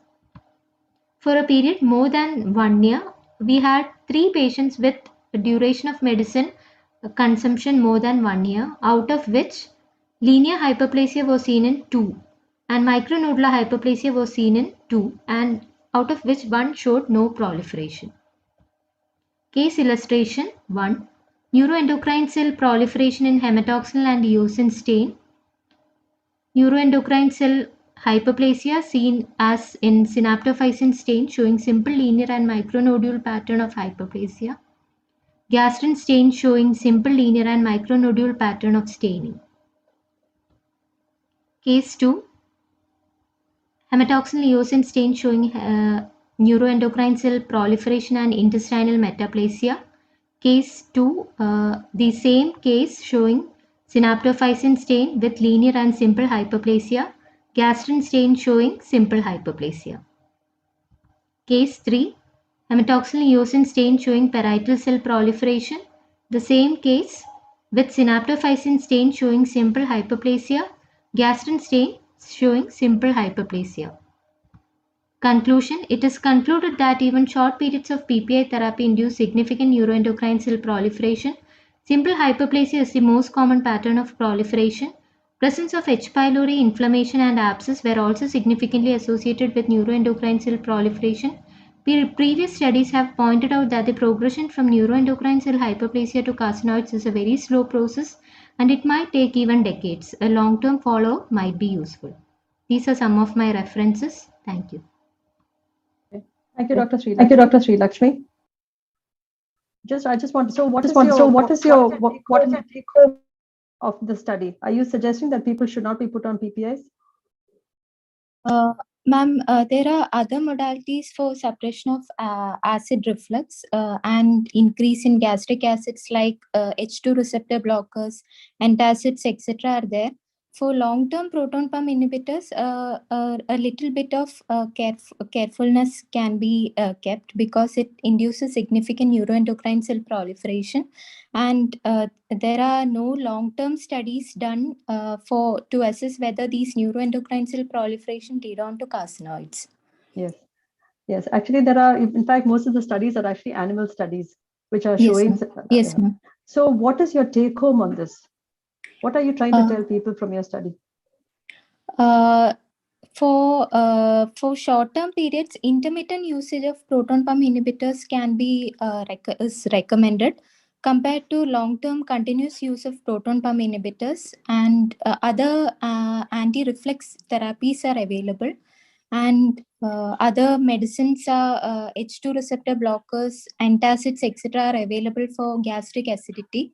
All these can be resorted to compared to long-term proton pump inhibitors on a continuous basis. Okay. So now do you think you can draw a lot of conclusions just with the sample size of 66 when you know more than 3/4 of the world is on PPIs, or at least half the world is on PPIs? Yes, ma'am. Do you think This with study could 66? be, yes, ma'am. Sample size was very less, and the number of proton pump inhibitor users was also very less. So the study could have been refined much up to a better way with long-term proton pump inhibitors in future, ma'am. Yeah. Also, dose of the PPI would be relevant. Okay. Yes, ma'am. And also, it would be useful to know what the outcome of these patients are, with Okay, follow-up. You've just given us a okay. descriptive, but a follow-up would be good.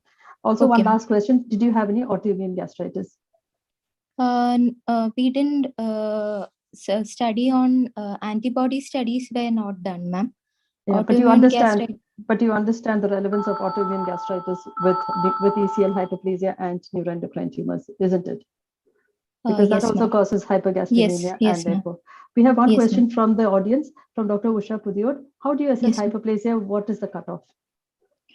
Ma'am, the simple hyperplasia means just an increase in single cells in the glands, whereas micronodular hyperplasia, the cutoff would be, the minimum would be 5, and it should form nodules, and it should not cross the boundaries of the gland.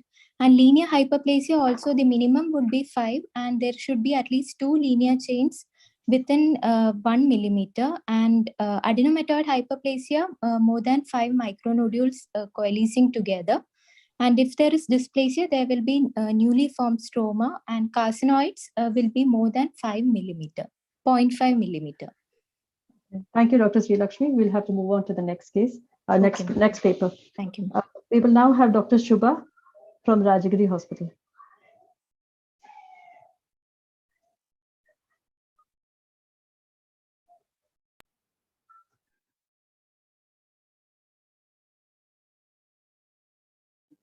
Good evening. I am Dr. Shubha Yunus, DNB resident, Rajagiri Hospital, presenting my dissertation on clinical pathological profile of myeloproliferative neoplasms and driver mutation analysis in classic BCR-ABL1 negative myeloproliferative neoplasms. Myeloproliferative neoplasms are clonal hematopoietic stem cell disorders characterized by the proliferation of cells of one or more myeloid lineages. They usually occur in adults, with incidence peaking in 5th to 7th decades of life. This is 2016 WHO classification of myeloproliferative neoplasms. Presence of BCR-ABL1 fusion gene protein defines CML and differentiate from other major subtypes of myeloproliferative neoplasms. The main somatic driver mutations in classic BCR-ABL1 negative MPN includes JAK2 exon 14, JAK2 exon 12, MPL and CALA mutations. Even though the morphology continues to play an important role in diagnosing these conditions, emphasis on molecular analysis in MPN is made by the WHO by including JAK2, CALR and MPL. The data regarding the clinical pathological profile and molecular pattern is limited in India, where challenges remain in diagnosing these conditions. Aim and objective of our study were to classify the MPN based on 2016 revision of WHO classification of MPNs, to study clinical details, laboratory investigation and morphological features of different subtypes of MPN, to assess the proportion of different subtypes of MPN, to describe the driver mutation profile of classic BCR-ABL1 negative MPNs. This is a cross-sectional analytical study conducted at the Department of Pathology, Rajagiri Hospital during the period October 2020 to June 2021 and included all patients diagnosed with MPN at Rajagiri Hospital during the period November 2017 to February 2021. All cases of MDS/MPN, reactive causes of polycythemia, leukocytosis and thrombocytosis, secondary myelofibrosis, case whose clinical laboratory and mutation status not known were excluded from our study. The clinical and laboratory data of each patient were collected. Bone marrow aspiration smears and biopsy sections were retrieved and reviewed. MPN-associated mutation studies done in blood or bone marrow sample were analyzed. Analyzing our results. A total of 199 patients were referred for evaluation of MPN. Among them, 134 were diagnosed as MPN after strict compliance with WHO 2016 diagnostic criteria. The proportion of PV was highest, constitute 32.8%, followed by CML, PMF, ET, and MPN unclassifiable. Majority of patients fall in the age group between 60 to 80 years with male preponderance. Most cases of PV and ET were incidentally detected, whereas most cases of CML and PMF presented with constitutional symptoms. More than half of patients of CML and PMF had splenomegaly at presentation. About 35% of ET cases had history of thrombotic events at presentation. Out of 3 driver mutation in classic BCR-ABL1 negative myeloproliferative neoplasm, JAK2 V617 constitute 58.4%, 13.9% CALA mutation, 2% MPL mutation, 25.7% were triple negative. In PV, JAK2 V617 constitute 65.9%. Comparing the clinical hematological parameters of JAK2 positive and negative cases in PV, JAK2 positive cases present at older age have higher leukocyte count, higher platelet count, low serum EPO, and raised LDH. In ET, JAK2 V617F constitute 52%, type 1 CALR constitute 17.4%, 4% MPL, and 26% were triple negative. Comparing JAK2 positive and negative cases in ET, JAK2 positive cases present at older age, higher hemoglobin, higher leukocyte count, and have increased risk of thrombotic events. Comparing CALA positive and negative cases in ET, CALA positive cases present at younger age and have lower hemoglobin. In PMF, JAK2 V617F constitute 53.1%, type 1 CALR constitute 18.8%, type 2 CALR constitute 12.5%, and 3.1% MPL. 12.5% were triple negative. Comparing the JAK2 positive and negative cases in PMF, JAK2 positive cases present at older age have higher hemoglobin value, higher leukocyte count, higher platelet count. Comparing CALA positive and negative cases in PMF, CALA positive cases present at younger age and have lower hemoglobin. One case of PV progressed to acute erythroid leukemia and one case of PMF progressed to acute myeloid leukemia. 2 cases of PV transformed to post-polycythemic MF and 1 case of ET transformed to post-ET MF. This is a case of PV showing hypercellular marrow with panmyelosis and pleomorphic megakaryocytes. This is a case of post-PV MF showing atypical megakaryocyte and grade 2 myelofibrosis. This is a case of PV progress to acute erythroid leukemia showing sheets of blasts and grade 3 myelofibrosis. This is a case of ET showing hyperlobulated megakaryocytes, and this is a case of CML showing dwarf megakaryocytes.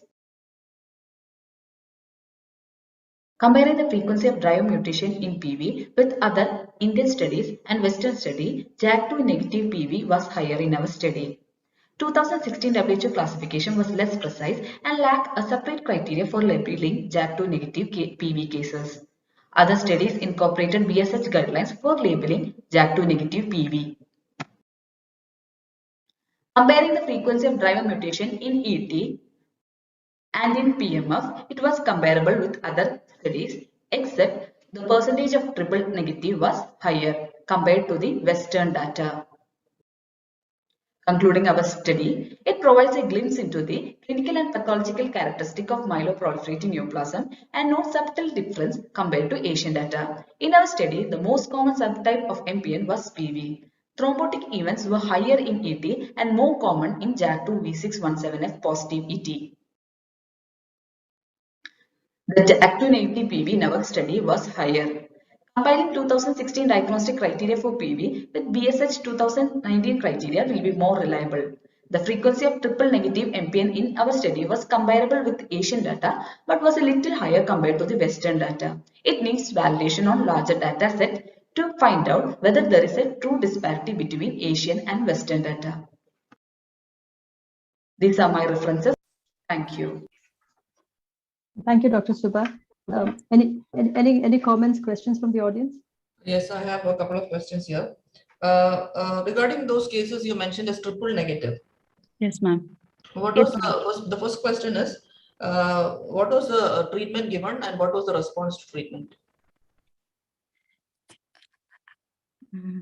Did you follow up those cases or no? No, in the study follow-up was not done, ma'am. Okay. And the next question is, do you do karyotyping for all your cases? Was it done? Not for all cases, ma'am. So those, okay, for those triple negative cases which morphologically you have given us MPNs, was the karyotyping done in any of them? No, in few cases karyotyping was done, but it was came as normal karyotype, and the diagnosis was given based on the morphological features, ma'am. So you didn't have any karyotype abnormalities any of your triple negative cases? Yes, ma'am. Okay, thank you. Thank you, Dr. Shubha. If there are no further questions, and because of our lack of time, I'm afraid we'll have to move on to the last paper for the day, and that is by Dr. Jayesh Saha. Thank you, ma'am. Good afternoon, everyone. I'm Dr. Jayesh Saha from NCC Kaleshwari, and I'm presenting a paper on immunomorphological and molecular spectrum of acute myeloid leukemia cases, a study from South India. Background and aim of the study: leukemia formed about 2.5% of the global cancer burden in 2020. About 50 to 80% AML patients in India experience an adverse event during treatment and have an estimated 5-year survival rate of 35.5%. Genetic markers are now an integral part of the workup. They provide important predictive and prognostic data. In this retrospective study, we evaluated the immunophenotypic, morphologic, and genetic features of AML presenting to a tertiary care center in South India. We had 98 cases of treatment-naive AML over a period of 2.5 years. Data was analyzed for age, gender, hematological parameters, immunophenotype markers, genetic markers, and clinical details. We had a very limited set of genetic markers that we tested for, as ours is a small molecular lab. We tested for PML RARA or translocation 1517, RUNX1, RUNX1T1 or translocation 821, CBFB, MyH11 or inversion 16, NPM1, FLT3-ITD and FLT3-TKD. Genetic marker detection was done using PCR-based methods. We did not measure allelic fraction in cases of FLT3-ITD, which correlates better with survival.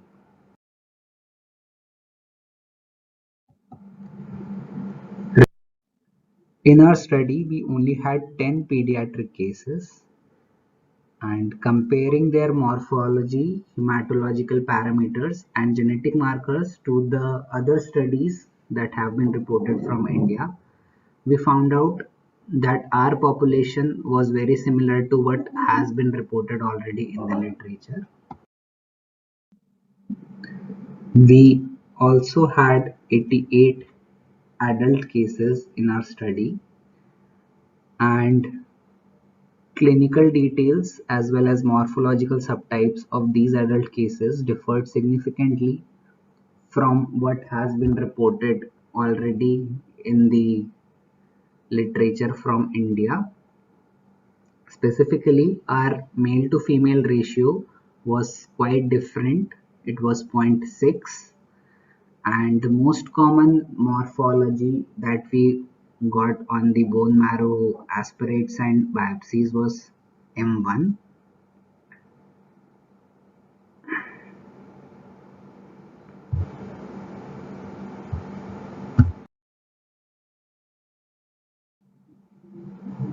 Comparing our FLT3 and NPM1 data with other similar studies, we found out that in our population, ITD was only 4%, whereas FLT3 TKD was 13.2%, which is quite different from what has been reported in other studies. If you look at the FLT3 ITD versus FLT3 TKD cases, our ratio was 0.3, which is quite different from what has been reported in other studies. We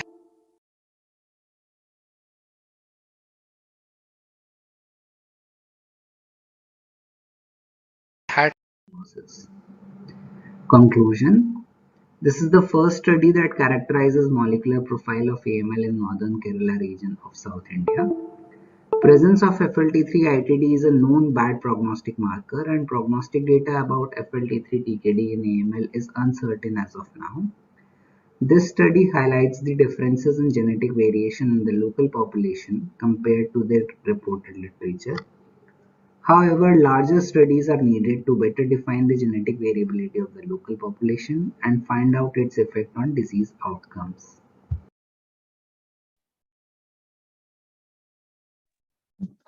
Thank you, Dr. Jayesh. It's now open to the audience for any questions, comments.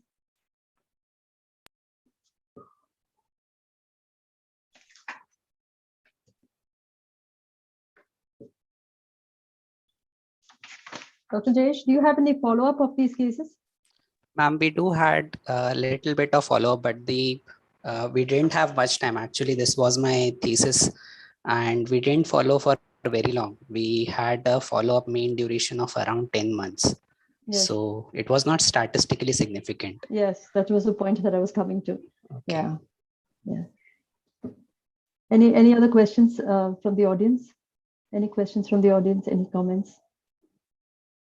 So, and you have also mentioned that this is unique in your part of in that part of the world. So, what about any? Do you know if any other studies have come from South India also? I mean, South Kerala. Do you know of any other studies from Kerala? Yes, ma'am. There have been some studies from. I think RCC Trivandrum has published some data, but their genetic incidence in their population is similar to what has been reported. So it was very surprising that we were getting something very different from the rest of India. Okay. So I think in your case, a good follow-up is required, and then for more statistics. Thank you very much, Dr. Jayesh. Thank you, ma'am. Yeah, I think with that, we have now come to the end of our free paper session. I wish to thank all the participants and the organizing team, all those who contributed to the discussions, everybody in the audience. A big thank you to one and all. Thank you very much. Thank you, Rupa Madam, and all the presenters for that interesting and enlightening session. It is time for the general body meeting. I invite President Dr. Rajan and Secretary Dr. Nobin to take the dais.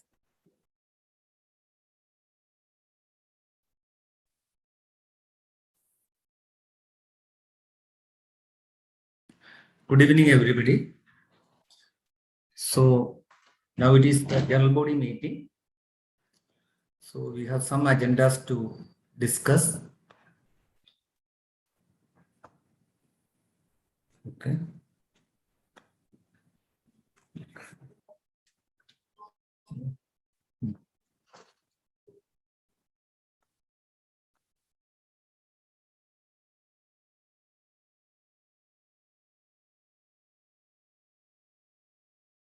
Okay. First of all, so this is the third online meeting in a row. So what about the next IAPM? The venue, see, I am optimistic that it will be an offline meeting.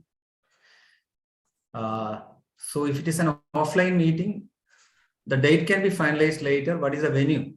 What will be the venue?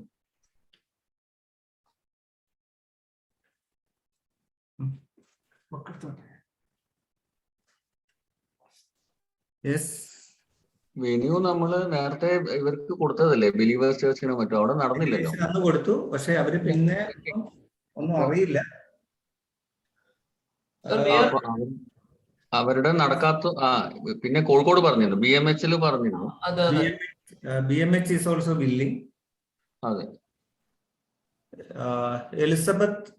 Elizabeth Joseph undo is there in the GB. Dr. Elizabeth Joseph from Believers. I think she is not there. Okay. So Nina is willing. Yes, sir. So if it is an offline meeting, the next venue will be Baby Memorial Hospital, right? And the date we will finalize later, maybe in the February or March. Usually it is in the second Saturday of February. Okay. What will be the slide seminar topic and the moderator? Rajan sir, ഒരു suggestion ഉണ്ട്. മാലിനിയാണെന്ന് തോന്നുന്നു, മാലിനിയാണ് ഇട്ടത്. മാലിനി എനിക്ക് തോന്നുന്നു ഇതിലില്ല. അപ്പൊ hybrid ആക്കാമോ എന്ന്? Even if it is offline, can we make it online also? I think that is what Malini meant. Okay. Then the offline പറ്റാത്തവർക്ക് offline gathering will be very, very less then, right? It will be difficult for the host to operate that. Definitely most people prefer online, right? Especially youngsters. That will dilute the present situation. We get roughly 300, 250, 300. That is the average crowd we get, and that again dilute the thing. Okay. Okay. So better to have either online or offline. Either online or offline. Okay. So let us see, if it is an offline, then BMH will be the host, and online it will continue like this. Okay. Next is Professor Ramendran Memorial, and the moderator and topic.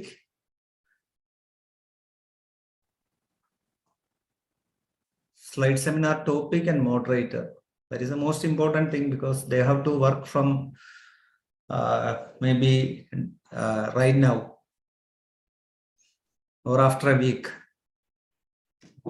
because the number of Sundays day by day are going up.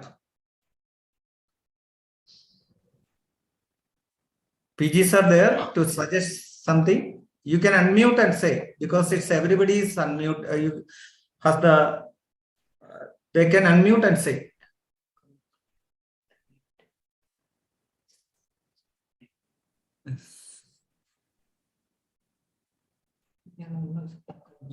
Yeah. Okay. One second. Just. Hello, panelist.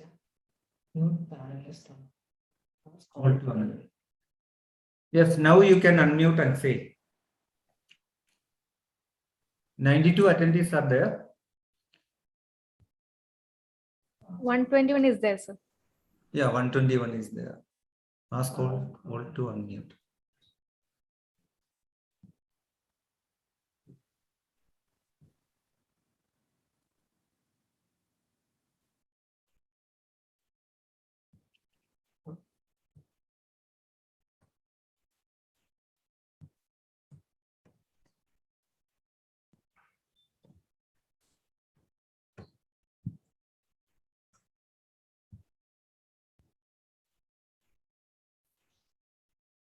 I think there is some problem because we are not able to unmute all. So we will correct it. So we will go by the Professor Ramendran Memorial. Meanwhile, we will go for the results, because the results are ready now. That is for the 2018 MBBS batch. Krishna Priya P from GMC Kozhikode bagged the gold medal with a convincing margin of she got 237 out of 300. It's followed by Indu SS of GMC Trivandrum. You see that out of the 10, at least 5 from Kozhikode and 2 from Trivandrum, 2 from Jubilee, like that. So this mark, the entire mark list is available at present, and this will be sent to individual HODs.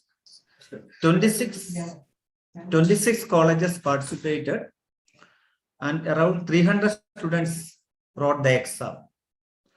This time the questions are little bit less tough because we consider this as a COVID affected batch. So the toughness of the question is actually somewhat less, and that is why I think the scoring is actually high. Usually it is they cross just the 50% mark, 50 to 60%. Here it is actually on the higher end, but students had done very well. And congratulations to Krishna Priya and the Department of Pathology, GMC Kozhikode. Okay.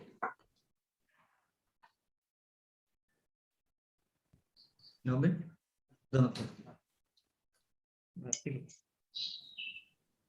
So this is up to 21.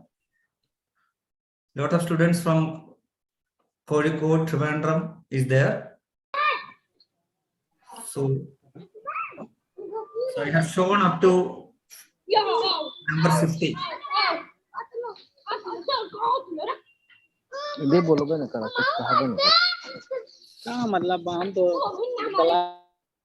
Nobin?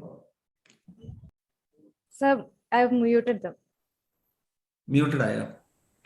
Yes, sir. Oh, okay. Nobody no close it. Close it.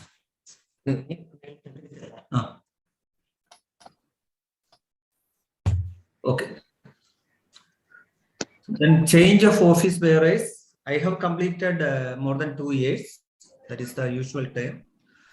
Secretary has not completed the 2 year, but he wants to need a change. And executive members remain for the last 5 or 6 years at the same. And even some of the executive members, they never know that they are executive members because it's too long.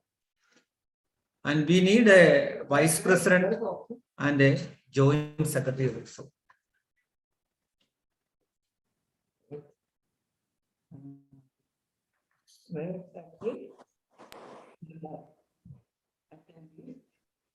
Yeah. Yeah.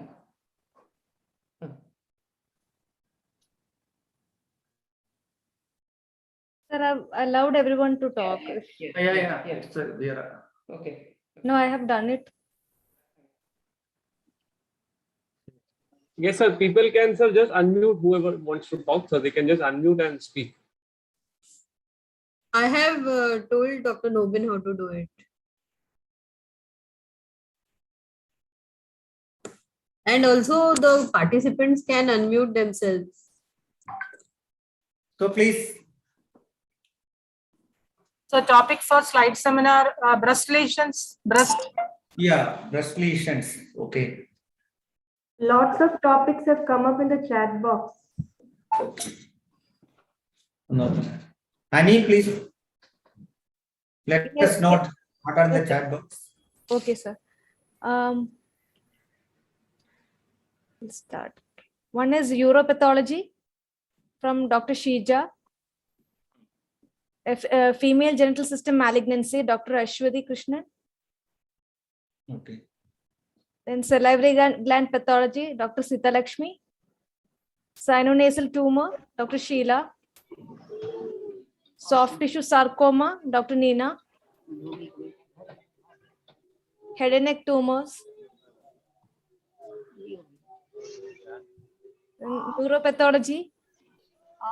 Malini here. Dr. Yeah. Okay. So. And clinical pathology. That's the last. Okay. Members, please pick up a choice from here. I think FGS, female genital system, is a good suggestion. Lot of changes in the current WHO. Recently, it has not been discussed, right? Yeah, not discussed recently, long time ago. Breast, I think it was covered in Trichur 2 years ago. Yeah. By Deepthi, I think, Amala. Yeah. Okay. FGS, it will be a good option because there are a lot of changes. Okay. Everybody agreed? Then who will be the moderator? So can we also look at neuropath? I think we had FGS in 2017 also, right? Apud was also there. No, we are actually, it's the IAPM. Yes, sir, but I'm saying we've had a lot of discussions on female genital system and all that, like neuro and uro. Those are some of the things that we don't normally have, no? Hello? Yes. Neuropath was long back, if I'm not mistaken. Neuropathology, yes, it's a long time. Long time since we've had neuropath. But what about sinonasal tumors, soft tissue? All these have never been done. But there have been so many sessions. Neuropath we will have. So Rajan. many sessions. Yes. Neuropath. Euro or neuro? Neuro. N. Neuropath. N. Neuropath material അധികം കിട്ടാൻ സാധ്യത കുറവാണ്. അധികം centres ഉണ്ടാവില്ല. Centers will have to take more cases and do something like that. Shouldn't we have something which is more common? So almost every center, major center will have neuropathology, isn't it? Okay. So if we go by neuropath, who will be the organizing secretary? Oh, sorry, the moderator? Dr. Bindu from Amrita. Dr. Bindu from Amrita. Everybody agree? Okay. Bindu from Amrita, right? Yes, sir. Aparna also, sir, from Calicut. This is Bindu from Amrita. I would like to have Amrita also with me, sir. Co-moderators. Yes, sir. Yes, ma'am. Yeah, that will be good. Yeah, please have only one moderator for the IAPM session. That is less complicated and less slides is better. There's no complication here, Sheila ma'am, especially if it's going to be offline. What's the complication? There's Yes, if you have two moderators, it's a wonderful thing. I think it's No, I will definitely go and join Aparna in Calicut. That is not a problem for me. Great. That's fine. Great. Yes. Great. Certainly, two moderators are better. Yes. Yes, Nice. This is very good. You have a difference of opinions coming in. Yeah. So then I will ask Avarna also. Avarna is there the Jalpuri? Should be taken care of. Two moderators, double the time cannot be permitted. Yeah. That is the concern. That is the concern because. No, but I think it can be managed. It can be managed. If it's an offline, then it's offline. There's no offline is more problem, right? Offline is more problem. Online we can actually switch off and go, right? Yes. Today's meeting was online. Rajan, the number of cases should be limited. It should not be something like 20 cases. I am not increasing the number. I am. No, the chapter has to insist. It was previously. Definitely. Should be 12 to 15 cases, and now what happened? Two moderators, 28 cases, including the spotters, and all. That is actually unnecessary. Unnecessary it is. Such a long time. Who has the patience to listen to such a long list of cases? Yes. Exactly. Absolutely foolishness. It's absolutely foolishness. It should be Exactly. Definitely, cases have to be limited. Number of cases should be limited to at least 15. Moderator That's enough. all the liberty to choose the cases. Number of cases should be limited. It should not be based on centers. It should be based on the cases. That is the moderator should be knowledgeable enough to decide on the cases, the quality of cases. And it's not. Now what happens? They don't want any politics. They are including each and every center who has sent the cases. No, that should not be. It should not be like that. The moderator means he or she should be knowledgeable enough to select the cases in such a way to decide the quality of the cases and make it 12 or 15. Yes. Why there is 28 cases? In which slide seminar, which venue discusses 28 cases? The chapter has to insist. This has been going on such a long time. Many a time this has been discussed in the general body, and including Aravindan sir knows the number has to be restricted. It is the maximum 15. Yeah, maximum time is 2 hours that is allotted to the slides. Okay. And at the end of the day, aren't we all learning? This was such an interesting spectrum of cases. I don't know. That's a learning aspect is there, madam. And the time is also important. That is true, Time ma'am. is also important. It is not only the learning, 28 cases. In which slide seminar you are going to witness 28 cases, you tell me.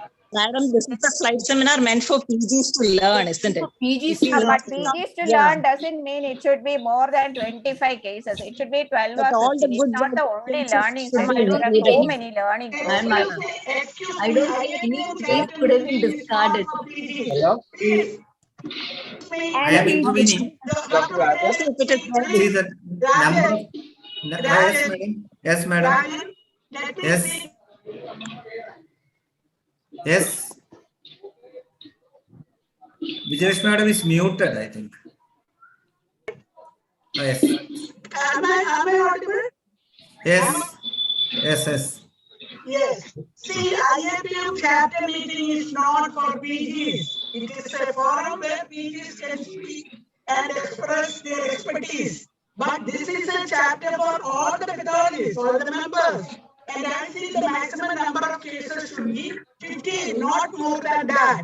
Because we can learn every day. Yes, madam. Well said, English are learning every day. Every day. Well said, madam. 9 o'clock. Well said, madam. It should be nothing more than 15. It's Yeah, not a we can- platform for PG learning. PG learning, it is not the platform. It's not Madam, a shall I- platform for PG learning. Shall I intervene? The maximum number of cases can be up to 15, right? For discussion. Rest of the cases, if spotters are there, this will be uploaded in the website. Yeah, no need of showing the spotters. Yeah, it's, Madam, it will be today's uploaded session- in the website. Madam, today's Today session- also- Today's today session was also 18 spotters cases. are not shown. 18 cases. Today's session was 18 cases plus Only 10 18 spotters. cases. That spotters were not discussed. It is because of the effective discussion that this went on. So, Excuse me, not only that, the time we have to keep time because we can't just go on asking, anybody would. Like that should go on. I think we have to limit time. If it is 7 minutes, stop at 7 minutes. Not you just ask anybody any other opinion. Like that, it will never end. So there is nothing like that. We have to stop at 7 minutes. Time we have to stick on and also the number of slides because this is a forum where every member can meet others, speak and everything, not just presenting cases. Madam, then we have to restrict the cases to 10 if we want an effective discussion. Yes. Because the discussion is very important. It's Yes. very important. It is very important. No, maximum 10, 15. Why do you say it's just 10 only then we can have an effective discussion? No, we have been doing and 12 to 15 cases we were doing. Madam, usually it is 12 to 13. 12 to 13. Keep as 12. 12. Keep it as 12. And rest can be spotters and can be uploaded in our website.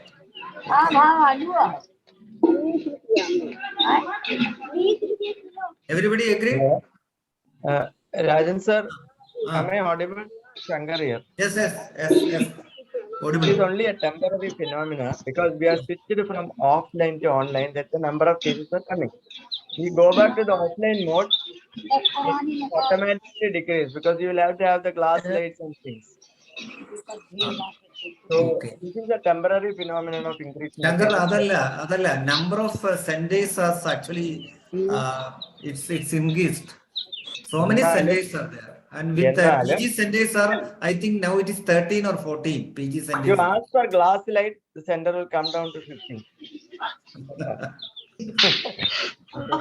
So we put the criteria of 15, right? Right. 15 or less. 15 or less. So how many cases, how many spotters?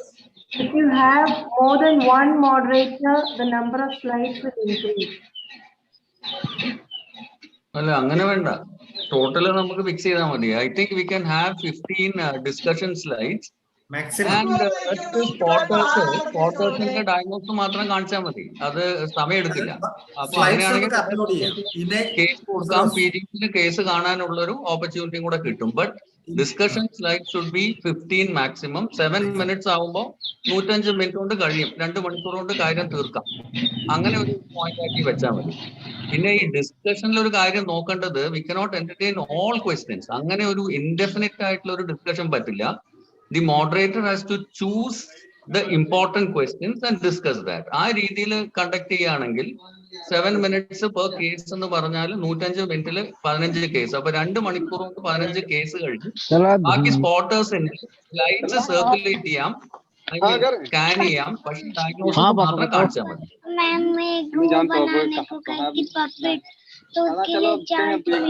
Sir, it's because it's online that this issue is coming.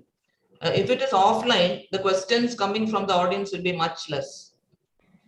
And Firoz, last 2 times നമ്മൾ ചെയ്തത്, നമ്മൾ split ചെയ്ത് 2 ദിവസമായിട്ടാണ് ചെയ്തത്. ആ ദിവസം ഒരു ടോക്കും ഒരു slide സെമിനാറും. അപ്പൊ സ്ലൈഡ് സെമിനാർ എക്സ്റ്റെൻഡ് ചെയ്തു പോയാൽ ആർക്കും ഒരു പ്രൊട്ടസ്റ്റ് ഇല്ലായിരുന്നു, കാരണം there is no other program. അല്ലെങ്കിൽ what is happened today is actually lengthening of the slide seminar encroached the other program. So it's already all been shifted, right? അന്ന് 2 split ചെയ്തുകൊണ്ട് നമുക്ക് ഇത് അറിഞ്ഞില്ല, ഇത്ര പ്രോബ്ലം നമുക്ക് തോന്നിയില്ല. This is a single day even this time, that is a problem. അതുകൊണ്ടാണ് ഞാൻ സ്പ്ലിറ്റ് ചെയ്ത് ഓഫ്ലൈൻ ആവുമ്പോൾ സിംഗിൾ ഡേ ആവുമല്ലോ രാജൻ, സിംഗിൾ ഡേയിലേ പറ്റുള്ളൂ ഓഫ്ലൈനില്. ഓഫ്ലൈൻ ഞാൻ ഇന്നത്തെ കാര്യം പറഞ്ഞു. ഓഫ്ലൈൻ ആവുമ്പോൾ സിംഗിൾ ഡേ പറ്റുള്ളൂ. ഇന്നത്തെ കാര്യം പറഞ്ഞതാണ്. ഓക്കെ, ഇത് ലാസ്റ്റ് 2 times 2 ദിവസമായിട്ട് നമ്മൾ സ്പ്ലിറ്റ് ചെയ്ത് ചെയ്യായിരുന്നു, അതുകൊണ്ട് അത്രയും നമുക്ക് തോന്നിയില്ല.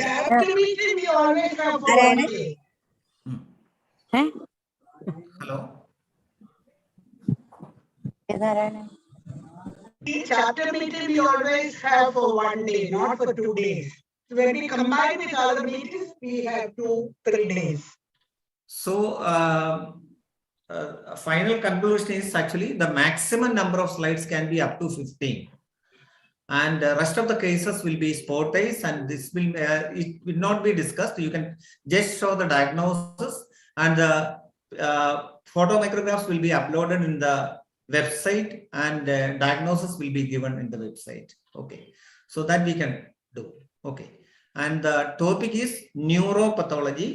Moderators Dr. Bindu from Amrita, and Aparna is not here, and I will take the permission of Aparna also, because Aparna is not here now, I think.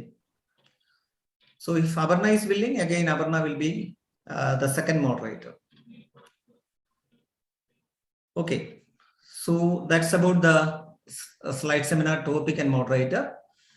So Ramendra Memorial Gold Medal exam I have shown, and change of office bearers. I completed 2 years of my tenure. Secretary has not completed. It's more than 1.5 years, but he wants a change because he has actually some personal problems. He's finding it very hectic with all these problems because of the synoptic reporting format. Also, we spent hours and hours in the Google Meet. So any comment from the audience? But Dr. Nobin is willing to continue as or joint secretary, because the synoptic report is actually, we completed only maybe the 30% of the entire event, because this has go to the final software conversion and all that. So far we completed 12 modules out of the 24. But and a single and a module MRM module is actually given to the software team for conversion, and maybe they will get ready by another 2 weeks. So that time I will call a online general body, and we can actually see that how it works. So Nobin will be there for the synoptic reporting format if the general body agrees, and he will be considered as a joint secretary. And executive members were, I think the last 7-8 members, if the name remains the same. And even the executive member didn't know that they were executive members, because The last 6 months, we have done a hectic job. So many hours we spent for the IAPM Kerala chapter, for the lymphomas. Then there is Bharat Regi talk was there. Synoptic reporting is the last 3 months. Dr. Ajit, myself, and more than 100 consultants all over Kerala have spent a lot of hours in Google Meet as well as discussions. Rajan sir, shall I read the constitution? Yes. It is administered by the chairman, that IAPM, duly elected by the ordinary members. Chairman shall be assisted by a secretary cum treasurer, one representative from each medical college, and one private pathologist. This is we have to change that first. Yeah, Secretary cum treasurer shall be a person from the same place as the chairman. The term of all office bearers is 2 years. This is our constitution. So we have to amend, right? Some changes. Either we have to amend or go by it. We have to amend because you see that the number of institutions has gone up like anything, and somebody I has think to propose an around amendment. 600 pathologists are there in Kerala. Somebody has to propose the amendment, somebody has to second it, and then you can accept it. അല്ല amend ചെയ്യുന്നത് ശങ്കർ ഈ ആദ്യത്തെ ഇതിൽ പറ്റില്ലല്ലോ. എനിക്ക് തോന്നുന്നു അത് വെച്ചിട്ട് അടുത്ത ചാപ്റ്ററിലല്ലേ അമെൻഡ് ചെയ്തത് നമുക്ക് റൂൾ ബുക്കിൽ വരുള്ളൂ. പറ്റത്തുള്ളൂ. ബട്ട് ഇപ്പൊ പ്രപ്പോസ് ചെയ്ത് അടുത്തതിൽ പ്രപ്പോസ് ചെയ്താൽ നമുക്ക് ഇനിയുള്ളത്. എനിക്കൊരു സജഷൻ ഉള്ളത്, ഈ particular team Rajan Nobin combination done excellent job. അത് പറയാതിരിക്കാൻ പറ്റില്ല. എല്ലാവരും എഗ്രി ചെയ്യുന്നുള്ളത് ഉറപ്പാണ്. അത്രയും അതും ആക്ടിവിറ്റീസ് വന്നു. അപ്പോ ഐ വിഷ് ദേ കണ്ടിന്യൂഡ്. പക്ഷെ പേഴ്സണലായിട്ട് എന്തെങ്കിലുമൊക്കെ നിർബന്ധമായിട്ട് ഇപ്പൊ നോബിനൊക്കെ മാറി നിൽക്കാന്ന് പറയുമ്പോഴും സിനോപ്റ്റിക് റിപ്പോർട്ടിംഗ് എഫക്ട് ചെയ്യുന്ന രീതിയിൽ ഇപ്പൊ ഒരു ചേഞ്ച് വന്നാൽ അത് വലിയൊരു അടിയായിരിക്കും. നമ്മൾ ഒരുപാട് അതിന്റെ മുമ്പോട്ട് പോയി ഒരുപാട് ടൈം അതിന്റെ ഉള്ളിൽ സ്പെൻഡ് ചെയ്തിട്ടുണ്ട്. So I wish that this group continues. രാജനെങ്കിലും ഇപ്പൊ നോബിനില്ലെങ്കിൽ രാജനെങ്കിലും ഒരു വർഷമെങ്കിലും ഇനിയും കണ്ടിന്യൂ ചെയ്യണം. നോബിന് പേഴ്സണൽ എന്തെങ്കിലും ഉണ്ടെങ്കിൽ may be we can find somebody else, but Nobin also should be in the team. That is my suggestion.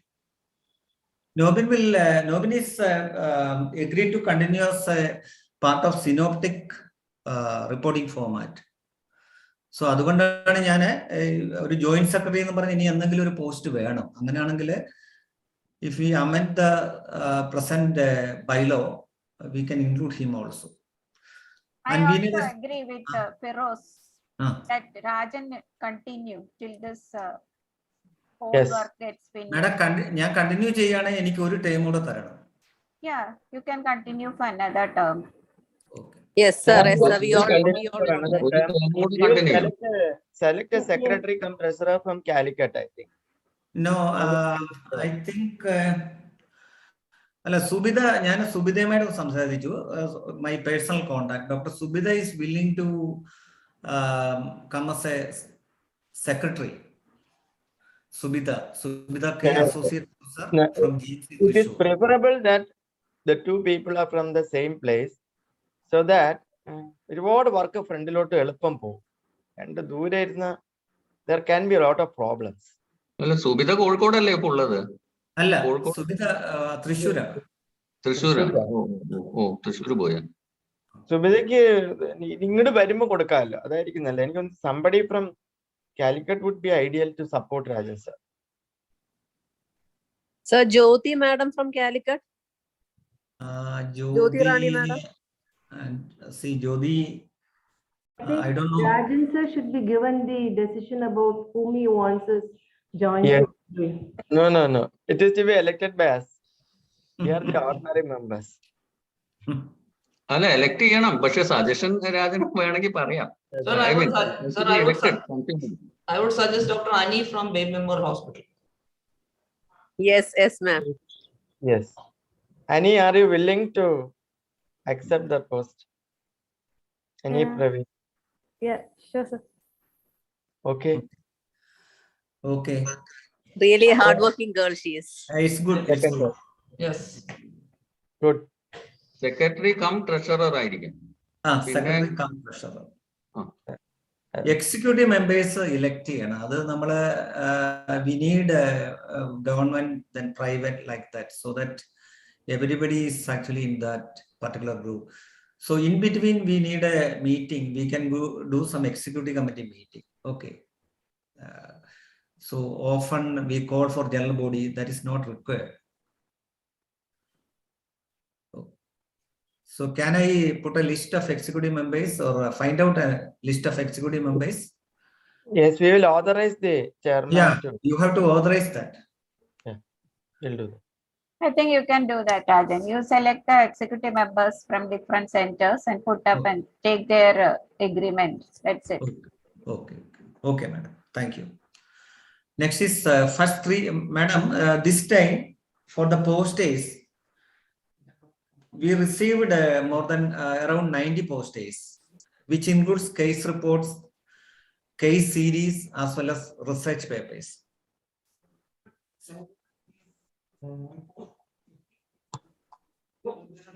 Okay, 88 postage are there.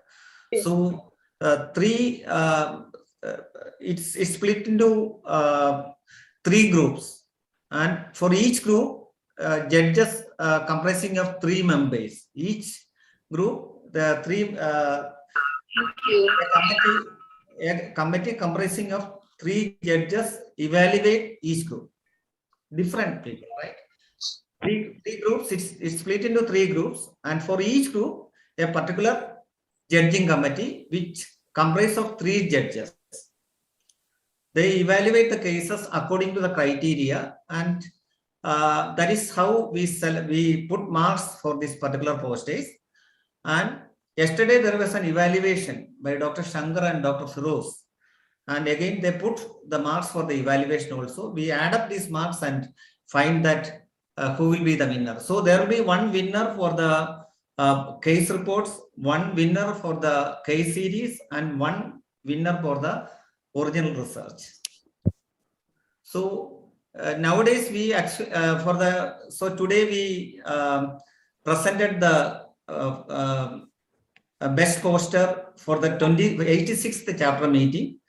So next chapter meeting there will be 3 posters. So who will present next time? It is the best case report, best case series, or best research, original research.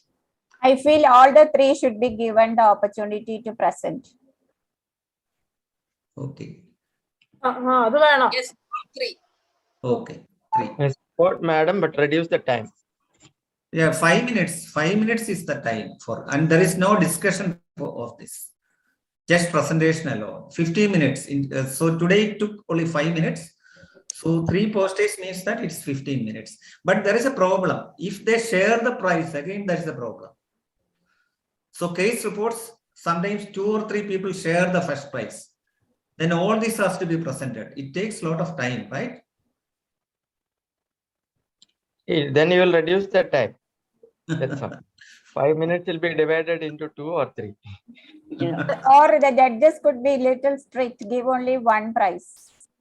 Sometimes, madam, madam, the evaluation, final evaluation, out of 15, 2 mark on-site evaluation. Criteria ways. I will show the criteria also, because anybody actually not know. ഞാനൊരു കാര്യം ചോദിച്ചോട്ടെ രാജൻ, നമ്മൾ ഈ IAPM present ചെയ്യുന്ന case പ്രസന്റേഷനും poster പ്രസന്റേഷനും ഇവർക്കെല്ലാം certificate കൊടുക്കുന്നുണ്ടോ? ഉണ്ട്. ഞങ്ങൾ ഇതുവരെയുള്ളതെല്ലാം ഇപ്പം കൊടുത്തു തീർത്തു മാഡം. അത് കൊടുക്കുന്നുണ്ടല്ലോ അല്ലേ? എല്ലാം ഞങ്ങൾ കൊടുത്തു. മോഡറേറ്റേഴ്സിന്റെ മാത്രം കൊടുത്തിട്ടില്ല. നീ അത് കൊടുക്കും. അത് വേണം. അപ്രീഷിയേറ്റ്. അത് വേണം. അതാ എല്ലാവർക്കും പിന്നെ പോസ്റ്റ് ആയിട്ടും ഞങ്ങൾ നേരിട്ട് പോകുമ്പോൾ കൊണ്ട് കൊടുക്കുക, അങ്ങനെല്ലാം ചെയ്തു. ഇതുവരെയുള്ളതെല്ലാം കുടിശ്ശികയെല്ലാം തീർത്തിട്ടുണ്ട്. Madam, see, there is some confusion regarding the selection of free paper. Yeah, Rajan, I have got a suggestion. You should, I don't know whether it is present in the website. You just put it in the website, the criteria for evaluation. Then it will be clear for everyone.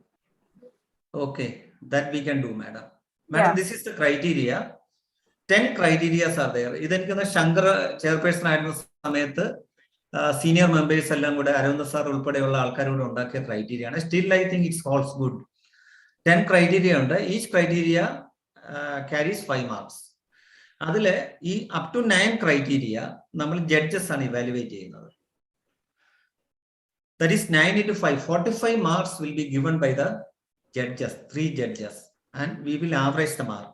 And this 10 criteria, that is overall impression and presentation in the venue, will be done by the moderator of that particular session. 5 mark മാത്രമേ moderator ഇടുകയുള്ളൂ. ബാക്കി 45 marks അല്ലാതെ criteria വെച്ചിട്ട് judges offline ആയിട്ട് ഇടുന്ന മാർക്കാണ്. That is, and we will show that the anonymity of the paper will be again. I will show how this is sent to each judges. 3 judges were there. ഇത് ഞങ്ങള് we actually erased the author name, authors as well as the institution.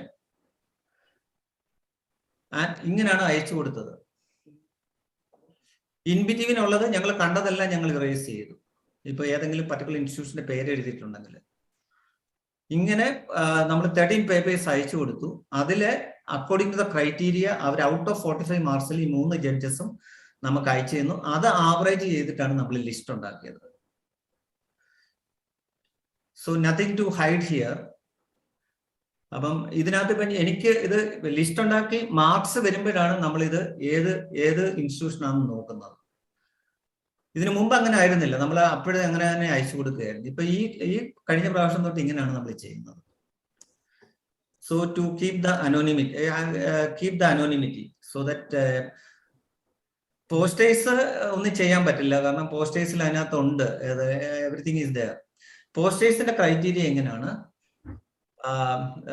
See, workup of case and case 6 marks, then photo micrograph 5 marks, that is quality, representativeness, labeling, placement, pictures of additional study, IX ancillary studies, then overall presentation 5 marks, then the last one, discussion at the site ആണ് ഇന്നലെ നടന്നത്, അതിന് 2 marks ആണ്.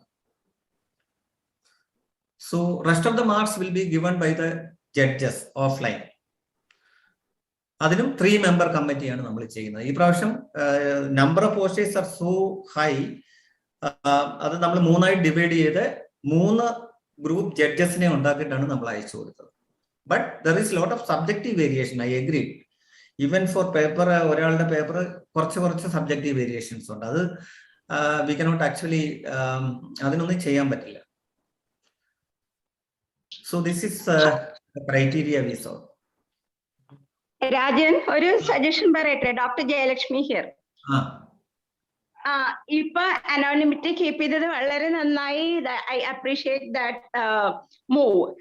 ഇതുപോലെ തന്നെ നമ്മൾക്ക് slide സെമിനാറിലെ സ്ലൈഡ്സും ഫ്രീ പേപ്പേഴ്സും everything can be make it anonymous so that there will not be bias.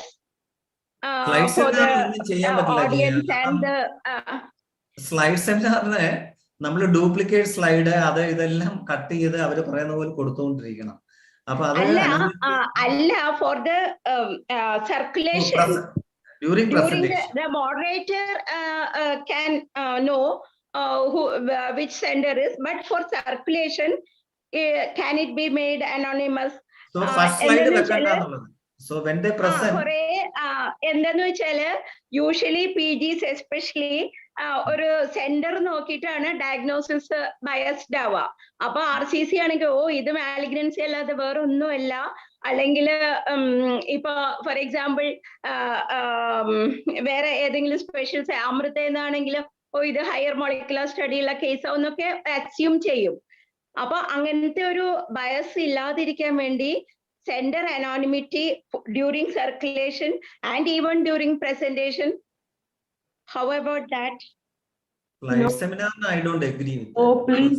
No, madam, I don't agree. Yes, the most exciting part is knowing which is the center and who is the PG presenting and doing it all. That is partly exciting. You don't have to look at the slide based on the center. You are going by morphology alone. You don't have to look at the center. No, that is about the PGs. They are assuming like that. The PG is actually not deciding the price, right? Yeah. It's the judges, right? It's only the morphology that you're looking at, not the center. Center. Jaya, അതിന്റെ ആവശ്യം ഉണ്ടെന്ന് എനിക്ക് തോന്നുന്നില്ല. കാരണം because a good case will be a good case. Whoever presents. I feel that the sender's name should be given because that is the password into our brain. ഇവിടെ നിന്നുള്ള കേസാണെന്നാണ് ഞാനിങ്ങനെ ഓർത്ത് മനസ്സിൽ വെക്കാൻ. അല്ല 45-year-old man with lymphadenopathy എന്ന് പറഞ്ഞാൽ എനിക്ക് ഓർക്കുക പറ്റില്ല. Very true, sir. Rajan Okay. Sir, Okay. Rajan sir, Renu ആണ്. ഒരു സജിൻ സാറെ, ഈ പോസ്റ്റേഴ്സ് സബ്മിറ്റ് ചെയ്യുന്നവർക്ക് is it possible to give them a feedback from the judges, you know, how to make it better? Marks അയച്ചു കൊടുക്കാം. അല്ലാതെ ഇപ്പം see the number of posters are actually very high. അപ്പം ഇനി അറിയില്ല, ഇനിയും ഇപ്പൊ നമ്മൾ ലിമിറ്റ് ചെയ്തേക്കുന്നത് yesterday we online screening for the posters were done for 12 posters. ഞങ്ങൾ ചെയ്തത് കേസ് റിപ്പോർട്ട്സ് 4 എണ്ണം. അതില് സിമിലർ മാർക്സ് ഷെയർ ചെയ്തുകൊണ്ട് അത് ഔട്ട് ഓഫ് 4 ആയെങ്കിൽ 6 ആയി. Total number was 6. Case series 4 എണ്ണം, പിന്നെ 2 ഒറിജിനൽ റിസർച്ച്, അങ്ങനെ 10-ന് പകരം 12 എണ്ണമായി. അതാണ് ഓൺ സൈറ്റ് ഇവാലുവേഷൻ നടത്തിയത്. ശരിക്കും അത് നല്ലതാണ് PGസിനെ, പക്ഷെ നമുക്ക് ലിമിറ്റ് ഉണ്ട് എത്ര ചെയ്യാൻ പറ്റും എന്നുള്ളത്. ഇതിപ്പോ ഓൺലൈൻ വന്നുകൊണ്ടാണ് ഇത് ചെയ്യാൻ വന്നത്. Suppose it's an offline meeting, nothing can be done. ആ സമയത്ത് പോയി ഒരു ക്വസ്റ്റ്യനെ ചോദിക്കാൻ പറ്റുള്ളൂ. ഓക്കെ, സോ എങ്ങനെയാണെന്ന് എനിക്ക് അറിയില്ല. If general body feels some idea, we will oblige to that. അല്ല, ഇപ്പൊ ക്രൈറ്റീരിയ വെച്ചിട്ടുണ്ടല്ലോ. ഇത് ക്രൈറ്റീരിയസ് ആക്സെപ്റ്റബിൾ. രേണു പറയണത് അവർക്കൊരു ഫീഡ്ബാക്ക് കിട്ടുന്നില്ല. How can they make it better next time എന്നുള്ളത്. ക്രൈറ്റീരിയ നമ്മൾ സൈറ്റിൽ ഇടാം. അതാണ് ക്രൈറ്റീരിയ സൈറ്റിൽ ഇടാം. IAPM സൈറ്റിൽ ഇട്ടാൽ അത് നോക്കിയിട്ട് അത് പ്രകാരം ചെയ്യണം. ഇത് പലർക്കും അറിയില്ല. ഇലസ്ട്രേഷൻസ് അവരെങ്ങനെ അറേഞ്ച് ചെയ്യുന്നത് പോലും അതിന് മാർക്കുണ്ട്. ശരി, ഓക്കെ. ഏത് 3 പേരും പ്രസന്റ് ചെയ്യും. ടൈ ആണെങ്കിൽ ഐ തിങ്ക് ടൈ ആണെങ്കിൽ എല്ലാരും പ്രസന്റ് ചെയ്യുന്നില്ലേ? അങ്ങനല്ലേ പറഞ്ഞത് posters next മീറ്റിംഗില്? 3 places are presenting. Okay.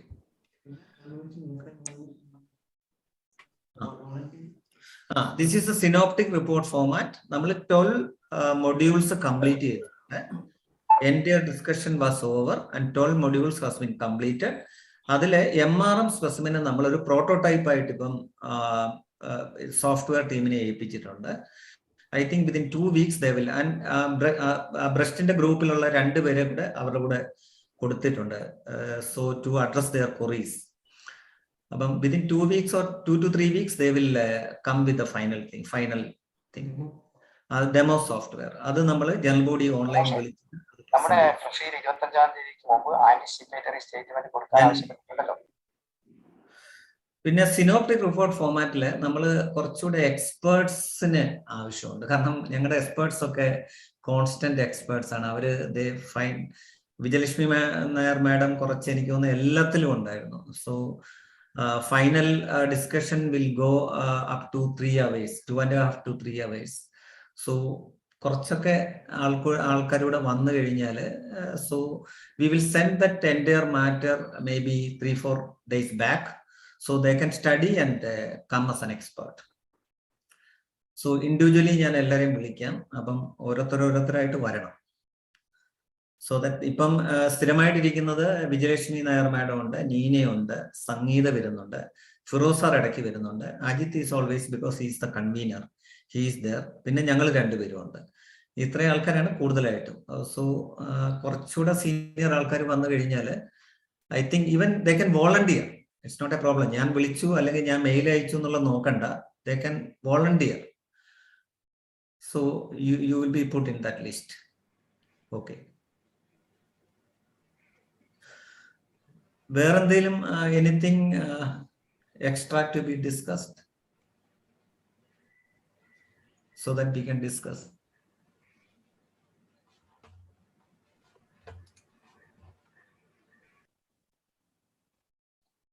Anything?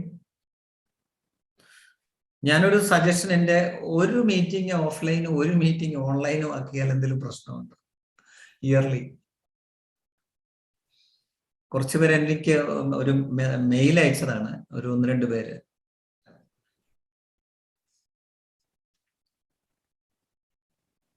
അതിന്റെ അഡ്വാൻറ്റേജ് എന്താ?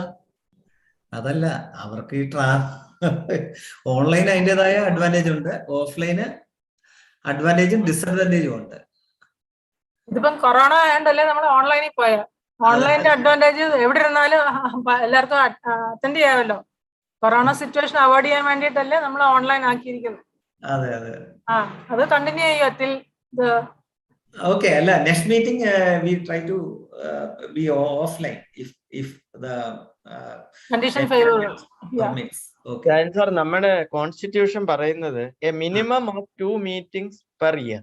A minimum of 2 meetings. 2 കൂടുതലാകാം. വേണമെങ്കിൽ 2 ഓഫ്ലൈനും 1 ഓൺലൈനും വേണമെങ്കിൽ ആകാം. അത് വേണ്ട. സി, ഓൺലൈൻ ഞങ്ങൾക്ക് ഭയങ്കര ഇതാണ്, കാരണം because we are doing everything. Offline ആണെന്ന് പറയാൻ ഞങ്ങൾക്ക് പ്രസിഡന്റും സെക്രട്ടറിയും സുഖമാണ്, കാരണം ഞങ്ങൾക്ക് അധികം കുറച്ച് കാര്യങ്ങൾ ചെയ്താൽ മതി. ഇതെന്ന് പറഞ്ഞാൽ എൻ്റെ thing will be done by us. അപ്പം ഓൺലൈന് ഒത്തിരി ബുദ്ധിമുട്ടുകളുണ്ട്. ബട്ട് ഓക്കെ, ഇങ്ങനെ 1-2 പേര് പറഞ്ഞാണ്, ഞാൻ അതിനകത്തുകൊണ്ട് ആ ഇൻപുട്ട് പറഞ്ഞതേ ഉള്ളൂ. Okay, let it go by the bylaw. Sir, digitalisation issues നമുക്ക് എന്തെങ്കിലും ചെയ്യാൻ പറ്റുമോ Kerala chapter? See, digitalisation issue എന്ന് പറഞ്ഞു കഴിഞ്ഞാൽ ഈ പ്രാവശ്യം നമ്മുടെ സൈറ്റ് കുറച്ച് ഡൗൺ ആയിരുന്നു, ലിങ്ക് ഡൗൺ ആയിരുന്നു. പിന്നെ അവർ ശരിയാക്കി. there are problems because glass slides digitalized slides never replace glass slides. So can we circulate these glass slides as before? No, it's not possible, Nina, because etra Sundays undana 20 Sundays minimum 20-25 Sundays undavu, even more than that I think, because the PG Sundays തന്നെ 13-14 ഉണ്ട്. ഇതെല്ലാം കൂടെ 2-3 സ്ഥലത്ത് പോകുമ്പോഴത്തേക്ക് അതും issue ഒരു 3 മാസം മുമ്പ് തുടങ്ങണം. It's not possible, I think. That will be the ideal thing, but I think it is not possible at the present scenario. അപ്പോൾ എനിക്ക് തോന്നുന്ന മൈക്രോ ഫോട്ടോഗ്രാഫ്സ് കഴിഞ്ഞ പ്രാവശ്യം ബോണിന് ഇങ്ങനെ we have lot of issues in cutting bone section and digitalising. അങ്ങനെയാണ് micro photographs ഞങ്ങൾ കുറെ ഫോട്ടോ മൈക്രോഗ്രാഫ്സ് കുറെ കയറ്റിയിരുന്നു. അപ്പം ഈവൻ ഭാരതരേഖയുടെ ഫോട്ടോ മൈക്രോഗ്രാഫ്സ് വെച്ചിട്ടാണ് അദ്ദേഹം പ്രസന്റ് ചെയ്തത്. അപ്പം I think we can add the photo micrographs also in the site so that both will be there, so people find it more easier. So that is the only option. No, but finally we are going to select only 15 slides. So why not glass slides? I mean, if there are people who like it too. ഇത്ര circulate ചെയ്യുന്നതിന്റെ പ്രശ്നമാണ്. അല്ല ഷീല, ഇത് circulate ചെയ്യുന്നതിന്റെ പ്രശ്നമാണ്. പണ്ടൊക്കെ ഒരു 5 medical കോളേജിൽ പോയാൽ മതിയായിരുന്നു. ഇപ്പൊ അങ്ങനല്ല. Sir, we used to do it before and it was much better discussion എന്ന് എനിക്ക് തോന്നുന്നു. ബാക്കപ്പ് സ്ലൈഡ്സ് ഒത്തിരി വേണ്ടി വരും, കാരണം സ്ലൈഡ് പൊട്ടിപ്പോകും കുറെ. എന്തായാലും ഡെഫിനറ്റ്ലി അങ്ങനെയൊക്കെ വന്നു കഴിഞ്ഞാൽ പ്രശ്നമല്ലേ ശരിക്കും.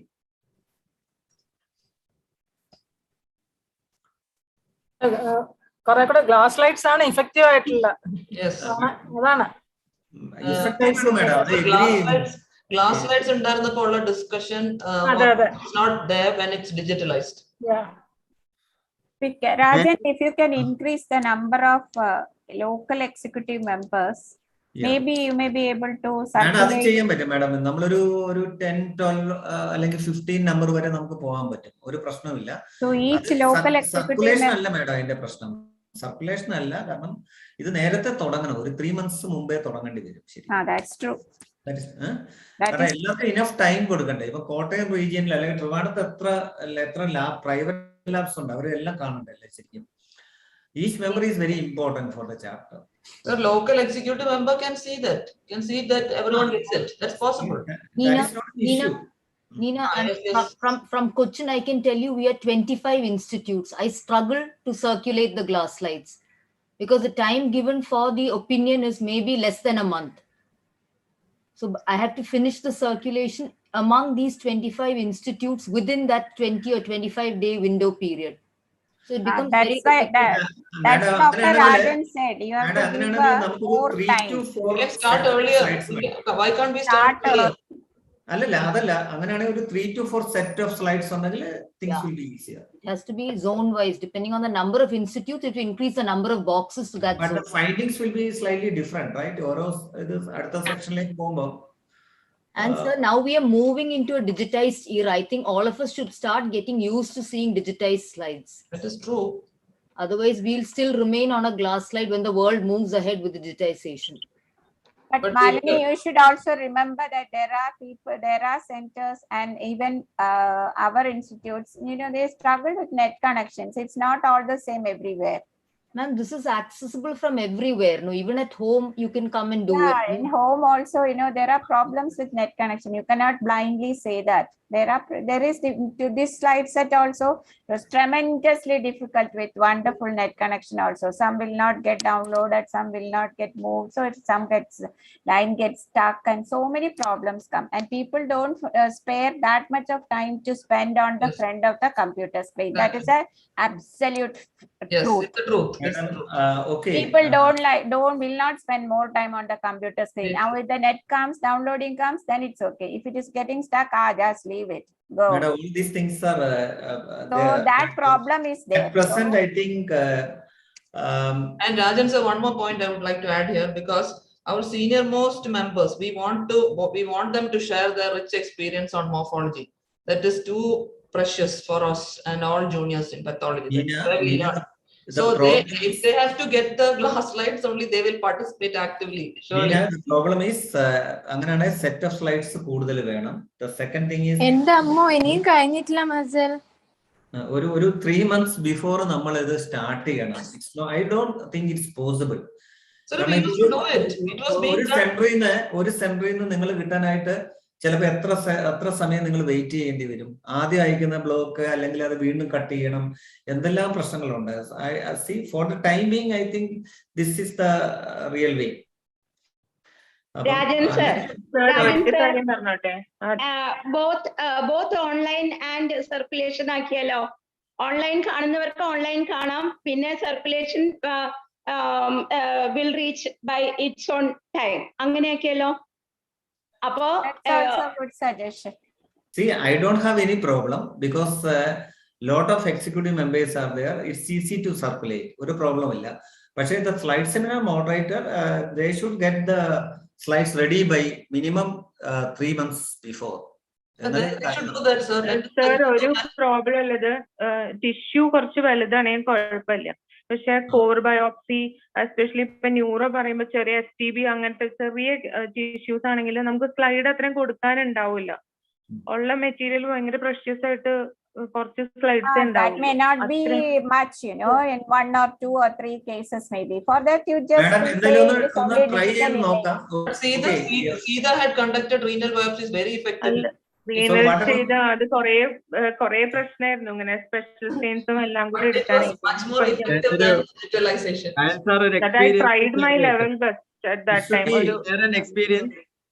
Can I share an experience? Yes.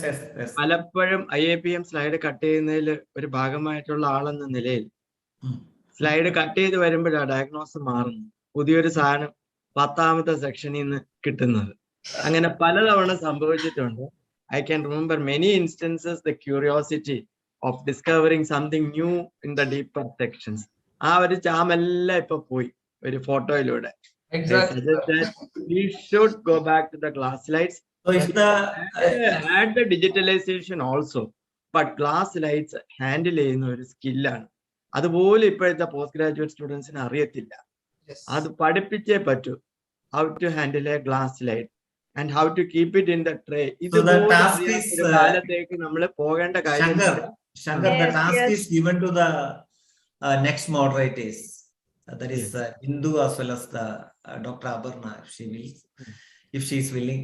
And അവര് നേരത്തെ തരികയാണെങ്കിൽ I will do. It's അത് നമുക്ക് ചെയ്യാം, ഒരു പ്രശ്നം. We'll all put them in. Yes, we'll all send early, sir. So, okay. Sir, സാധാരണ ബ്ലോക്കും സ്ലൈഡും കിട്ടി കഴിഞ്ഞിട്ട് എത്ര ബോക്സ് ഉണ്ടാക്കാൻ പറ്റുമെന്ന് തീരുമാനിക്കാൻ പറ്റുള്ളൂ. അത് മാത്രമേ ഉള്ളൂ ഒരു പ്രോബ്ലം. വലിയ ടിഷ്യൂ ആണെങ്കിൽ പ്രശ്നമില്ല, ചെയ്യാൻ പറ്റും നല്ലോണം.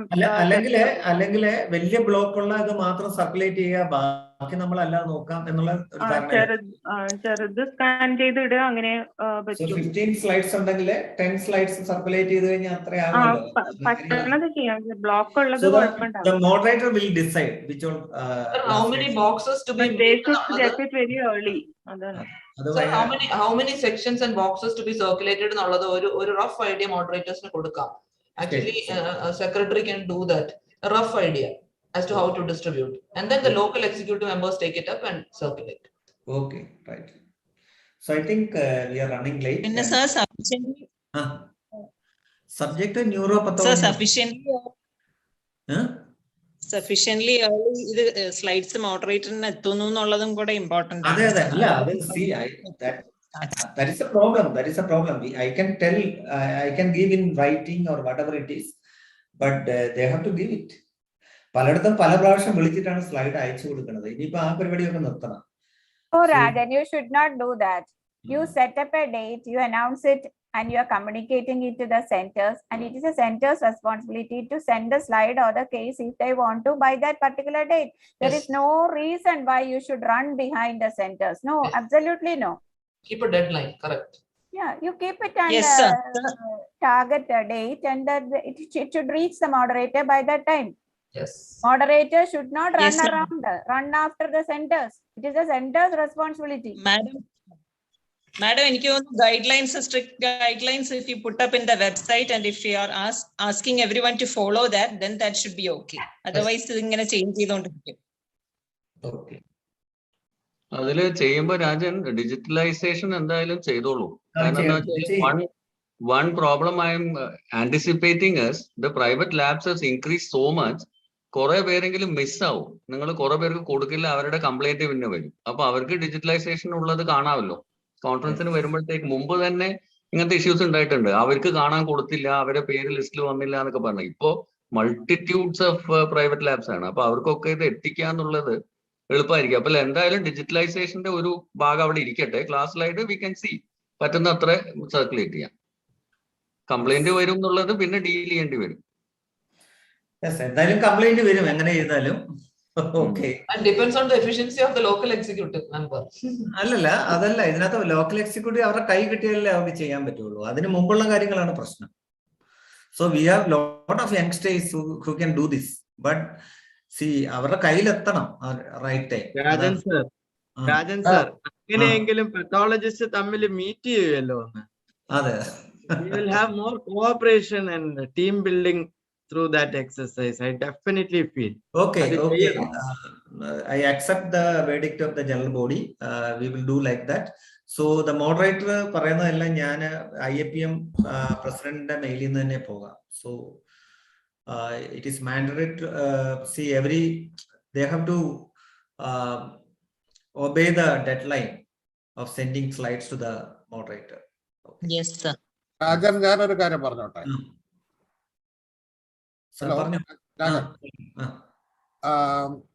ഒരു ഡിസിഷൻ കൂടെ എടുക്കണം. ഡിജിറ്റലൈസേഷൻ വിൽ കണ്ടിന്യൂ എന്നുള്ളത്. കാരണം എന്ന് മാത്രമല്ല, I think the slide sets can be send to the teaching hospitals. അങ്ങനെയുള്ള സ്ഥലത്ത് PGസും കുറെ ആൾക്കാരുള്ള സ്ഥലത്ത് ബാക്കിയുള്ളവർ അടുത്തുള്ളവർക്ക് അവിടെ പോയി കാണുക എന്നുള്ളൊരു സിസ്റ്റം മതി. Or they can see the digitalise slide. അല്ലാതെ ഇന്നത്തെ അവസ്ഥയിൽ എവറി സെന്ററിലേക്ക് ഇത് എത്തിക്കുക എന്ന് പറയുന്നത് it is well nigh impossible actually. Yes sir, that's a great decision. It's a good decision sir. അങ്ങനെ ചെയ്യാം. Okay. That will be decided by the local executive member. Okay. ഏതൊക്കെ സ്ഥലത്ത് കൊടുക്കണം എന്നുള്ളത് അങ്ങനെ ആക്കാം. Major Sundays will be given and okay. And major teaching Sundays will be given preference. So I think we can wind up this session and the quiz. Next is the post-graduate quiz competition, and so this time it is a GMC Kottayam as well as a Kottayam Path Club is hosting the quiz for IAPM. Over to Kottayam. Over to Dr. Shankar. Good evening, friends, and welcome to the third online quiz program of IAPM Kerala chapter conducted for the postgraduate students. And on behalf of the Kottayam Path Club, I thank Dr. Rajan and the Executive Committee of IAPM for bestowing us the honor of conducting quiz this time around. The main quiz master we have selected is Dr. Priya PV, Associate Professor from GMC Kottayam. She will be assisted by 5 members: Dr. Bindu TG, Consultant Pathologist, Caritas Hospital, Kottayam; Dr. Aparna Srinivasan, Consultant Pathologist, Bharat Hospital, Kottayam; Dr. Sisi, Dr. Deepa, and Dr. Neeta from GMC Kottayam. Dr. Anju CK will be the scorer. I acknowledge the support given by Professor Sheila and Dr. Shija in vetting the questions. Kottayam Path Club has the blessings of Halal Sir and Vijayalakshmi Madam, and I thank Caritas Hospital Management for permitting us to use the facilities for conducting this program, and also place on record our gratitude to the Mindray team. Friends, why do we have a quiz program? You know, quiz is a method of communicating and expressing not only knowledge, but also your wisdom and thoughts. We had 13 teams at the outset in the screening phase and 5 teams in the final phase. I congratulate all the participants in both the phases for choosing to express themselves. This time, we have seen to it that the questions are made simpler and answerable. And so put your finger on the button quickly. There are 16 rounds and you'll have about 250 marks to play with. Do relax and enjoy the occasion. Over to Dr. Priya to explain the rules. Thank you. Welcome to the quiz.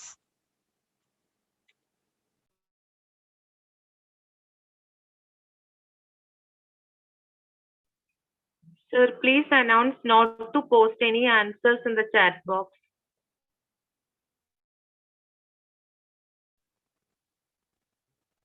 First rule, no answers in the chat box. Thank you. Thank you.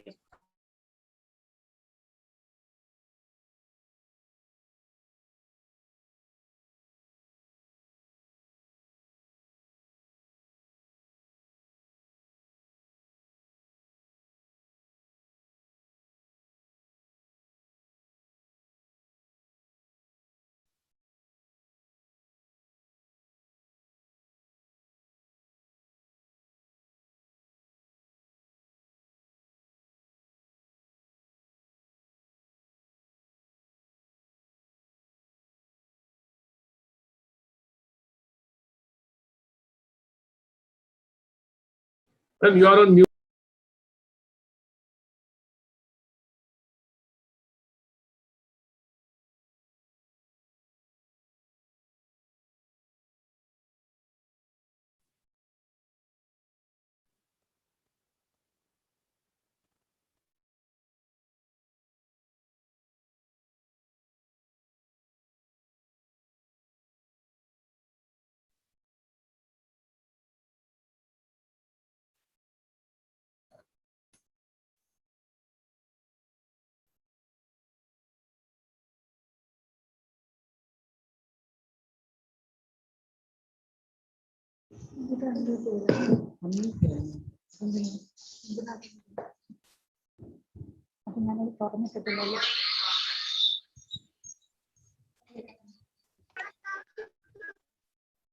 Purple, please.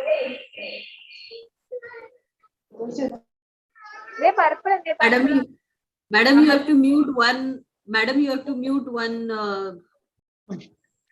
device. Am I audible now? Shema? Yes, madam. Yes, madam. Okay, thank you. Good evening to all. No, chala, please. Purple.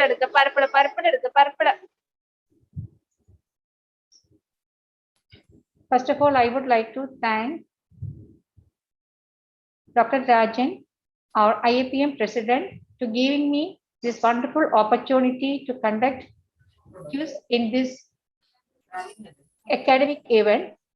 I also thank our HOD, Dr. Shankar S., and all my colleagues, then all members of Kottayam Path Club for their all-hearted cooperation in this event. Then before going to the program directly, I would like to reveal something. The initial quiz program, that is for screening, was done on 2nd October. In the when 13 teams were participated, of which 5 teams were selected, which include GMC Kottayam, GMC Kozhikode, GMC Thiruvananthapuram, GMC Thrissur, and Pushpagiri Institute of Medical Science, Tiruvalla. The rules and instructions are already sent to the participants, but important rules and instructions I will once again read out.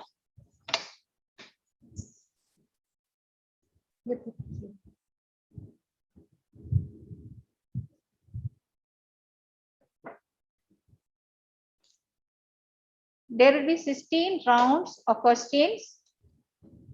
After 8 rounds, the order will be reversed, and most of the rounds will have 1 question for each team, but some having 2 to 5 questions in each round. Then some of the questions having IHC slide, photos of the IHC staining, and also the flow cytometry. And the slides will not be repeated. So it is better if you have note down the findings in a piece of paper. And the final round will be a rapid fire round for each team. In that round, you will get 5 questions, and within 5 seconds, you have to answer each question. There will be no negative points for wrong answer. And passing of the question is limited to certain rounds only. That will you see. Then correct answer of the question that is passed will fetch only 50% of the total score of that question. If 2 or more teams get same score, we will have a buzzer round. So instead of buzzer, you can raise your hand, and only fully raised hands will be considered. The team that raises the hand first will get the chance first. And the hands should be raised only after completing the question. And questions in buzzer round will carry 5 negative points for the wrong answer. So before starting the program, I would like to call the participants to introduce themselves to the audience. And your name, that means the team name, will be allotted by the IAPM president. After getting the name, you can change to that particular number or the number what you get. Okay. Over to you to answer.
So all participants, please listen.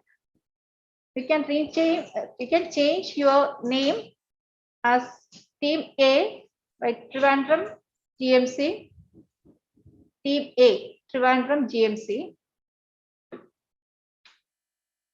Then GMC Kottayam B. You can change your name.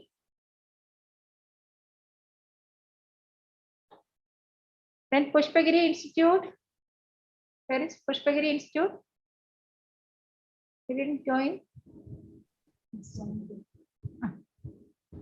Okay, Pushpagiri. You can change your name as C, Team C. Please right click and change your name. Team C. Then Thrissur, Team B, and Calicut, Team E. Where is Calicut? Please switch on your video. Calicut? Oh, no. We are here, ma'am. Okay, Thrissur. Team GM, Team E. Please unmute.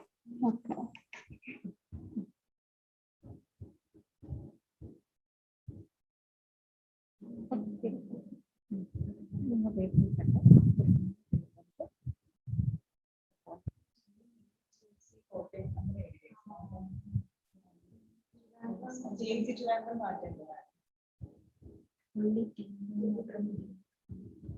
Please write it as Team A or Team B or Team C, like that. Don't add your institute name to the team name.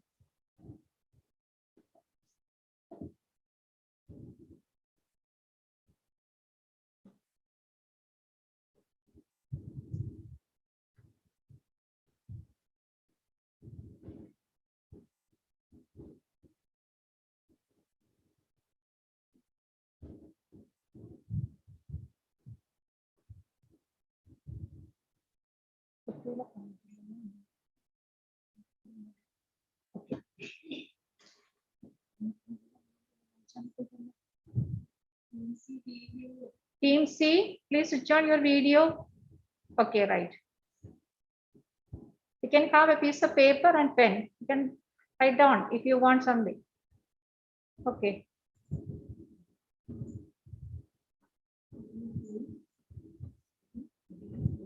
Are you ready? Okay. Yes, ma'am. Okay. So keep your audio mute unless you are asked. Okay. And keep the video on. Leave the audio switched off. Okay. So we are moving to the first round. So up to 8th round, we are moving in a ABCD like that. After 8th row, we are moving in a reverse order, that is starting from E to A. Clear? Clear? Yes. So to the first question. It's about pioneers in medicine. In this round, for right answer, you will get 30 points. If you're answering only with the first clue, you will get 20 points. And right answer following second hint will get 10 points. Clear? The total score is 30 points.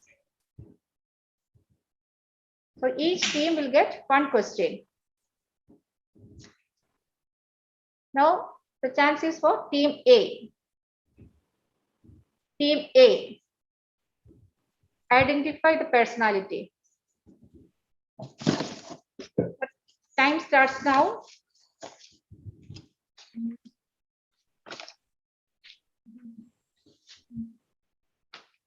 Can we have one hint, ma'am?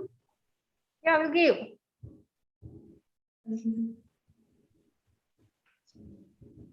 Warren Marshall. Madam Warren Marshall.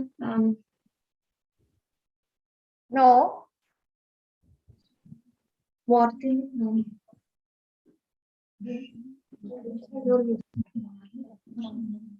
The chances of I already then one already answered, no?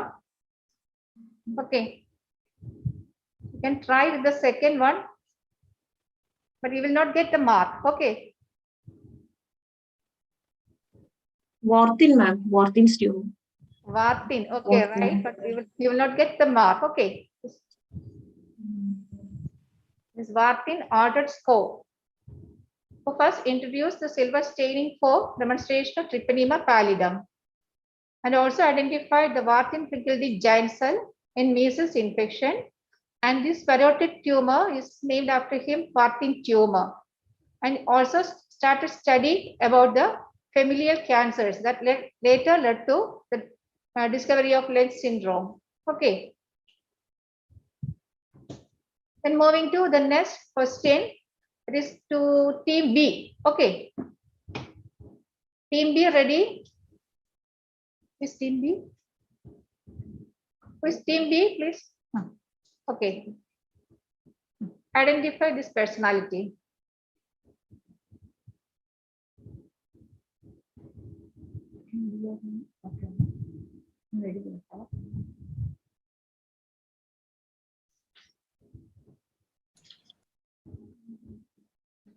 Please unmute and answer.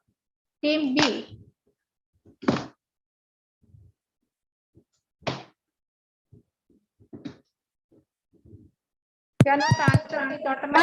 Madam കേക്കാവോ?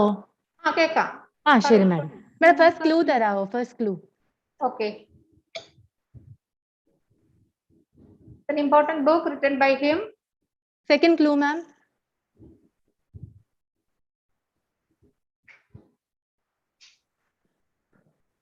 അതൊരു stain അല്ലേ ഇത്? Tricho Mason അല്ലേ? അല്ല Mason Mason ആണോ madam? Any name, complete name? Complete name അറിയില്ല madam. Okay. This is Mason trichrome. Okay. Yes, ma'am. Mason Perry. Okay. Yes, ma'am. Okay. He introduced the new technique for demonstration of this collagen fibers, then muscle and reticulin fibers. And this trichrome stain is we are using now to demonstrate the various components of these soft tissue. Then the Mason body is also named after him, that is seen in alveolar.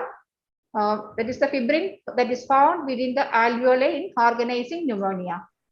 Okay. So anyway, you answered Mason only with clue. So you are getting with the second clue. So 10 marks only. 10 marks. Now the next turn is for team C. The time starts now. Team C.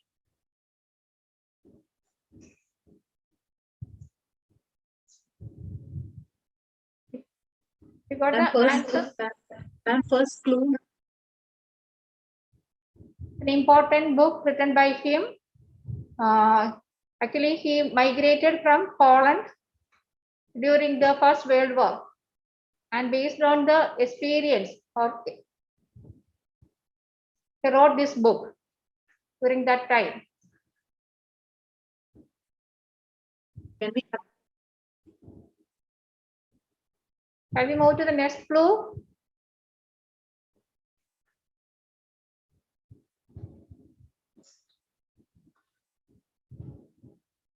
Do you want the next clue?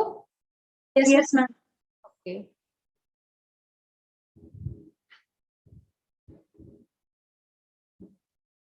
George No, it is not John Papanicolo.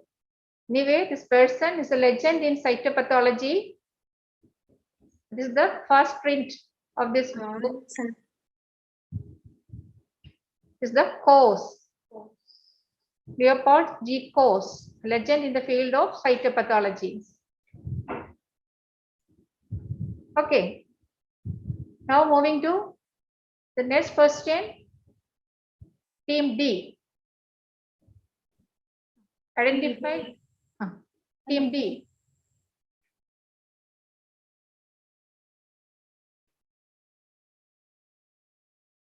A pretty lady.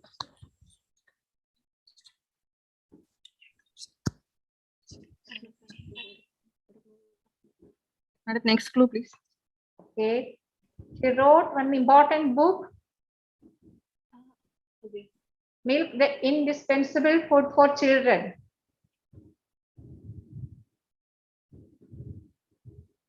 Next clue, please. The picture that is given, the text. This is Dorothy Reed Mendenhall. Right. Dorothy Mabel Reed. Steinberg and Dorothy Reed independently described malignant cells of the Hodgkin lymphoma. Initially, this Hodgkin lymphoma was thought that it is a part of tuberculosis, but Steinberg first identified this characteristic cell, but at the same time, within 2 or 3 years, this Dorothy Reed identified the important characteristic cell that is seen in Hodgkin lymphoma. And now this cell, that is the characteristic classical RS cell, is named after Steinberg and Dorothy Reed. Okay. Now we are moving to the next question. Team E. This is for Team E. Identify the personality.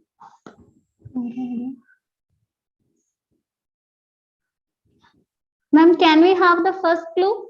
Yes.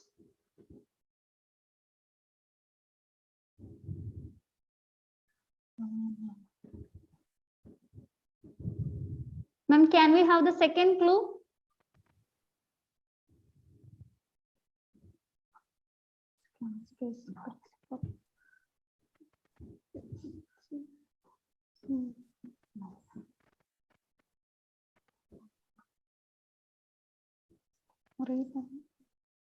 Yes, come on. Pass, ma'am. Pass. Okay, there is no pass in this round. So we are giving the answer directly.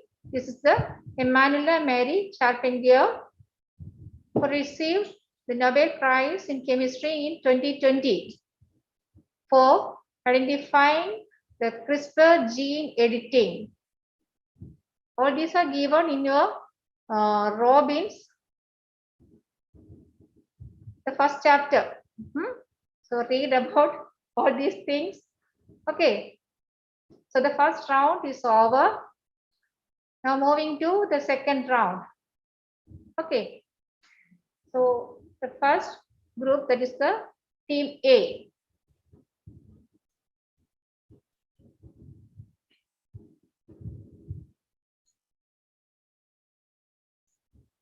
In this round, there is no hint. We will get 2 questions for each team and 10 points for each question. Team A. Name the signaling pathway and identify the structure that is pointed. WNT signaling pathway. Okay.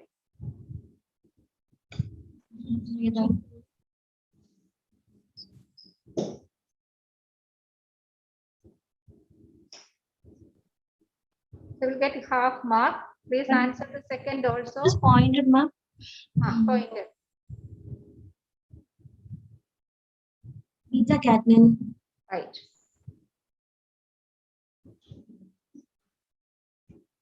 Is the when the WNT binds with its receptor, what happens? You know, just for curiosity, you know, huh? Okay.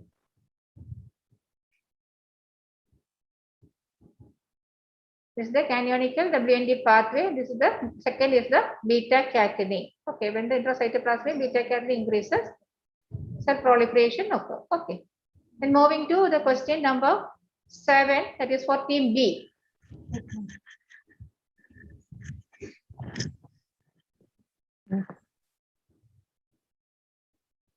What are these hairpin loop structures of RNA and mention its function? Team B. Long non-coding RNA. Long non-coding RNA.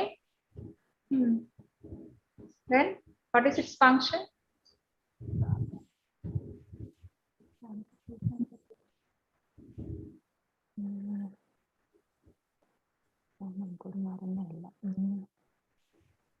എന്താ അറിയാം മറ്റേ ഈ dicer ഒക്കെ വരുന്നതാണ് dicer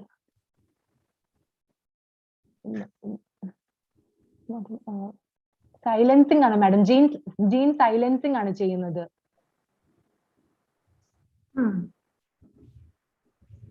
Actually, and disclosing is the micro RNA, not long RNA. This micro RNA, they actually not translated into protein. They interfere the translation of mRNA to protein. So these are micro RNA that interfere with the other RNAs so that the protein translation will not occur. Okay, so no points for your answer. Okay, this micro RNA, not long non-coding RNA. This is the question for team C. Please ready. Identify protein 1 and 2.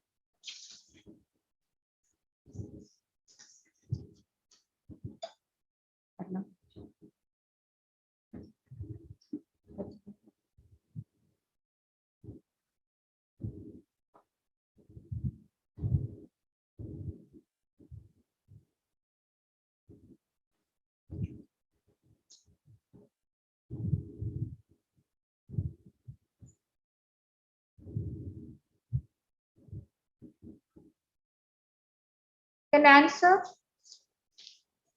Sorry. Team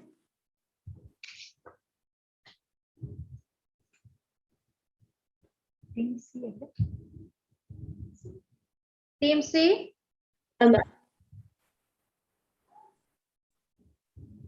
Not audible. It's not clear. Is it audible now? 2 is ubiquitin.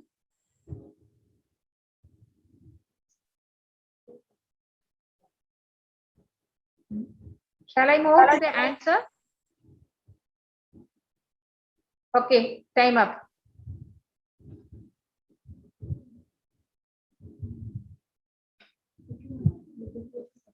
So the first one is the proteasome. Okay, and the second is the free ubiquitin. Free ubiquitin bind with the protein so that it will be degraded by the proteasome. So you answered one question, so you will get half mark. Okay. Now, chances for team D. Question number 9.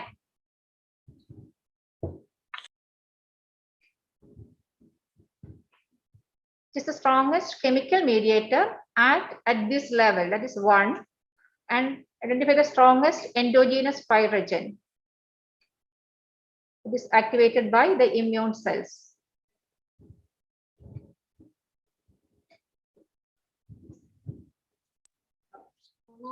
Strongest endogenous pyrogen, interleukin 6/2. Which one? 2 is interleukin 6. 2 is interleukin 6, and then 1.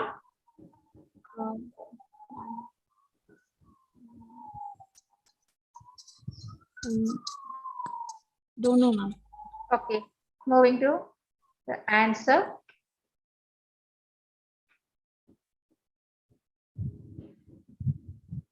That is the prostaglandin E2, interleukin 1 and TNF alpha are the endogenous pyrogens that leads to increased synthesis of the prostaglandin E2 in hypothalamus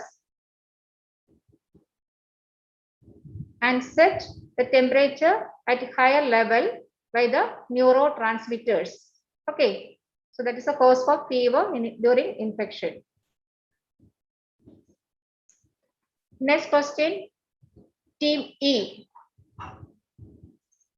Identify this cell, this is the blue colored cell, and identify the receptor 2, this receptor.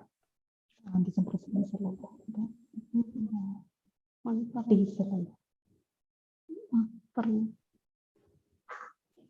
cell is antigen presenting cell.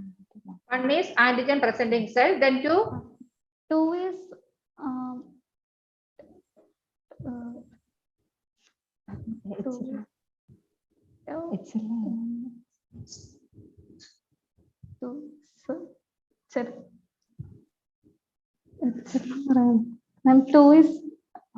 two is HLA.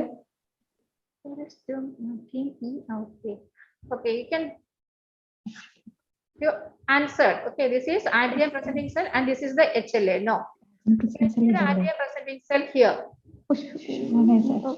APC cell is there, no? So this is the cytotoxic CD45 and the PDL1 or L2 binds with PD1. Okay, so this is one of the mechanisms by which the tumor cell evades the immune response. Okay. Now the next round is clinical pathology round. That will be dealt by Dr.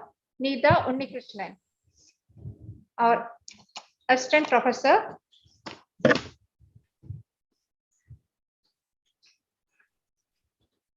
Good evening and welcome to round 3, which is the clinical pathology round. There won't be any hints in this round. One question for each team, 20 points for each question.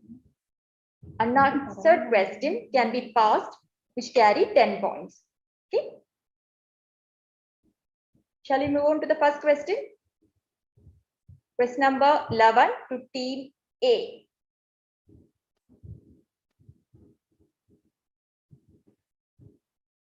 This is the urine cytology image of a renal transplant patient. Identify the abnormal cells. Question to team A.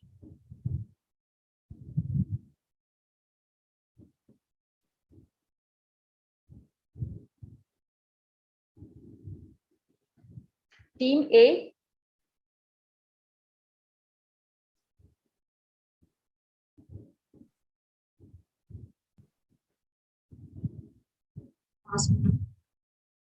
Okay. Pass. The question is passed to team B. Madam, decoy cells, polyoma virus. Yes, exactly. This is decoy cell. You'll get half mark. Decoy cell, which is a cell which is infected by BK polyoma virus. They are poorly cohesive urothelial cell, which is having a smudgy nucleus. Next question to team B.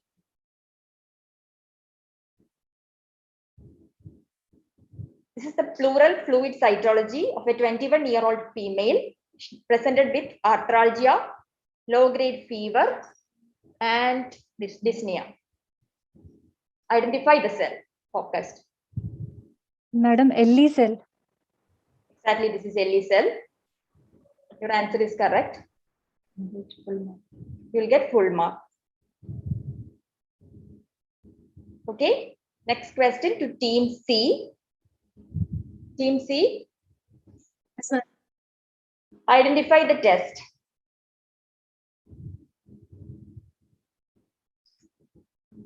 Team C.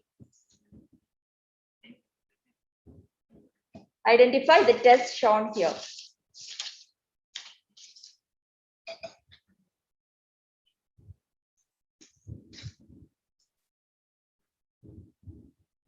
Okay. Team C. Shall I pass? Pass. Team D. Kleehor-Betke test. Yes, exactly. It's Kleehor-Betke test. For maternal hemorrhage. Kleehor-Betke test. So team D will get half mark. Next question to team D.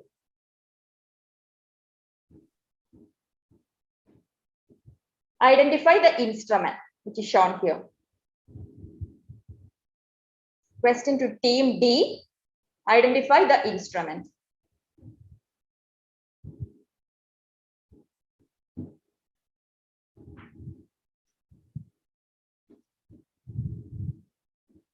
Team D.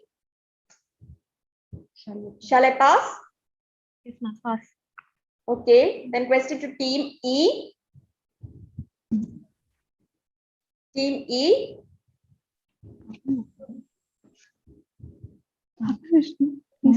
Cytospin chamber grip. No. Question passed to team A.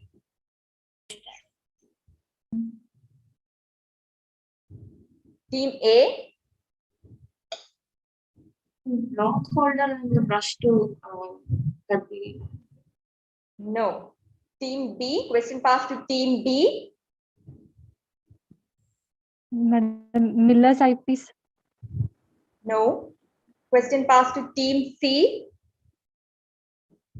Pass. Okay.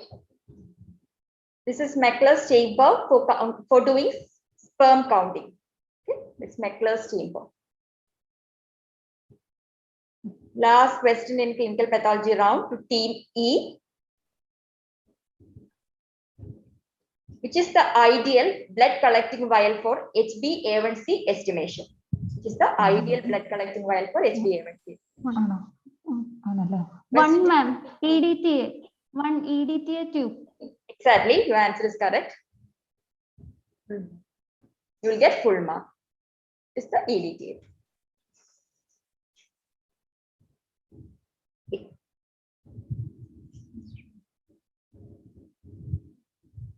Next round is the round 4, which is the hematology round. In this round also, there won't be any hints.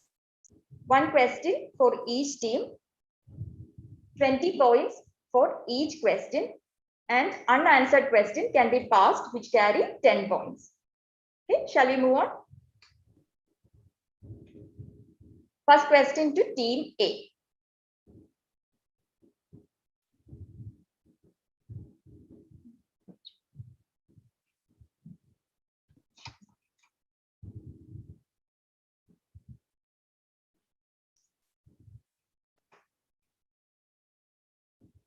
In this picture, it's the bone marrow aspirate of a bone. Mechanism. There are granules. Of course, this is Chediak-Higashi syndrome.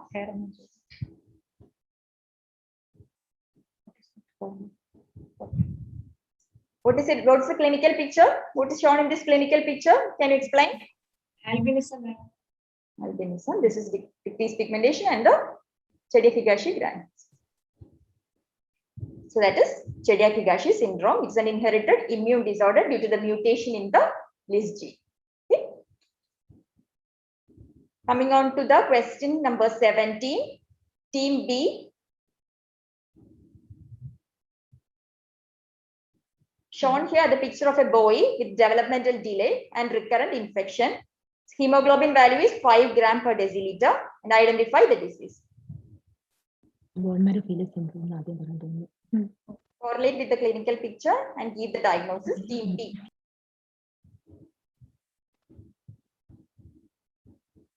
Team B. Madam, bone marrow failure syndrome. Any specific syndrome? Can you name anything specifically? From the facies and from the skeletal abnormality? Madam, Fanconi anemia. Yes, it is Fanconi's anemia. That is Fanconi's facies is shown in that picture, and the skeletal abnormality, of course, it is Fanconi's anemia. It's the most common inherited form of aplastic anemia. Okay. Now the third question is to team C. Question number 18 to team C. Focus here are the bone marrow aspirate and biopsy smear of a 52-year-old female. Hemoglobin is 6.2 gram per deciliter. MCV is 110 femtoliters. Platelet count is 6 lakhs per microliter. Identify the condition. Question to team C. Team C.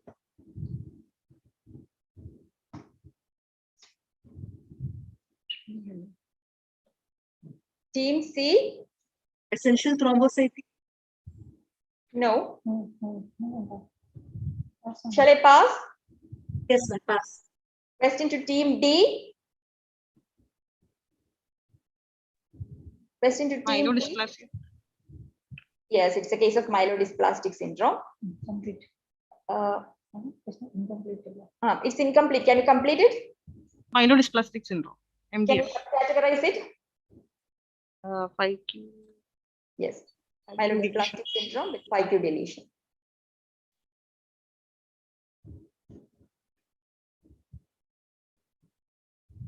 Okay.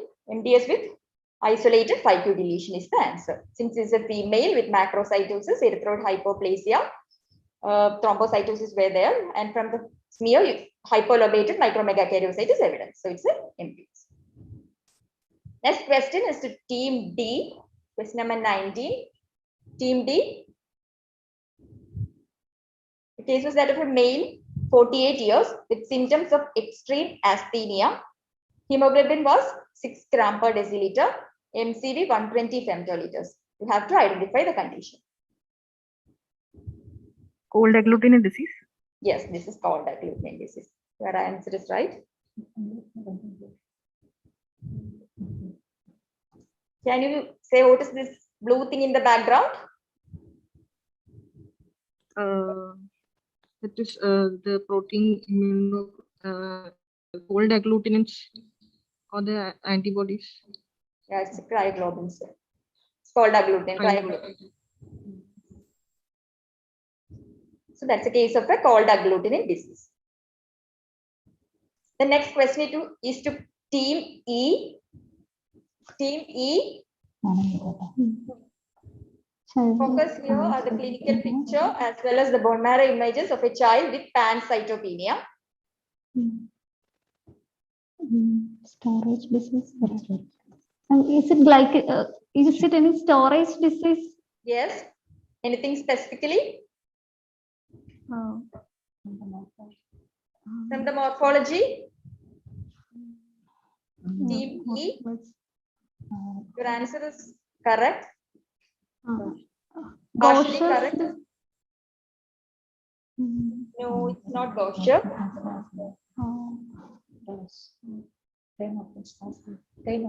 Time is up. Team A. Your answer is partially correct. Which storage disease? Team A. Tay-Sachs. No, it's not Tay-Sachs. Team B. Team B. Niemann-Pick.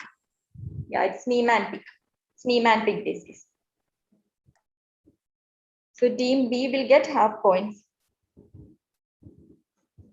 It's Niemann-Pick disease. It's a lysosomal accumulation of sphingomyelin because of the deficiency of sphingomyelin. Okay. Now, next question is to team A. Question number 21 to team A. Focus here at the bone marrow biopsy picture of a patient with severe anemia. He had a history of renal transplantation which done 3 years back. What's your diagnosis?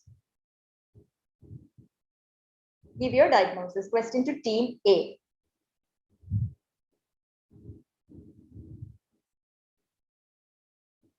Team A. Is it a fungal infection? No. Question passed to team B. Team B. Madam, Cowdrey type B inclusions in these cells. What's the cause for that? Your diagnosis? Viral inclusions. Viral inclusions. Which virus?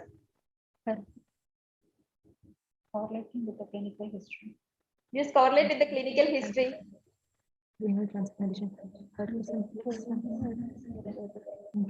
Madam, polyomavirus. No.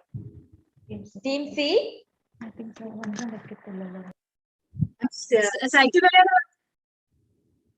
No, it's not cytomegalovirus. Team D. Ma'am, parvovirus and its lantern cell. Yes, parvovirus B19 infection. Yes, team B. So team D got half marks.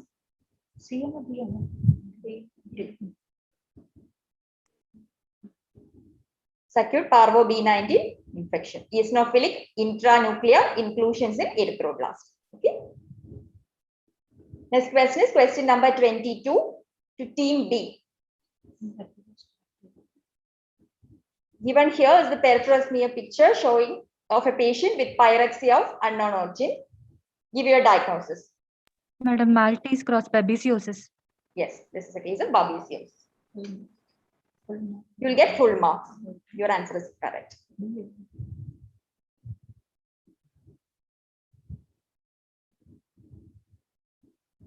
These are certain differentiating points between babesia and malarial parasite. Coming on to next question, which is question number 23 to team C. Given here are the bone marrow pictures of a 62-year-old female. She presented with fever and rashes. On examination, hepatosplenomegaly were present. Peripheral smear showed pancytopenia. LDH was 1,482 bar-liters. Triglycerides were 421 milligram per deciliter. Give your diagnosis. Team C.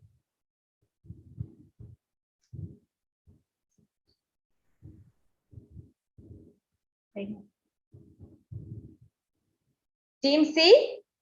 Shall we pass? Team D. HLH syndrome. Hemophagolymphocytosis. Yes, your answer is right. It is hemophagolymphocytosis, HLH syndrome. So you will get half points.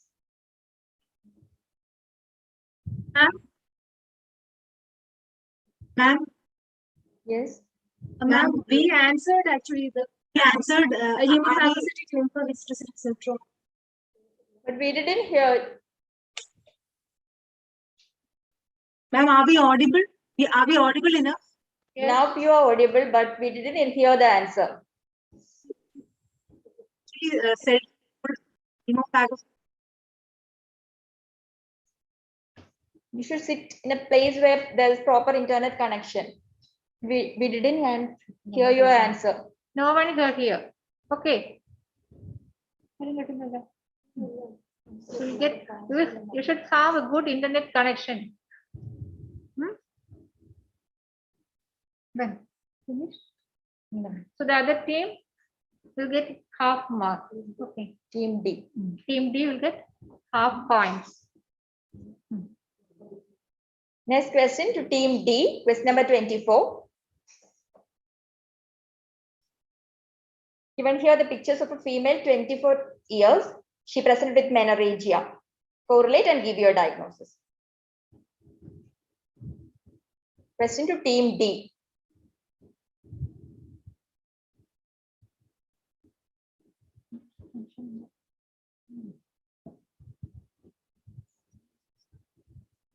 Shall we pass?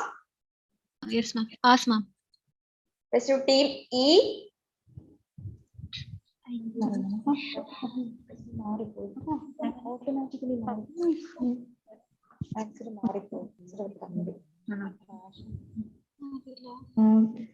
Ma'am, Mayhegin anomaly? Yeah, answer is already shown, no? So there is no pass. Okay, shall we move on to next question? ഇതാ നല്ലത്. Like we can see. Next question, last question to team E. Question number 25. Team E. Shown here is the peripheral smear picture of a US resident having recurrent bouts of fever, headache, and joint pain. Give your diagnosis. Something is focused here. Give your diagnosis. Question to team E.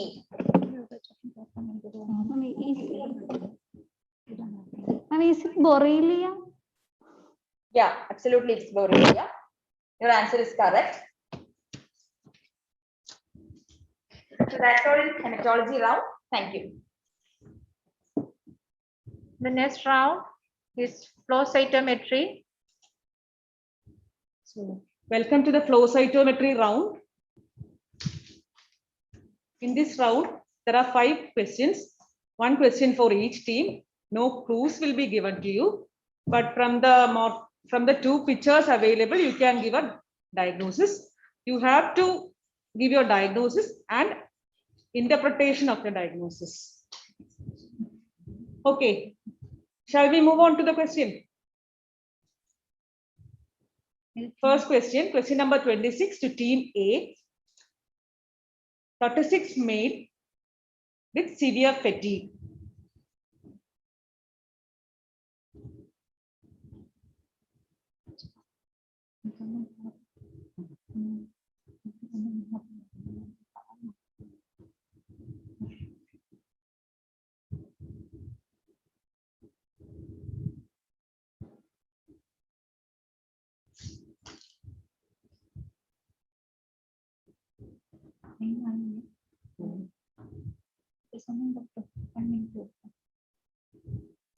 Ready for the answer?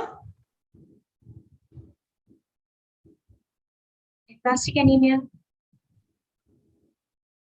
That is seen in the picture, in the morphology, bone marrow, but you have to answer with the flow cytometry.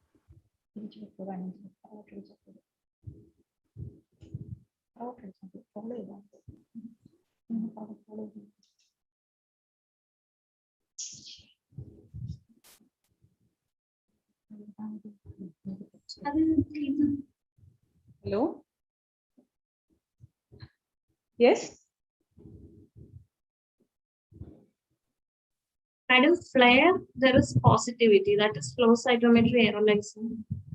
Labeled fluorescent labeled aerolysine shows positive in a population of cell. That was an interpretation. So what does it mean? Means it is for PNH, but you. Ma'am, the answer was seen actually. Yeah, but your answer is not right because here this population of cell is actually flare negative. Actually, flare is used to diagnose PNH, and normally flare will get attached to the GPI anchor protein, but here it's negative, so you won't be given the point. Okay, but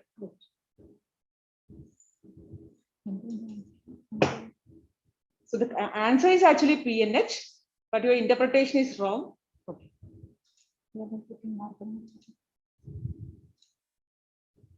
Next question to team B.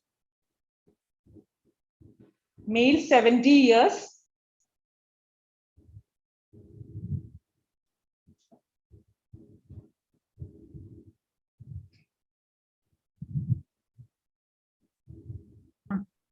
Madam, hairy cell leukemia. You have to give interpretation for your diagnosis also. CD11C. CD11C positive.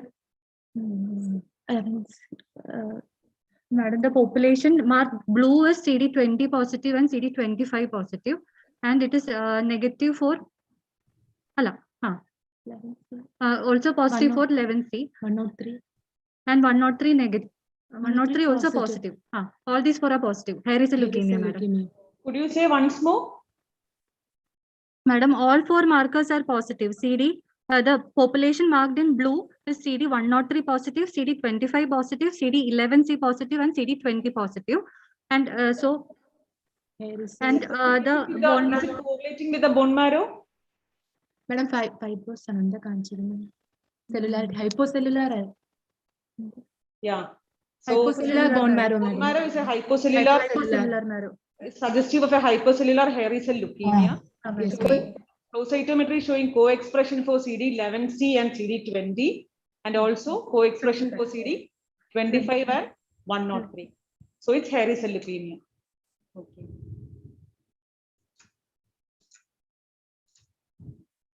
Team C, female 40 years presenting with fever and hepatosplenomegaly.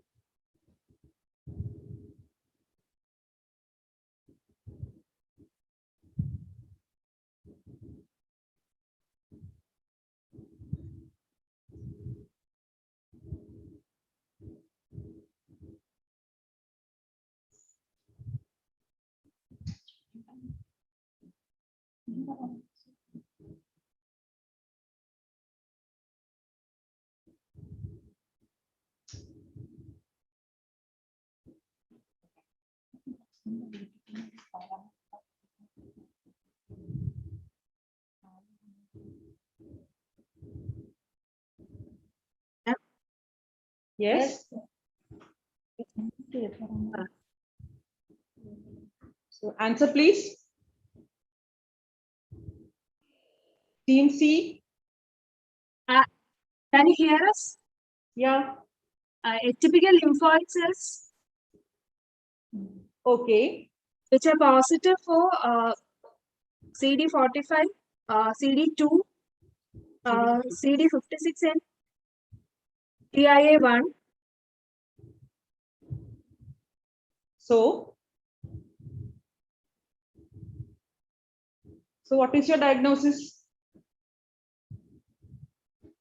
Shall I pass on to next team?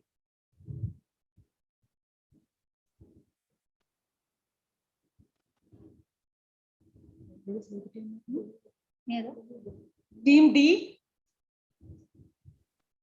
Shown here is a population of WBCs that are positive for CD3, CD2, CD56. So this is NK bar T cells, and this is infectious mononucleosis, typical lymphocytes. Sorry, Team E. NK bar T cell lymphoma positive for CD45, CD2, and CD56. Okay, so what's your diagnosis?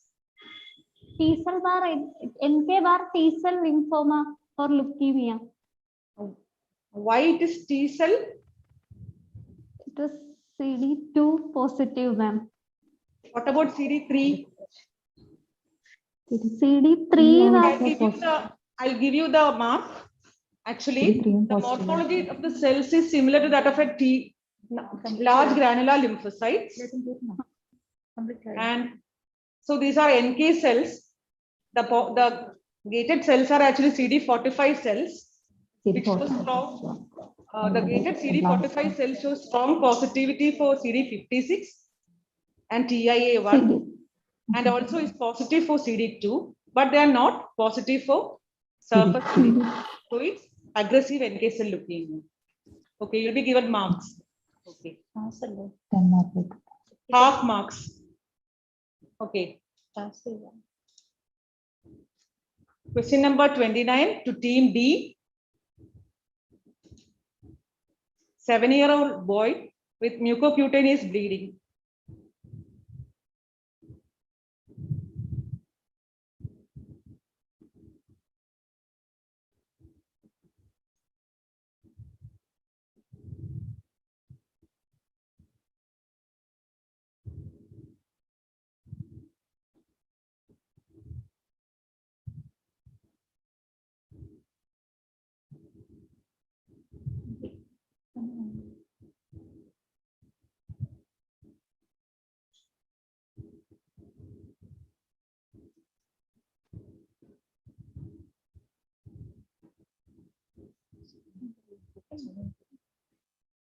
Could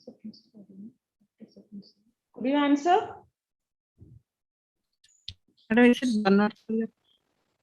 Yes.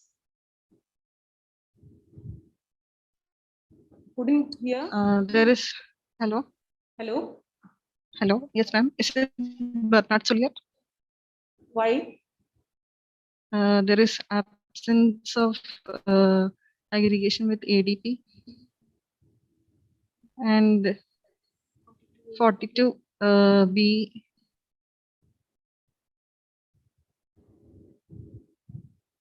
I'll pass on to next team, team E. Your answer is partially correct, but interpretation is not that okay. Next is team E. Ma'am,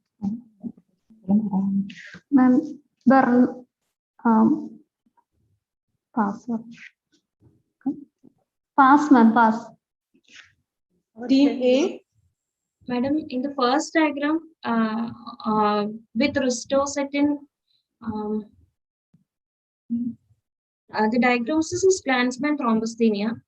In the flow diagram, the 42A shows shift towards the left. It is absent. The cells are not labeled with CD42.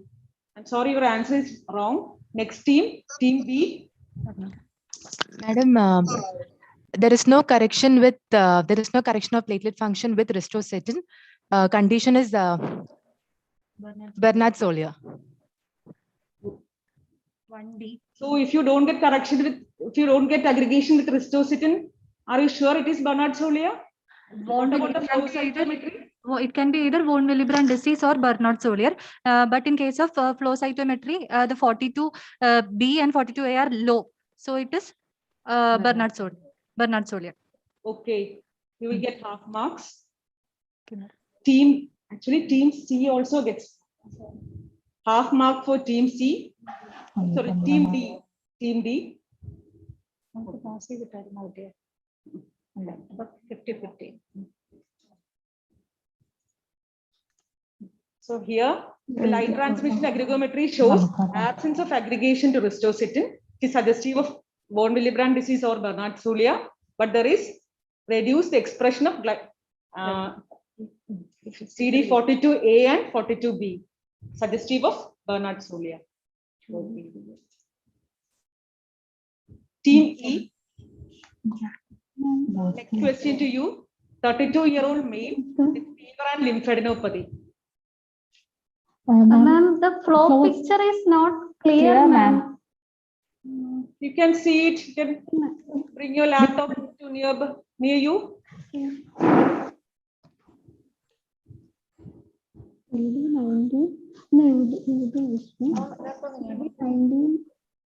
CD10. It's not that clear. Not that clear, ma'am. CD3 negative. CD3.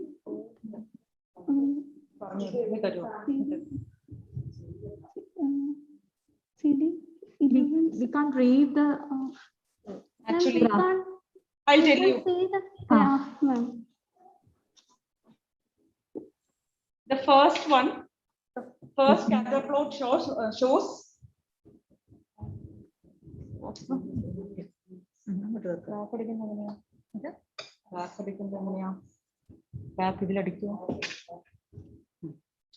first scatter plot. You can see the lower part is MPO, and the x-axis is MPO, y-axis it is CD79A.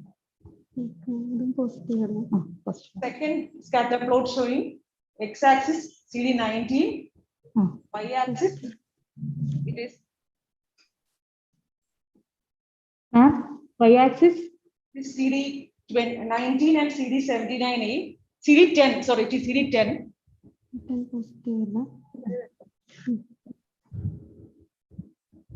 Third scatter plot, x-axis GDT, y-axis it is CD.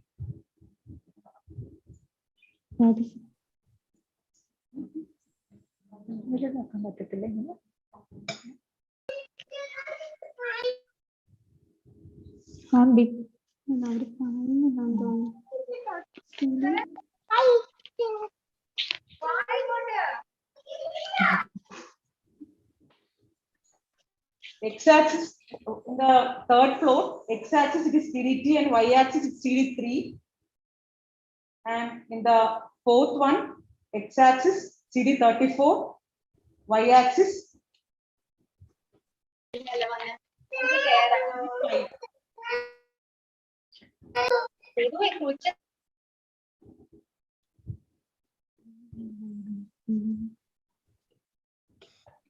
I hope you understood.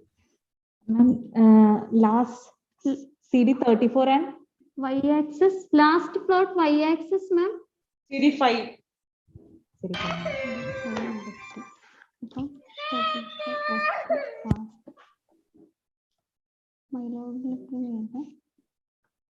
Last CD positive. Ma'am, it is. Ma'am, the cells are positive for CD9, CD19, MPO, CD19, 79A, TDT, and CD34. So,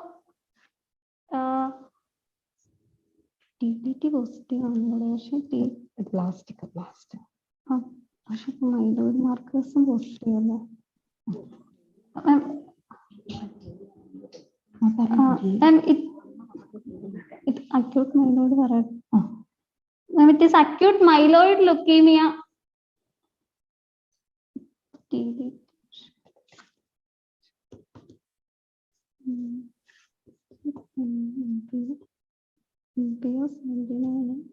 Are you sure?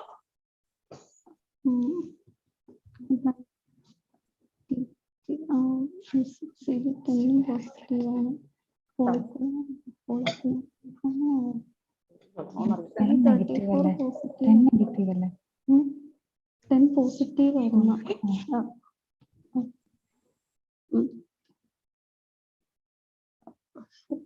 Team A.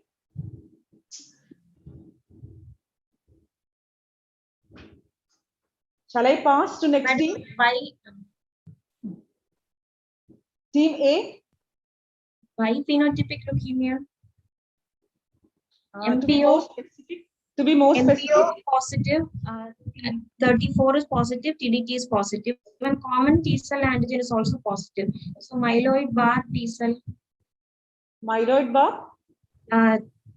T cell. CD10 positive. Next team, team B. Madam, amyloid bar B cell bilineage leukemia. To be more specific, is it? Madam, myeloid bar B cell. Myeloid bar B cell. CD19 positive, 79. This is a case of mixed phenotype acute leukemia, B myeloid, where the cells are, the blasts are positive for CD34 and TDT. But in the first graph, the plot you can see, there is co-expression of CDs, MPO and CD79A, suggestive of mixed phenotype. Okay, you are right. So I think. So it's a case of B myeloid, B. Okay. It's not T because the cells are taking CD79 and 79A and CD19. Okay. So with this, we finishes the flow cytometry round. Now we'll move on to the next round.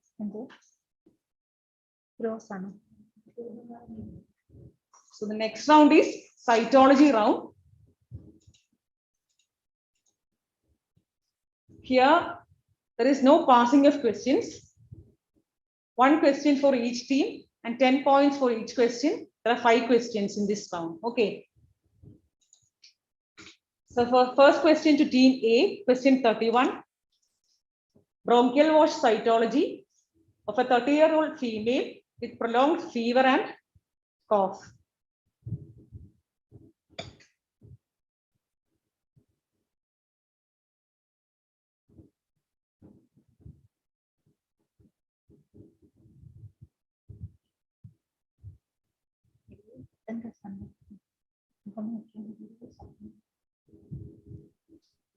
So answer?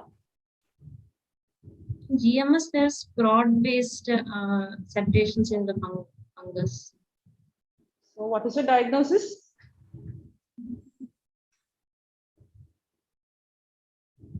Plasmosis. Yes? Histoplasmosis. No. Next team, team B. Oh, sorry. So this is, here you can see foamy clusters of foamy amorphous material containing an organism which is GMS positive, and they are showing a bowl-shaped structure or a cup-shaped structure suggestive of pneumocystis girovexi. Okay. Next question to team B. Question 32. 34-year-old man with dyspnea and non-productive cough. Diagnosis, please.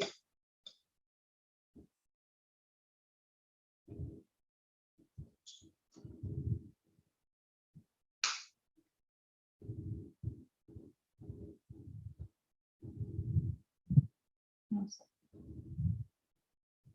Time to answer. Answer, please.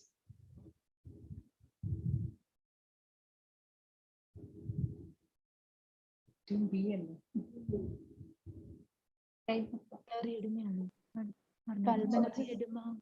diagnosis is pulmonary edema. Pulmonary alveolar proteinosis.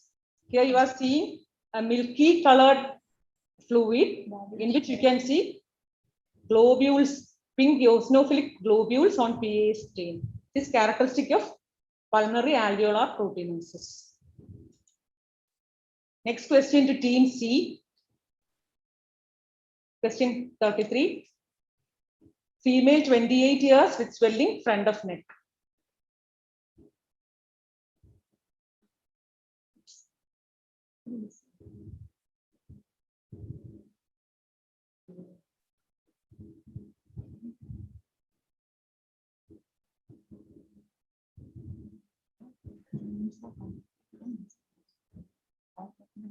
Answer, please.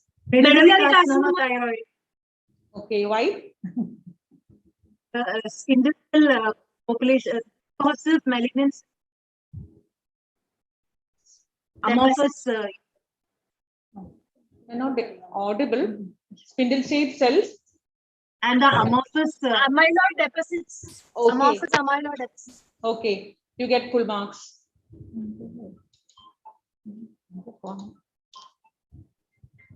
Question number 34 to team D. Squash preparation in a female child, mass cerebellum. Madam, pyrocytic astrocytoma. Okay. Rosenthal fibers and you can see the structures, hairy structures and Rosenthal fibers. You get full marks. Question number 35 to team E. FNAC smear in a female, 55 years with breast lump. Ma'am, mucinous carcinoma breast. Okay. Your diagnostic points. Pools of mucin is seen in the background with a typical and second picture is showing atypical ductal cells. Tumor cells and clumps. In the first picture, you can see myxoid background, mucinous background, and also you can see the vessels, the involved vessels, and the cells are not showing that pleomorphism, they are showing mild or minimal pleomorphism. The diagnosis is correct, mucinous carcinoma of breast. Full marks, you get full marks. So with this, we complete the cytology round and we will move on to the gross round. This round will be dealt by Dr. Bindu TG, Chief Pathologist, Caritas Hospital, Kottayam.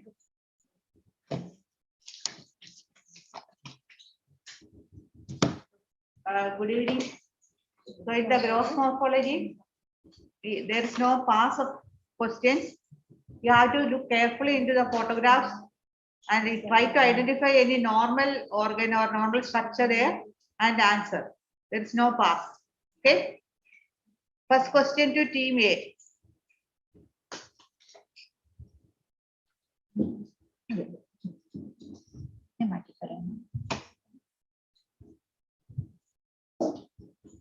The 2 questions to each team, and for the correct answer, I will get 10 points and no pass. Team A. 45-year-old male, a painless mass in the right scrotum, while long standing for 2 years. Team A.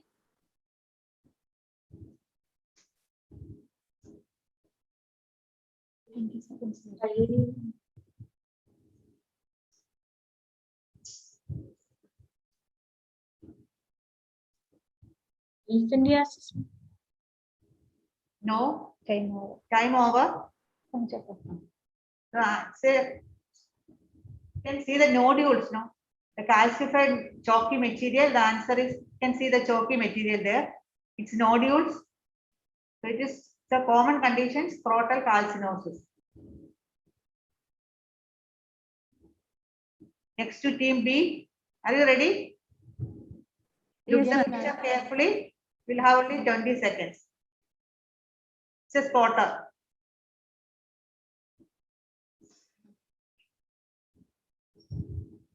Team B.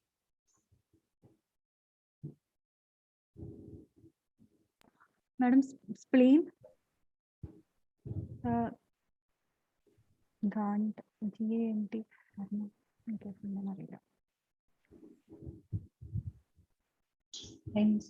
Time is over. It's a thyroid. You could see the varnish, glistening varnish appearance in the right part. There is a normal thyroid and a encapsulated mass with the papillary projections. The papillary carcinoma thyroid. Next question to team C. Look carefully. 38-year-old male with headache, palpitation, mood swings, and easy irritability. So it's again a spotter. Team C. And please unmute. Unmute. You're not audible. Team C, please unmute. Unmute. You are not audible. Pheochromocytoma. Yes, correct answer. Full mark. You get full mark. Next question to team D. Again a spotter. Identify the organ and the lesion.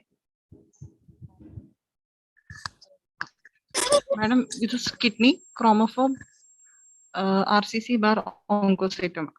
No bar. No bar, only one answer. Oncocytoma. Why? Why? What are the features? Cut section is yellow to orange tan, and there's a central scar, stellate scar. Right. Next question to team E. Where is E? Are you ready? Yes, ma'am. 62-year-old male with hemoptysis. Is it bronchopulmonary aspergillosis? Yes, very good. Correct answer.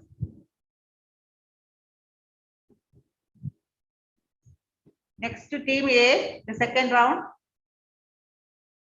42-year-old female had multiple myomectomy in the past.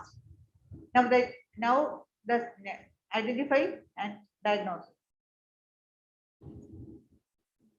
Madam, ESS with the tumor deposits. No. Why you said ESS? Madam, Turkey towel appearance. Turkey towel. ESS, is it a benign or a malignant condition? Malignant. So here, what's the appearance? Is it infiltrating or circumscribed?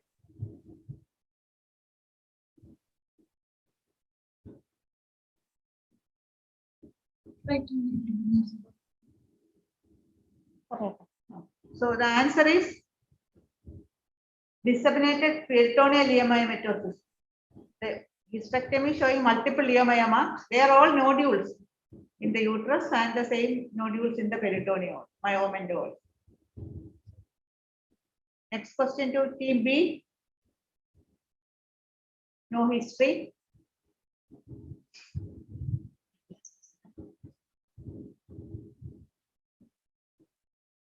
Identify the organ and the lesion.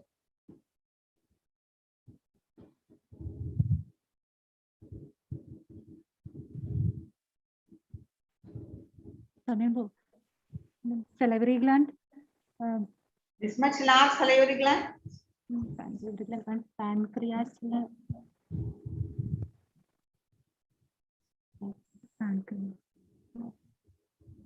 Pancreas.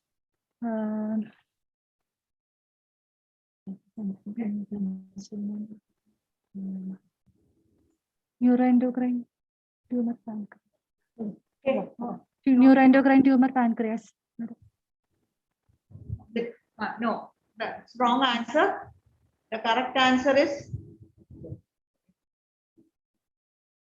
focal nodular hyperplasia liver. Pancreas, this much large pancreas means no head, no tail.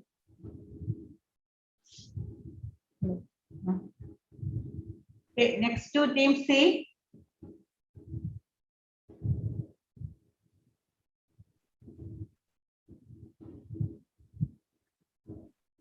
No history. Try to identify the organ and the texture of the lesion. Salivary gland, pleomorphic adenoma. Yes, correct.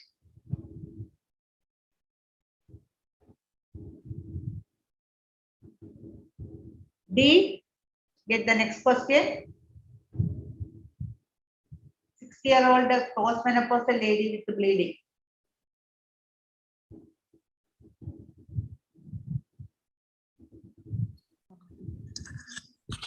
Madam, Lymphoma, ovary.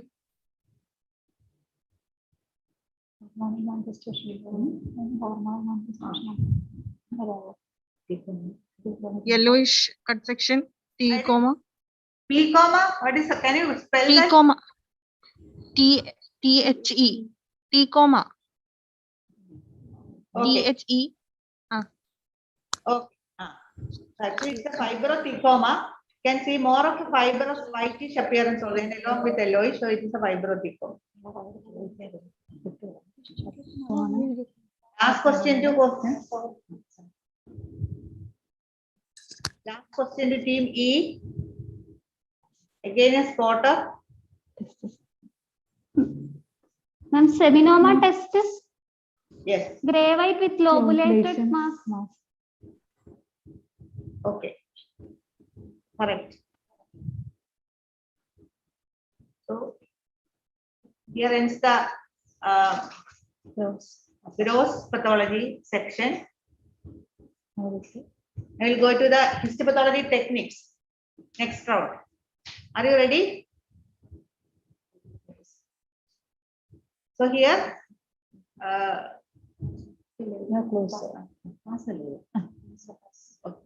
one question for each team. If you answer correct, the direct question will get you 20 marks, and the past question will have the half. It is 10 points. Okay. First question to team A. You can read the label. What's the relevance of this solution in histopathology or injection in histopathology?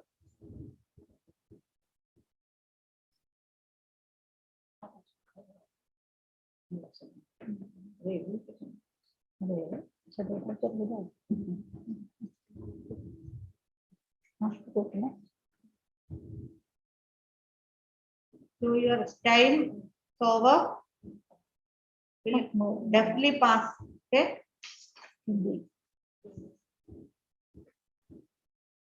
Pass. Unmute yourself. Team A. Pass. Okay. Team B. Madam, GMS. Madam, GMS background counter stain green color. GMS.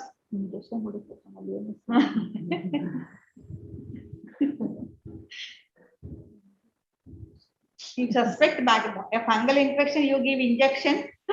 Oh, you. Injection. Team C.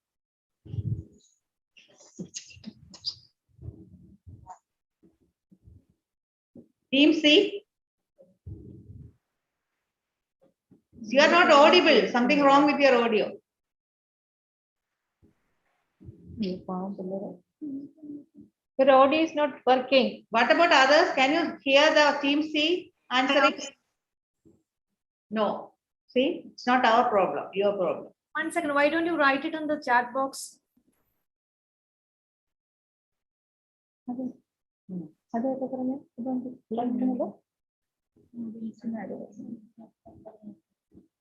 Team C. It's a passing question. No, you can't write down the chat box. Team C, something wrong with your audio. Madam, they have answered. But we can't hear. We can't hear you.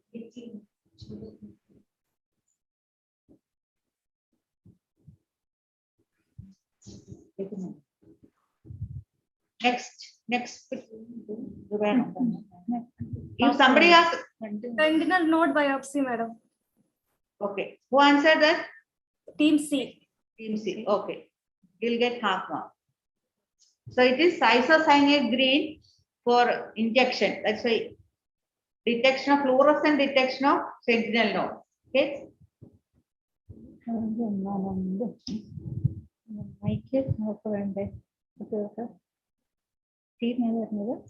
Team C. Team C. Can you arrange a mic? We will wait for 5 minutes. Team C, are you mic ready? You are not audible. You have a phone with you. Ma'am, can we just change the lab? I think some issues there with the lab. So we'll okay. How much time you take? And in 5 minutes we'll change. Okay.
Team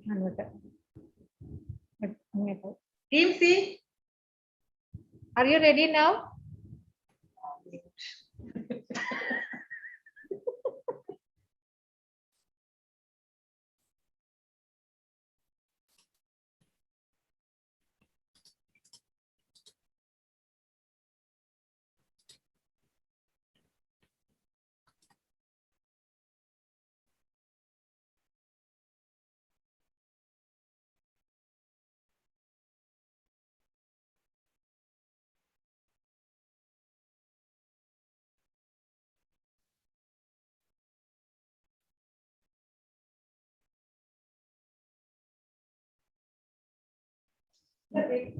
is it audible?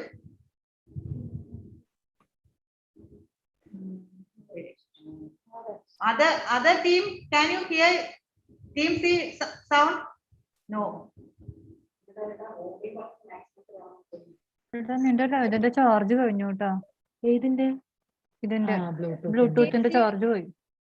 കമ്പ്യൂട്ടറിൽ അത് volume adjust ചെയ്തിട്ടുണ്ടോ എന്ന് നോക്കിയേ.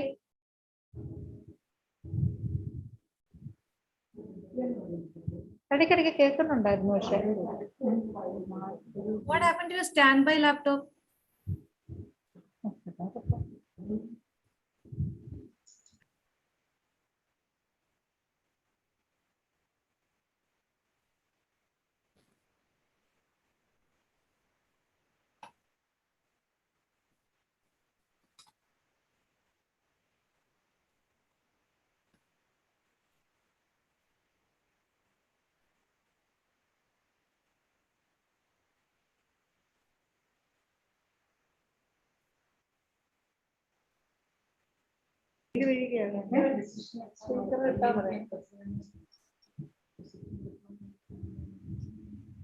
Rajan sir. Rajan sir. Rajan sir. Nobin. Nobin. I am there, ma'am, but I am at a different place now. 1 second, I'll check this up. Okay. One thing, is it okay with the office bearers that the team C answer to any one of us over phone and we can hear speak keep it in the play in the audio? Your answer. Is it okay? We can put it in the speaker mode and others also can also hear. Is it okay? I think the quiz masters can take the decision, right? Maybe Rajan sir, maybe I'll just get back to you, ma'am. Like,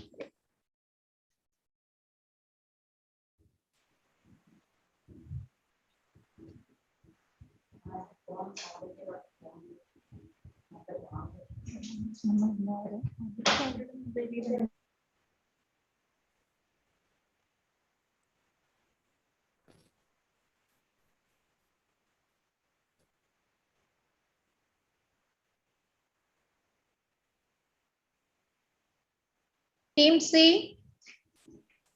one of you can join through your phone. Through the mobile.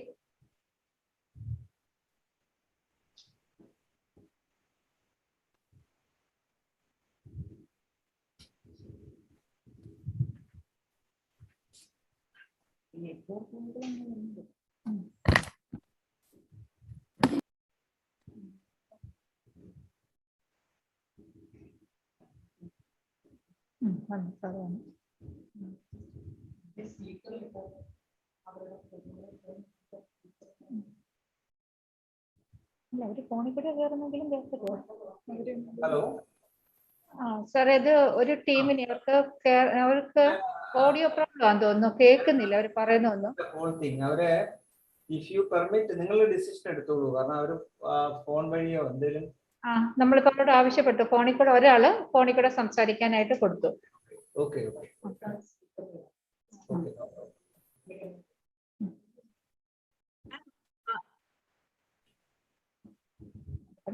You mute your laptop and one of you enter through your phone and mute your laptop, okay? മറ്റേ door നടത്തിയത് ഇത് നല്ല ഇത് പുതിയതാ എന്റെ okay എന്റെ ഫോണിൽ കൂടെ അല്ല അവര് ഇതിപ്പോ തന്നെ ജോയിൻ ചെയ്യില്ല ഫോണിൽ കൂടെ ജോയിൻ ചെയ്തല്ലേ ലിങ്ക് കൂടെ അതും കൂടെ സമയം കൊടുത്തിട്ട് ഇതും കൂടെ നോക്കിയിട്ട് പറ്റില്ലെങ്കിൽ അവർ ഫോൺ കൂടെ ആൻസർ പറയാൻ പറയാം അതുപോലെ ആരെ വിളിക്കും എന്റെ നമ്പർ വിളിക്കണം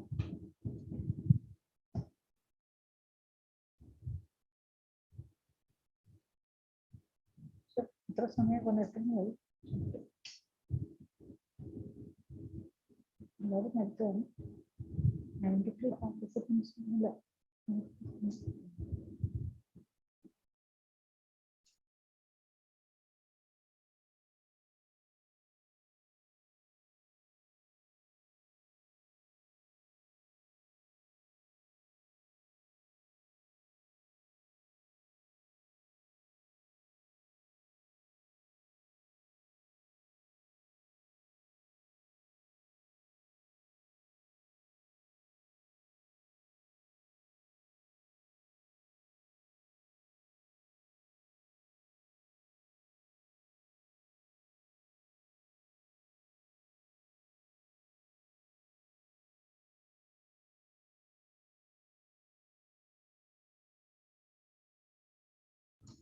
Is it okay? Team C?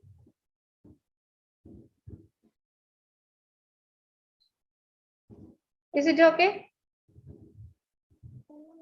They have put a message saying they have joined in Dr. Reshma's name.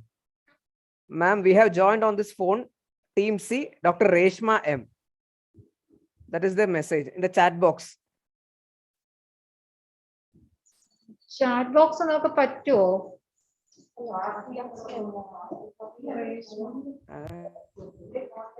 ഒരു കാര്യം ചെയ്യൂ ടീം സി യു ക്യാൻ ഫോണിൽ കൂടെ നിങ്ങൾക്ക് പറയാൻ പറ്റുമോ എന്റെ നമ്പർ ഉണ്ടെങ്കിൽ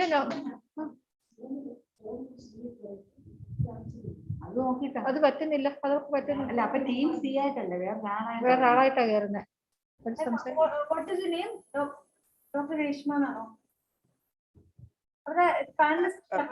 Yeah, actually I can see 3 Reshma, Reshma S, Dr. Reshma K and Dr. Reshma M, which is yours, so that I can move to the panelist and rename you. Reshma M. Okay, fine.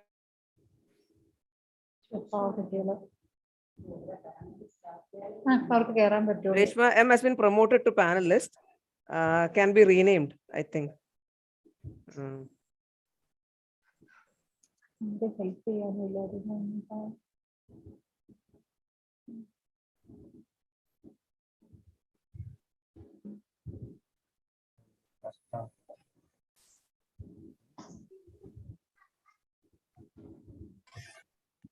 Hello, ma'am.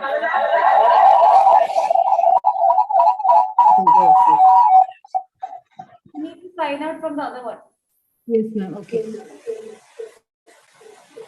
Okay, you can restart.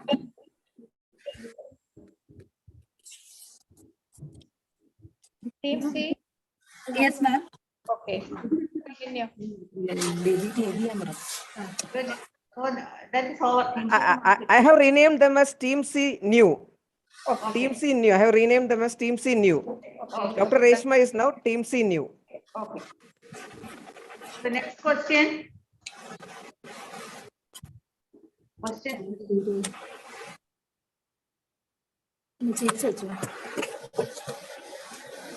Okay, next question to team B. Identify what is there in that March class and what is the advantage of it.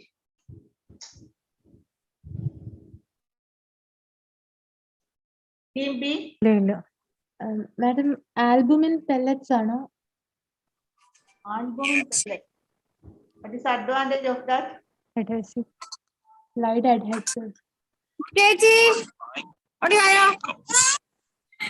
Advantage of albumin pellets for Slide adhesive. It is not albumin pellet. Yeah.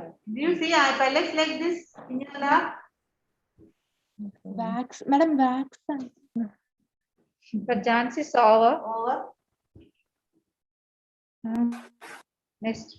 Just team. Team C. Ma'am, paraplast pellets. What is advantage? Why? What is the use of paraplast? It's for embedding purpose as an alternative to the paraffin wax.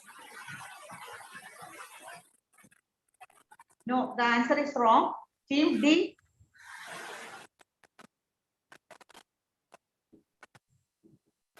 Team D. Madam, is it paraldehyde solid form? Paraldehyde. So what is the use of paraldehyde? Vapor fixation. Right. Okay. Oh. So the wild thought, but it is wrong. Now, next is team E. Next team. Ma'am, is it paraplast plus or? No,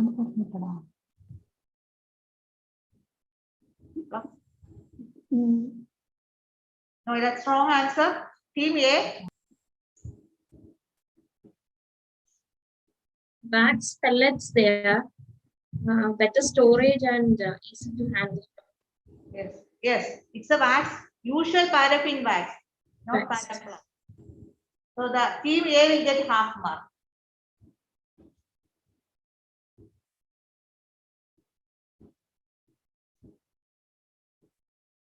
Okay, next question to team C. Team C? Yes, ma'am. So you can see the block, but the question is, when you do cutting, so which side should come first and which side should come last? The microtome blade passes through which side last in case of an intestinal biopsy or intestinal tissue? Which side cut last? Mucosa.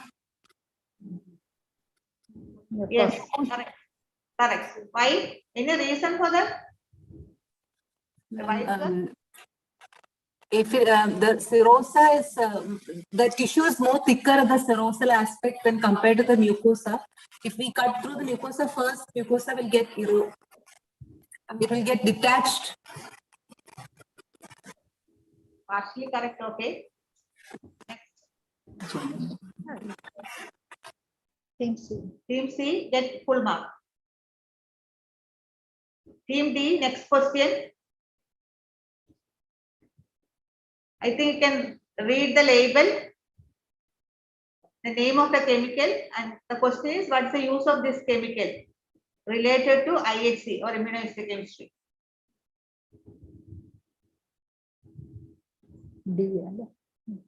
Question to team D.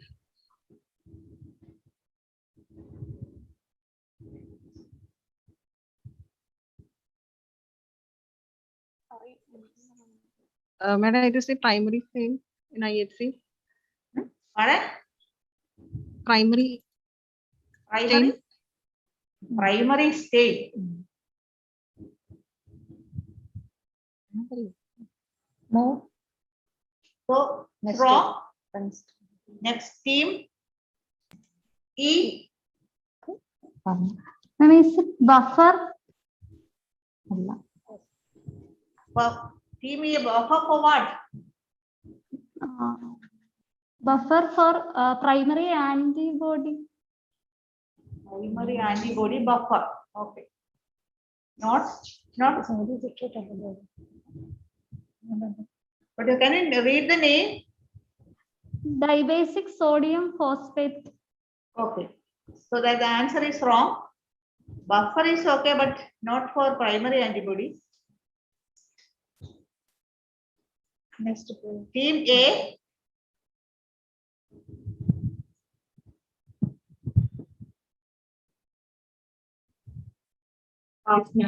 To maintain pH only, I know. pH of what? I don't know, ma'am. Pass. Team B. Madam, for antigen retrieval, for making buffer, tris buffer. No. Team C? It's a buffer for maintaining the pH level. pH level of what?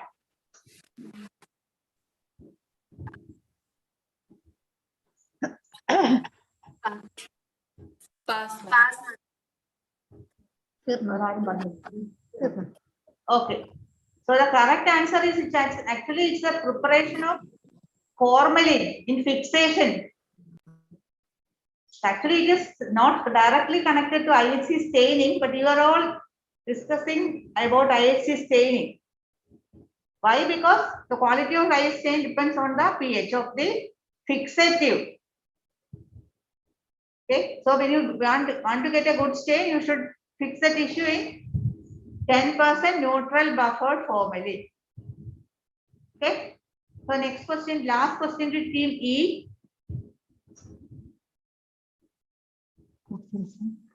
Ma'am, this is used in electron microscopy. Very good, correct answer. For what? Electron microscopy? What? For resin embedding, ma'am. Oh, you'll get full mark. So that ends the round number 8. Okay, so half part of our quiz is over, and Dr. Anju is ready with your score.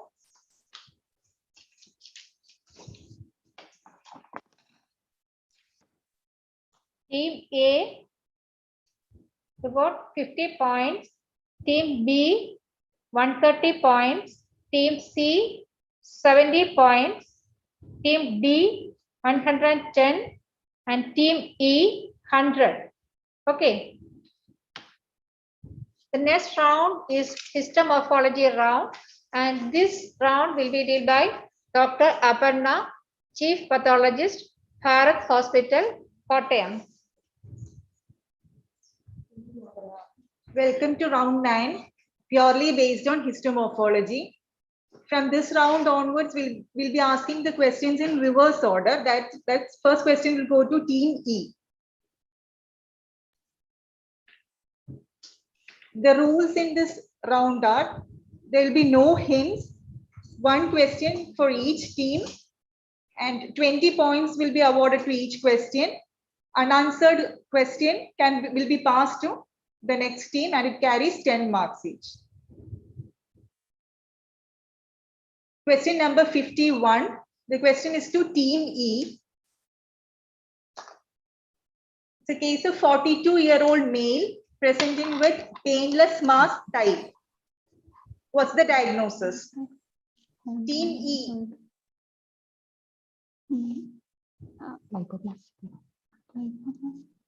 Correlate the hyper and low power views. Myxoliposarcoma, ma'am. Yes, the answer is right. Myxoid liposarcoma. Full mark to team E.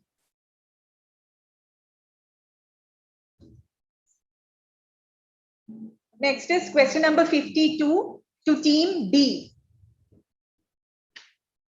19-year-old female presented with abdominal distension. These are the morphology. Team B.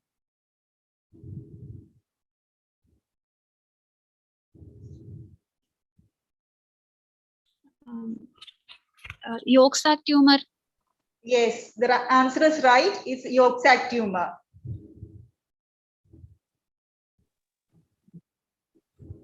Now, question number 53 to team C. A case of 22-year-old male presenting with shoulder pain. The X-ray and the histomorphology pictures are given. Calcification, chicken wire calcification. Chondroblastoma. Chondroblastoma. Yes, you are right. The answer is chondroblastoma.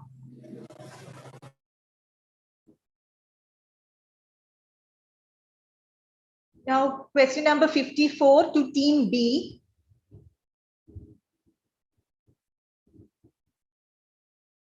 43-year-old male presenting with a posterior mediastinal mass. What's the diagnosis?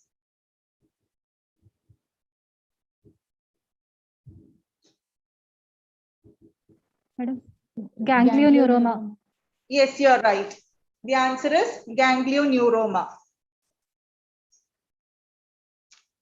Full mark to team B. Now the last question of the round, question number 55 to team A. 14-year-old male instantly detected rib lesion. What's the diagnosis?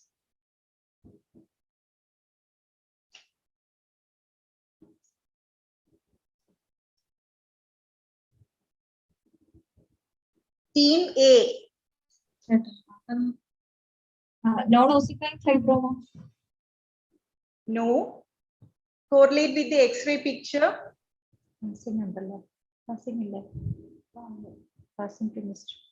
Shall I pass to the next? Dysplasia. Fibrous dysplasia. Yes. But you already gave a wrong answer. So this question will not be passed. I think team A is not getting marks for this question.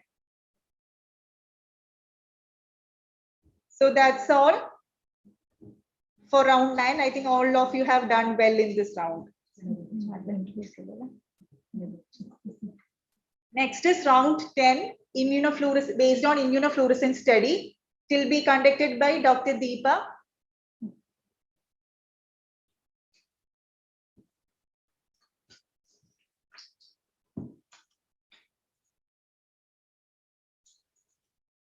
So in this round, there are 5 questions. You will get the morphology and the immunofluorescence pattern. Each team will get a single question, and if the answer is not correct, it will be passed. And the question has 2 parts, the diagnosis and interpretation. Okay. So shall we move on to the first question? Yes, ma'am. Team E. 63-year-old male with nephrotic range proteinuria. Can diagnose the condition. Amyloid deposit in renal kidney. Apple green bioreference. Ma'am. Passed. The question is passed to next team. Ma'am, amyloid. Team A. Amyloid is not correct. Team A.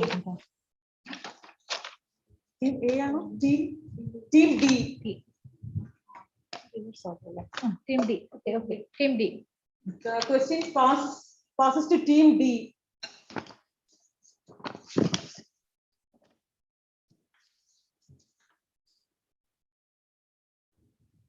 Myeloma.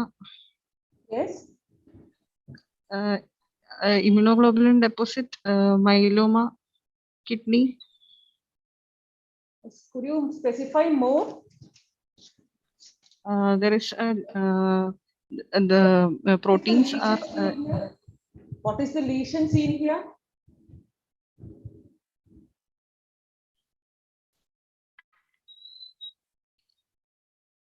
Foreign body giant cell reaction. Yes. Is seen. Yeah. And there is extracellular protein deposit. Okay. What is the protein?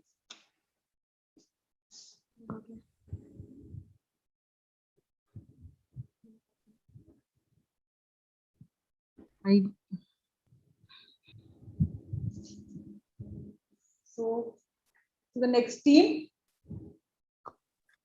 Light chain cast nephropathy, myeloma cast. Myeloma cast.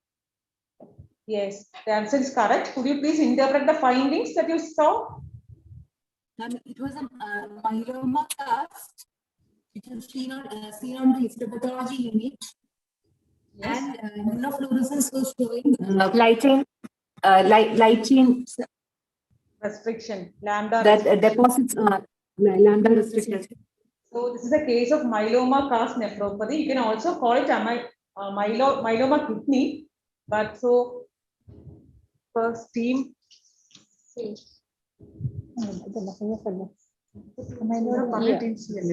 Team C gets half mark and team B gets 1/4 mark because they have answered as a myeloma kidney. Madam, does team B get any mark for this? Team B has answered myeloma kidney. Yes, no. ma'am. So you get 1/4 mark. But the interpretation is, and the correct diagnosis is myeloma cast nephropathy. So team C gets full marks. Full marks means half of the total marks. 50% of the total. Okay. So we'll go on to the next question. Question 57 to team B. 30-year female.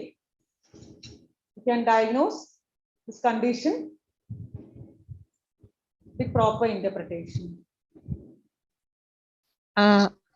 This is wire loop lesions are, and it is full house effect positivity for IgM, IgG,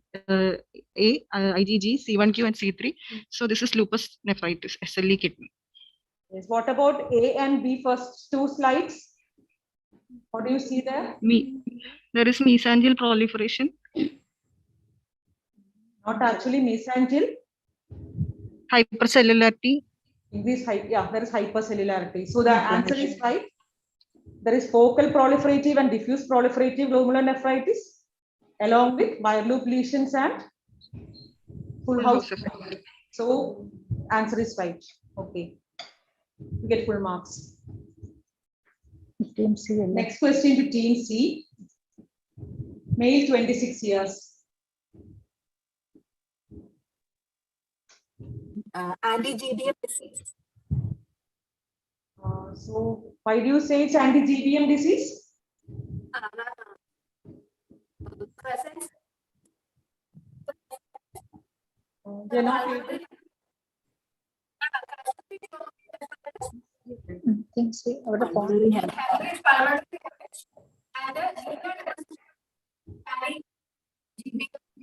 Glomerular basement shows linear deposits. Okay, so your answer is right. There is alveolar hemorrhage, crescentic glomerulonephritis, and intense linear deposition of IgG. So what do you call this condition? Anti-GBM disease. Or? Anti-GBM. Or? Okay, Goodpasture syndrome. Goodpasture syndrome. Full mark. Full marks. Team B. Next question to team B. 27-year-old female with blistering lesions following vancomycin injection for pneumonia.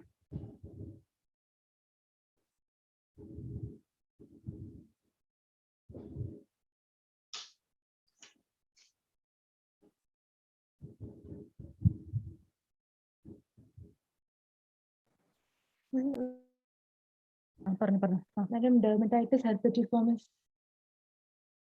No. Bullous pemphigus. Bullous pemphigus. No. Next team. Chancellor. Team A. And bullous pemphigoid. No. Team E. Team E. Team E. And drug-induced pemphigus. No. Next team. D. Team D. Erythema multiforme. No. C. To team C. Linear. Yes. Linear. We're not able to hear you properly, clearly. Linear. Yes, you're right. You're right.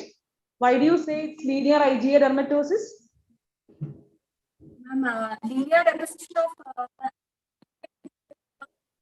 basement membrane at the dermoepidermal junction. Okay. What about the other two findings? Subepidermal blister. Yeah, it is an autoimmune blistering disease following usually following vancomycin injection. And the characteristic picture is a cluster of jewel appearance or string of pearl appearance. You find a subepidermal bulla showing linear IgA deposition along the basement membrane.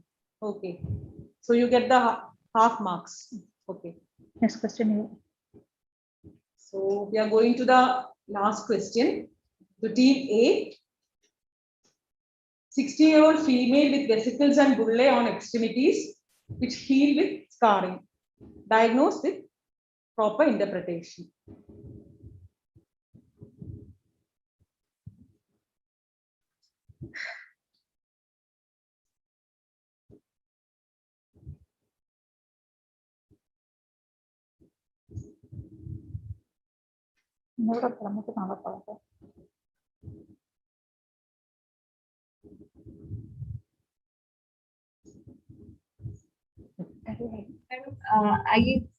Fishnet pattern in the pemphigus vulgaris. Answer is wrong. The question passes to team E. E.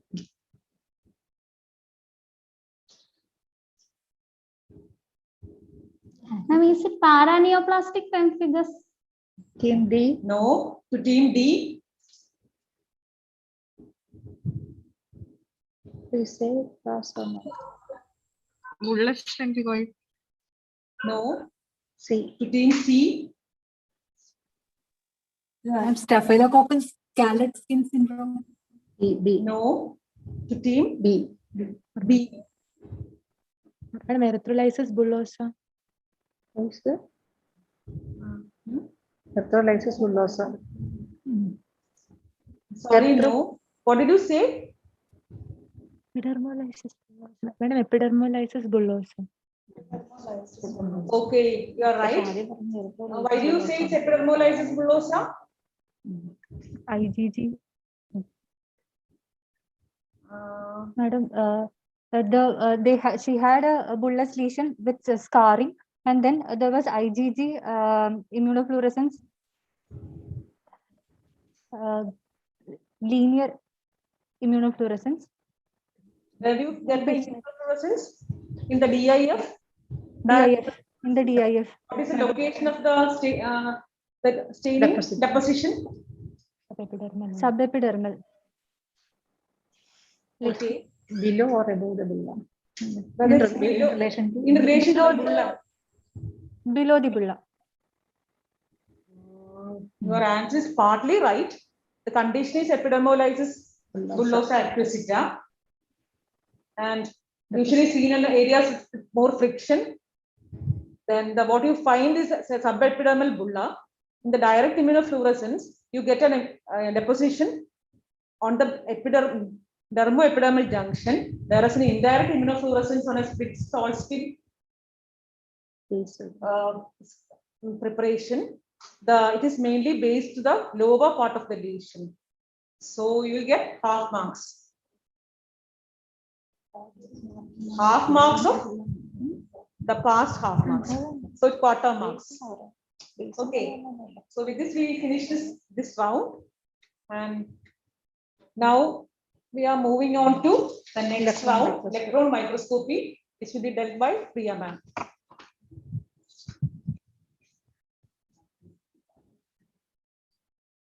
So in this round, there is no hint, and each team will get one question, and each question carries 10 points. Okay. There is no passing every question. The first question is for team E. 9-year-old child developed sudden onset of irritability and muscle spasm and developed seizure, but child died after 5 days. Identify this cell with abnormal inclusion and identify the organelle within this cell. It is an electron microscopic picture.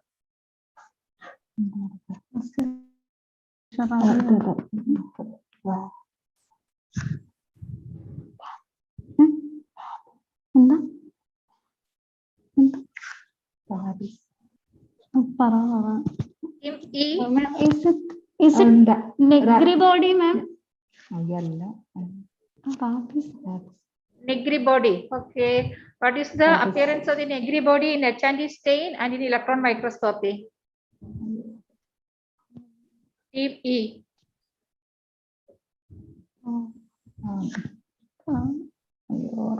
Okay. In H&E, it appears as intracytoplasmic inclusion, ma'am. Okay. Can see the round. It may be a round like or round. Any side, any shape there. But you can see the characteristic appearance of the short shape. Negri body. So you get the full mark. Okay. Moving to the next question.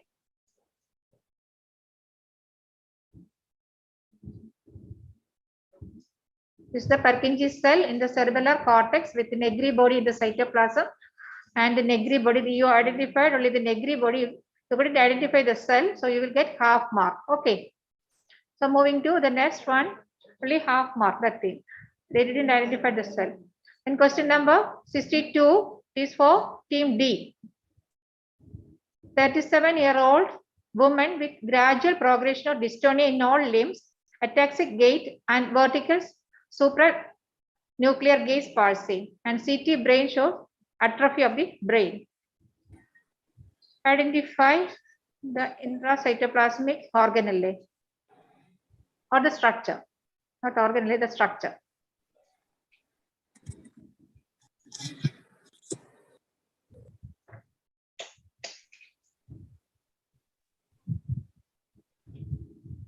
It is for team D. It's the time to answer. We don't know, ma'am. Okay. We're not passing the question, so directly going to the answer. These are the zebra bodies. Okay. Then moving to the next question. It is for team C. So the tumor cell from the chest wall swelling. You can see the tumor cell, but the question is, what is this tumor cell? You have to identify the cell as well as this organelle within the cytoplasm of the tumor cell.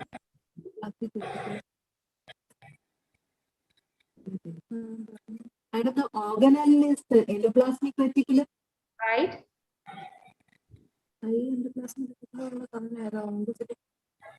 Team C.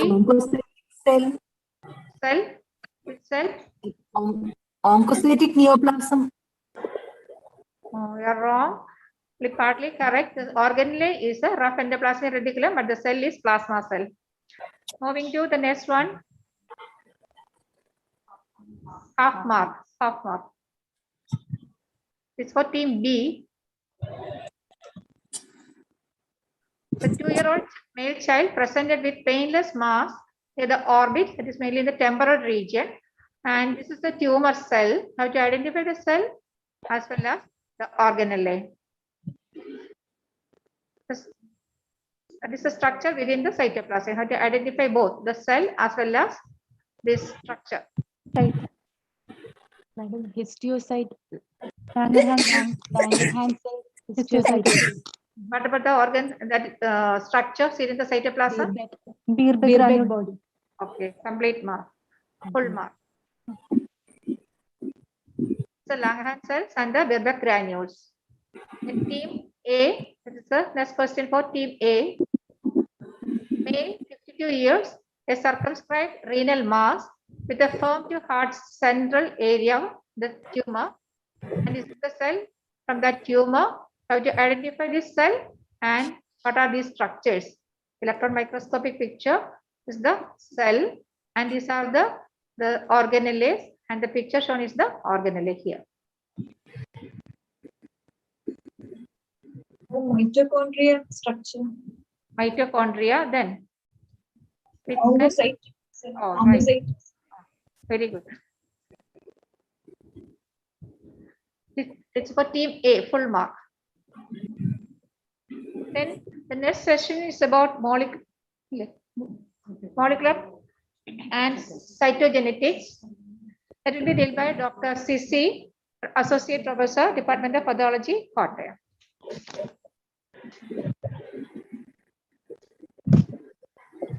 Evening.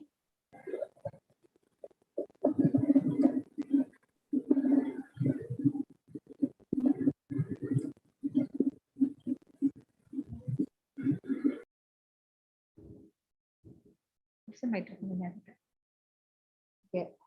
So there won't be any hints. 1 question for each team and 10 points for each question. So this question, first question is to team E, question number 66. We name the most common molecular abnormality associated with this tumor.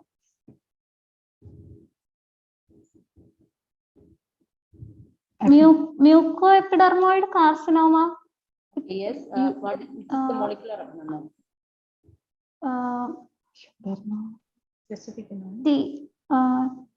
The translocation. Yes. Is it translocation? Yeah, you have to name the translocation or the gene fusion. Mucoepidermoid carcinoma.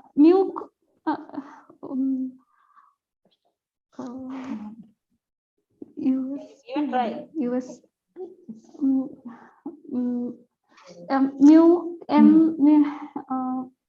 Muc or be more specific. MEP. Mucoepidermoid. MEP. Yeah.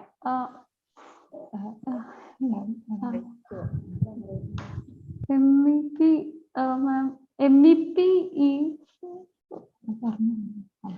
Ma'am, I'm getting only up to MEP, ma'am. Something after that. Okay. The answer is CRTC1 mammal2 fusion or MEC mammal2 fusion. Translocation is 1190.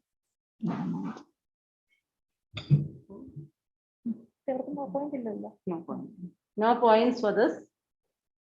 So we'll move on to the next question. To team C. Give the commonest molecular abnormality associated with this lesion.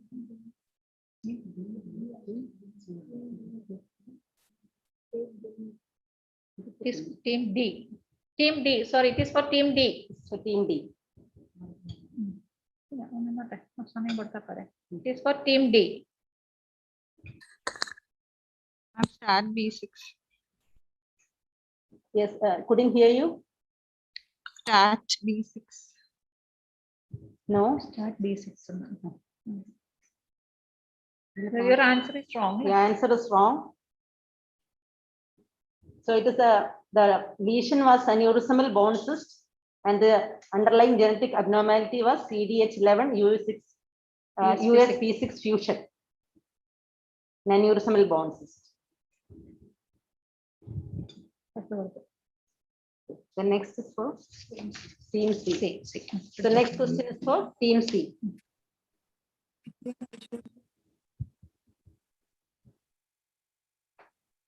A 50-year-old lady presented with a breast lump. She gives a history of gastrectomy 5 years back, which is the most probable genetic abnormality involved in the pathogenesis of this lesion.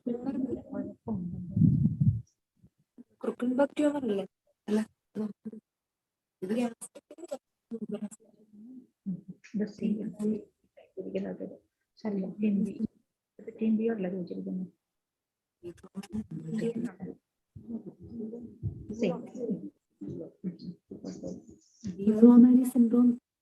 Lymphoma syndrome.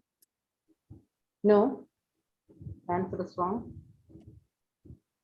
So it is loss of function mutation CDH1. Hereditary gastric carcinoma and invasive lobular carcinoma breast. So moving on to the next question. Give the diagnosis and underlying molecular abnormality in this condition. So look at the images. Team B. Team B. Stretchability. Madam, Marfan. Fibrillin. No. Answer. So the answer is Ehlers-Danlos syndrome. So hyperactivity of the joints and cigarette paper skin, and the mutation is affecting the collagen. Yes. Moving on to the next question for team A. So identify the abnormality and the syndrome. Trisomy 13 Patau. Yeah, okay, full marks.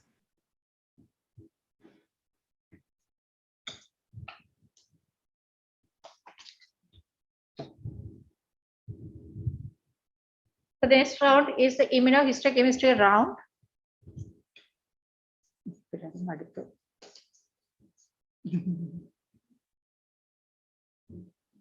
This round there is no hint. Each team will get one question and that carries 10 points. Okay, there is no passing of the question.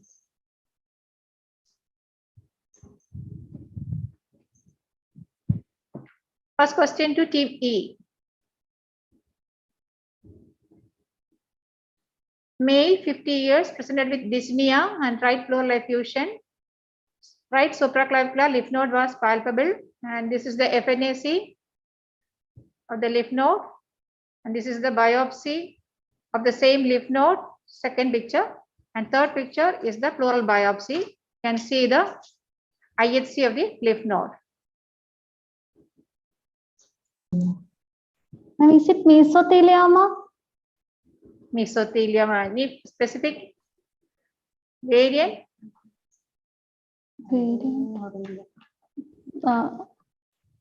Okay, right. That is the mesothelioma. Can you name any other specific marker to differentiate the Calretinin. that is for specific for this one. Any marker, ISC marker to differentiate benign and malignant mesothelial cell proliferation?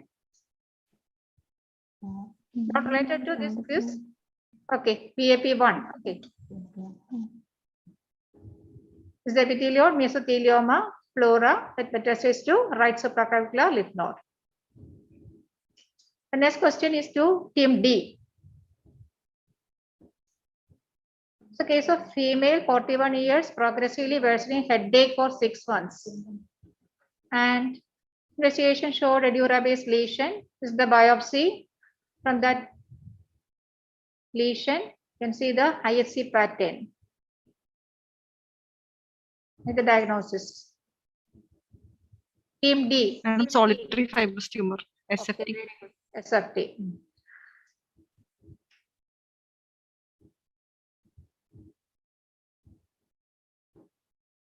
Team C.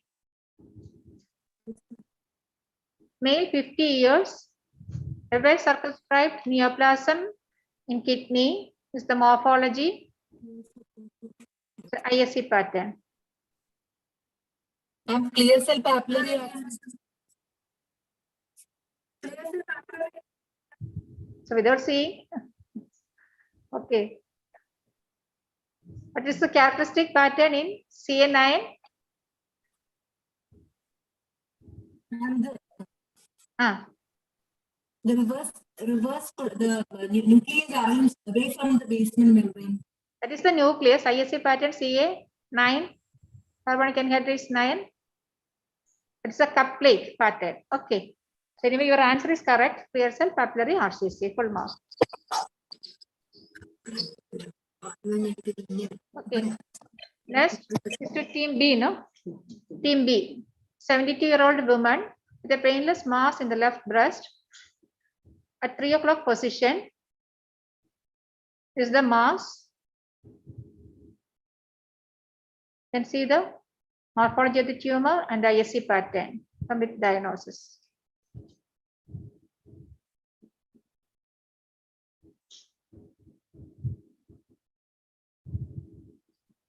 Team B.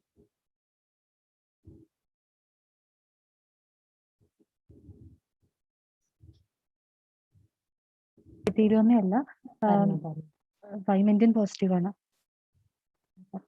Madam,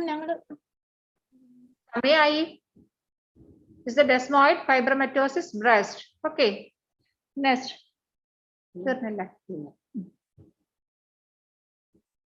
Team A. The 9-year-old boy with asymmetric enlargement of the scrotum, no signs of precocious puberty or gynecomastia. UST showed a testicular mass.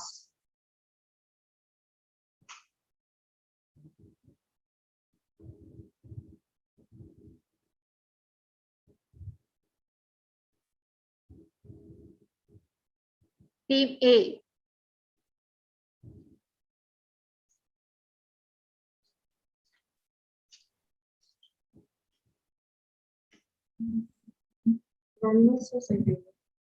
Time is over. Granulosa cell tumor. Pardon? Granulosa cell tumor. Granulosa cell tumor. No. This morphology. It is the lady cell tumor testis. Okay. So spindle cell variant of the lady cell tumor. So with this, IHC round is over. Next is the syndromic association round.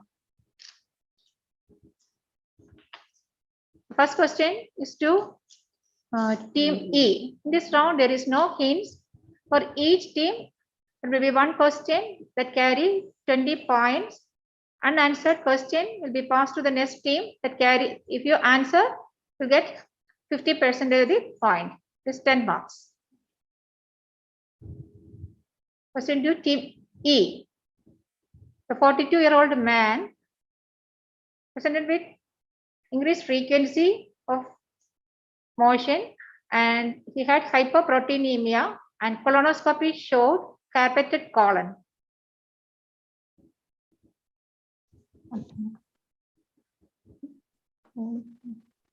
Identify the syndromic association. Gardner. And is it Gardner syndrome? No. The time is up. Move to the next. Next team. D. Team D. This is your chance. Team D.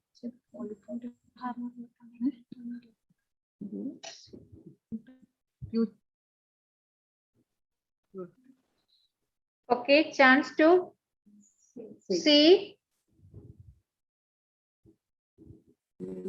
Celiac disease? No. B. Team B. FAP, madam? No. Team A. Cowden syndrome. It is the Cronk Canada syndrome. You can see the nail atrophy, alopecia, and the hematomatous polyp in the colon, characteristically sparing the esophagus in this syndromic association. Cronk Canada syndrome. The next case is for team D. A 56-year-old male presented with palpitation, increasing fatigue, work, abdominal discomfort, and OGD-scopy showed a polyp in the stomach. You can see the histology of the stomach lesion. He had on workup, he had a lesion in the suprarenal region and also on right side of the neck. And this is the picture of this suprarenal mass. Madam, Cardi syndrome, epithelioid just pheochromocytoma. Together forms the Carney-Strategy syndrome. Okay, Carney-Strategy syndrome, not Carney's alone. Anyway, you are getting full mark, Carney syndrome. Okay. Moving to the next one. C. Female, 46 years, developed dyspnea and abdominal distension for 8 months. There was history of breast cancer and endometrial cancer in her family. This is the chest X-ray of the lady, and workup showed pelvic mass. This is the mass, and this is the histology of that mass. After removal of this mass, pleural effusion subsided.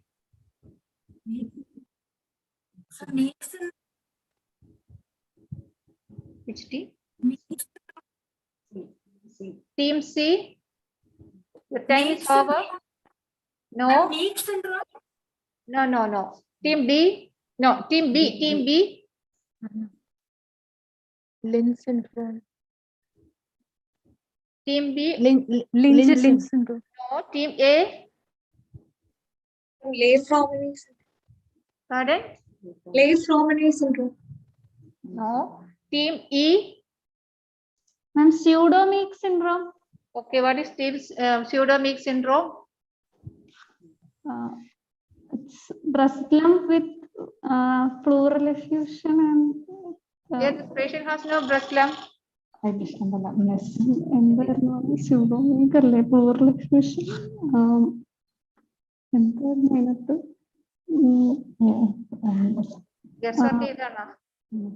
Guess work ആയിരുന്നു ma'am since it is not mix and pleural expression was there we did the gross work. Okay, getting half mark. Actually, this patient is having an adnexal mass other than fibroma or Brenner tumor. This is the endometriotic cyst with the pleural effusion. So this association and the pleural effusion subsided after removing the endometriotic cyst. That is called the pseudo-mix syndrome. Another condition called pseudo-mix syndrome, in which there will be elevation of the CA-125 and anti-nuclear factor positivity. That is another pseudo-mix syndrome. So we are aware of it. Only half points for this theme. Next question is to team B, right? 22-year-old male presented with hematuria and workup showed renal mass. And this is the renal mass, picture of the renal mass. And there was multiple painful erythematous skin lesions on face as well as forearm of his mother as well as for the patient. So identify the association.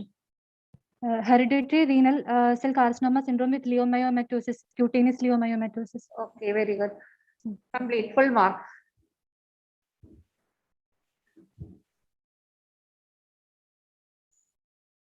Hereditary leiomyomatous and renal cell carcinoma syndrome or Reed syndrome. Okay. Team A. Next question to Team A.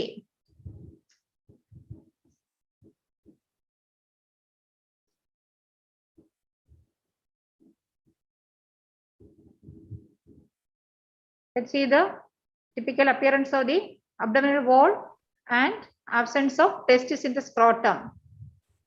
And typical finding here.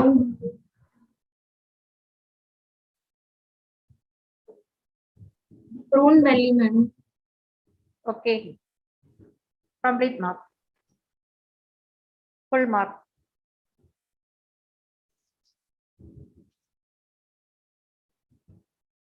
What is pseudo-prone belly syndrome? Pseudo-prone belly syndrome? That doesn't carry any mark. Okay, find out what is pseudo-prone belly syndrome. Now the next session is by Dr. CC, autopsy pathology.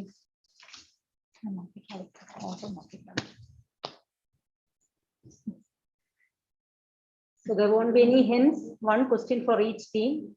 20 points for each question, and unanswered question can be passed to the next person, next team, and they'll be given 10 marks. Okay, the first question is to team E.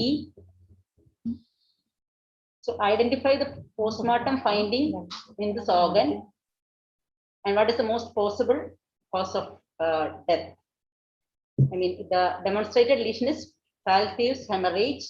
And what is the what would be the possible cause of death? Then drowning. Yeah, okay. Drowning. Full marks. It's usually seen in which type? So it's seen in antemortem or postmortem? Antemortem. Seen in Antemortem. Antemortem drowning.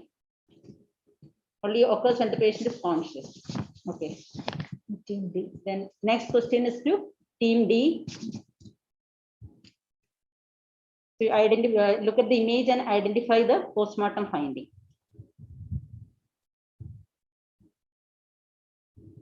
Madam, filigree. Okay, I didn't get you.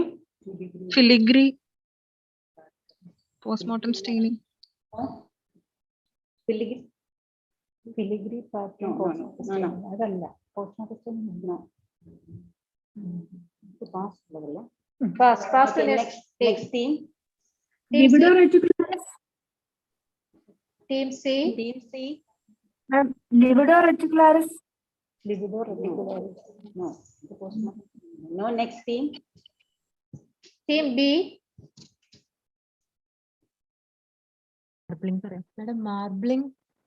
Yes. So when do you get this marbling of skin? Seen in decomposition. Okay. Dilatation of the peripheral vessels. And it's different from postmortem staining, which is seen in the dependent parts of the body. Okay. Half mark. So next question is to team A. Team C. Okay. Team C. So your question is, which is the preferred method of dissection of heart in this condition? It's a congenital heart disease. So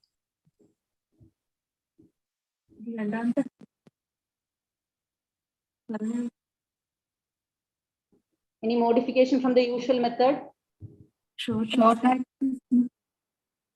No. Team B. Team B.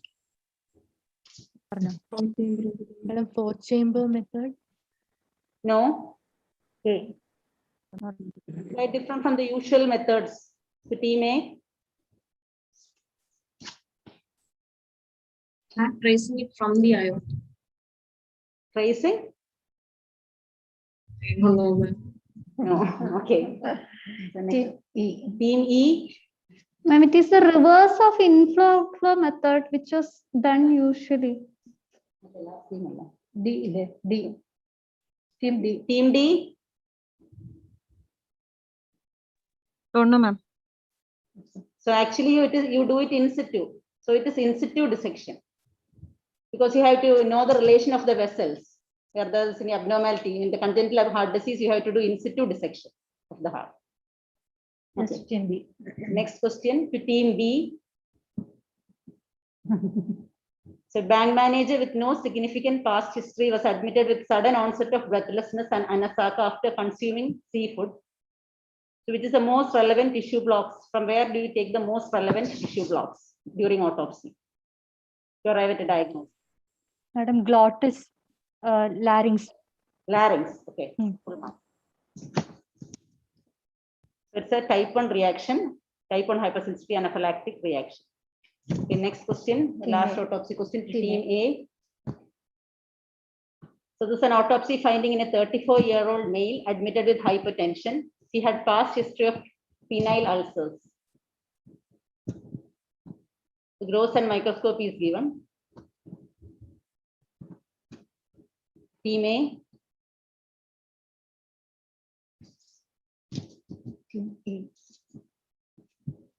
Team A.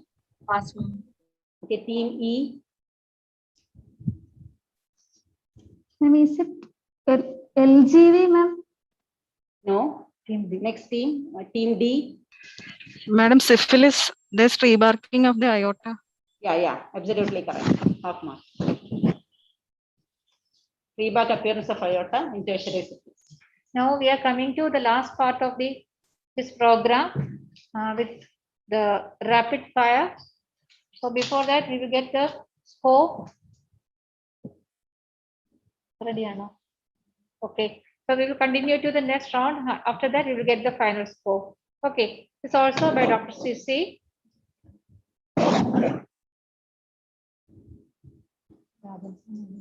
So coming to the rapid fire round.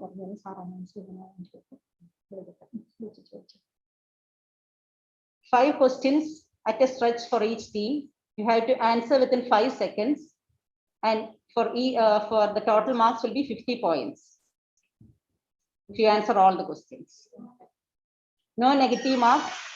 There won't be passing of questions also. Continuously 5 questions. So 5 questions will be asked at a stretch to each team. Are we giving the marks now? Okay, so we'll continue. So first is team E. Team E, are you ready? Yes, ma'am. Okay. So name a lesion with a gross appearance resembles this food. Mole. Vesicular mole. Yeah. Vesicular mole or hydatidform mole. Okay, name the arrangement of the cell. Watered silk arrangement seen in watered silk arrangement seen in granulosa cell tumor. Yeah, absolutely right. Next question. Outline appearance. Outline appearance. In Yes. RSL. RSL. In Hodgkin's. Okay, right. Chromatin pattern. Seem like chromatin in megaloblastic anemia. Megaloblastic. Okay, in the last question. This is the sulfate. Ammonium biuret. Okay. Sus- Okay. So how many points for the team? E? 4 points. Like 4 correct answers. Okay. So For 40 points. 40. Good. So next is team D. Okay, which lesion has a characteristic gross appearance like this? This vegetable. Cut. Surface. 5 seconds. Have to answer in 5 seconds. Come on, give it a try. Next question. Herringbone pattern. Herringbone pattern. And fibrosarcoma. Fibrosarcoma. Next question. The characteristic nucleus is like this. Carrot shape. Yes. In which? Rather neoplasm. Medulloblastoma. Okay. Histomorphology of which organisms resembles this? Chromoblastomycosis. Pop-up in appearance. Okay, identify this crystal seen in fluid cytology. Cystine. Yeah? Cystine. Hexagonal shaped crystals. Cystine. 5. How many correct answers total? Or 5. So 50 points. This team C. Okay. Next is for team C.